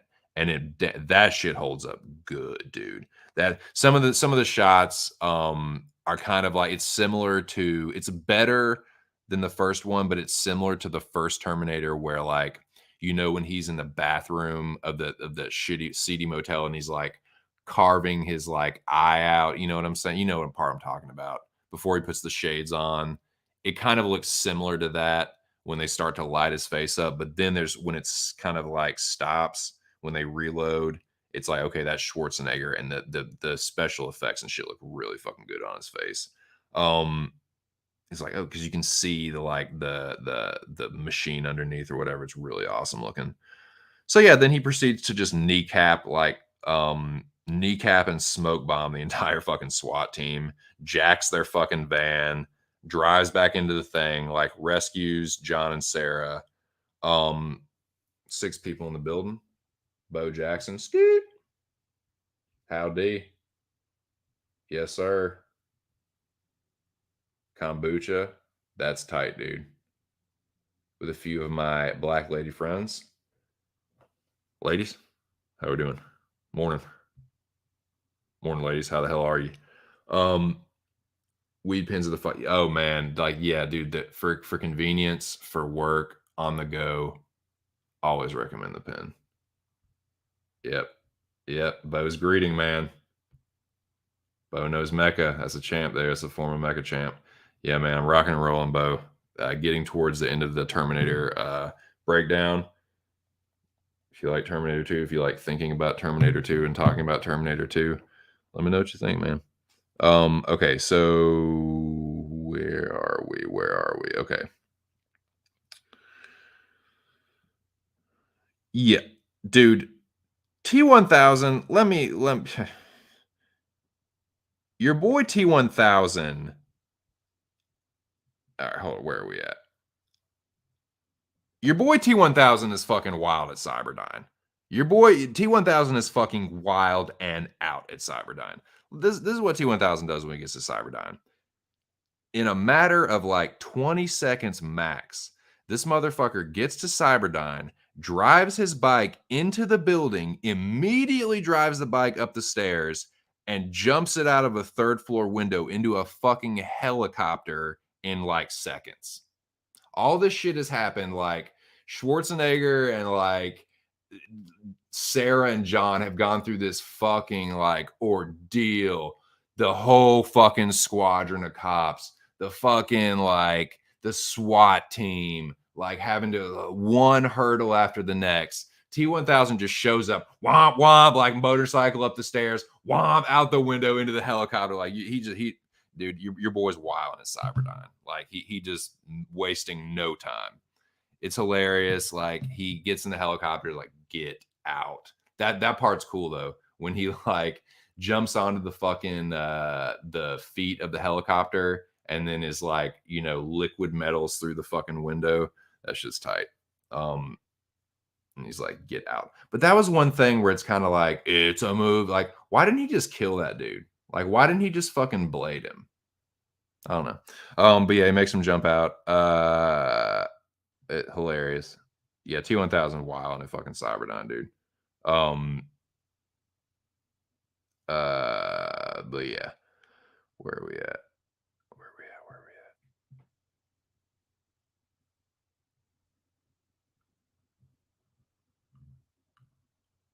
Oh yeah, so it's awesome. He those effects hold up pretty well. Like they look a little bit dated, but it's over 30 years old, dude. It still looks really, really good. Okay.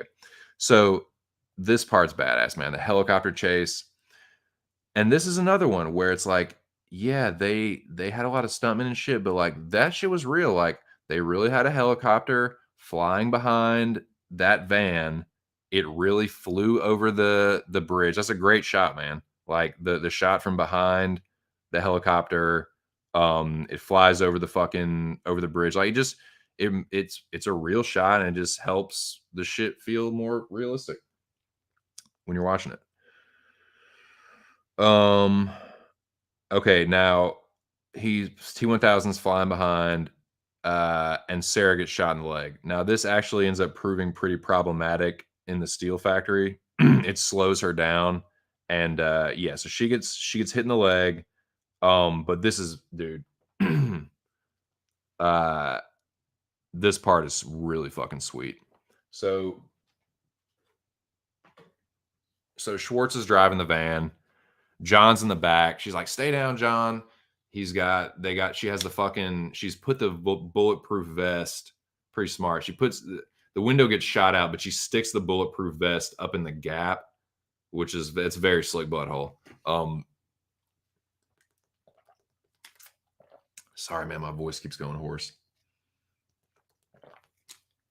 It's a fucking tree. And the fact that I've been fucking yakking for over 8 hours. So, yeah, so this part's tight. So Schwarzenegger jams on the brakes and the copter is like following too closely. Copter smashes through the back of the fucking truck, but the truck crashes. So it's like it was slick, and that like Schwarzenegger caused the helicopter to crash, but he crashes the truck in the process. So they have to like regroup. They both have to regroup. T1000 grabs the cryo truck. He grabs the truck full of the liquid nitrogen. Schwartz and company, they gank the shitty pickup truck with the fucking the covered back that's like a roof or something, dude. It's very funny. And the chase continues, right? So T1000 comes up behind him and also like he's like, "Go faster." It's like, "This is the vehicle's maximum speed." Like, just God, there's so many funny lines in this shit. So T1000 rams him, but he gets stuck. And this part is so fucking tight. And it's just so badass, man. So Arnold hops out of the fucking truck, jumps on the hood of the semi, fucking empties an M16 clip into T1000's face, and then jerks the fucking wheel. And that's what causes the truck to crash. It's just so fucking badass, man. And like in a matter of just like a couple seconds, just like boom, boom, boom, hops up on the hood, like empties the clip, like fucking, it just looks crazy, man. Like with the machine gun clip in his face, just like the liquid metal flying everywhere, it's just wild looking. And then jerks the wheel, just like boom, boom, boom. And but this part was always funny to me, man. This part always, even when I was a kid, I thought it was funny. The shot when the truck crashes and like Schwarzenegger does the, like, tuck and roll. I always thought that looked funny, like, his little, like, he balls up and just, just, like, fucking flies off the truck when it crashes. I always thought that shit looked funny. Um, so, lady friends are a nice touch to any occasional breaker likewise. Indeed.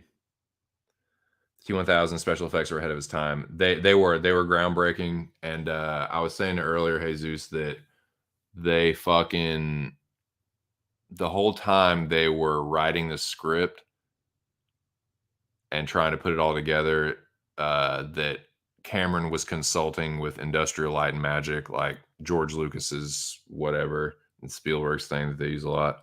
Um, they were consulting with them the whole time, like, okay, is this gonna be possible? Like, is this budget, like, is it gonna, like, are we gonna have enough money for this shit? Because this is all groundbreaking stuff, and like, this is one of the at the time, it was the most expensive movie of all time, but it was also the highest grossing movie at that time and is the third highest grossing movie of all time. What we're talking about here. But so yeah, so like it cost more than anything, but it made more than anything else at that time. So I think the budget for Terminator 2 was like 100 something million dollars, but it ended up making like 500 something million dollars, just like hand over fist money. So yeah, it's and like I've been talking about it pretty much for hours now. Like the special effects and practical effects are incredible, dude. And like 98% of it is like still looks really fucking good. That Jesus, I was saying in particular, the elevator, the shot of the elevator where he sticks the blade through the like elevator doors, like the slot in the gap in the elevator doors, and like it turns into the thing that pries it open, and then Schwarzenegger like blows his fucking face in half. That shit looks so crazy. Yep, yep, for sure. So, um, where are we at? Let me fucking change that banner. I shouldn't have left that up for so long. I don't not mean to seem like I'm begging for donuts or anything here. I just like to put that up when the song's going. Let me put the other one up. Apologize for that. Quick note right there. That will never be beaten. But let me. Oh, it's down here.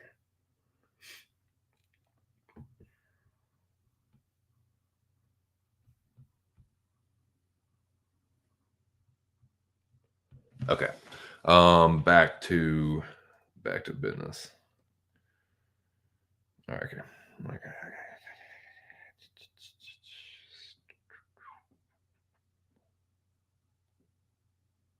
Getting there, getting there, getting there.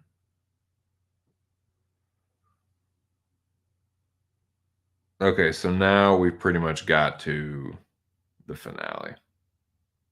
The final showdown. The trucks crashed. They're in the steel mill. All the workers have scattered. It's just down to Schwartz and Company and the T1K, right?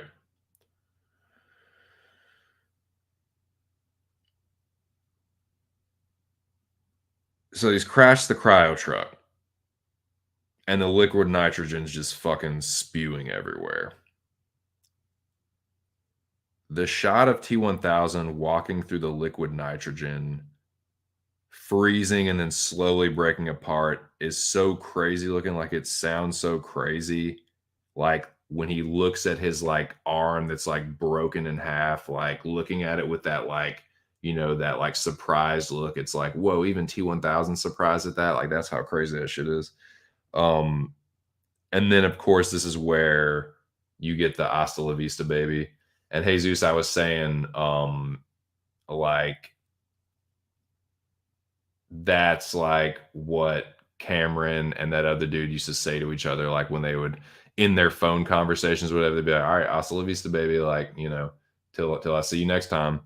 And so that's where that came from. That's where what they how that got put in there. But yeah, man, that's the most classic line. I think it's the equivalent of "I'll be back" from the first one. So yeah, it's "Hasta la vista, baby," and he fucking blows him away. And that's just so cool. Like the sound effects of him of T1000 like shattering and then his pieces like bouncing off the fucking um it's just like the sound editing, sound effects, particularly with the T1000.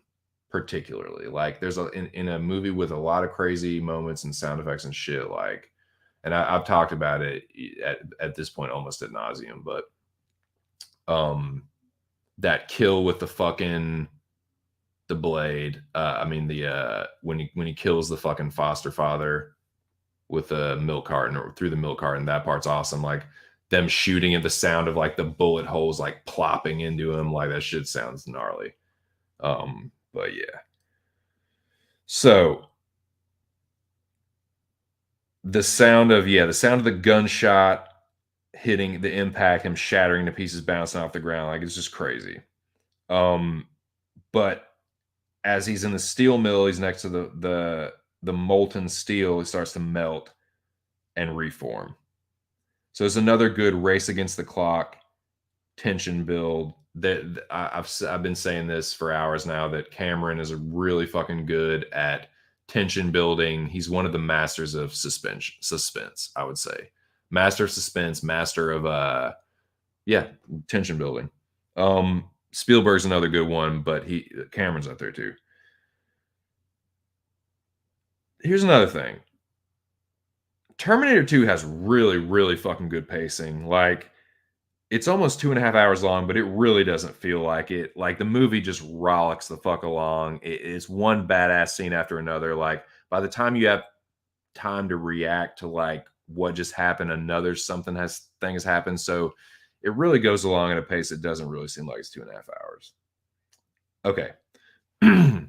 I've been just gushing over Terminator 2 and talking about how it's just the best thing. But I'm going to bring it back down to earth just a little bit, just for the sake of entertainment. These are two minor critiques. And they're really just like, it's a movie. Like, they're just kind of movie things that are common in some movies. It's just minor things. This is nitpicking. But it's interesting because they both happen like kind of back to back. And here's what it is. But things that it's not like it bothered me, but it's like, it's just funny. It was like a funny observation. And it's just like, I kind of chuckled to myself. It always bothered me how long they sit there and watch T1000 melt and reform. Like, Terminator, like Arnold literally says, we don't have much time. And then they just fucking stand there and keep staring at it. Like, it's just like, what are you like, go, dude, like run. And here's the other one. Here's the other one. So it's half their fault, right? And I feel like this happens a lot in movies. This is a classic like movie villain trope, right? So they stand there and just look at it for like an hour and a half. Then the T1000 like reforms, okay? So they've been taking their sweet ass time. Because they've taken their sweet ass time, by the time he reforms, he's pretty close to them. Like he's in like he can see, he's within like eyesight.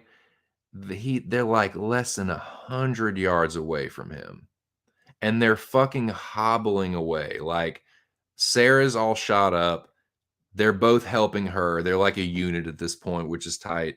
But they're like hobbling away. They're less than 100 yards away, and he's just like slowly walking towards them, like typical movie villain, like playing with his food. That's the only thing I can surmise, but it's just kind of funny. Like he's like the fucking Flash earlier, like can't get to them fast enough, running at super speed, but now he's just like slow walking, like taking his sweet ass time.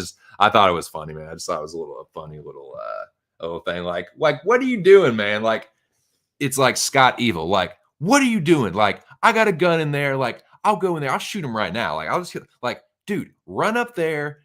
You've already proven that one on one with Schwartz, like you can fuck him up. You can rough him up. Toss him out of the way. Blade John and Sarah just bop bop dead. Over. Machines win. Like game over. Movie over. Game over. Machines win. End of story. Like they're right there.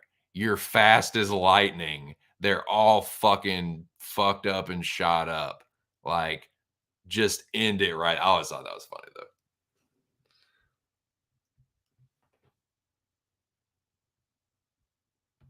Yeah, yeah. But those are my only two like minor critiques. But I thought I'd just have a little fun with that. It doesn't take away from the movie at all. But I just watching it, I was like, okay, I will fucking point that out. That it's nothing's perfect, man. No movie is like 100% perfect, but this is just about as fucking close as it gets. This is a 30-year-old movie that does not feel like that at all, man. Over 30 years old, actually. So, where are we at?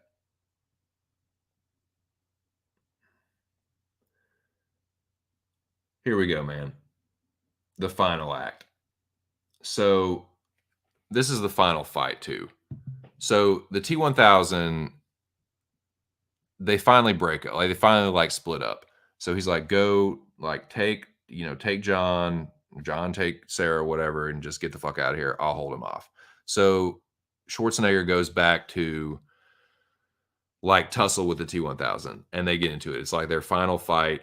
And like I said, man, a lot of the fighting between Schwartz and the T-1000 is a lot of like clinch fighting. It's a lot of like tussling for um it's like 50-50, like jockeying for position against the fence, turning each other around, reversing position against the, like, you know what I'm saying? That's what I would equate it to if it was a UFC fight. Like in a superhuman way, like, yeah, jockeying for position. They do a lot of like tossing each other around and shit.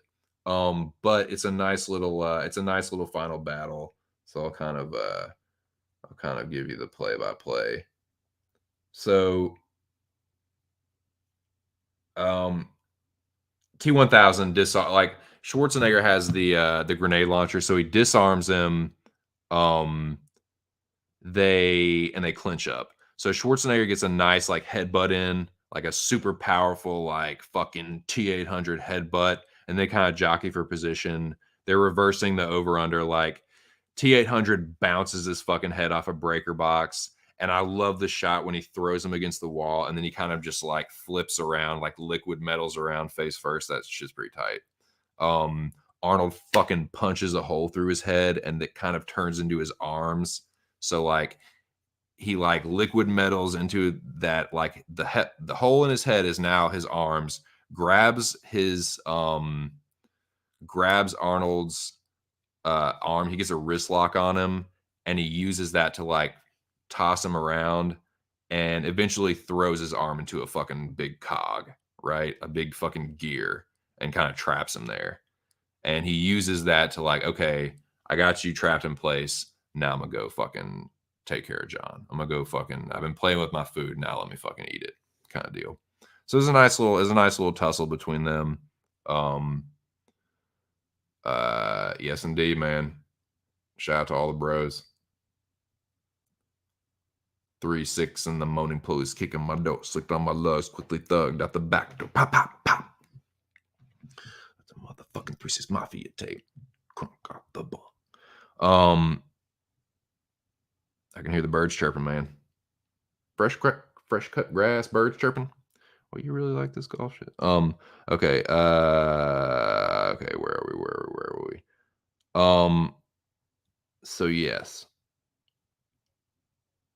So he traps Arnold there. He fucking throws his arm into the cog. So Arnold then where are we at? So he goes after John, right? Um this is one of all the cool shit that happens with T1000 and the effects and shit. This is one of the cooler single shots. It looks so awesome. So at this point, Sarah's kind of hidden John away, and she's kind of putting herself out there as like trying to bait the T1000 towards her, like, "Hey, come after me." This, sleight of hand, whatever. So she finally like comes face to face with the T1000. And dude, when she blasts that fucking hole through his face, and because you can't see it initially, like it's like boom, you see him like her fucking like unload one into it, unload a shell at like point blank range, and then he like turns back around and that fucking hole in his head, like that shit holds up so well. It's so crazy looking. And then you see it from behind, like you can see her through the hole, and it fucking whoop, like forms back up. So yeah, he um pins she kind of like fumbles with like reloading the shell, and T1000 kind of uses that time to like pin her against the wall, right? And then he starts torturing her.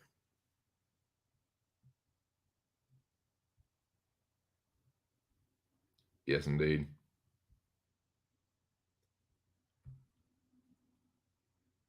Hell yeah. I mean, I'm definitely gonna watch the first one and review that at some point as well. So he pins her up against the wall and he starts torturing her. Um, and he's like, "Call to John." So he's got her with one hand. He's got the spike with one. He's double spiking it with one hand, like his left hand. He's got the spike through her shoulder, pinning her up against the wall. With the other one, he does like he did with a guard earlier, and like puts it right up to her foot. Like slowly, you see the fucking finger go out into the fucking like fine tip, like metal point. This shit looks so badass. So he sticks it right in her face. And this is what I was saying about one of Sarah's like attributes or whatever. The pitch is fucking torture resistant, man. He's got that shit in her face. Call to John now. Fuck you. Like she is that's a bad bitch, dude. She is a badass. She might be the most badass like female movie character ever, dude.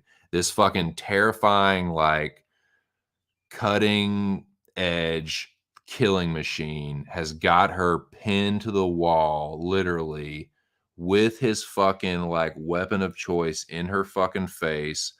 Call to your son and tell him to come to me so I can fucking she's like, fuck you, motherfucker. It's just she's a badass. So yeah, meanwhile, Schwartz has used an old digging bar. I don't know if a better real fucking phrase, but it's probably not. This probably used for something else there, but that's a damn digging bar if I ever seen one. Now that's what I'd use it. We use that in landscaping. I'm sure it's used sometimes in construction too.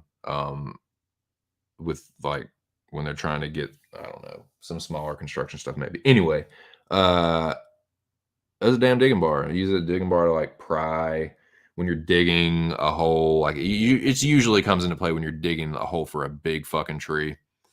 You use a digging bar to like pry rocks and shit. But that's what it looked like, dude. That's what it looked like to me.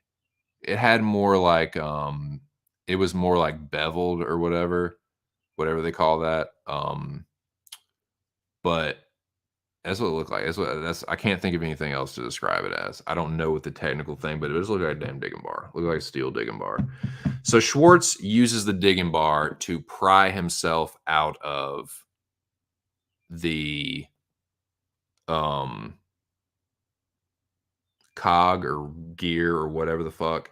And he takes that digging bar and he comes up behind T1000 and just whop, just like puts it through his fucking body, like whop, like just fucking.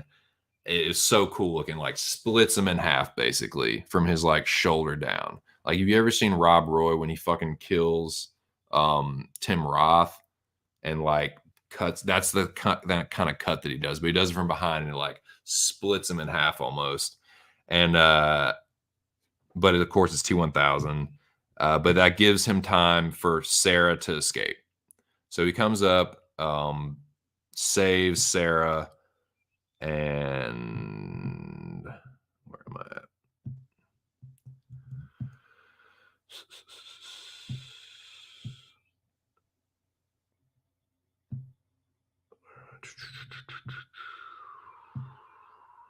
Yeah, so okay, so he comes up, saves Sarah. T1000 hits him with a nice back kick, a nice looking back kick. Pulls the bar, of course, out of the side of his body, and then uses it to beat the shit out of Arnold. Um, he beats him with the bar. He lines him up with that steel beam that's on the fucking track or whatever, and just like keeps crushing him with the end of it, like swinging it back and forth, just like boom. And the last couple like take half of Schwarzenegger's face off, dude. You can really start to see like you've already started to see it, but even more, it's like you just see the machine coming out, dude. Like crushing is like the sound. Boom. So yeah, so he's all fucked up, crawling for the grenade launcher, and he takes the digging bar and just runs him through with it. You see the red eye go out. It's like, no.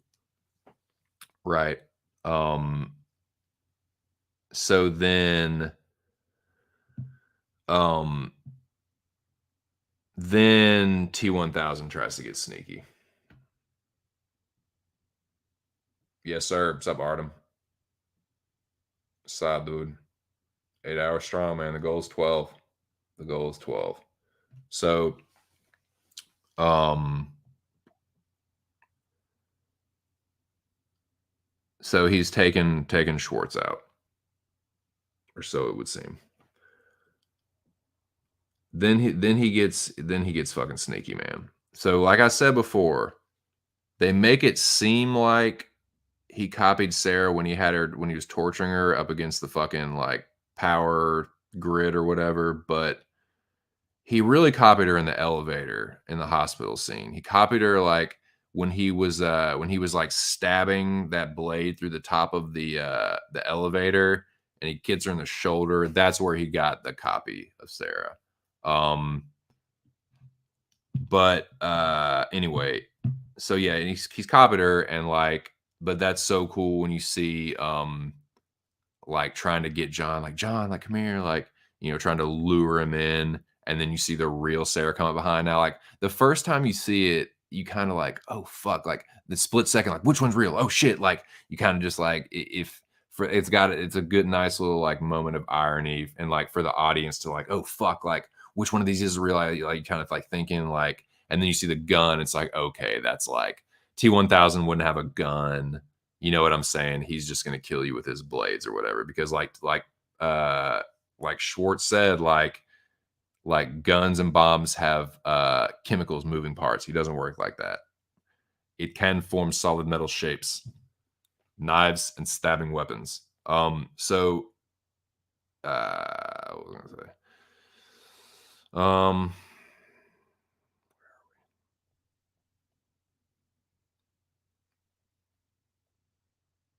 so yeah, you're like you see both of them, both Sarahs, which one's real? Oh fuck. And then you see her say, "Get out of the way, John." And he's like, "Okay." Hops out of the way, puts a fucking hole in him. Like, okay, that's the T1000. Um, Obviously, he changes back, and she starts just unloading shells into him, but she comes up one shy. And that's when you get the classic like T1000 like finger wag, like like you don't fucking, I don't think so. Um, but then it's fucking Schwartz to the rescue, man. Like comes over the fight, like you think like this is it, man. She's out of shells, like oh fuck, like what? And then he comes over the fucking track. The grenade explosion is crazy. Like he hits him with the fucking grenade launcher. He looks down, like oh fuck, boom, like blows up. Uh, that's what I'm saying about like him kind of reminding me of the Thing. The sort of like can barely just sort of appear human enough, but he's really like this thing that tries to be human, but is really this like something sinister, like right into the start. Anyway, but when he like his explode, like when the fucking grenade launcher shell explodes, grenade whatever, it's so wild looking, dude. It's like his like fucking like curled over, like head and torso curled over the side, like it's fucking wild looking, dude. Y'all know what I'm talking about. It's y'all know what I mean. He just looks wild looking. Looks wild looking. Yep. Anyway, he he's all fucked up and they kick him into the steel, and like that's a crazy part too, man, where he fucking is like flailing in the molten steel and like in desperation is like changing into all the like do like in desperation, the only thing he knows how to do is like imitate other people that he's killed. So he just starts going through all of them, just like Janelle and the fucking the cop that he fucking killed with the spike, and the fucking bike cop, and all the fucking just went through all of them, man. And yeah, but eventually, just like he just disincorporates, and you know, there it is, just disintegrates. Um, so uh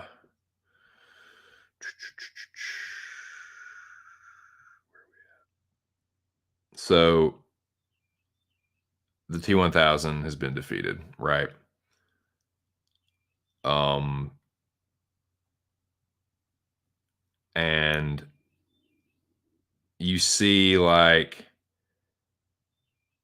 you see Schwartz and how fucked up he is, like, and John sees him. He's like, "Holy shit!" And he's like, "I need a vacation."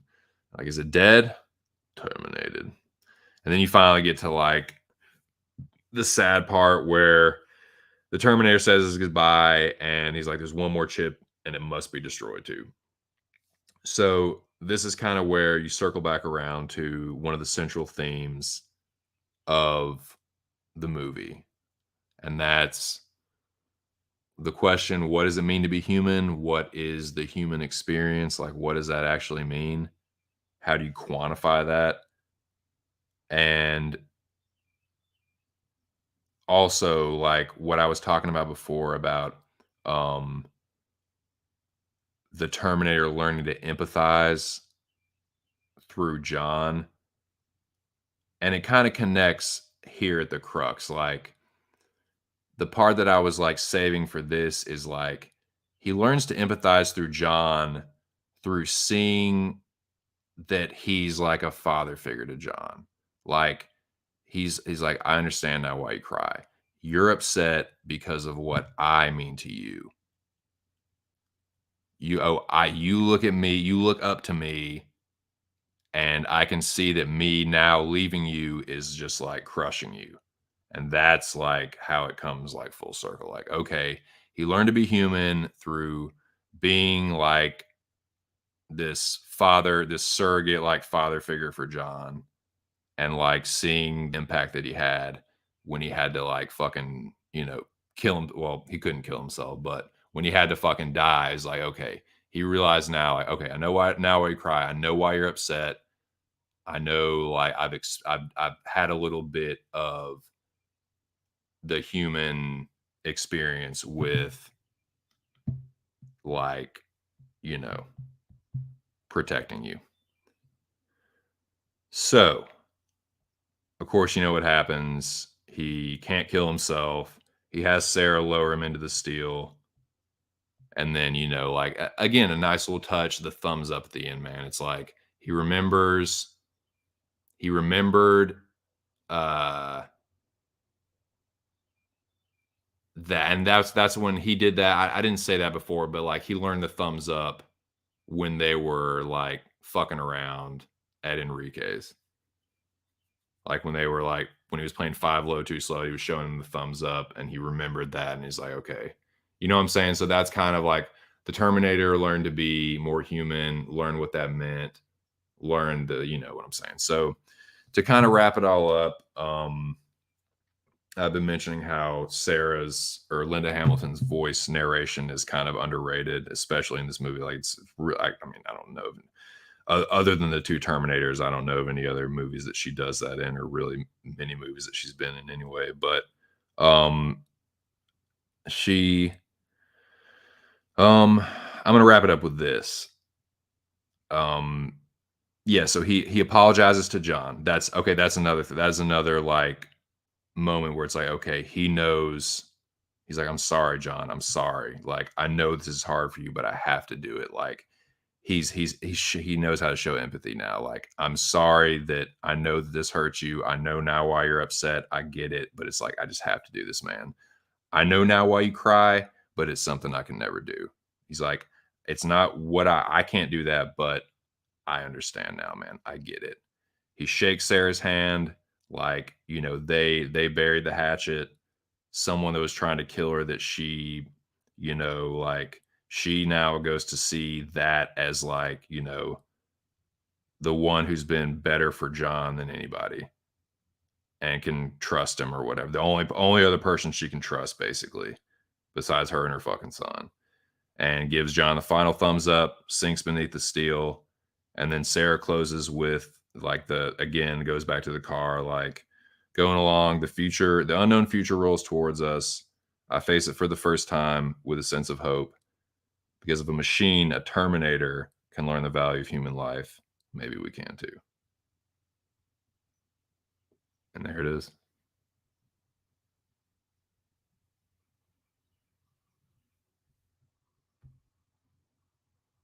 That's Terminator.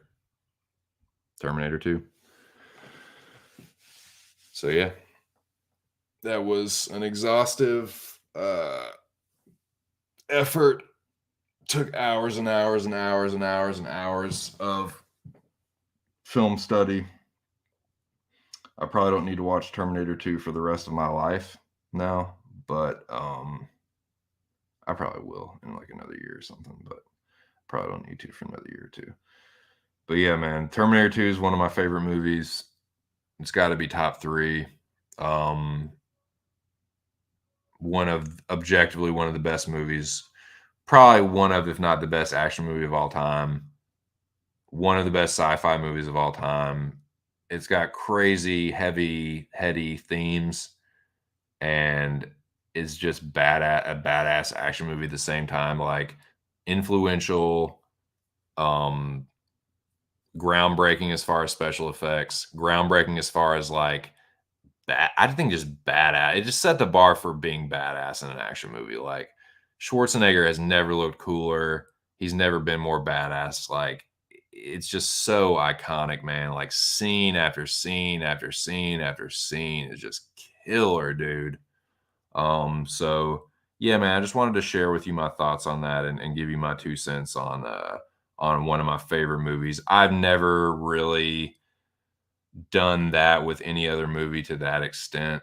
Um, I don't really, there's only a couple movies I really could go into it like that I've seen that many times, where I can already have a foundation of like understanding for it, and then can go further on it. But like, that's the first time I've ever done anything like that's not normally how I fucking break down movies. Like, I don't know, and I didn't just come up with that shit off the top of my head. Like, it took hours and hours of thinking and writing shit down, and like also having seen the movie like 300, 400 times has helped too. Um, so yeah, man, that was Terminator.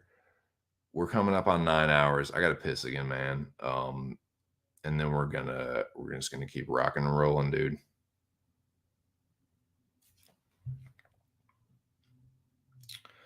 Because the Mandalorian helmet fits with my not showing my face gimmick.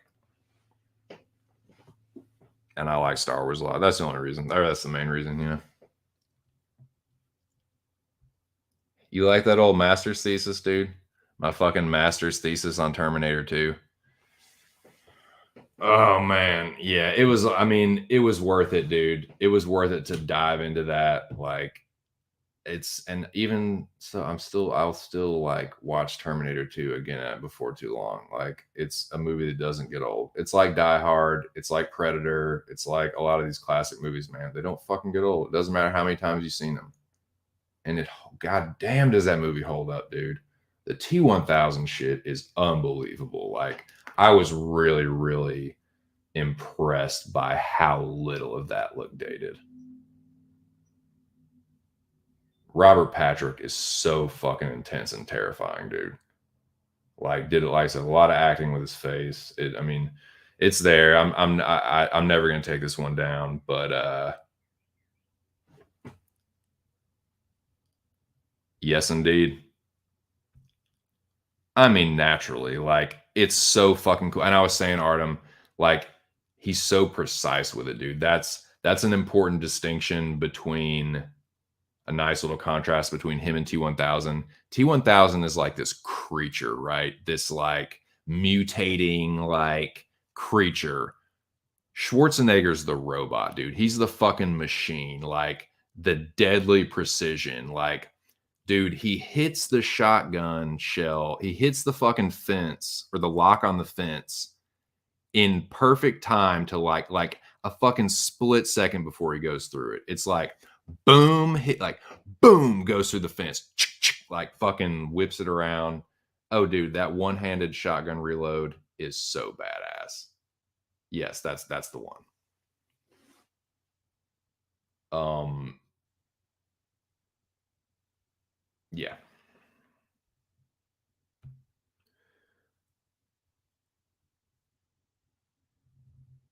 yeah, and in the they make you think it's when he's torturing her, but it's in the elevator.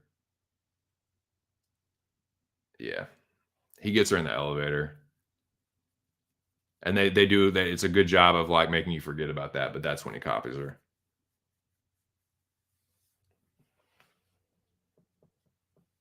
And they do a good job of misleading you with John too. Like you think that like he's gonna copy John, which I don't know why he would be trying to do that, but they make you think he's gonna do that because John grabs the little piece. Because I was saying that badass part where fucking uh Schwartz like is hanging out the car. He's like, drive, take the wheel, and fucking uh shoots the his like support arm, like he digs that fucking hook into the car to hold himself there, and he shoots that part off and then shoots him off the car.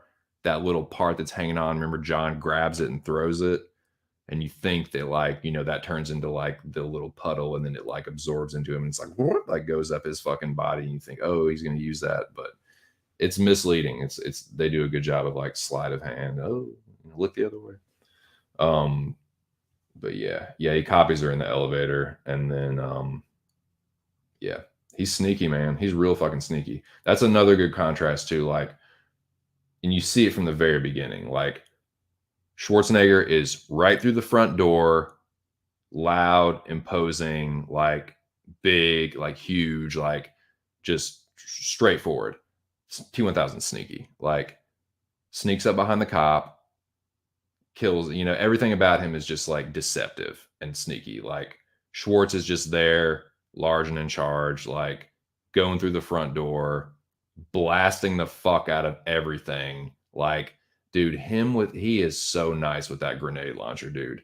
In Cyberdyne, where he's just like fucking was lighting up the cop cars first of all, and then when he's using it to like move through the doors, like blast the one lab door open, or blast the fucking when he grab dude, that's part so tight when he grabs Sarah, when like she's like pinned, when she's like cornered in the fucking clean room, and he's like she's trapped, and he's like nope, busts through the wall, grabs her, and then just like boom blows the other door open. It's so sick, man. Yep, exactly, dude. That's a great analogy, man. That's a great analogy. Exactly, dude. Like a sports car versus like a fucking muscle car, dude. Hell yeah.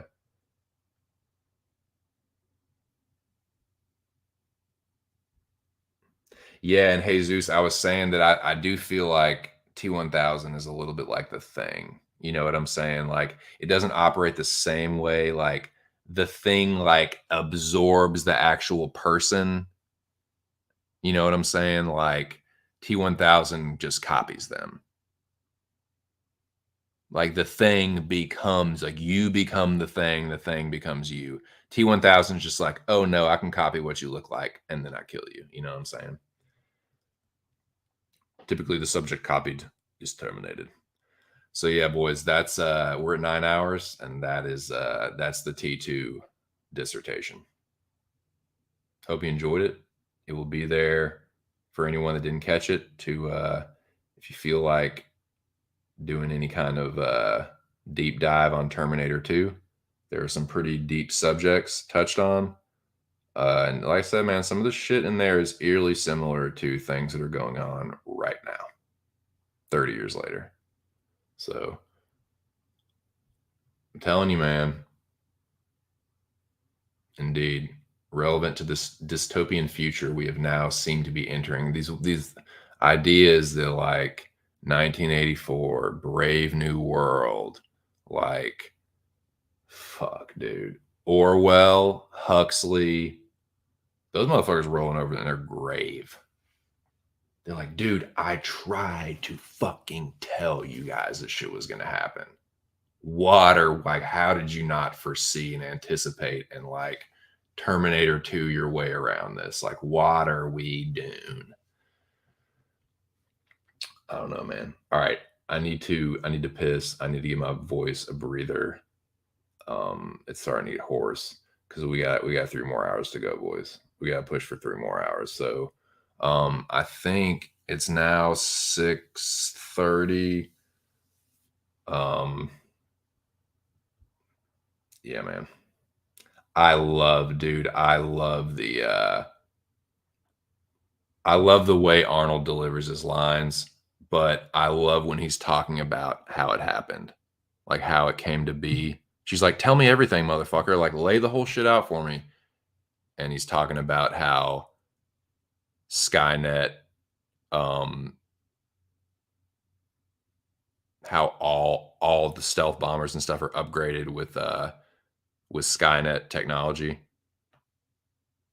After that, they fly with a perfect operational record. Skynet builds. You can just see how the dots connect. Skynet builds past. Everything becomes unmanned.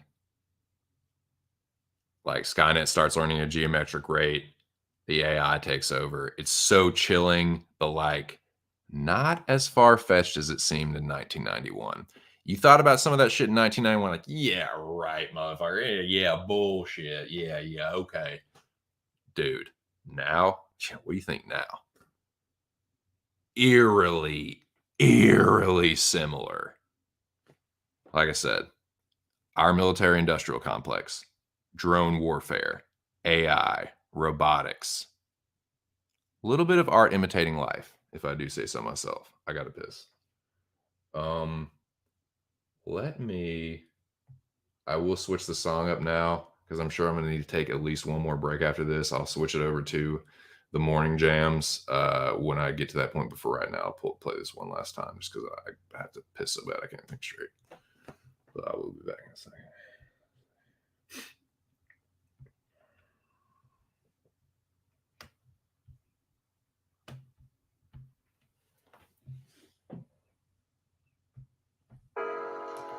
This is a new one, man. It's a new jam. I'll be back.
wee hours of the morning, man.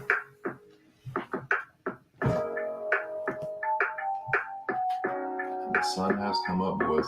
The sun has risen. It's another day. I'm definitely thankful to be alive.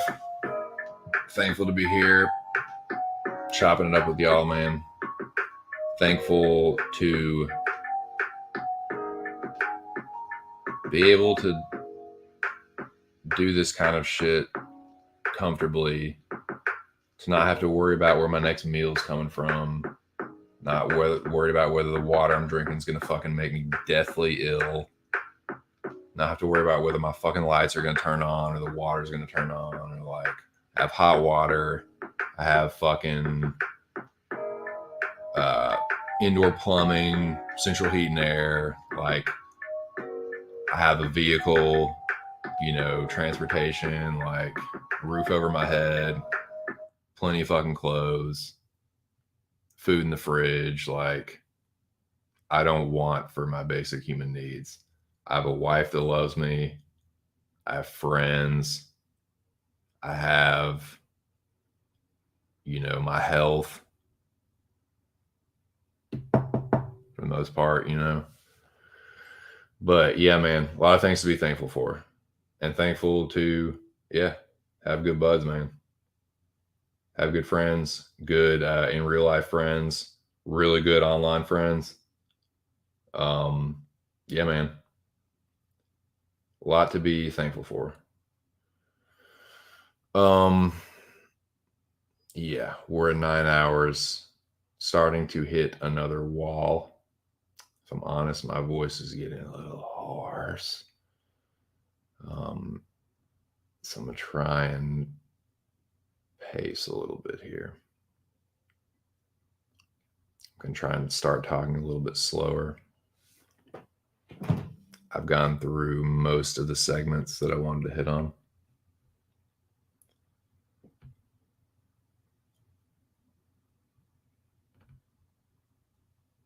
Doing a book breakdown on Orwell Huxley. I could do one on Brave New World. I haven't read 1984 in a long fucking time. It's been a while since I read Brave New World too, but like, and there's a sequel too as well that I haven't read, but I haven't read 1984 since fucking high school. Yo, dude, aside, dude. Morning.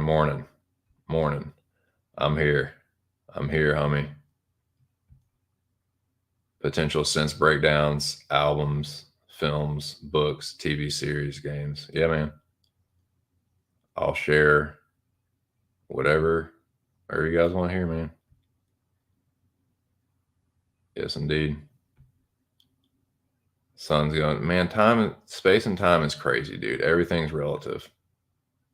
What is sun going down for Nick is sun coming up over here.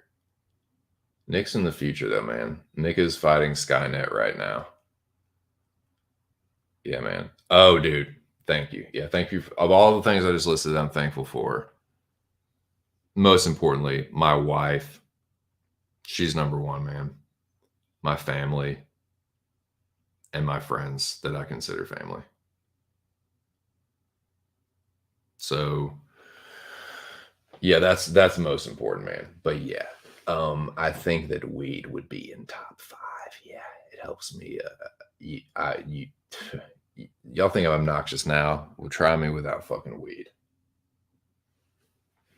That's one thing I need to stop doing. I need to stop tweeting when I wake up in the morning before I have a really bad habit of doing that. And I like keeping my phone right by my bedside in case something happens. I got to hop on the phone real quick. But I don't like, I get into most arguments, comedy. I get into most arguments on Twitter in the morning before I've had my coffee or my pot. Before I've had my coffee pot, that's what I call it. It's the combo. Before I've had my coffee pot, dude, I'm not a morning person, and I have a real bad habit of doing that. Waking up and just getting angry on Twitter in the morning. Because I mean, that's the name of the game, man. It's 2 cents. I give my 2 cents on everything, whether it's wanted or not. But yeah, man, I gotta stop doing that. I'm much more pleasant and tolerable and understanding, and shit on weed is just fucking medicine, man.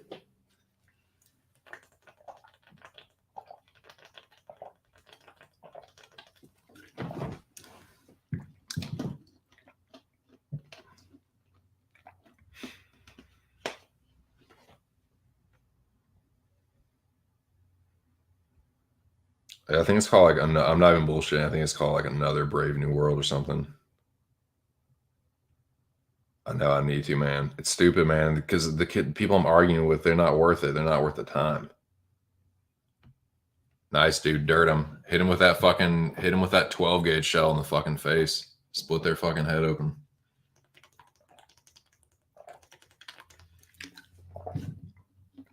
Oh god. Nice. Coffee brewing now.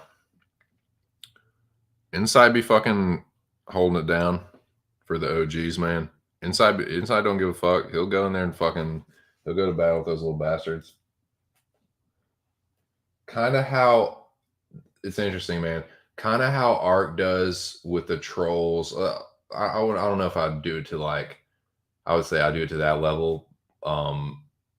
Because Ark will take their fucking heads off, man. But yeah, I go at it kind of like that on Twitter.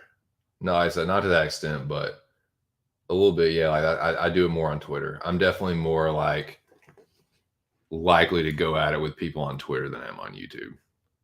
Because on YouTube, I feel like it's easier to just get rid of them, like block them and shit. Like, obviously, like Ark, like credit to Ark, man, because he just has it out with him on his fucking channel. But like with my channel, it's way too tempting for me to just be like, boop, gone, see you. But like on Twitter, for some reason, I'm just like, I want to go at it with people.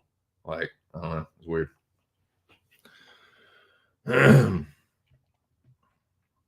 What does that mean?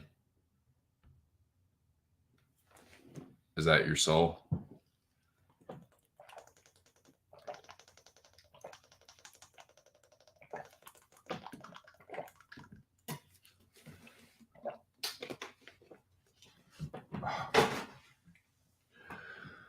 Okay. I need to fucking get my bearings here, like the LA Beast. I'm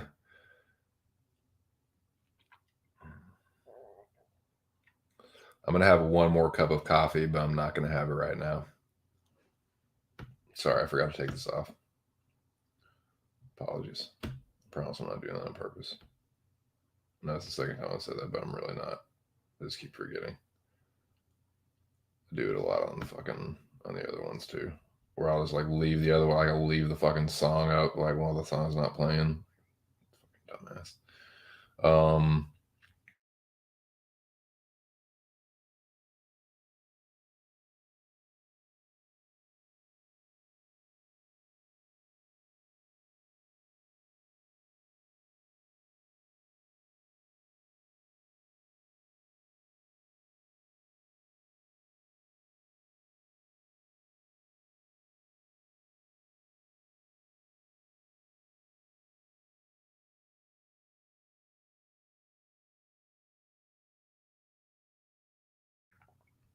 I'm gonna go back to the other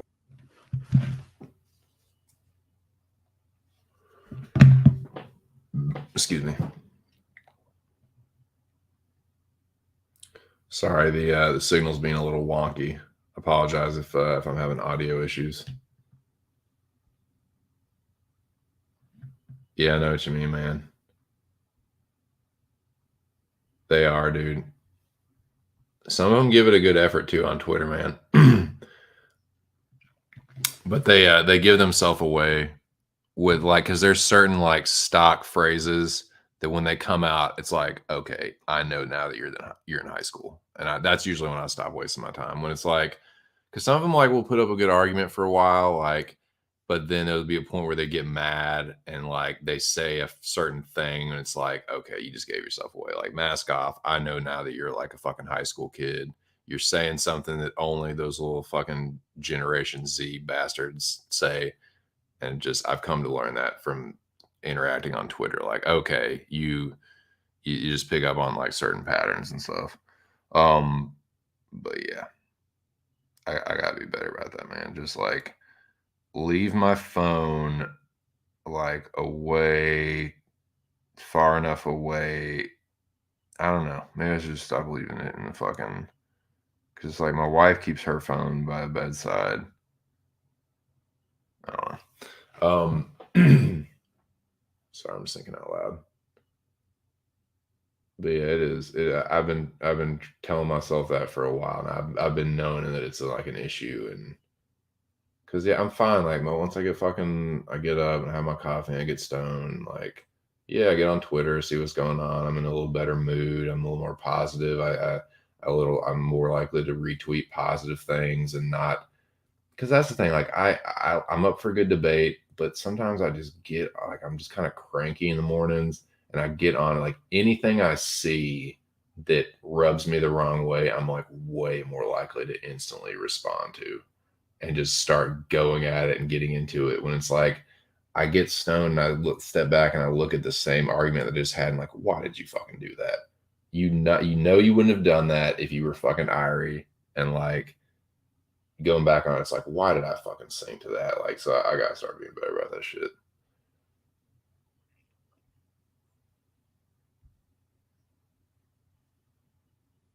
I appreciate it, but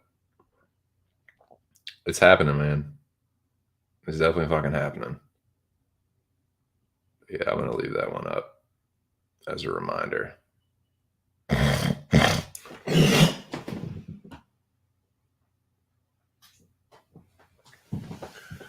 Okay. But yeah, I think I will have shout out to the 5 people in the building. I think I will end up having probably one more cup of coffee, but it'll probably be not quite yet. I'm getting to the point where yeah, I'm hitting another wall. I need to probably get another charge, but I'm gonna save the last. I'm gonna like one more cup, and I'm gonna save it till I'm a little bit further along. But now I'm gonna hit that fucking 12-hour mark, dude. My previous record is 10. 12 is a nice number. I only have like, for all intents and purposes, 2.5 hours left. I can do that, but I need to start pacing myself. I need to slow down. I need to start maybe like whispering. Would that be creepy if I just whispered the whole rest of the thing? I might just for a second though.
Mm-hmm.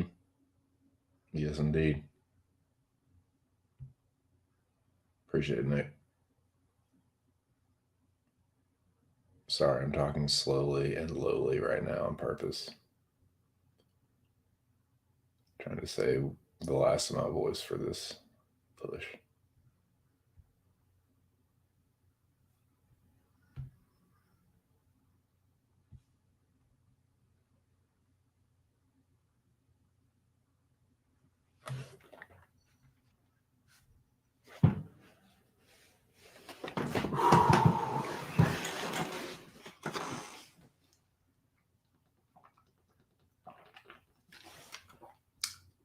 let this be an example to all of you. Don't try it.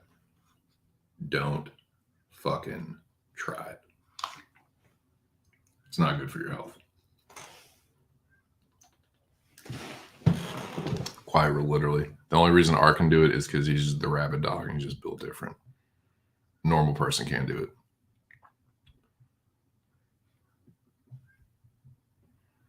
Everything Irie. Hell yeah. Well, dude, I'm glad that's what I'm here for, Bubba. That is what I'm here for, Bubba.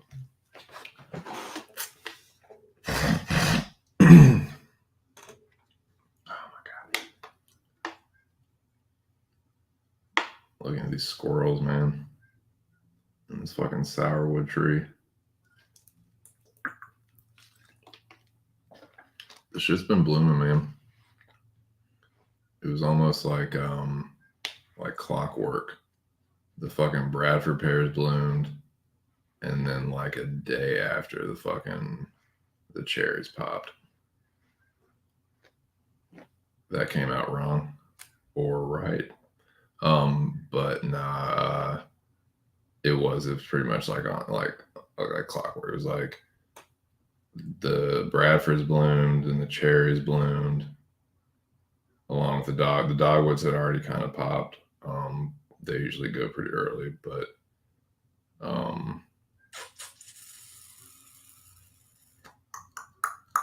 was I gonna say? Yeah, man. Spring is pretty much sprung, but the weather, there's still been a couple of cold snaps. Last couple of cold snaps.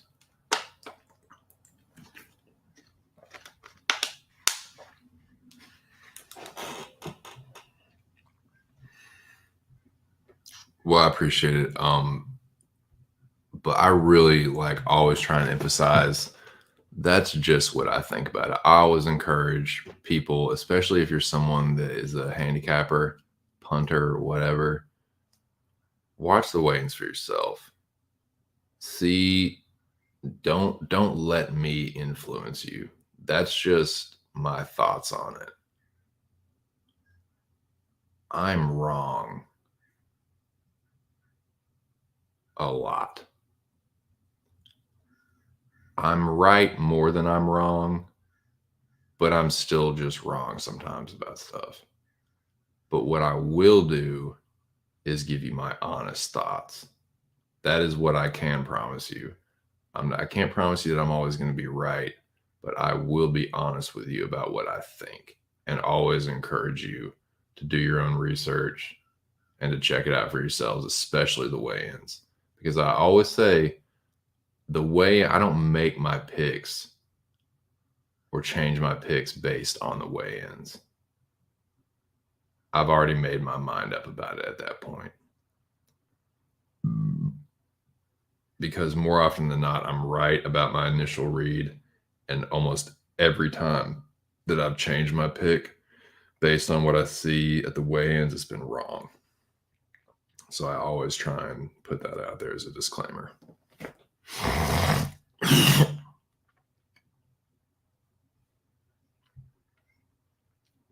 Was Ark sitting the whole time he streamed, or did he stand a bit too? I think he did some moving around. I know, and he did take like a 20-minute power nap, which it's like, that is so fucking understandable if you've been pushing over 2 days straight. Yeah, a little 20-minute power nap, I think is pretty understandable.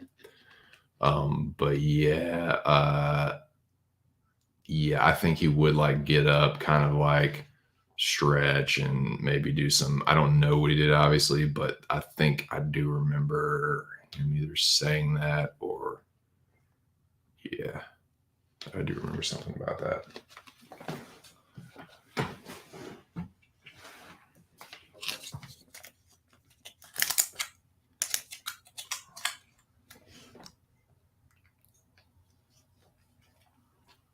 Sleeping is so weird, man. There's times that, and this isn't anything new, but there's times where I'll get 10 hours straight, 11 hours of sleep, or even just a normal like 8 hours and still just feel groggy as fuck. And then there are times where I'll sleep for like 5 hours and it just feels normal. Like it's just fine. So weird. Sleep's so weird, man. And with naps too. Like they say like a sleep cycle is like 4 hours. And you like that a 20-minute nap is better than like an hour nap or like a half hour nap because you're right in the middle of your fucking like REM cycle or whatever. But yeah, sleep's really fucking weird. The best JRE episode is the one with the sleep doctor. Highly recommend. Nice. My favorite ones of Rogan that I've seen recently are, and this is recently, like the last couple of years recently, I would say Josh Home. I can't remember the dude's name, but it's the author of the book The Empire Moon, the one that's about the Texas Rangers and the Comanches and their relationship with each other. It's about the Comanches. It's told through a couple of different perspectives, but it's really like the rise of the Comanche and how the Texas Rangers were created to respond to that. And yeah, waking up groggy means you probably aren't getting, yeah, because like rapid eye movement doesn't really take place until you're in a deep sleep. Like rapid eye movement,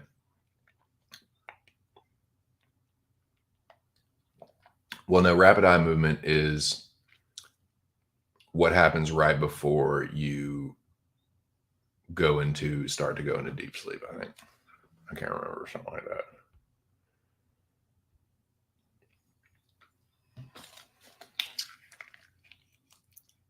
Get checked for sleep apnea. Yeah, my wife says that I snore. She fucking snores too, though. Don't know if I said that. She fucking snores.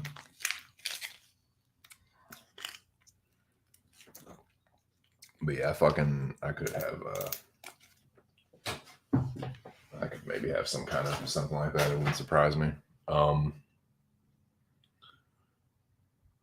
Also, smoking before bed impairs RE. I can't do nothing about that.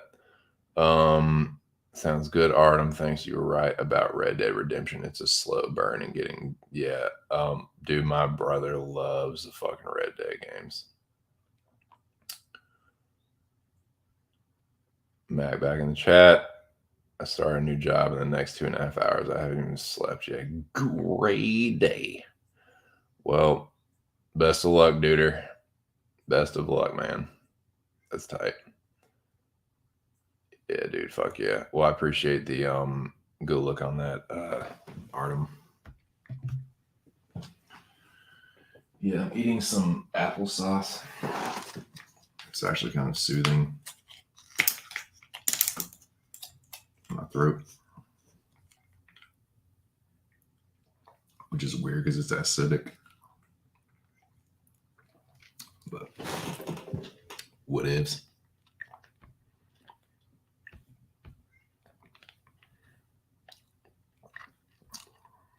Yes, indeed, man. Yeah, I mean, if you don't mind sharing, you certainly don't have to, though. No pressure, of course.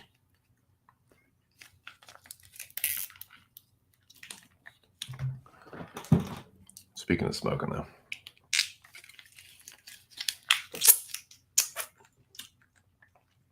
Well, you want something done right, you have just got to do it yourself. What y'all know about that? What y'all know about that fucking Dennis Hopper and Waterworld? Speaking of fucking hilarious movies, I love Waterworld, though. I think it's an underrated B movie classic that doesn't take, well, sometimes it takes itself too seriously, but sometimes it doesn't, man. It's a funny movie.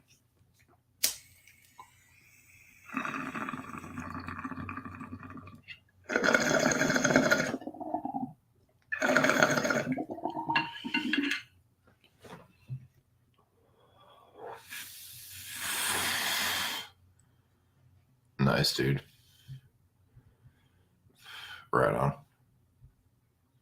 They're both good and underrated, but I'm gonna go with Waterworld. But yeah, both. Did Kevin Reynolds direct both of those? I know that Costner was in both of them, but I think Reynolds directed that one too. Kevin Reynolds directed Robin Hood, Prince of Thieves, and Waterworld. Sorry, I'm trying to keep my voice down a little bit so I don't. I feel like it's starting to like get close to going out, and I want to be able to last this fucking 12 hours. I don't want to spend the last of it just like, ugh. So yeah, I think he was, dude. Kevin Reynolds, American film director. Kevin Reynolds is from San Antone and went to Baylor University. Yeah, he was a writer for Red Dawn, director for Robin Hood, Prince of Thieves, director for Waterworld. No, he did not direct. He did not direct The Postman. I'm incorrect about that, but he did direct The Count of Monte Cristo, the one with Jim Jesus. Sorry, Jim Caviezel. I call him Jim Jesus, because he played Jesus Christ in The Passion of the Christ. But no, that's the one with Jim Caviezel and Guy Pearce. That's a good one, man. It's a good adaptation. So he directed that one. But yeah, he's one of those guys. He's definitely not on Michael Mann's level, but he's like Michael Mann in that he hasn't directed a ton of movies. It's like just a few choice ones. But yeah, not bad. Robin Hood, Waterworld, Count of Monte Cristo, 3 ones that I enjoy for sure.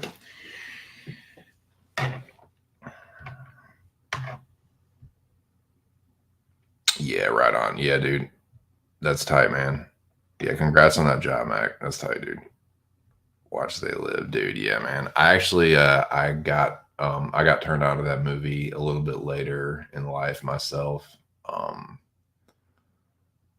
It's awesome, dude. So good. That's John Carpenter too, right? If I'm not mistaken.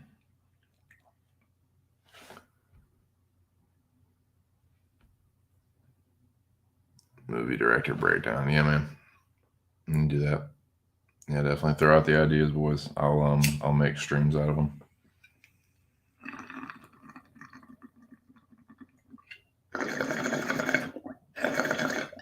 I literally don't have shit else to do but try and grow my YouTube channel and my Twitter following.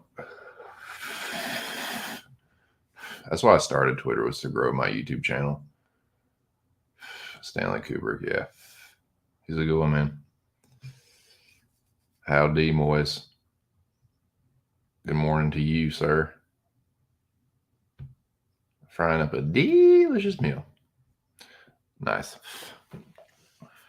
Yeah, man. What oh dude, I just fucking remembered. It's time for lunch. Around the corner. There's a sandwich shop. They got these meatball sandwiches. Best I've ever tasted. Would you go get me 2 of them? Come on, partner. Dude. Nah, but on some real shit, dude, I forgot about this too, man. I fucking forgot about this, and I'm so glad I just remembered. The old lady, this is hours ago. This has been in the fridge. She got me a fucking Wawa breakfast burrito. Oh my oh my god, dude. Wawa breakfast burritos are so fucking danky diesel. Like they got the fresh pico and the eggs and cheese and fucking, oh god, dude. Oh my. Jackie boy, you missed all the fun, Jack. You missed the Terminator 2. You missed my Terminator 2 master's thesis. You missed the fucking Weezer Blue Album breakdown. You missed it all. And you know what, Jack? I'm so fucking disgusted by that. And you, and I was nah, man. Good day, gentlemen. Hey, we have the whole. We're rounding out the international homies circle. You know what I'm saying? Yeah, dude. Shout out to the UK and Scandinavia, namely Northern England and Norway. Holy shit. Holy shit. No, I'm just kidding. I'm just a funnin' Jack. I'm just joking. Um, no, nice. Howdy part. But yeah, dude, dude, that's what I'm gonna do, man. I think that will give me just the fucking fuel that I need to make it through this last push, man. I think that's gonna give me the fuel I need. I'm feeling a little famished right now, dude. I'm feeling a little fucking like hungry, dude. A little ravenous with fucking Robert Carlyle, dude. That'd be a good one. I love Ravenous, man. I could definitely review Ravenous. Oh, oh. Okay, Jesus Christ. Okay. I'm gonna fucking grab that burrito though, because I'm pretty fucking hungry and just yeah, that's what I'm gonna do. I love it too, man. I love Waterworld. I saw Waterworld in theaters actually. There's this fucking theater. I don't know if it's still there, man. You can ask shout out to shout out to the homie. We know him by many names, but the most recent incantation or most recent version, persona, what have you, is House of Mo. Shout out to shout out to the homie Mo. Mo could tell you probably better than I could. I don't know if this theater's still there or not, but it was the old Cinema 150 that's out there off University near out there getting out southwest, getting out there to Southwest Little Rock. Um, but yeah, I saw it there at Cinema 150. It's a big like theater. It looks like a dome. It's one, and it has one theater in it. I saw a few movies there, man. I saw Waterworld there. I saw, um, um, fuck,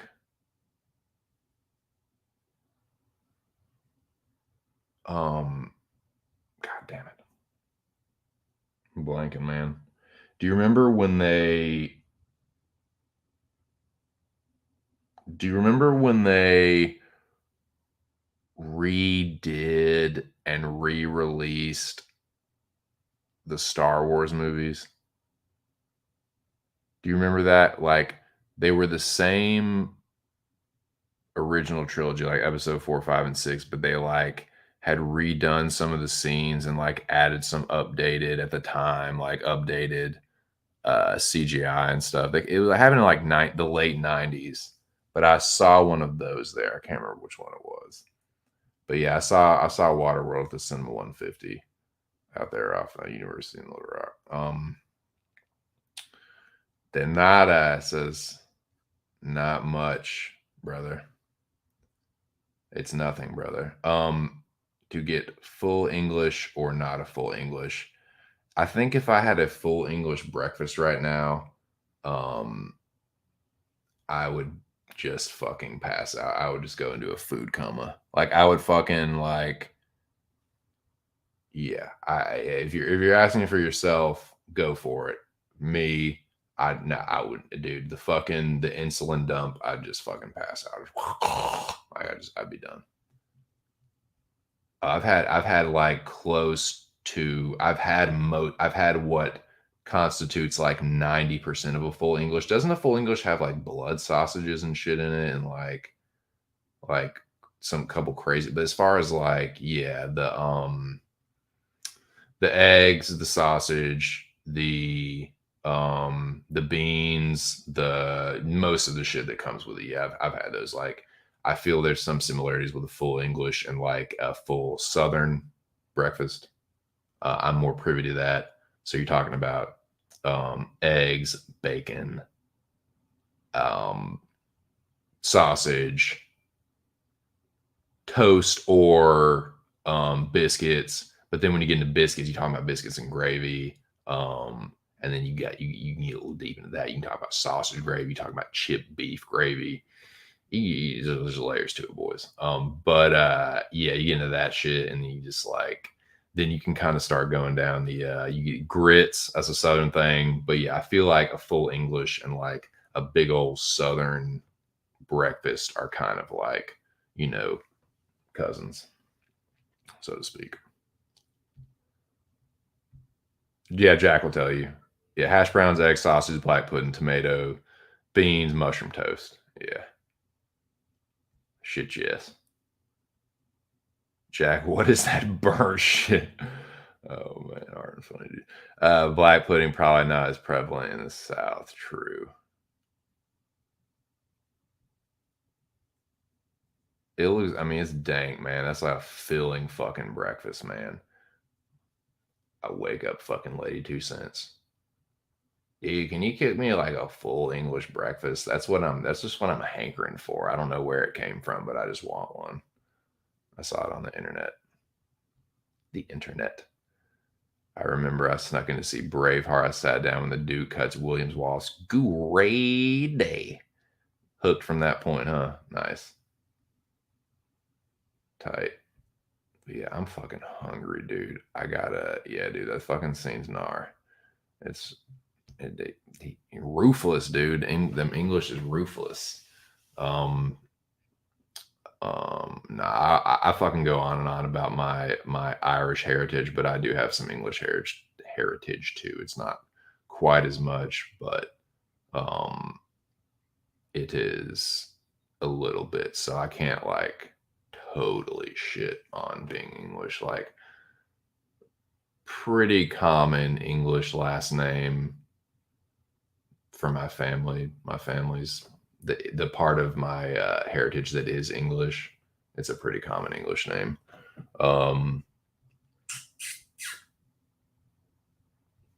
Pig's blood, nice. The blood sausages, yeah. Poached eggs, crushed avocado with a side of, yeah. It's breakfast time, boys. Pig's blood can take our lives, but they can never take our freedom. You want a hot take? Y'all ready for a hot take? I like Rob Roy better than Braveheart. All right, I'm going to get this burrito.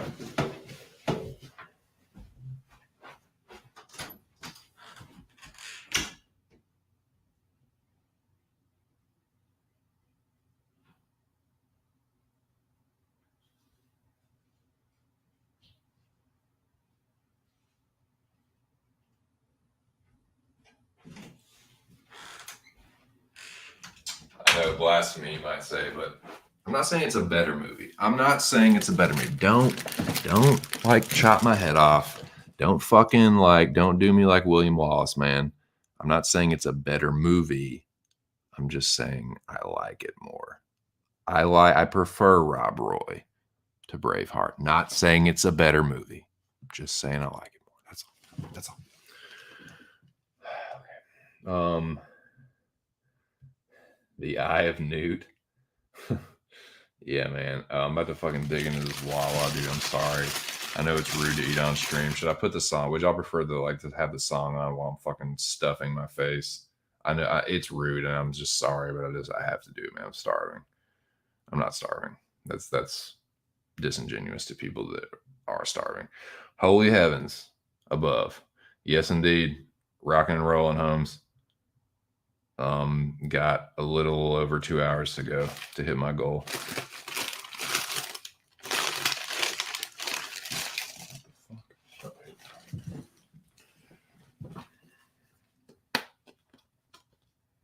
So yeah, shout out to the 8 people in the building, man. Music, okay. People have spoken. Let their voices be heard. Better than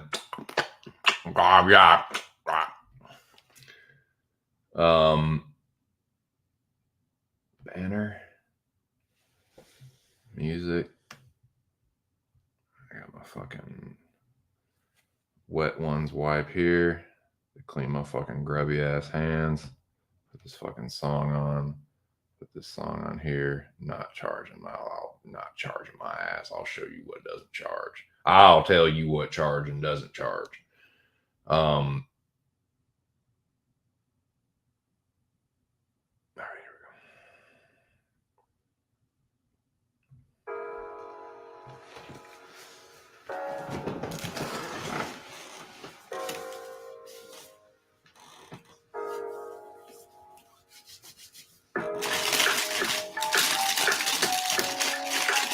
we go. I'm telling you, man, if y'all know about these, let me put y'all up on a little game, dude. If you like breakfast burritos and you got a Wawa around you, there you go. You can figure out the rest, man. Wawa breakfast burritos, just order them as they come. Bacon, egg, cheese, and fresh pico. Oh my God, it's good.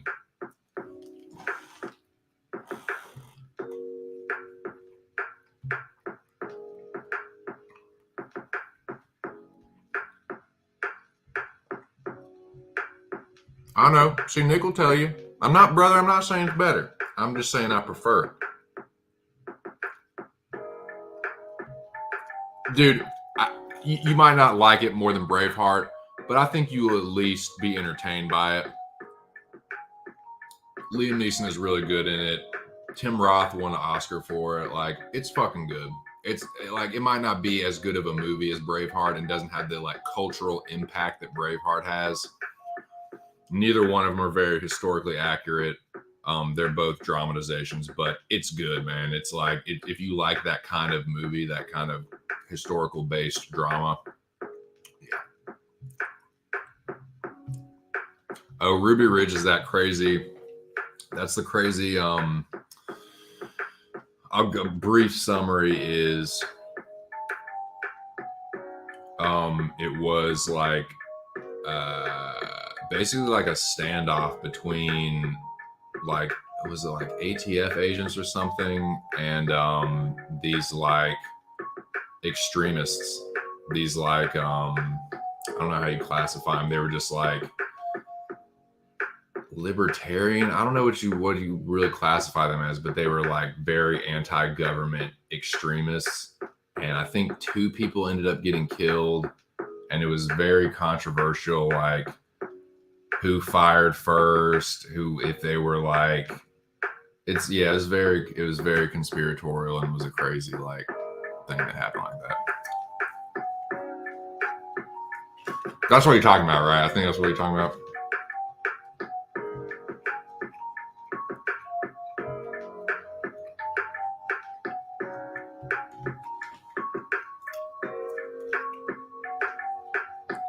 breakfastburritomobomb.com. Hitting the spot, man. I'm about ready to need my coffee, my last cup of coffee.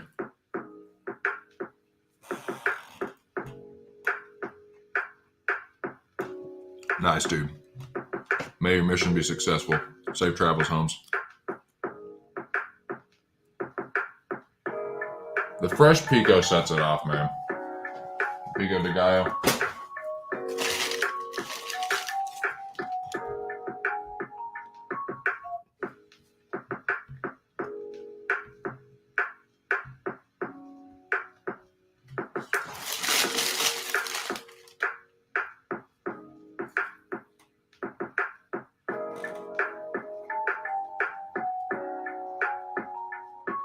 It's cool, man. So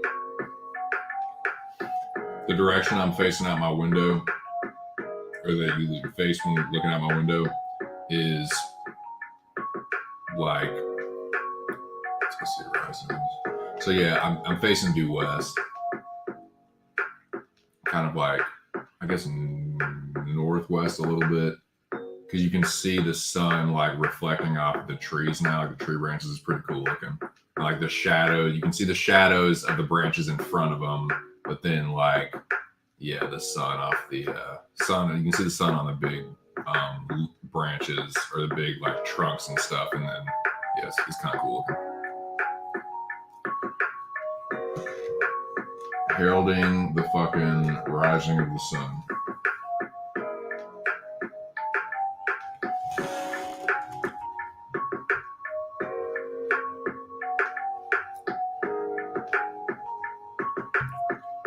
That's right, my brother. You got it.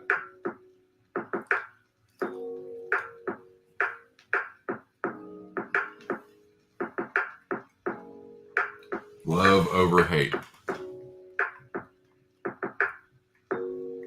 Yeah, exactly. Yeah. Not as many people died, but it was a similar kind of like standoff, like extremists, not really cold, but it was like kind of sort of like that. It was one of those like, was it like, was the shooting justified? Like, was it gonna go bad anyway? Like, should they have been there in the first place? It raises a lot of questions like that. But yeah, like Jack said, it was a very very controversial event. Isn't what, like Wyoming or something? Montana, some shit like that. Some like Northwest territory, some Northwest state.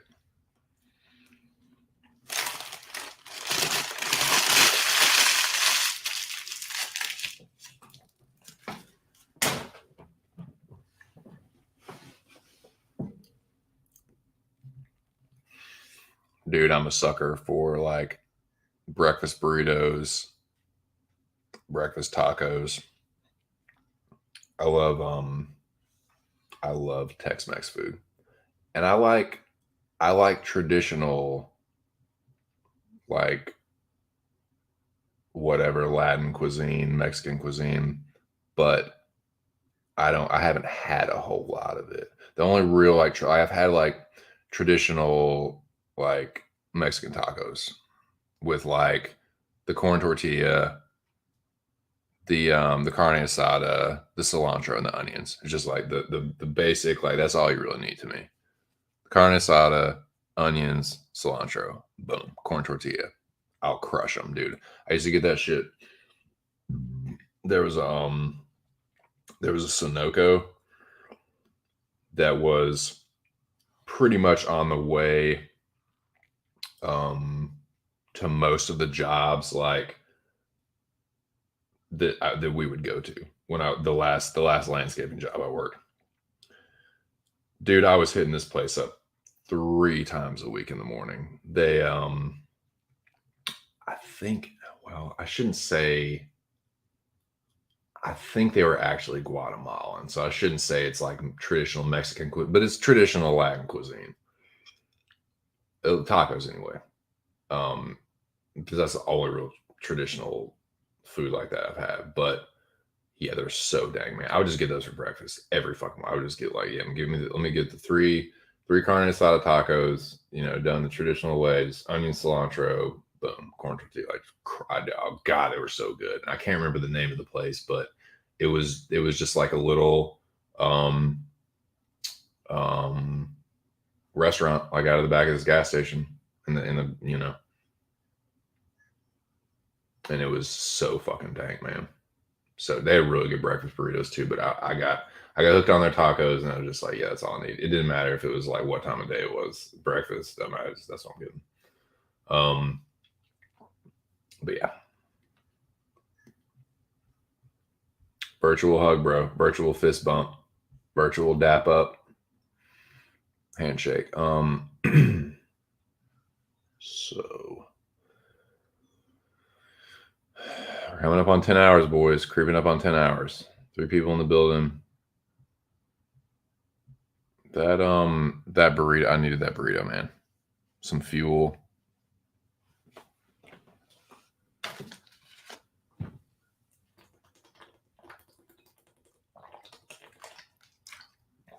I've been slugging water. Oh, Jackie boy. Glad I got you in the chat. You missed the Weezer thing, but I don't know if you saw my my tweet. It was like a response to somebody asking about, oh, classical or like heavy metal. And I put out like some of my few, like, you know, there's so many different subgenres of metal. And I put out like some of my favorites from each of the subgenres that I could think of. And I'll find it and fucking send it to you. But the reason I brought that up is like, and someone else had mentioned it, like maybe Nick or somebody, maybe in the group chat thing, but it was about doing a metal reaction stream, like a fucking stream for metal. I could fucking review a metal album or something, maybe. I don't know. But I was thinking about it and didn't know if you would be keen on something like that, hearing something like that.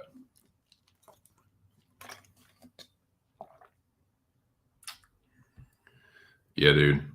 This is a marathon, man. Going for 12 hours. That's my goal. That is my goal.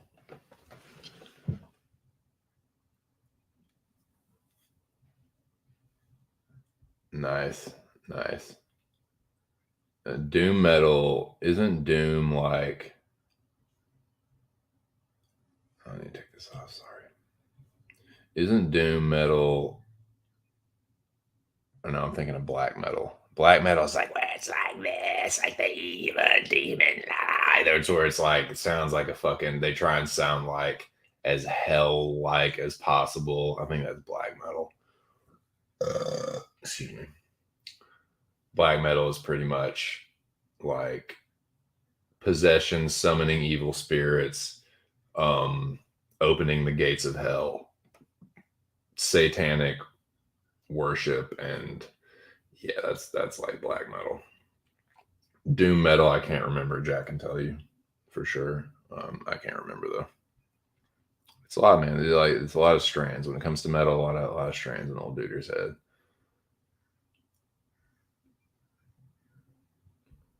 I like 2 bands. Nice. And that stoner metal or doom metal. There's definitely a few that are good though. Nice. Yeah. So for new metal, nice, dude. Where'd you visit the U.S.? But yeah, like for new metal, my favorite 3 are 40 Below Summer, Slipknot, and probably System of a Down.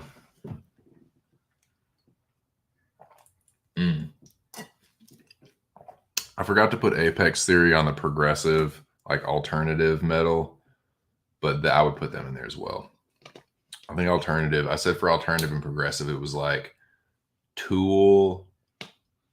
I said Apex Theory should have been there, but it was like, oh god, I can't remember now. I'm trying to think over my head. Oh, Tool, In Flames, and who was the other one?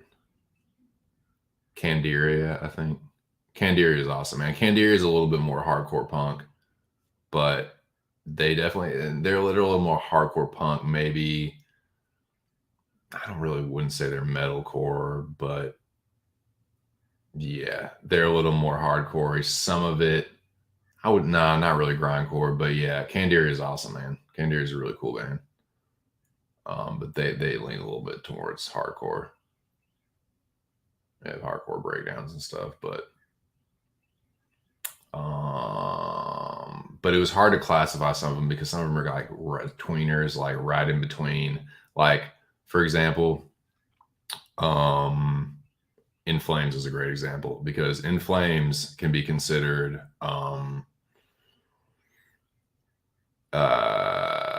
metalcore, progressive metal, melodic death metal. So that kind of you start to blur the lines with the genres there. Yeah, I love In Flames, man. I really do. I'm a casual kind of, I'm kind of casual with semi-casual kind of with metal. Like I know what I like, but I'm not Mr. I know everything about it kind of. Like I know what I like. I definitely know what I like. And like Cloud, is that the name? Is it Cloud Connected the name of the album? I know it's the name of one of the songs, but no, Reroute to Remain. That album, I really like that album a lot. System's probably my favorite song on it, but yeah, Cloud Connected is a really sweet song. There's some other ones I like, but yeah, like that's the album that I know the most and like the most, but I haven't listened to In Flames discography, so I really can't speak on the rest of it. But yeah, I was thinking about doing maybe a whole fucking metal stream and doing like a metal album review, but yeah, man. But when it comes to death metal, just straight up death metal, and some of these bands can fall into other categories too, but I think it's pretty safe to say that all of these are just like pretty standard death metal bands. Nile, Cannibal Corpse, and Lamb of God. I feel like those 3 those are pretty, like, most people are going to agree that those are death metal bands. And those are probably my 3 favorite. Lamb of God's actually from Richmond. And I've said this before. There's a dude I used to work with when I worked at Pier 1. His girlfriend was one of the managers there, but his band, I can't remember the name of them, dude, but they had opened for Lamb of God before at like some local like Richmond metal. Like when Lamb of God, there was like Lamb of God coming back to Richmond playing at like a smaller venue, and they ended up opening for him. But the dude had given me a copy of his demo like on CD, and they were fucking good, dude. Like they were really fucking good for being like just some opening act. Like fuck, man, they were nice. He I think he was the guitar player, but yeah, Lamb of God, I like them. I'm not Mr. Like, I don't know, like, I haven't listened to like all their like music and stuff, but everything I hear by them, I like. Kind of that like mid range, kind of screaming, like, yeah, I like Lamb of God. And Cannibal Corpse, I do know a few Cannibal Corpse songs for sure. Like, I had a buddy in high school who was really into fucking Cannibal Corpse. So yeah, like my favorite Cannibal Corpse songs. Drowning in Viscera is a good one. Hammer Smash Face, everyone knows that one from Ace Ventura, but that is a good one. What's another Cannibal Corpse song I really like? I Come Blood. That's a fucking a crazy one. Hatchet to the head, hatchet to the head, hatchet. Yeah, that one's fucking sick. Hatchet to the Head's awesome. Yeah, I like Cannibal Corpse and Nile. Dude, Nile has some crazy songs. They're all about the Egyptian god theme shit. Ramses, God of War, Osiris Bringer. Like they have crazy song titles like Osiris Bringer of Death. That's something like that is the name of one of them. But yeah, I like Nile. Their sound is pretty like straightforward death metal, but they have cool like intros and shit that sound like, Egyptian war drums and stuff. It's pretty cool.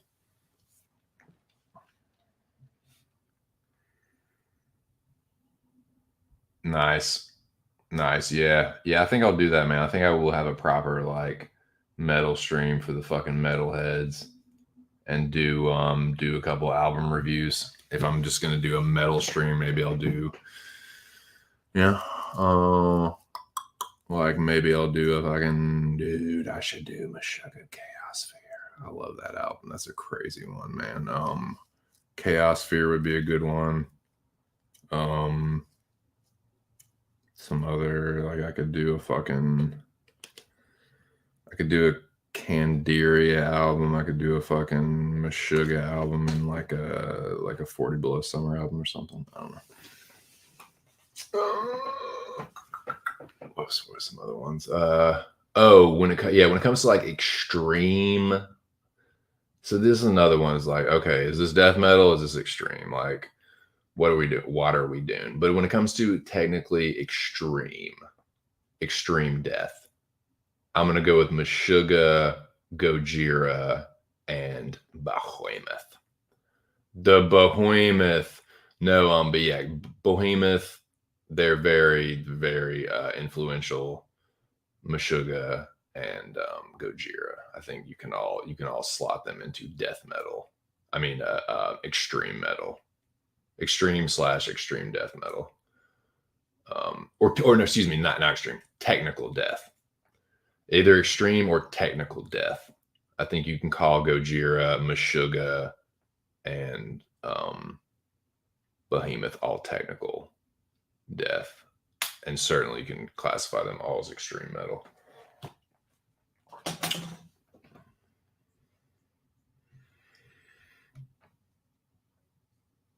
Yeah, for sure, man. Gojira, Meshuggah, they've been leading the pack, man. I feel like they're pushing the envelope right now.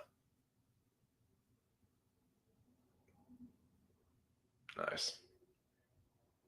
I was saying earlier, Jack, that we were talking about music a little bit. We are talking about Danny Carey.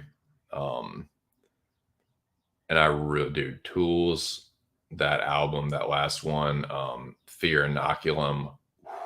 God, it was good. Really fucking good. That's one of the best new albums that I've heard in the last few years. But I would say Carey and like the drummer for Gojira is really good. I forget his name, but and Hauka, Thomas Hauka from Meshuggah. Like Hauka's like a fucking. I'm pretty sure Danny Carey's from another planet because he's into all that like unlocking the secret like polyrhythms and like secret numbers and all that bullshit. I would say he's probably from another planet, and Hauka's just a robot. Like Hauka's just a cyborg. He like tells the metronome that it's off. I think the metronome is a little off. I want to check it. Oh, it is. You're a robot. Um, but yeah, so yeah, Thomas Hauka, the drummer from Gojira, and like Danny Carey, they're the gods of rhythm and percussion. But yeah, Gojira is a really really fucking good band. Um, nice. Yeah, well, I can definitely make that a proper stream. Power Trip Nightmare Logic is a fucking awesome album. Nice, dude. Now I'm trying to remember metalcore slash grind because it's weird, man. Grindcore kind of gets into some metalcore type stuff, but to me, grindcore is a little more. When I think of grindcore, I think a little more towards the like hardcore, like a little more punky sounding. Maybe that's just me, but when it comes to grindcore slash like metalcore, I'm gonna say like um Pig Destroyer for grindcore for sure. I like Botch. They're a good fucking. But see, some people say Botch is like math metal or something, but like Botch is a fucking grindcore band to me. Um, there, dude, Botch's cover of O Fortuna is really fucking dope. But yeah, I'd say Botch to me is like a little more grindcore. And then another good metalcore kind of band like that is December. They're from Nevada, but they have this song called "Host."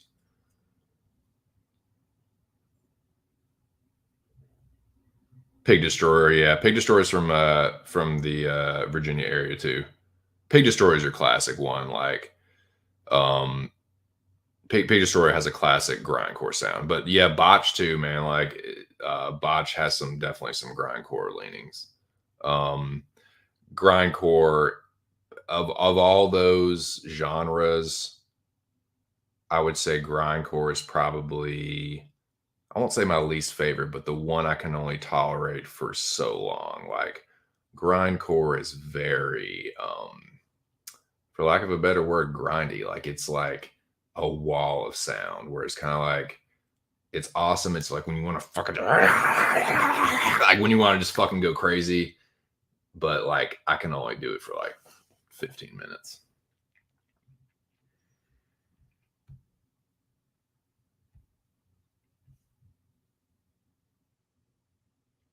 Jack, listen to this song real quick and tell me how you would slot it. And tell me whether you think it sounds like more metalcore or more like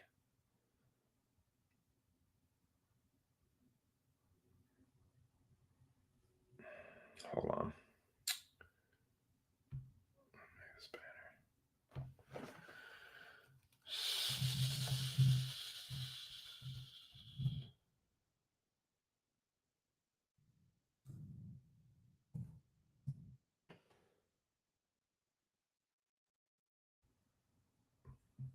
Because I try to put them like I try to I think I'll put December either like death metal or maybe metalcore. I don't know, man. Just listen to it when you get a second and tell me what you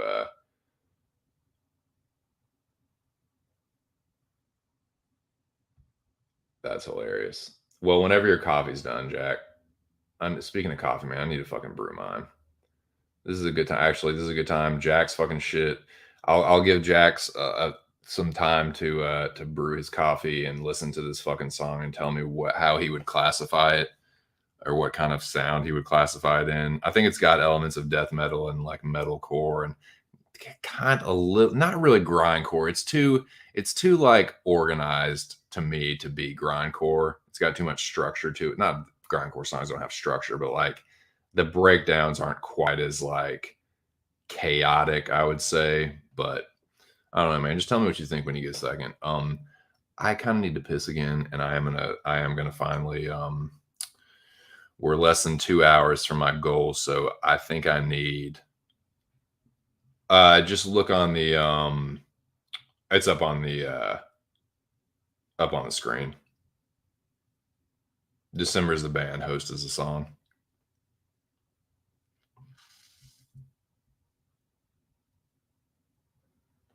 But yeah, I think it's a fucking kick-ass song. And I was just but I don't really that's the kind of things like what am I listening to, Jack? Like tell me exactly what genre it is. Because I know you have a little bit more of a keen ear for that than I do.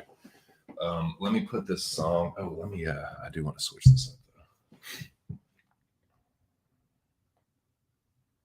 Because I went down in the comment section. A lot of people were saying it was like metalcore, like the breakdowns were, and I can't. I don't have that.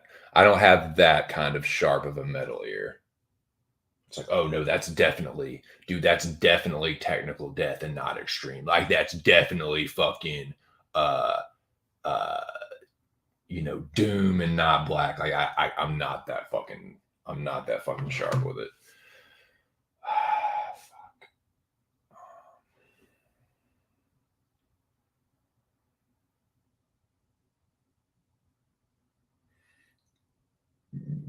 What is the name of this?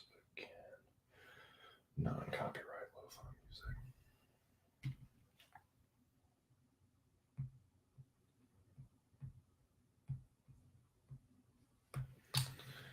Man, for real, you're not gonna fucking, you know what? I don't even give a shit. I'm just leaving it. I don't feel like fucking with it.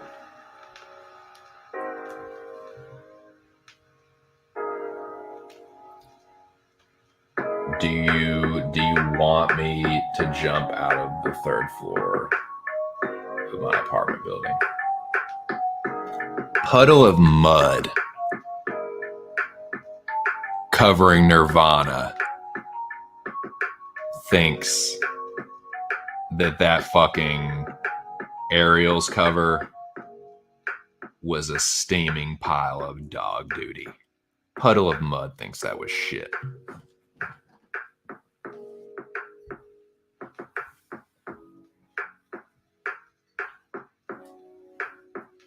Old Mud Butt thinks that whole thing, that fucking cover was Mud Butt, dude.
fucking the cold light of day.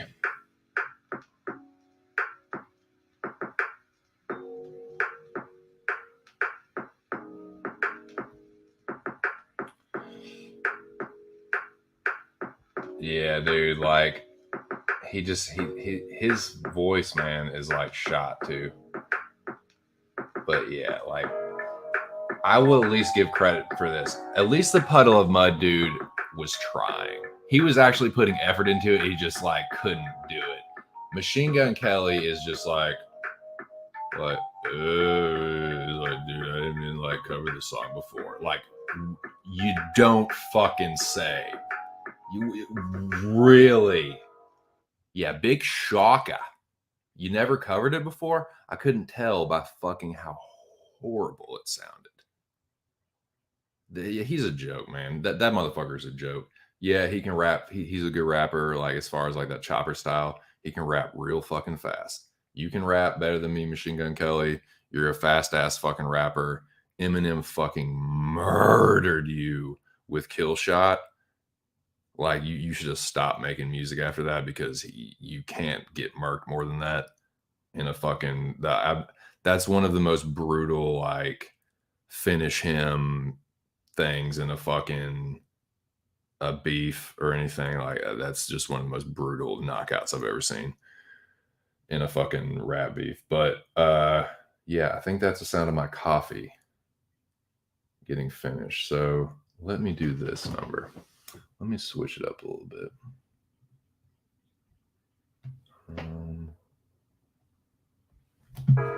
Sorry. Go to this.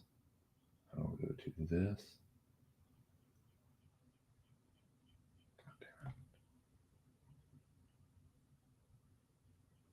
Yeah, this was the I think I still have this link up. I think this is still the accurate link for this one.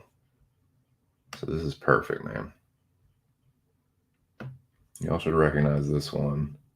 I'll change the banner on this real quick because I think this is called something different. Free non-copyright. Yeah, it's called something a little different.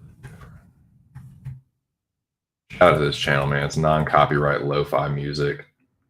Other than that Phase Ed song, this is where I'm getting the most of the music from. So make sure if you like what you hear, like the songs that I'm playing, that's where I'm getting this from. Channel, once again, the channel is non-copyright lo-fi music. And here we go. I'm just making sure I get the name of the song right. It's all some version of like lo-fi this, non-copyright, royalty-free that. They don't have like an artist or this, like an actual song name. It's just kind of like different versions of the same. Hey, this is royalty-free. So yeah, big props to them and shout out for putting music out there like this for people to listen to and use. If there's anything else I can do to help y'all, you know, feel free to reach out to me.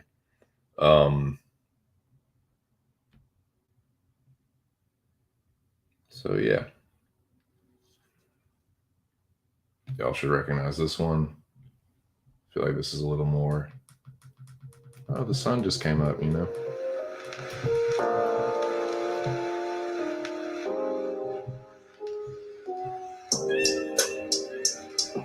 I'm gonna go get my coffee. I'll be right back.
All right, boys. Closing in on it. Getting close to the getting kind of close to the home stretch here, man.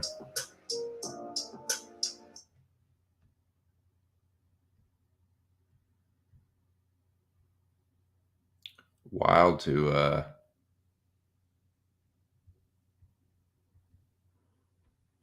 to have been starting the stream with this all-nighter, and here we are. It's morning time. It's almost 8 o'clock in the morning. So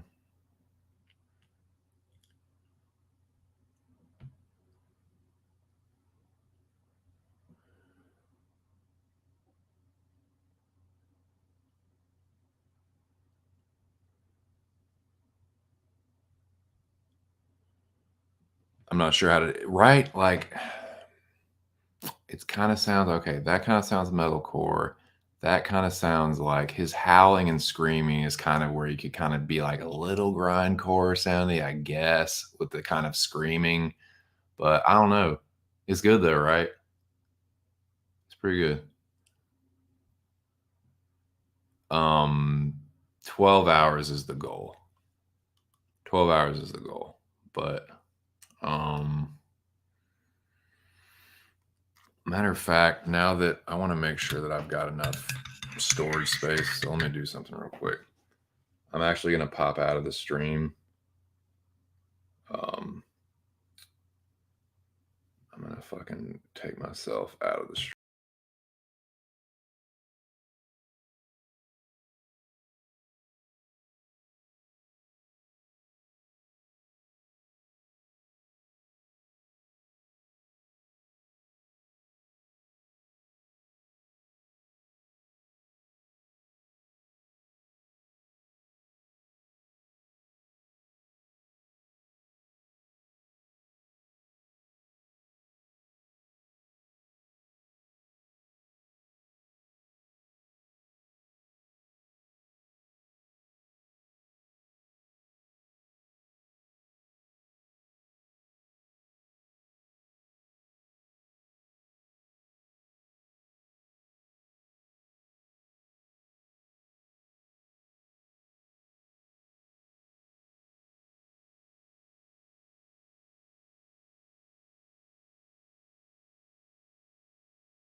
Okay, sorry about that. I'm back. I just wanted to make sure that I cleared up enough storage space that this wasn't good. Because, dude, if I was to go through all this and it was to like cut it off or something, like you hit your storage limit, I would be really fucking pissed about that. So I just want to make sure that it was all the coast was clear with that. The coast was clear. Is that what people say? I'm trying to keep this somewhat organized around me, but it's kind of turned into a mess. Just give me 1 second here. All right. Been doing pretty good with the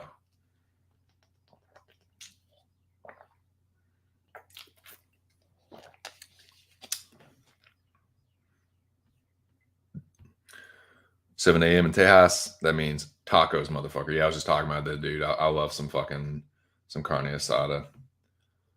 So it's 2 carne asada, 1 bean and 1 cheese. Yeah, I'm dead, dude. I died. Yeah, man. Yeah, I'm back. So I had to clear some storage space, but okay, let me take that banner off.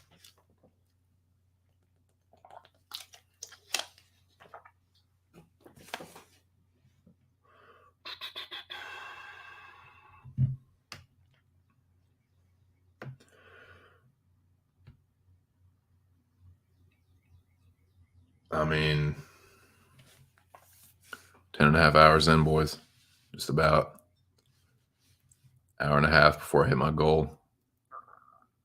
I feel pretty comfortable in saying that it's going to happen.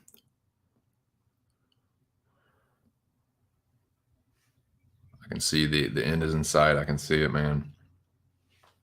Just an hour and a half left. I can definitely do that. Excuse me.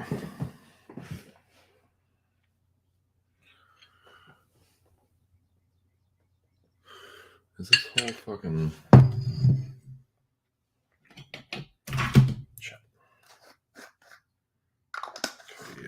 I do need to grind a little bit of tree, which I will do now. Some coffee grinds. Where's that fucking nugget at? Here we go.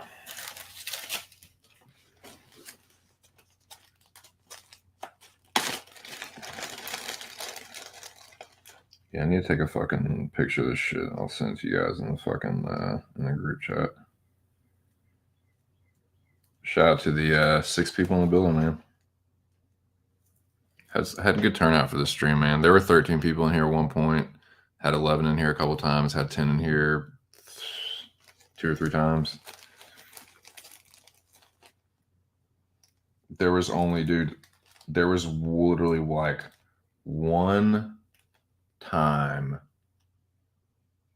at like 4 in the morning that there was, for a brief second, that there was nobody in here. But the whole time there was at least 99.9% of the time just out the stream, there was at least 2 people in here. So I just want to give a big shout out to you guys. Y'all made the stream possible, because that's why I'm doing it, to like about the Terminator shit and the Weezer shit. It's like I just wanted to share what I found, share my findings. So shout out to you guys, man. And I'm now grinding up tree. Got my coffee, my last cup for the final push.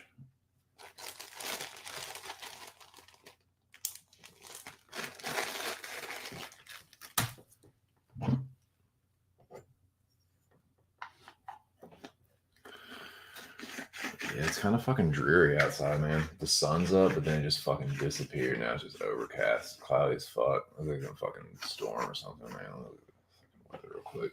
Looks like the bitch is gonna storm. Yeah, dreary on the eastern seaboard, boys. What's fucking weather looking like here? Oh yeah.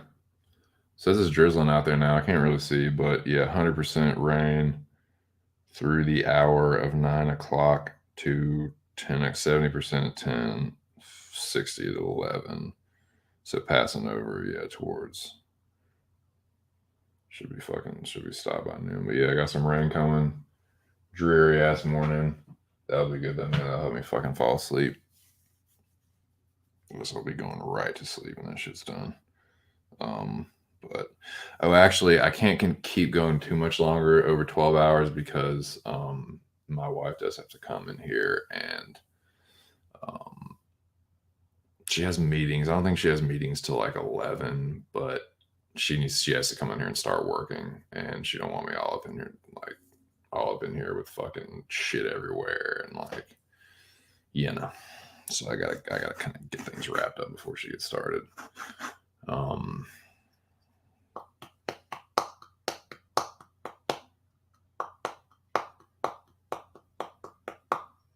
Sorry, I'm just tapping this fucking. I'm trying not to fucking. I usually just crack this thing with the fucking lid to help get this shit down into the fucking the holding area, but it's loud as fuck, and my neighbors probably fucking hate me enough as it is. I don't want to give them an extra reason. So yeah, sorry. Shout out to my neighbors. Sorry. But you know what, man? There's some crazy fucking noises coming out of that apartment below us. Like I said, sometimes it'd just be a crazy fucking like slam out of nowhere. Like, what the fuck was that, dude? So yeah, I guess I don't feel too bad.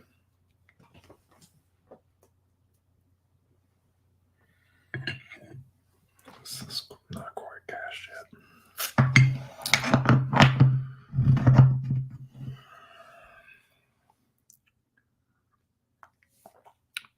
man. For instant coffee, it's pretty fucking good, dude.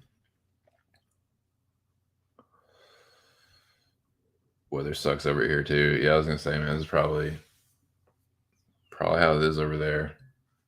What, like 60% of the time?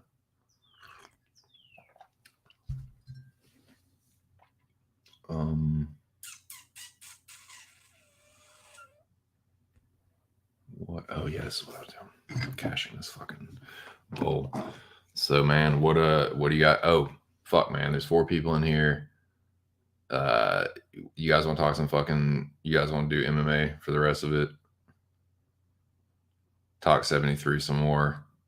Talk some Mecca. I feel like that'd be kind of appropriate to close her out. You know, get back to the roots.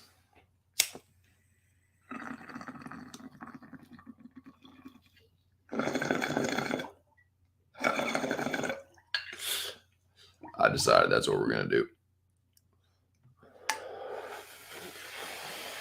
Let me make the banner.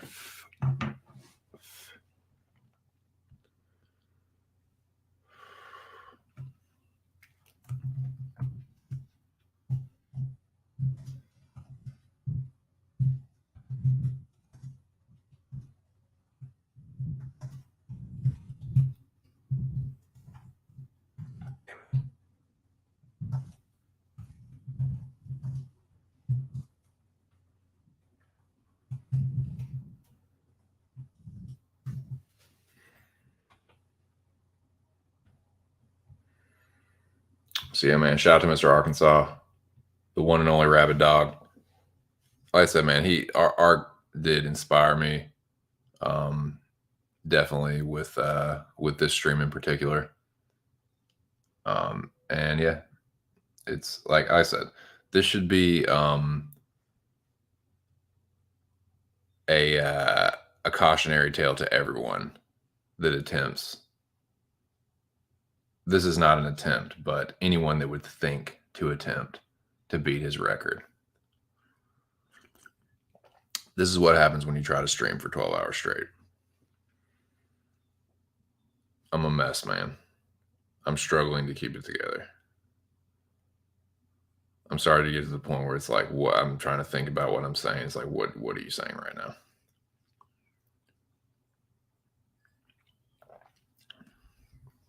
Don't try it. I'm not. Like I said, I'm not trying. This is not me attempting that. This is my, like, you know, little fucking homage, like my little, you know, my little tribute. It's about the most I can do. But yeah, let's talk a little some fighting. Let's talk some fighting. Why is Mallet a favorite?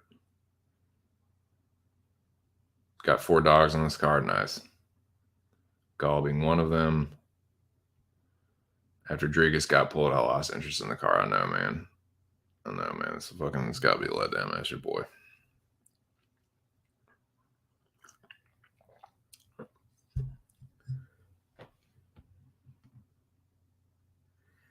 Truckin says Mallet's a gentleman. Gentleman. Do what? All right. Let's pull this up, man. I'll do it on my phone so it doesn't sap the lo-fi. I mean the Wi-Fi strength.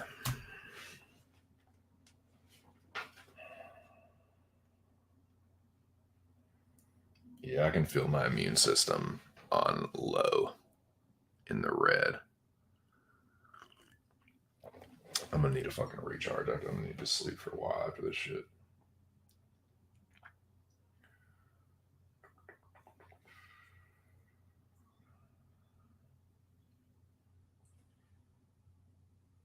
What was that doing? What the fuck was that doing? God damn it, I just forgot what I was doing. Oh yeah, it's pulling up. Sorry, I was pulling up the card. UFC 273 card.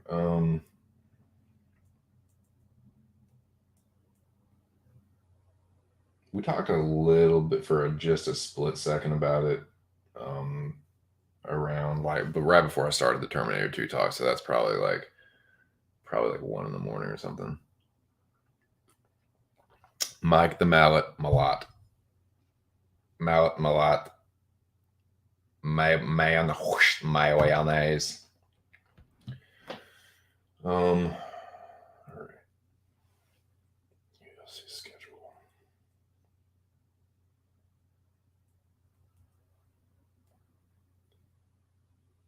Okay.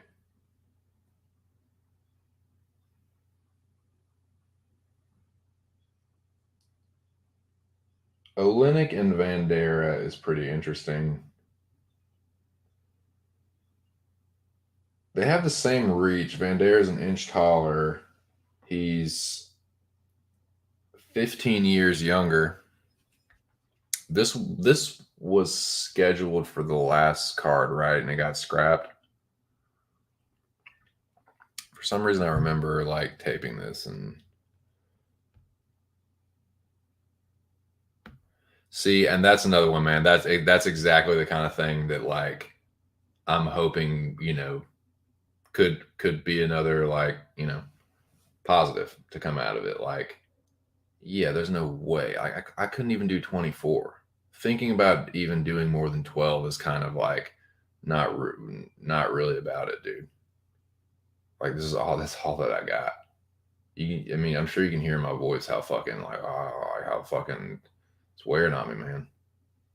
This like maybe Ark is starting to hit his first wall here. Maybe, probably not, right? This is like not even a fifth of the way through his 55-hour marathon. Just trying to put in perspective for y'all. Just trying to put in perspective a little bit. I hope so, though, man. Yeah, shout out to Ark. I hope it inspires him to do another wild one like that, man.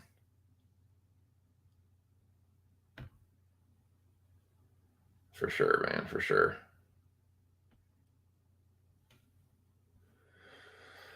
So, I do think that Bandera is probably the smart pick there. I think he's probably has a better chance of hurting Olenek on the feet. Younger is gonna be faster. Olenek definitely has power, but he's pretty slow. He's very slow. He's pretty chinny. Bandera probably be the smarter pick there, but Fluffy and Josh Fremd is interesting, man. See a lot of people on Josh Fremd. That's just one I'm gonna have to tape, but that could get interesting, man.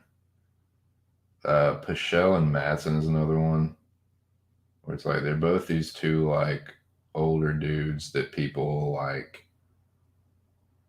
don't think are old. I mean, not that people don't think Pichelle's old, but like people are like really super high on Vince Pichelle.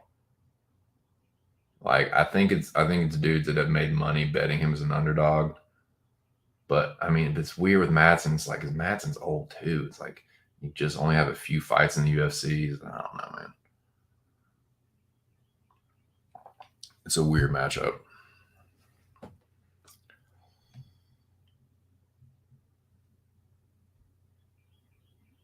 Yeah, exactly, dude. That's a great. Brain does not compute. Thinking about that right now, from this, like I said, this put this in. Think about it like this. Put it in perspective. I can't even get the phrase out. What I'm trying to say, my brain is starting to like shut down, and I'm not even a fifth of the way through his marathon. Not even 20% through it, and I'm ready to go. The only thing keeping me going right now is you guys and that 12-hour goal. Excuse me.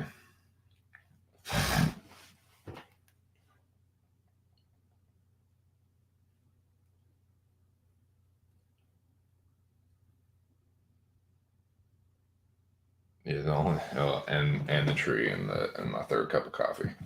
So yeah, this is 3 cups of coffee, a couple bowls, and some chill barrages. But yeah, let me cash this thing out. I think it's still not fucking cashed, man. This tree is good, dude. It fucking burns slow. It fucking burns slow. Like Dirty Heads and Tech 9. Dirty Heads are great live, man. They're a lot of fun. Saw them live in Richmond at the National. I saw 311 there too. The National's a great venue, man. It's a great theater. Something cool. My ex, dude, when I was with my crazy fucking ex, she's very religious, and they have church there. They have this new kind of cool new age church. Like, and she loved going there, but they had it in the National as well. But the National is a kick-ass venue for music. So Dirty Heads and 311 were both really fucking great shows, and was able to be very close to the stage for both of them.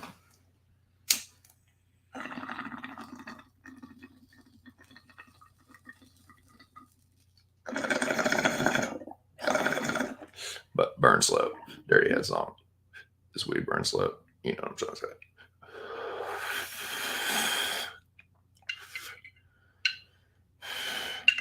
Right, dude. Like fucking like Frankenstein style.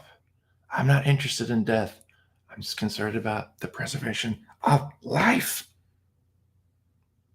Stabs himself with a scalpel. Huh, there it is. Stab himself. I don't know, man. I don't know how to do that shit.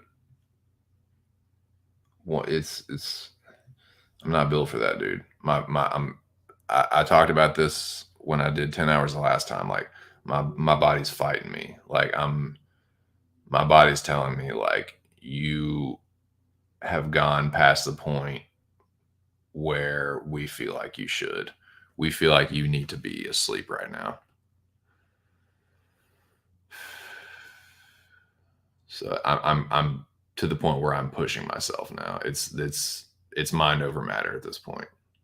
I'm talking about mind over matter and shutting down and like getting all survivalist, and I'm not even 11 hours in. This is like child's play for Ark. I'm just trying to put it. This is like trying to articulate what kind of a feat that is. What kind of a feat 55 hours is. Like Nick was saying, it's beyond comprehension. Brain does not compute. My brain's not computing right now, and not even 20% of the way through that.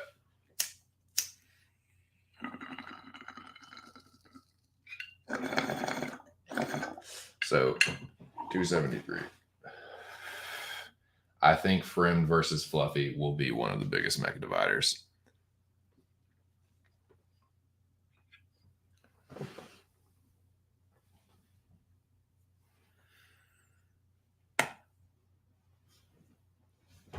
I can just see it now, man. I can just see that being one where I'm just gonna have to tape it. I gotta tape a lot of these, man. I've got to tape. I'm picking Julio Arce. I've been pretty fucking open about that. But I have to tape this Piero Rodriguez Chickadee against Cam Girl. And then I've got to tape Friend and Fluffy, and I got to tape. I'm going to tape Aspen Ladd and Raquel Pennington, because I think that's going to be another one, man. It's going to be another Mecca divider. Aspen younger. I thought Raquel Pennington was a little bit older for some reason. She's still older, but for some reason, I thought she was like 36 or 37. She's 33. She's been in the UFC for a long time. So, yeah, that's gonna be one I'm gonna have to tape, because I think it's a really close matchup, and that's gonna be another divider, man. In my opinion, I think that one, looking at it offhand, I think Fluffy and Friend, Ladd and Pennington, and on the main card, probably Tisha and McKenzie. I really feel like most people are going to be on Volkanovski, Jan, and Hamzat. I feel like, dude, I'll put it to you like this. Mecca 7, week 1, if you're picking in the Mecca, this is. Now, I'm not saying betting. I'm not talking about betting value. That's a different, as Jackie would say, it's a different kettle of fish. let me be clear. In the Mecca, if you're picking this in the Mecca and you're taking the Zombie, Aljo, or Dorino, brother, you got a brass pair. Or if it's Miss Devil, like you got a brass pair of lady balls. Cause like, man, I don't know, dude. Like betting's different, you know, but lots of luck. But yeah, I think those, yeah, Mackenzie, Tisha, one per. Yeah, Fluffy Friend for earlies, Lad Rocky for prelims, and I'll say Mackenzie and Tisha for the main card. Those are going to be the real split down the middle, Mecca dividers, difference makers. But just as far as the pick itself, now difference makers can also be methods. If people are all on the same page, then it really does come down to like who nails the method of victory or the round. I think so, but I'm not sure.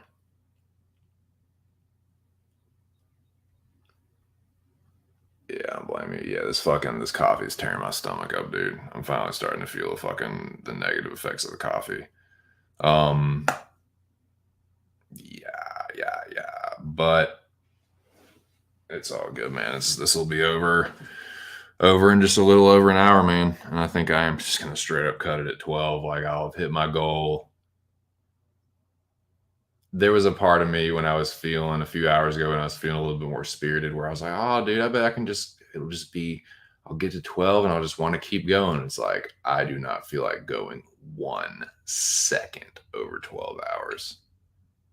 And I don't imagine that changing anytime soon. This pop isn't working, Benny. I'm baking like a toasted cheeser. It's so hot here, dude. I'm not gonna make it past 12 hours. I'm gonna hit 12, but I ain't gonna make it past that. And that's for certain. I can say that with the utmost certainty. Yeah, that 55, don't try it. Don't even try it. You ain't gonna make it, and you're not gonna be happy trying it. This is not me trying it. This is me setting a little goal for myself, being inspired by Ark to stream for a long amount of time. So yeah, this is an homage. This is a tip of the hat to Ark. And yeah, like Jesus said, yeah, it'd be cool shit if it inspired him to do another one. But yeah, there's levels. There's levels to this streaming thing. You ain't on Ark's level. Neither am I.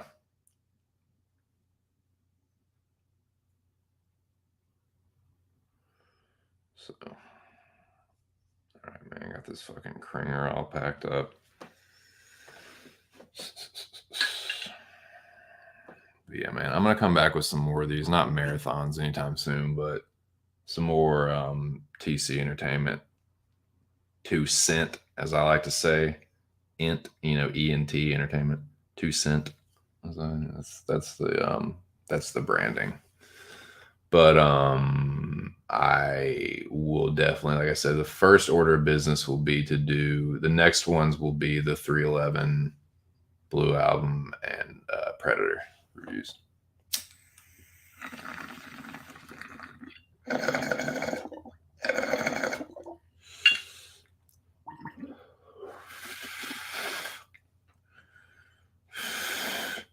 If you're just joining me,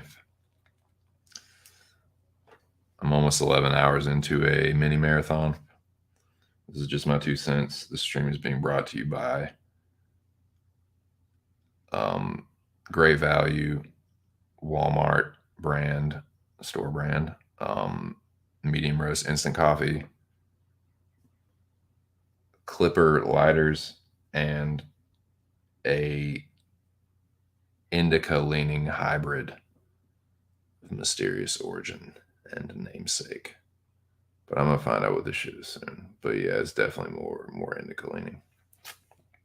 But the sativa properties are very spacey and heady. It's not one of those like, oh, it really focuses you like shies. No, man, it makes you go out there. I had a couple times like having a hard time focusing, and what kept me like the coffee helped with that. But yeah, man, I'm really interested to see what this shit actually is.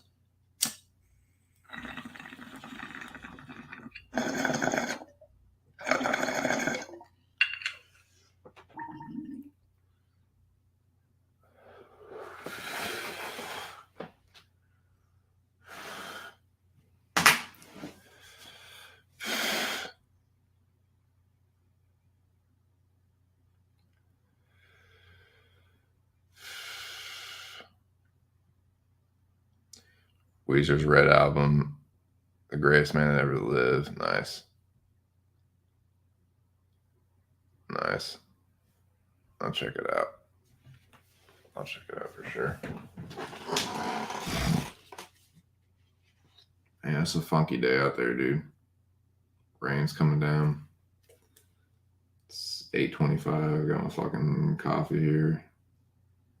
I'm on my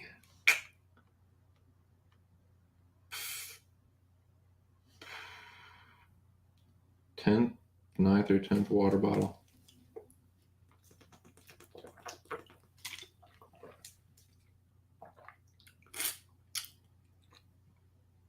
Yeah, dude, this tree is fucking heady.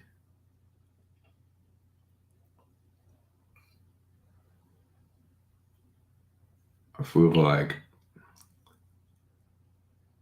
it's like you ever notice when you get like really tired, you almost feel like kind of like weightless. Like if you like if you let your eyes blur and kind of just let yourself, you kind of feel like you're almost like floating a little bit. Like I'm starting to feel like that. Like right before you go to sleep, or you're just like your body just feels like so like weak and tired. So I feel like when this last cup of coffee wears off, I'm going to fucking crash, dude. I'm gonna crash the fuck out.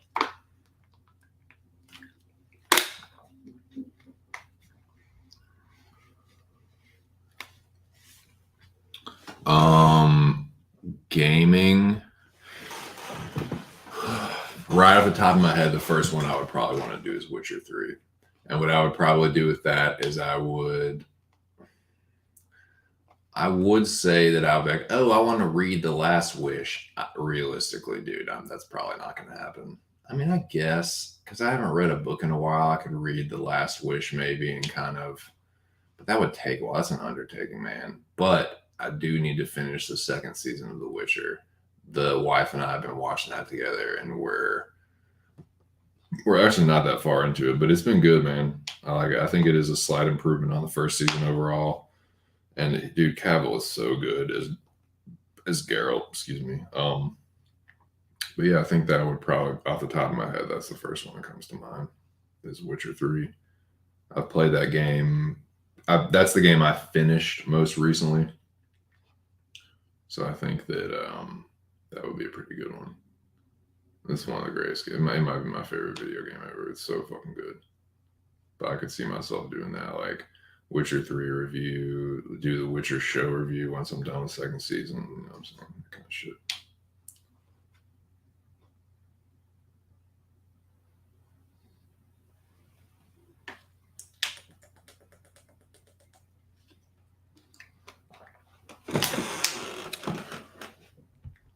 Jack, I don't know that song off the top of my head. If you're asking me, I'm not really sure. I'll have to look it out. I'll have to check it out.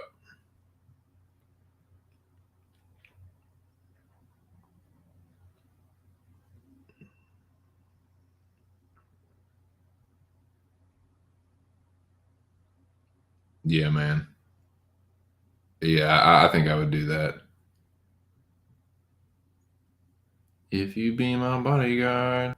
Yeah, man. I like Paul Simon. That whole album he did with the Black Lady Mombasa or whatever the fuck it's called. Yeah. That's just good.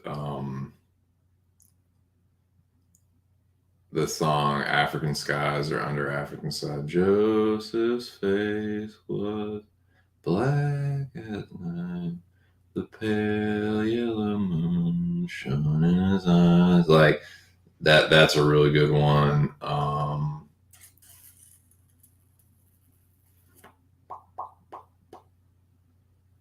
In early mornings, mission music was ringing round my nursery door. Take this child, Lord, from Tucson, Arizona. Give him the wings to fly through harmony, and he won't bother you no more. Yeah, that's my jam, dude. I'm trying to think. There's another really good song that I like on that album. It's on the tip of my tongue, man. I can't think of it.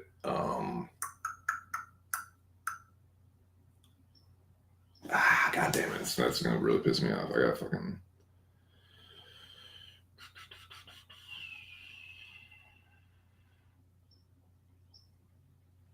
There's the roots of rhythm, and the roots of rhythm remain.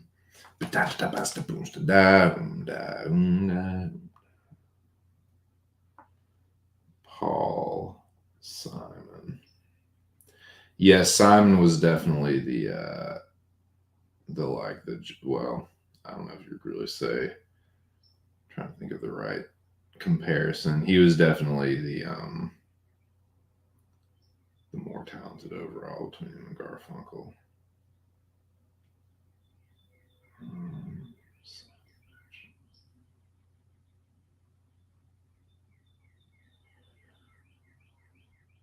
Oh, Diamonds on the Soles of Her Shoes.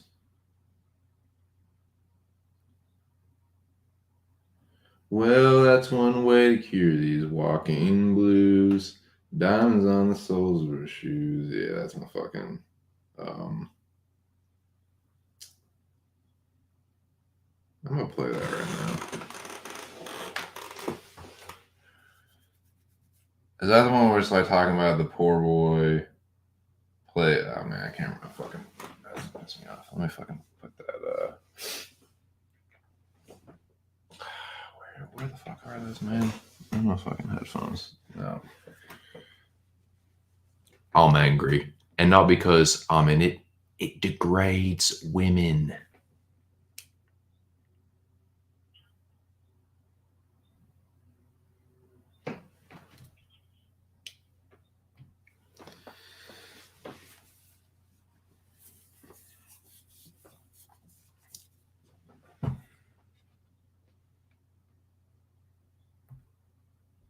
Diamonds on the soles of her shoes.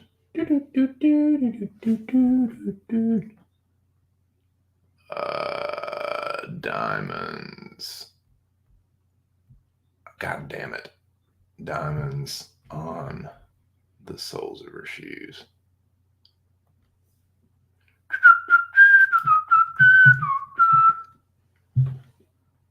I'm just fucking spitballing at this point, boys. Just trying to fucking crank this last hour out.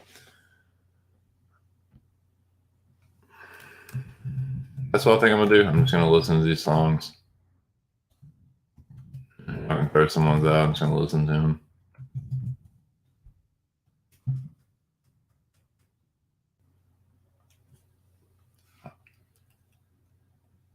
Oh, this girl, she don't try to hide it. Diamonds on the soles of her shoes. He's a poor boy, empty as a pocket with nothing to lose. Sing ta-na-na, ta-na-na-na. She got diamonds on the soles of her shoes. Oh, ta-na-na-na. She got diamonds on the soles of her shoes. Oh, rich girl, poor boy.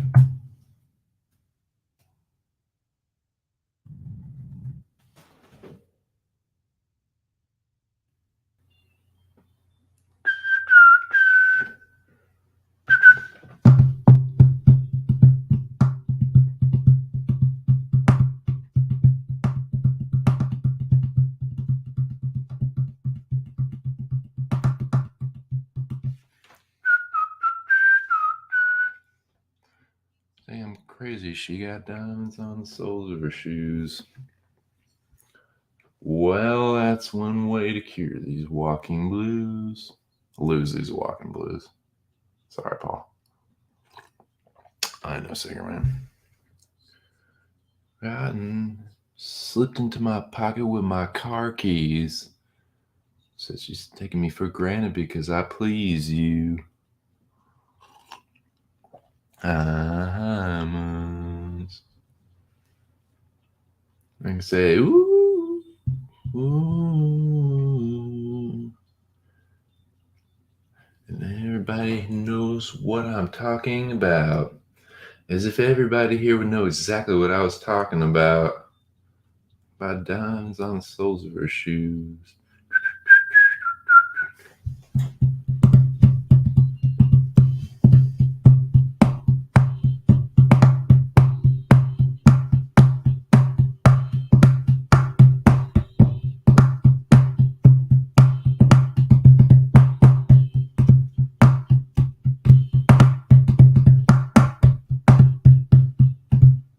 Ooh.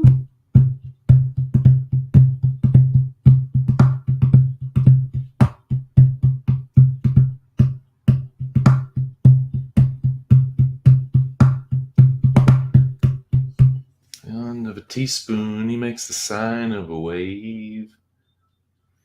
The poor boy changes clothes and puts on aftershave to compensate for his ordinary shoes.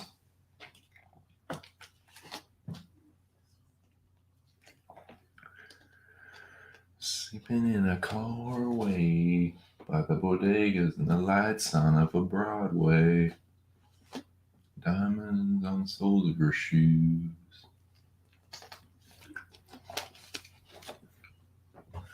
Yeah, man, this is a fucking jam, dude. This is a fucking get your day started one.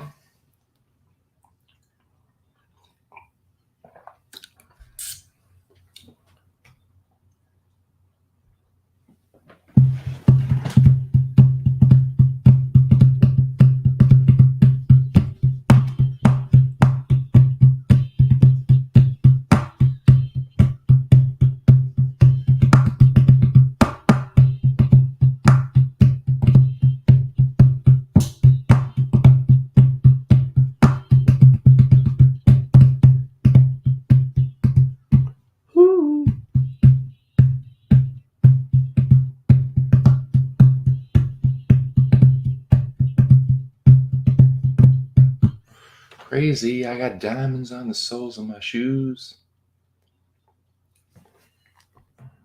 Yeah, man, that's a good song. That's a really good song. That's a really good album, man. For sure. Ta-na-na-na-na. Ta-na-na-na-na.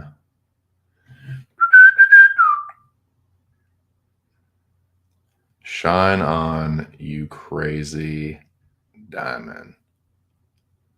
Oh, oh, oh, oh. She's a rich girl. She don't try to hide it. Diamonds on the soles of her shoes.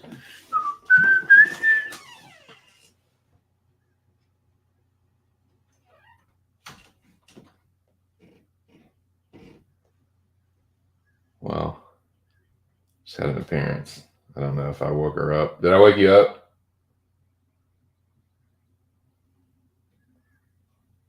I don't know. Verdict's still out on that one. Verdict's still out.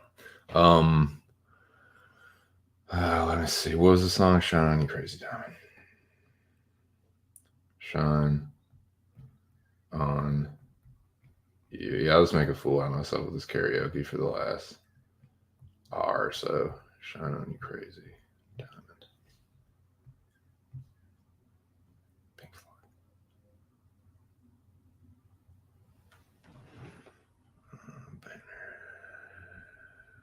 Edit, listening to.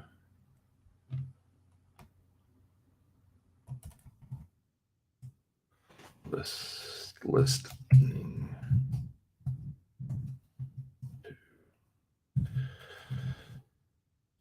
Yeah, 2 cents. My version instead of like a drunk motherfucker, just like overly tired, like half delirious version.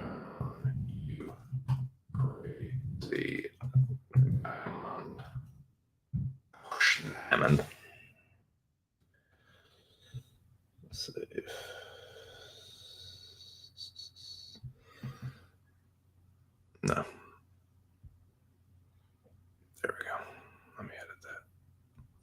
Let me add the fucking dots on the end for dramatic effect. So the chord, that's perfect.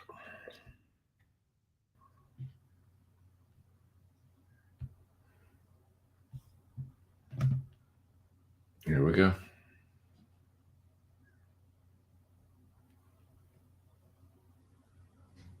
This song is 13 minutes long, Nick. Do you have a less long song to listen to? I feel like I might pick another Pink Floyd song and I'll do that one.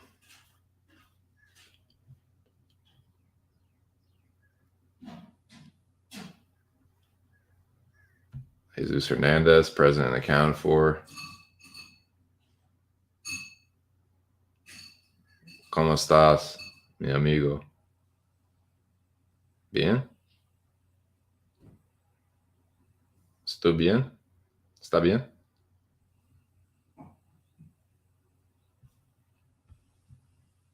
¿Está bien, hermana? You good? How are you? How's everybody, man? That's my Spanglish, dude. That's my that's the best fucking Spanglish I have, man.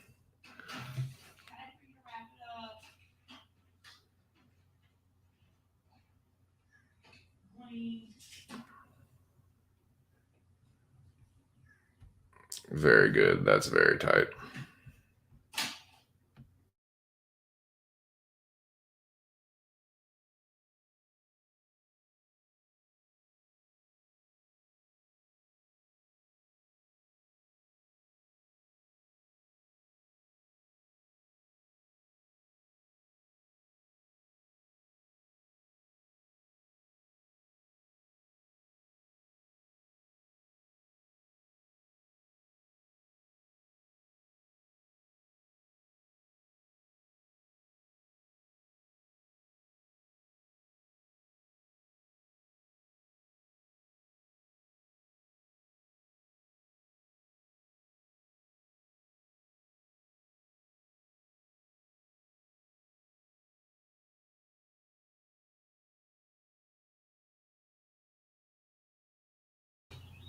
What's up, boys? Okay, we're good. Just had to greet the lady of the house and make sure everything was chill. All things considered, we're in pretty good shape. Yeah, man. That's tight, man. Nice. Well, it's pretty I mean, I'm not too don't have too much longer to go, but man, it was good good to have you in the chat, dude. I know you that's a busy man right there. Irregardless, Labyrinth, whatever you know him by, man. He's a hardworking dude, man. So yeah, shout out to him. Shout out to everybody else that's been hanging tough. We're about 45 minutes out, boys. Home stretch. I'm definitely feeling it. This is my third cup of coffee. It's just doing the bare minimum to keep my energy up. Y'all are really what's keeping my energy up. But I just asked Nick earlier. I don't think I can handle a 13-minute song, but if you want to pick another Pink Floyd song, I'll tell you what. I'll just pick one while you think of another. Pink Floyd. Pink Floyd. Oh, I got one.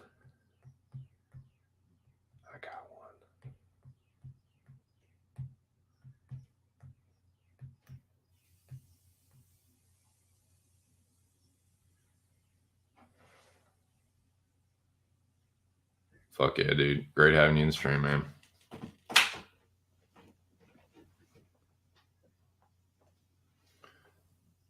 Hey, this is packed. It's got shouldn't. Yeah, man. Appreciate all you guys. Let me edit this real quick. I'm gonna listen to Dirty Woman while Nick thinks of another song if he's still on the stream.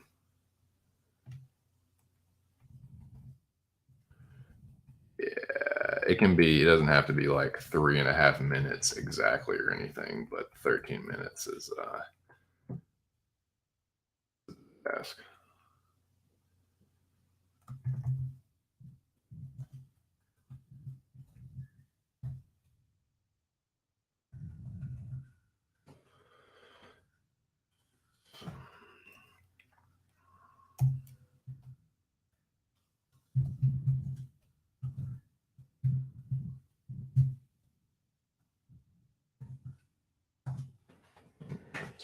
That's right.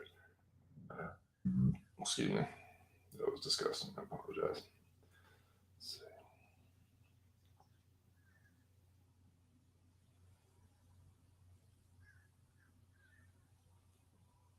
Jesus Christ. Karaoke. Okay, I did spell that wrong. Karaoke.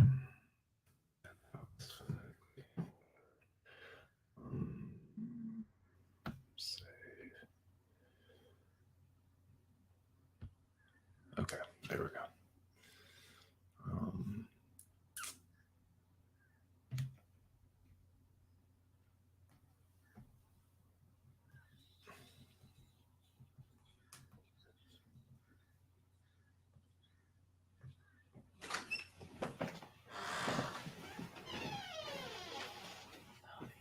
You want to start smoking?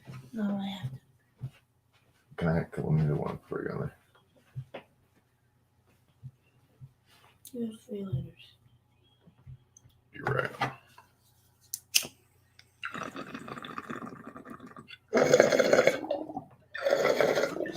Thanks, sweetie. Love you. Okay.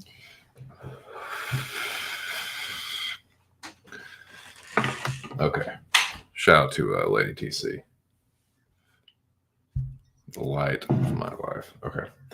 Bunny Lebowski is the light of my life. Newborn.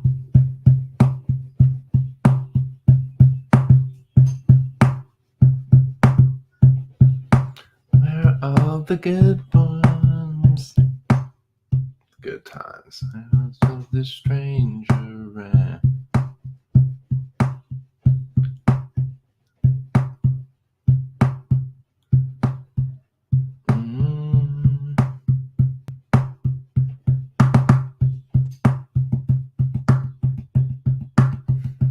Dirty woman. Talking about those flans earlier, dude. I love them.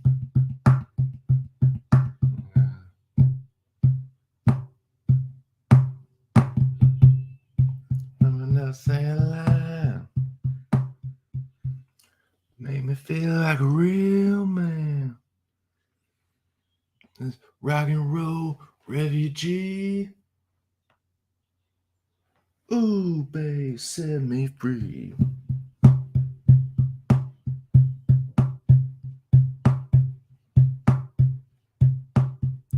Down.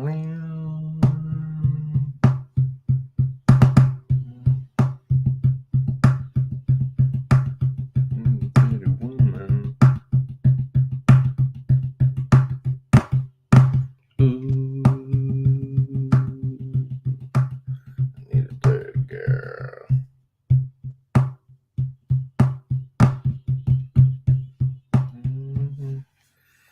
Yeah, dude, I love this fucking song.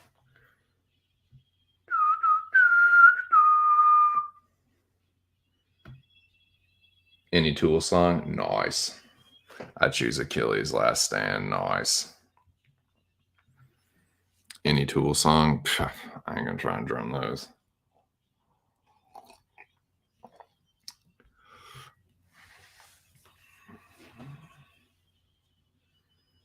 Yeah, man, I love Dirty Woman.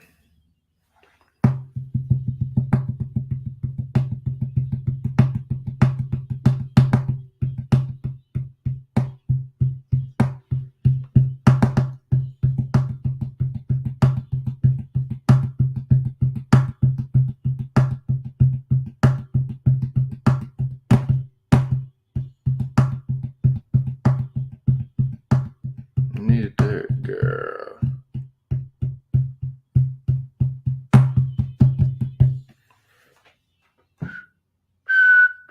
It's like the fucking phone going off the hook.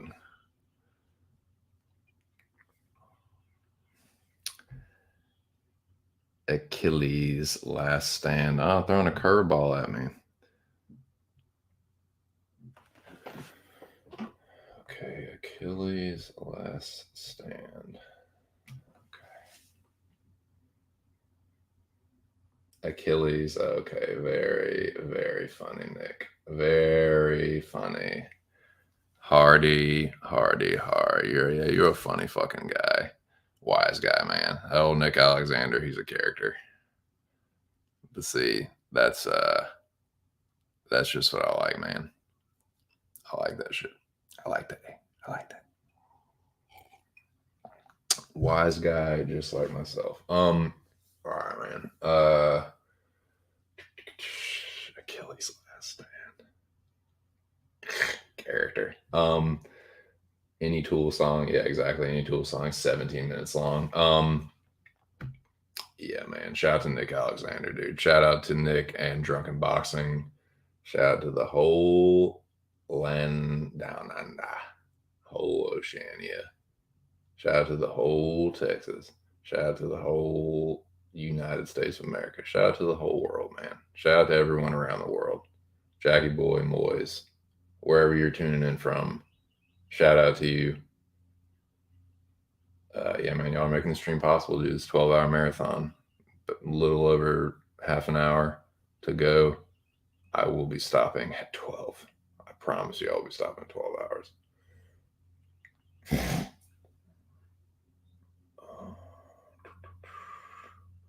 Okay, what else?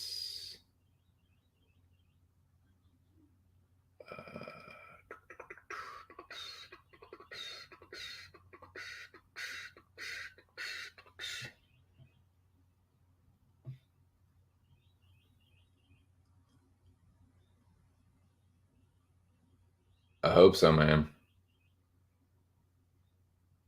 I hope so, man. I hope that I can, like, you know, it'd be sweet if he decides to do another marathon. I mean, this is child's play compared to his fucking marathons. Like, there's like not even 20% of it. If that puts in perspective. What's another song, man? What's the next song I should listen to? Throw one out there.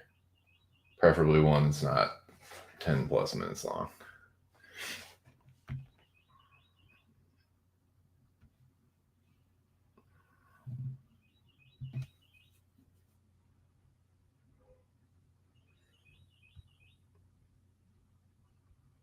Let's see. Listening to.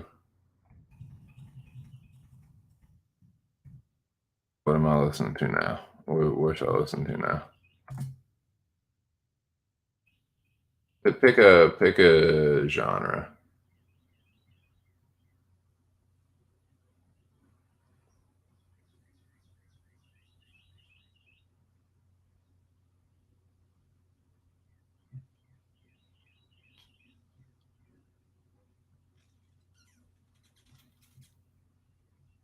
Yeah, man, I'm fucking pushing through this last wall, man. It's a wall.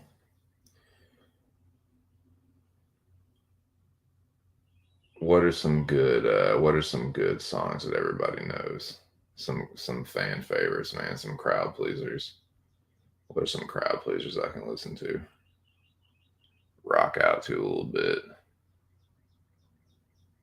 Help me think, boys. 2 people in the chat. What y'all think, man? That's what I'm gonna do. I'm just gonna do some fucking bullshit karaoke till the end of this thing. What about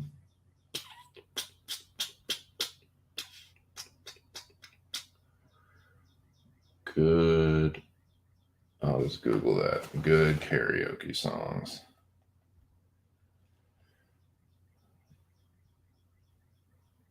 Oh, I got one, man. I got an idea for one if no one throws one out there.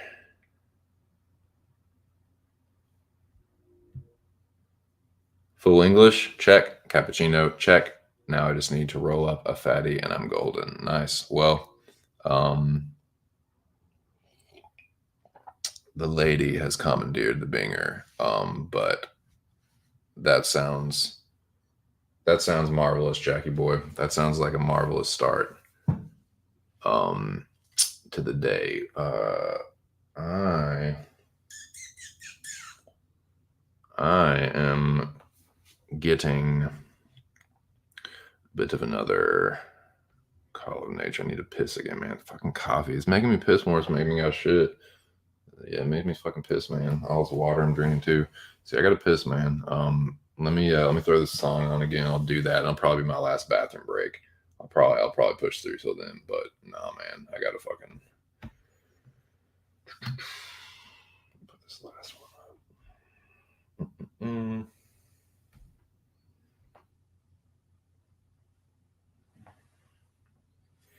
Oh yeah, I gotta take the Hey, you like that? She did, man. She did, and dude, there wasn't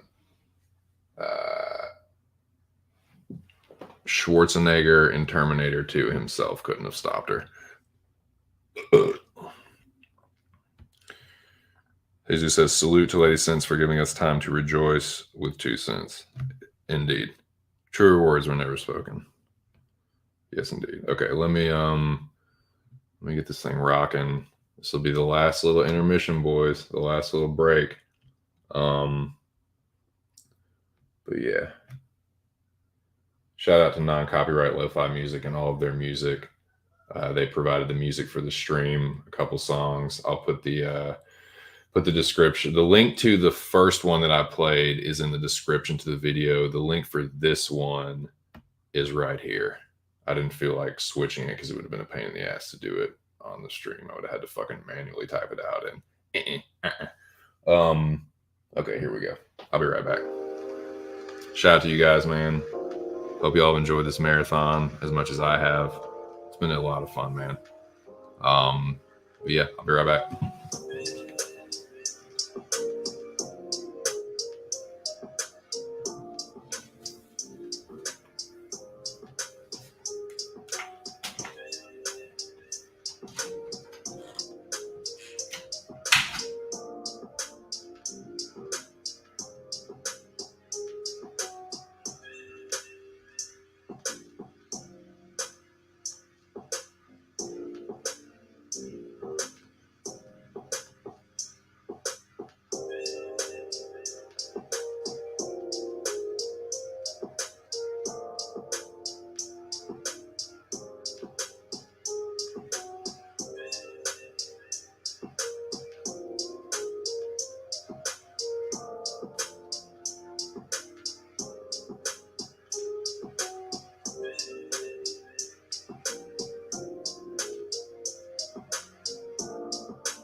Thanks, dude. 40th, yeah, very funny. Hardy fucking hard. Yeah, you guys are some real characters. Okay, I'll tell you what, man. I was gonna do karaoke, but no. Enough karaoke. I'm not gonna torture you guys anymore. You guys can see what an incredible singer I am. I mean, you can tell I've been called the songbird of my generation by those that have heard me sing. So, like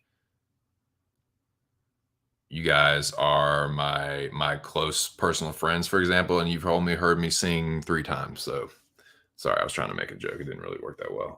But yeah, very funny touch. Yes, you're yeah, very funny. That is a joke though, because it would never happen. So I know that you're not being serious when you say that. Um, what was I gonna say? Dude, yeah, I put this in the group chat, but yeah, man, I think Ryan Long is one of the funniest new stand-up comedians. His new special, White Immigrant, is on YouTube for free, which is really fucking tight. But I think he's pretty fucking funny, man. Like he's one of those, like, I feel like a lot of the comedians today, like their stand-up really isn't that funny. They're funnier like on their podcasts and stuff. At least I feel like that's true with like Theo Vaughn and Bobby Lee and Dalia, Santino. I feel like all those guys are funnier on their podcasts than they are on set, like on the mic. But it's kind of the opposite with Ryan Long, in my opinion. Like I feel like Ryan Long's stand up and his crowd work and stuff is funnier than, like, he's not like unfunny on podcasts, but I just feel like his stand up shit is pretty fucking sharp. But yeah, I feel like that's a pretty damn funny new special. Very he's very like, I don't give a fuck, like I'll just say whatever the fuck I want kind of comedy. So it's refreshing. Canadian. It's funny. I definitely recommend it. It's not very long either. It's less than an hour. Banger, on YouTube for free. Yeah, White Immigrant by Ryan Long. He's kind of one of those like up. I don't know if you could call him. I guess you call him up and coming. I think this is his first special, but he's kind of cool with like Trevor Noah, not Trevor Noah, Trevor Wallace. God, I can't believe I confused those two. Trevor Wallace and like that kind of guy. Like he does like skits and stuff on his YouTube channel, has a podcast, and then does stand up. But I feel like he's one of those guys. His stand up's a little bit funnier than the other stuff, but his skits are pretty funny. He like making fun of like Pfizer and stuff, like people that like are all anti-corporation except for Pfizer. Like that one's pretty good.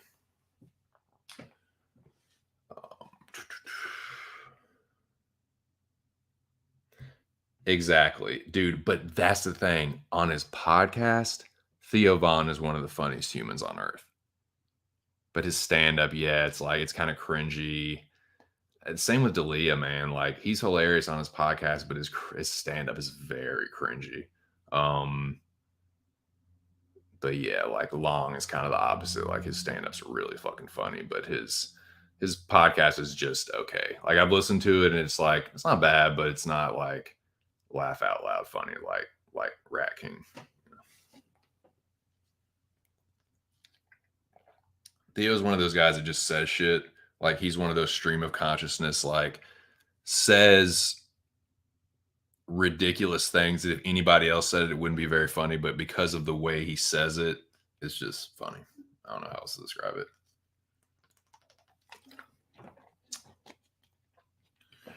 But yeah, I would definitely agree with that. Less than 30 minutes, boys.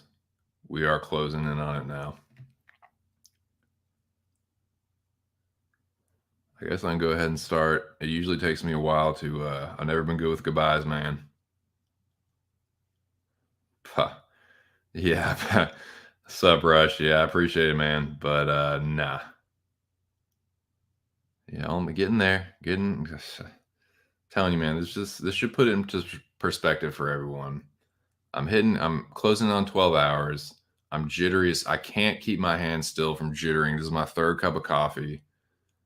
I'm like struggling to put sentences together. This is like I'm a man on the verge of, breaking down. Like my body's fighting against me. Only my this is mind over matter at this point. My mind is keeping me going, but my body's like, stop, you need to stop, you need to stop, you need to stop, you need to stop. It's my body is telling my mind that. My body is sending signals to my mind, and my mind is trying to tell, like I'm fighting my mind and my body. The problem is that the audience has become too meta for stand-up comedy. People just want to see people sitting around shooting this shit. Yeah. Yeah, I would agree with that. When it comes to streaming, I mean, clearly, no one is. So, like, whatever, like, so if that's what we're doing, like, we're saying I'm 25% of the man that Ark is, so that would make y'all like 1% of the man. Some of like Jack, I mean, Jack has like done crazy marathon times. I'm just joshing about. Yeah, I need Rush in here to fucking wind me up a little bit and get me a little fucking bristly. And what's going on, Rush? Have you had your Jack had a full English, man? Have you had your fucking very fucking funny. Cracks whip, 2 cents, grabs whip, yanks it out of fucking Rush's hand, and then returns the fucking yeah. Nah, but did Rush? So Jack had his fucking full English, man. Did you have your fucking full English this morning, or was it just beans and toast? Did you go light? Did you go light this morning? Yeah, I tell you what, boys, I had a fucking that Wawa breakfast burrito was clutch, man. That kind of saved the stream. Getting started. Okay, Rush says he had half. So what is that? What's half the English? So like what the eggs and the sausage and the beans, or like what did the eggs and the hash browns and the mushrooms, or what are we talking about? Beans and eggs. Okay. Okay. Yeah, I had to ask Jack what the full English was again. I knew a couple of the things, but okay, nice. Beans and eggs. Yeah, that breakfast burrito has it's it's eggs, cheese, bacon, and that fresh pico, man. Really fucking sets it off. But all right, man, since we got Rush and Touch in here, not only 20 minutes left. We'll go back to we'll close it out with some. We'll go back to the roots and close it out with some MMA talk, man.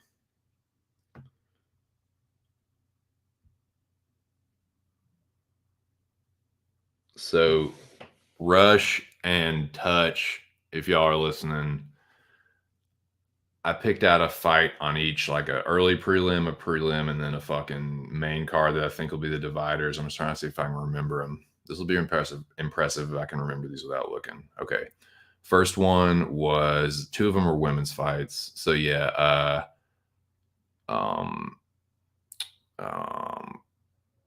fuck. On the main card, it was Tisha and Mackenzie. Rocky and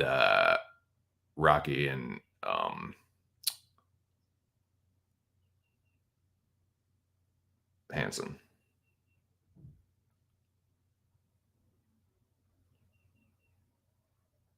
Tisha McKenzie, Raquel, and Kay Hansen.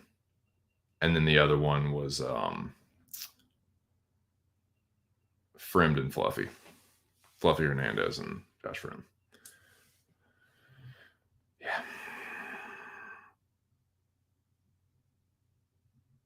Jackie says he switched beans out for extra mushrooms. Nice. Thumbs up. Artem says, Rush, did you see Hasbullah's first interview? Rush pounded to Jesus. Rush says, yes, it was great. Rush and Touch are the UK clique, the finishing move, British Parliament. Yes, indeed.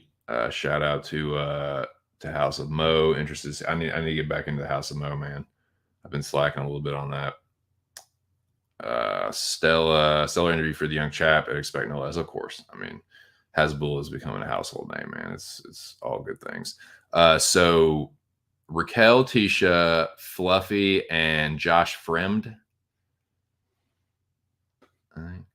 I think that's Rush might be alluding to maybe he's going leaning in that one, but I certainly don't want to speak for. I certainly would never presume to speak for the most dominant man in London.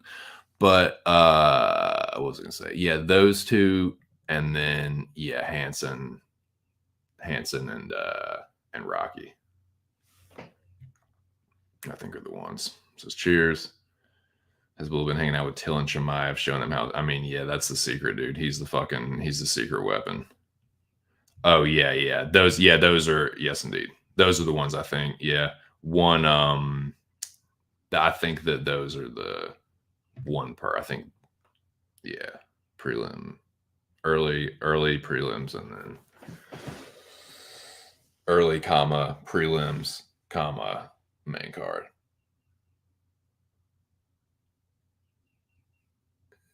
Yes. Let me text this. Yes, madam. Let me give her a time. I'll be done at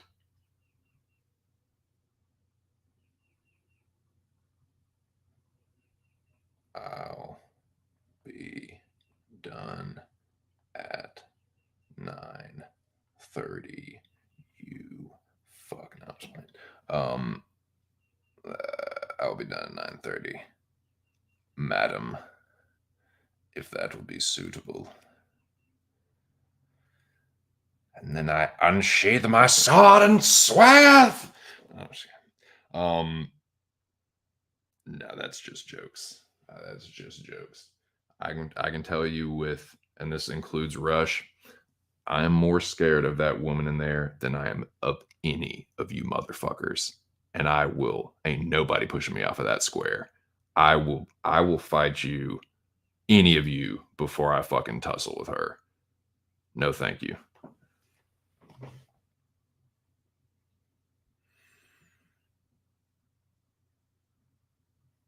Appreciate it, Touch. Imagine if training with Till ruins, right? Like Till, unbeknownst to us, Till has been fucking ruining Chimaev's chin in sparring. Like, cause Till fucking spars hard, dude. That Cowbon footage, like Till used to go at it, man. I wonder how in like seems like Chimaev's a hard training dude too. Till's just been wrecking Chimaev's chin with like straight lefts. Bang, left straight. Dang it, the dang it, the dang.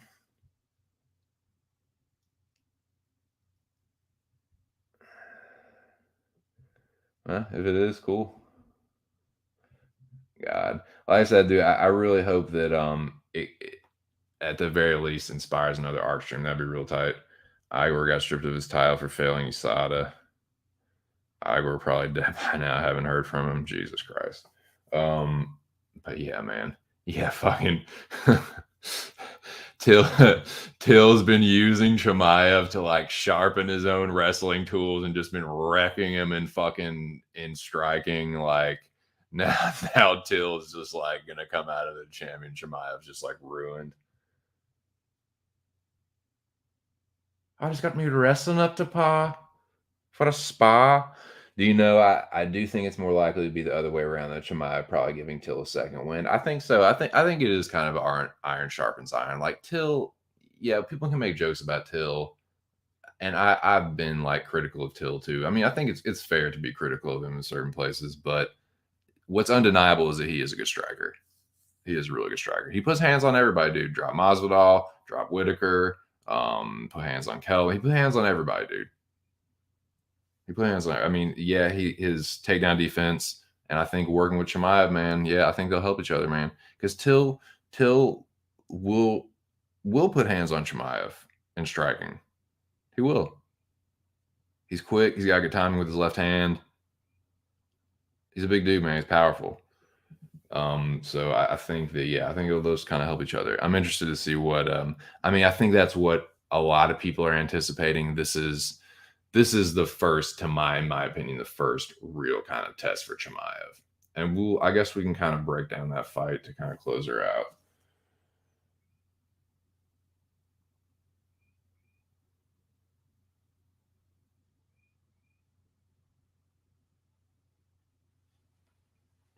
Hold on 1 second.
Okay.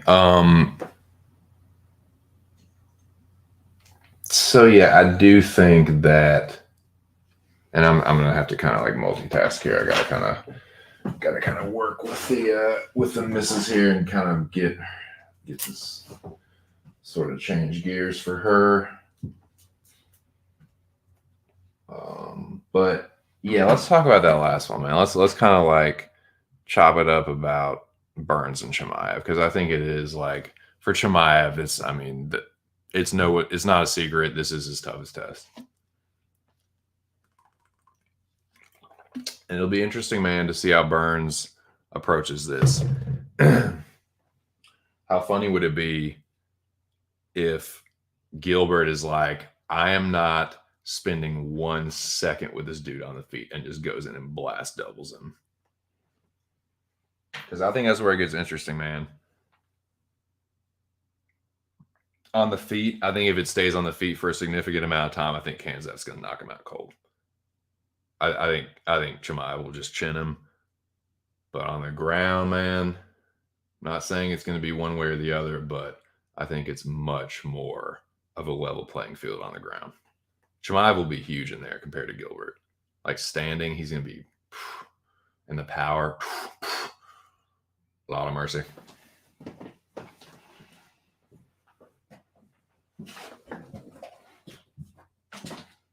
So I think that's where it gets really fucking interesting, dude.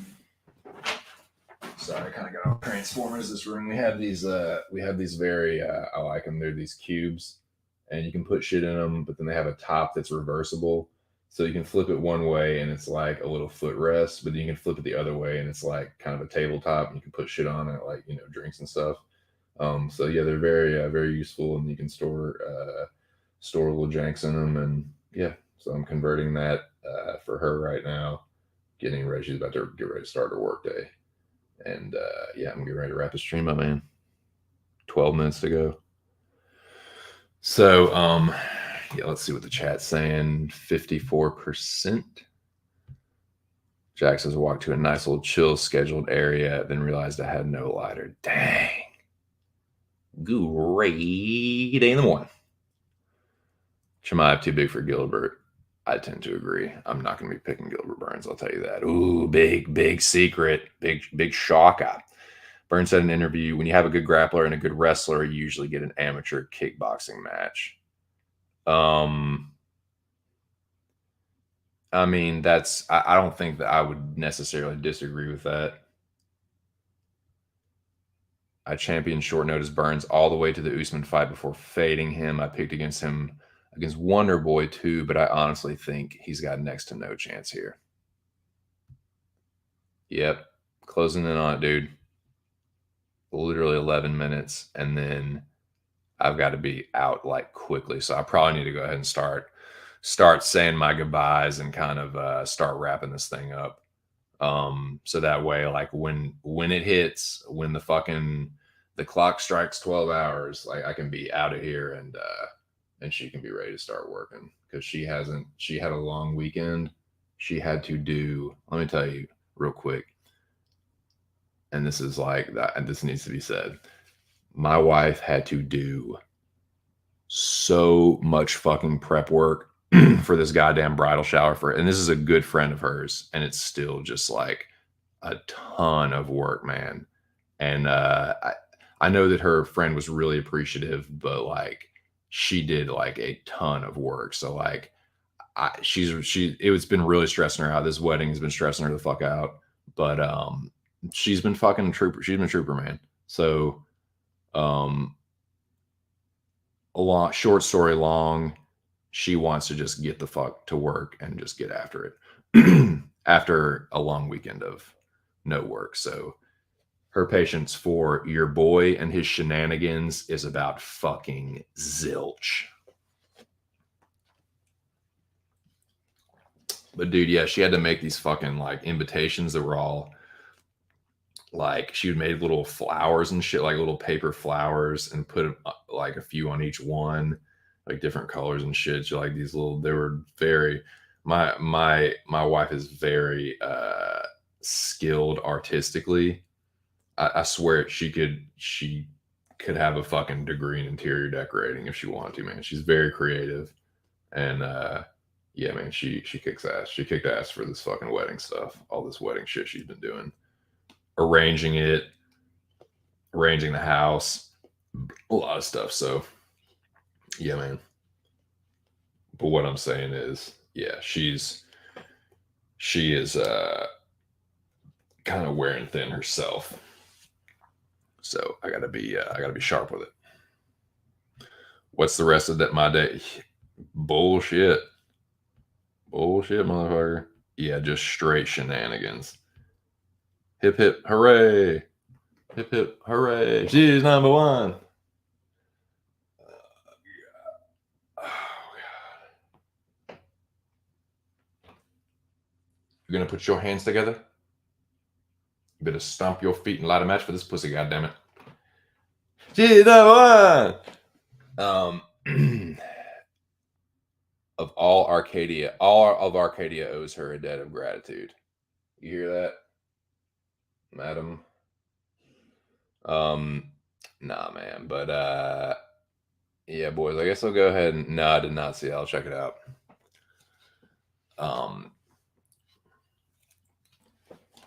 But yeah, I think Shemaya, but it'll get interesting if it hits the ground. That's what I'm saying. I think if they fuck around on the feet, Shemaya was gonna dirt him. He's gonna one punch him. He might not go completely unconscious, but I think if he connects good, it'll be a punch that hurts him so bad. Like I think he'll fall down bad, and the ref will just like, no, the ref will know what's probably coming next because Gilbert's path to victory for me, one is way more likely than the other. One, I'll say this: I don't see him winning a 3-rounder. Because I think that a 3-rounder will entail him probably getting hurt at some point, at the very least. And if Chimaev ends up on top for a significant amount of time, like I think Burns can probably survive, but I could think that'll be a Chimaev round. Now, 2 paths I can see potentially for Gilbert: club and sub, or taking him down and making Chimaev panic early while they're still dry, taking the back and choking him. I don't think I'm picking Chimaev. I don't really think that either one is very likely for Gilbert, but those are 2 that I can maybe sort. Those wouldn't like shock me. You know what I'm saying? Like Gilbert early is dangerous, man. He's kind of chinny, but he's kind of a glass cannon. Yeah, he got some pop on his punches. I think he is more durable at 170 than 155. Or yeah, I just I don't know. I just think he is. He said, "Oh, he got knocked out by Dan Hooker." It's like, well, he was super fucking